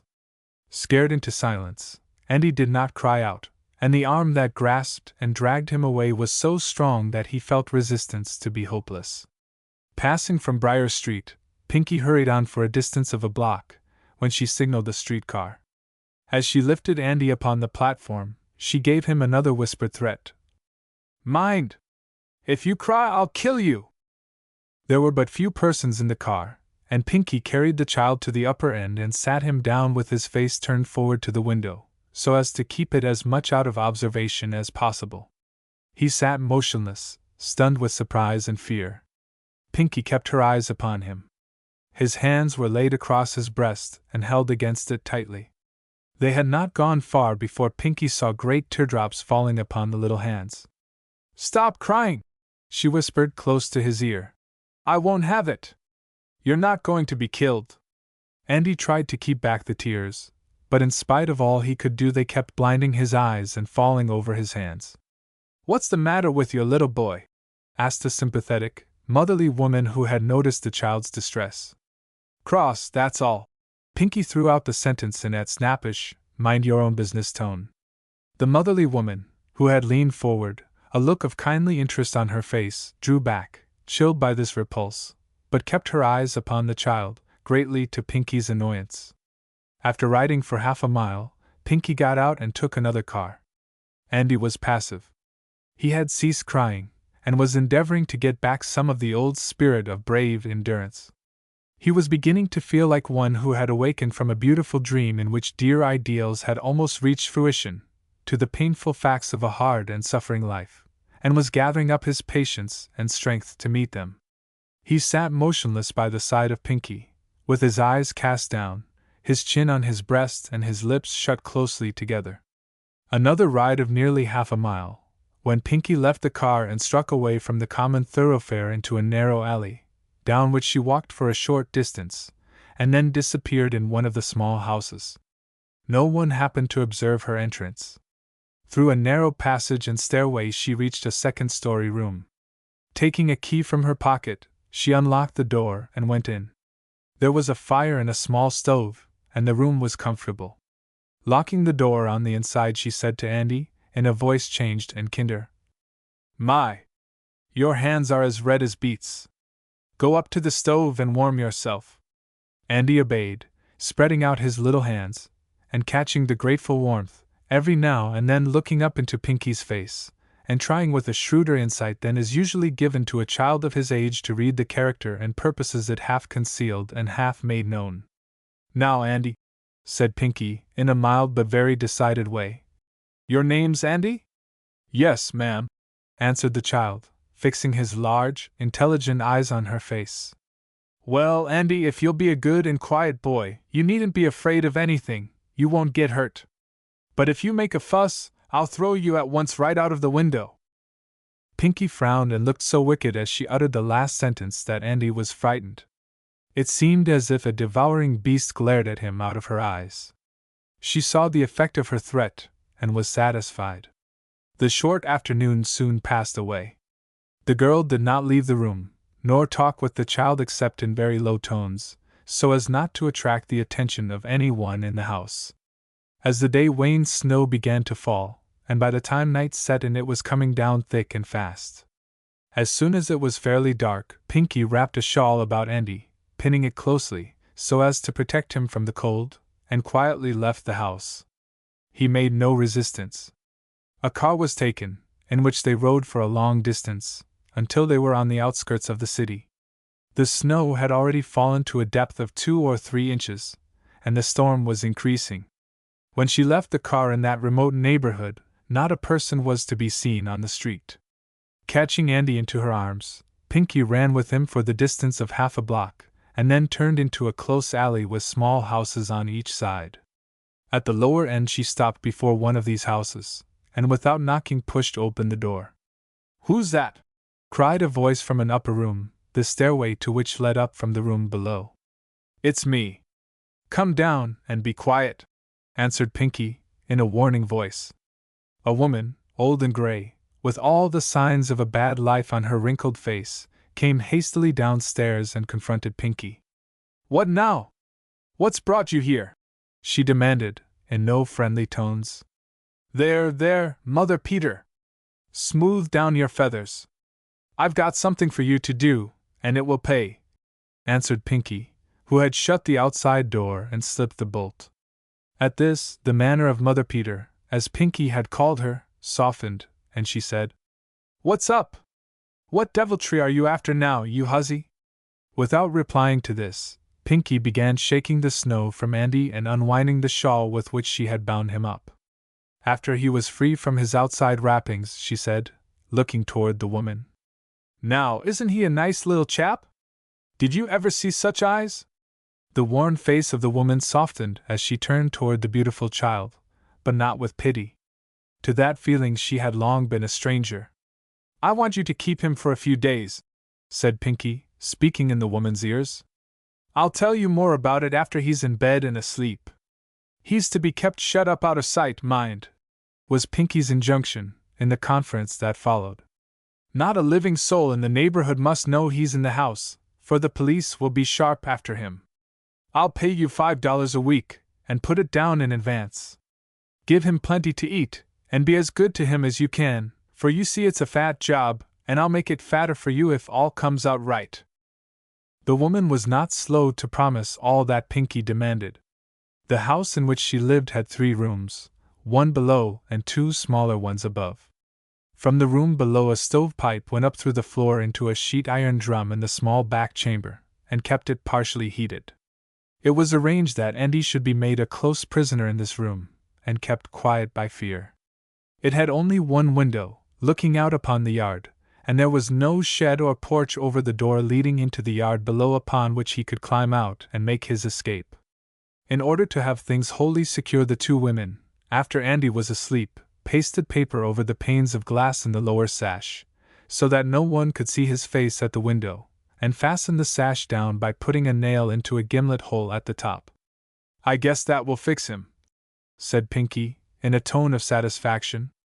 "All you've got to do now is to see that he doesn't make a noise." On the next morning Andy was awake by day dawn. At first he did not know where he was, but he kept very still, looking around the small room and trying to make out what it all meant. Soon it came to him, and a vague terror filled his heart. By his side lay the woman into whose hands Pinky had given him. She was fast asleep, and her face, as he gazed in fear upon it, was even more repulsive than it had looked on the night before. His first impulse, after comprehending his situation, was to escape if possible.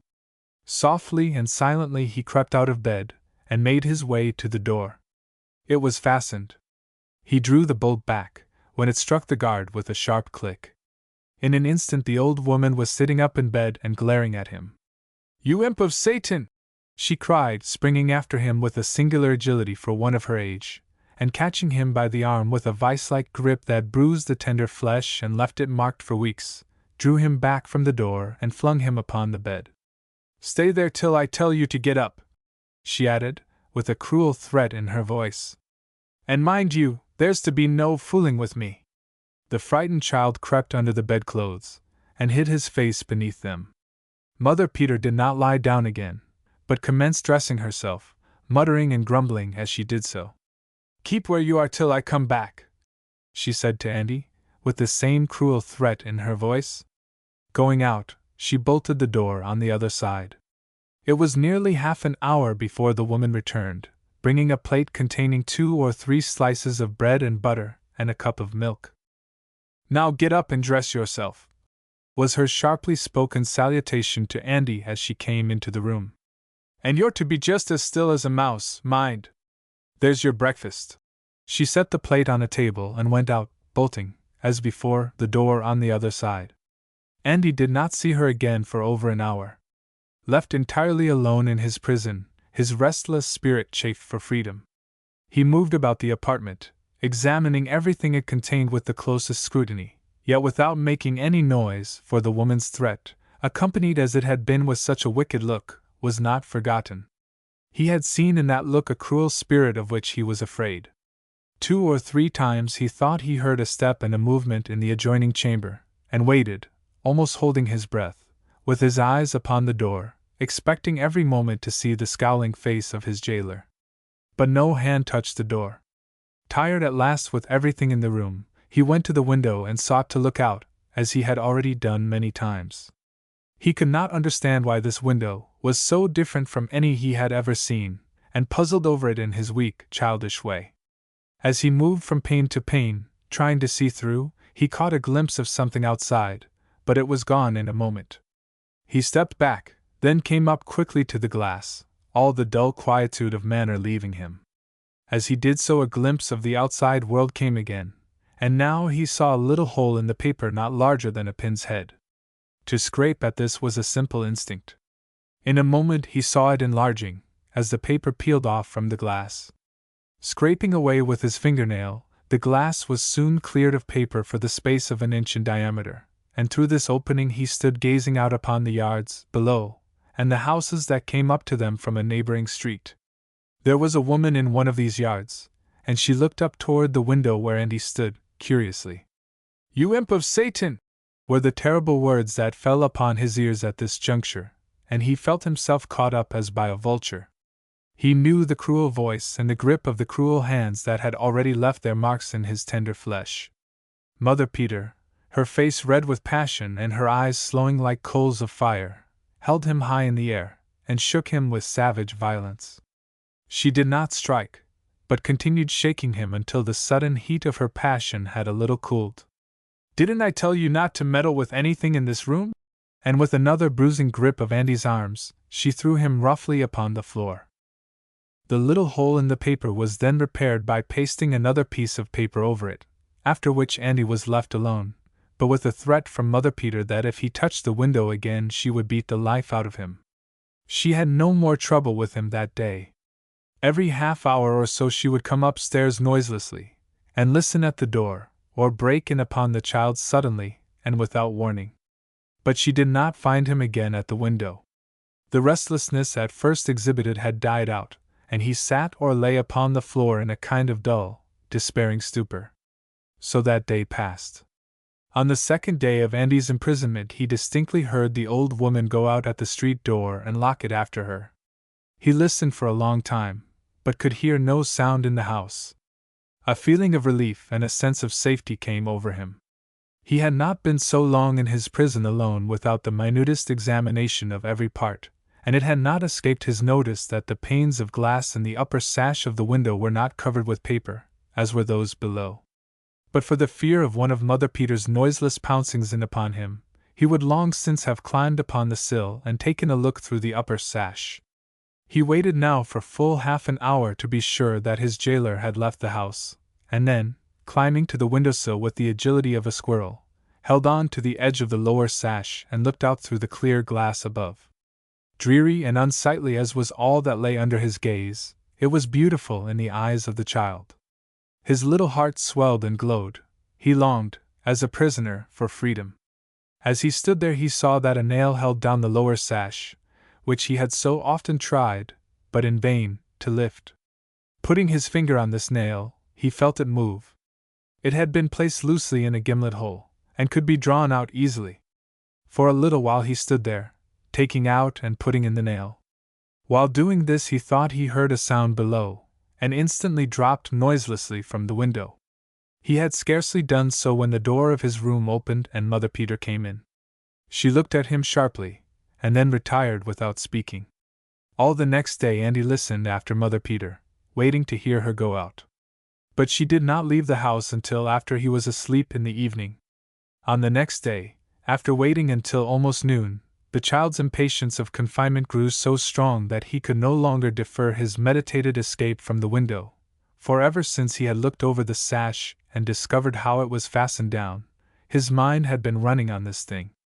He had noticed that Mother Peter's visits to his room were made after about equal intervals of time, and that after she gave him his dinner she did not come upstairs again for at least an hour. This had been brought, and he was again alone. For nearly 5 minutes after the woman went out, he sat by the untasted food, his head bent toward the door, listening. Then he got up quietly, climbed upon the windowsill and pulled the nail out. Dropping back upon the floor noiselessly, he pushed his hands upward against the sash, and it rose easily.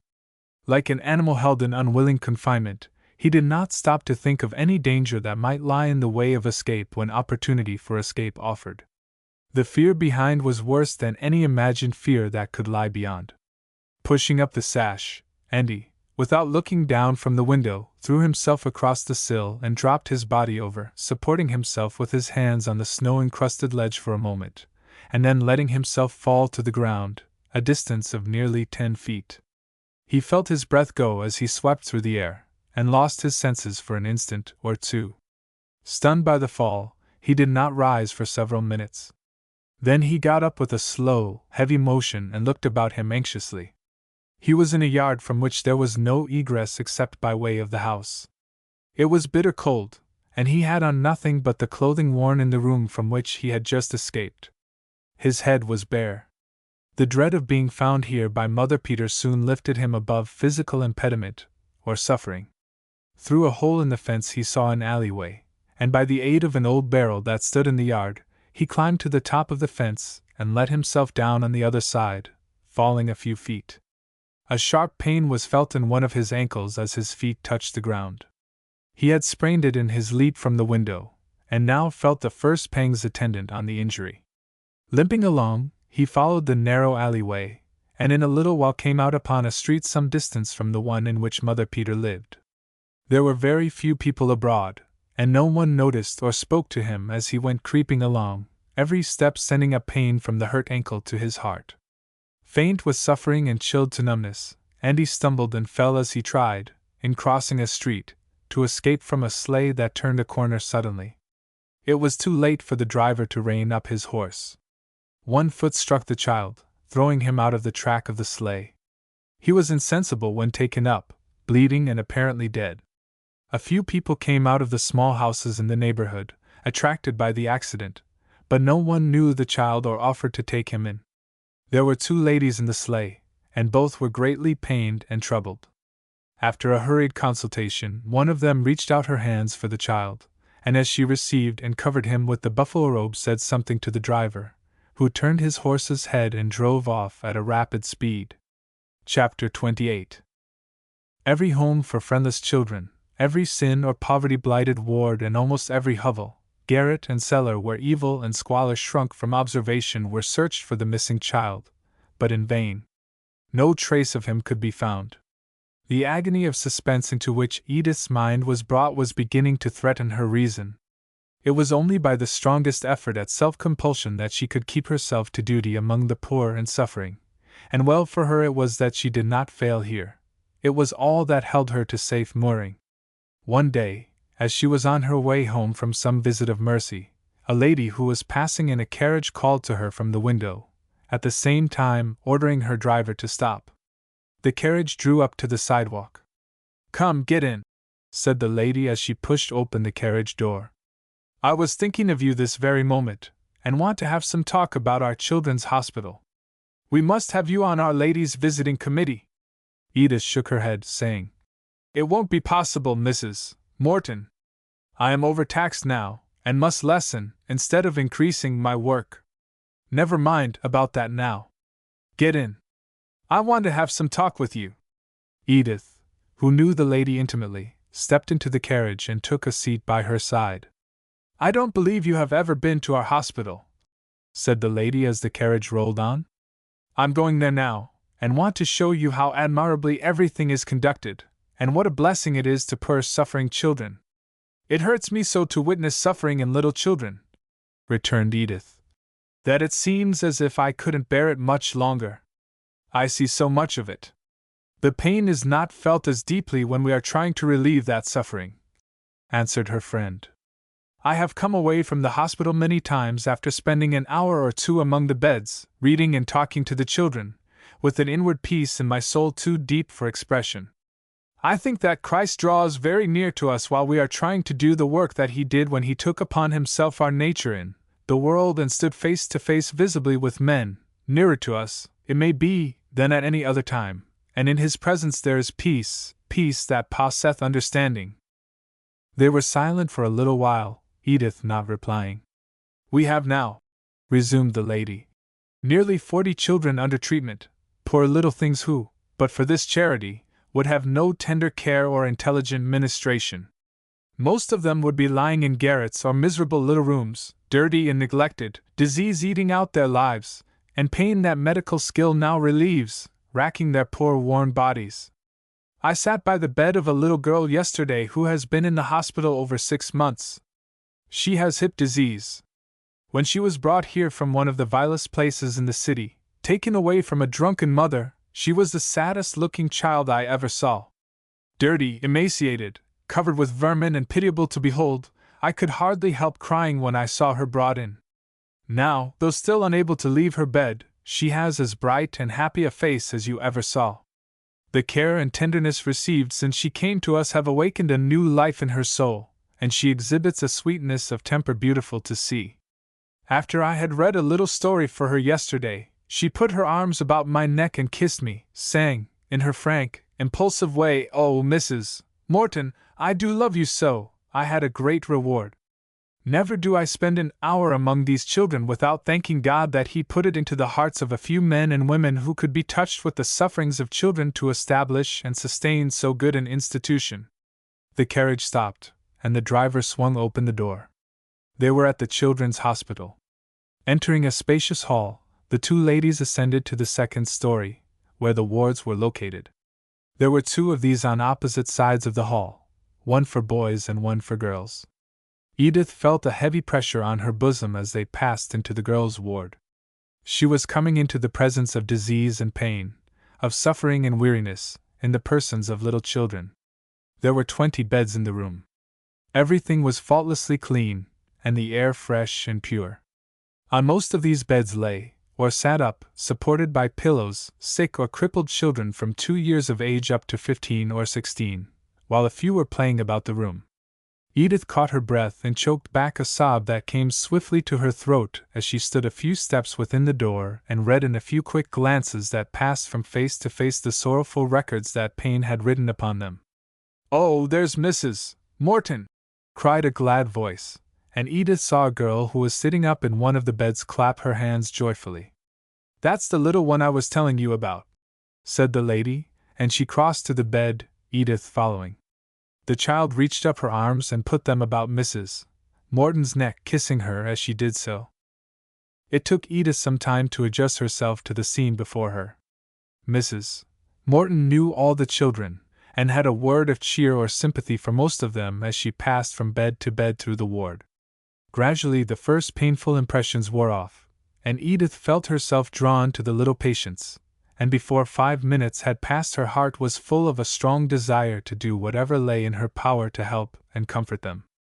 After spending half an hour with the girls, during which time Edith talked and read to a number of them, Mrs.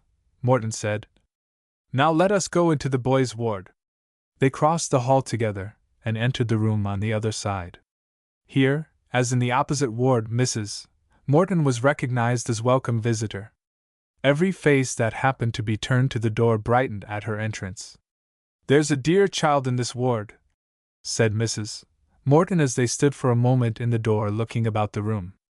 "He was picked up in the street about a week ago, hurt by a passing vehicle, and brought here.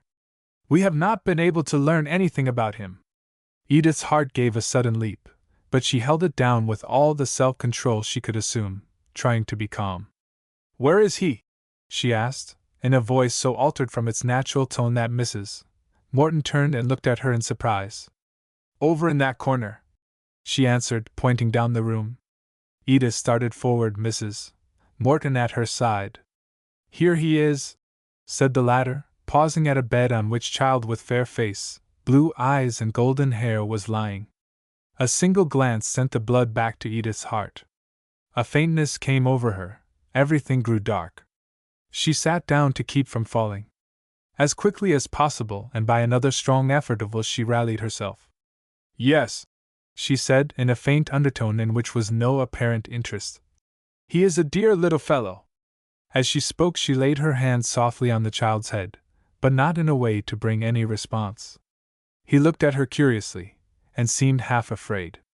Meanwhile, a child occupying a bed only a few feet off had started up quickly on seeing Edith, and now sat with his large brown eyes fixed eagerly upon her, his lips apart, and his hands extended. But Edith did not notice him. Presently she got up from beside the bed and was turning away when the other child, with a kind of despairing look in his face, cried out, Lady, lady! Oh, lady! The voice reached Edith's ears. She turned, and saw the face of Andy. Swift as a flash she was upon him, gathering him in her arms and crying out, in a wild passion of joy that could not be repressed. Oh, my baby! My baby! My boy! My boy! Bless God! Thank God! Oh, my baby! Startled by this sudden outcry, the resident physician and 2 nurses who were in the ward hurried down the room to see what it meant. Edith had the child hugged tightly to her bosom, and resisted all their efforts to remove him. My dear madam, said the doctor, you will do him some harm if you don't take care. Hurt my baby? Oh, no, no, she answered, relaxing her hold and gazing down upon Andy as she let him fall away from her bosom. Then lifting her eyes to the physician, her face so flooded with love and inexpressible joy that it seemed like some heavenly transfiguration, she murmured, in a low voice full of the deepest tenderness, Oh no, I will not do my baby any harm. My dear, dear friend, said Mrs. Morton, recovering from the shock of her first surprise and fearing that Edith had suddenly lost her mind. You cannot mean what you say. And she reached down for the child and made a movement as if she were going to lift him away from her arms. A look of angry resistance swept across Edith's pale face. There was a flash of defiance in her eyes. No, no! You must not touch him, she exclaimed. I will die before giving him up. My baby! And now, breaking down from her intense excitement, she bent over the child again, weeping and sobbing. Waiting until this paroxysm had expended itself, Mrs. Morton, who had not failed to notice that Andy never turned his eyes for an instant away from Edith, nor resisted her strained clasp or wild caresses, but lay passive against her with a look of rest and peace in his face, said, How shall we know that he is your baby? At this Edith drew herself up, the light on her countenance fading out. Then catching at the child's arm, she pulled the loose sleeve that covered it above the elbow with hands that shook like aspens. Another cry of joy broke from her, as she saw a small red mark standing out clear from the snowy skin. She kissed it over and over again, sobbing, My baby! Yes, thank God! My own long-lost baby! And still the child showed no excitement, but lay very quiet, looking at Edith whenever he could see her countenance, the peace and rest on his face as unchanging as if it were not really a living and mobile face, but one cut into this expression by the hands of an artist. How shall you know? Asked Edith, now remembering the question of Mrs. Morton. And she drew up her own sleeve and showed on one of her arms a mark as clearly defined and bright as that on the child's arm. No one sought to hinder Edith as she rose to her feet holding Andy, after she had wrapped the bedclothes about him. Come! She spoke to her friend, and moved away with her precious burden. You must go with us, said Mrs. Morton to the physician. They followed as Edith hurried downstairs, and entering the carriage after her, were driven away from the hospital. Chapter 29. About the same hour that Edith entered the boys' ward of the children's hospital, Mr. Dinaford met Granger face to face in the street. The latter tried to pass him, but Mr. Dinaford stopped, and taking his almost reluctant hand, said, as he grasped it tightly, "George Granger," in a voice that had in it a kind of helpless cry. The young man did not answer, but stood looking at him in a surprised, uncertain way. "George," said Mr. Dinaford, his utterance broken, "we want you." "For what?" asked Granger, whose hand still lay in that of Mr. Dinaford. He had tried to withdraw it at first, but now let it remain. "To help us find your child." "My child? What of my child?" "Your child and Edith's," said Mr. Dinaford. "Come!" And he drew his arm within that of Granger, the two men moving away together. "It has been lost since the day of its birth, cast adrift through the same malign influence that cursed your life and Edith's. We are on its track, but baffled day by day. Oh, George, we want you, frightfully wronged as you have been at our hands, not Edith's. Oh no, George.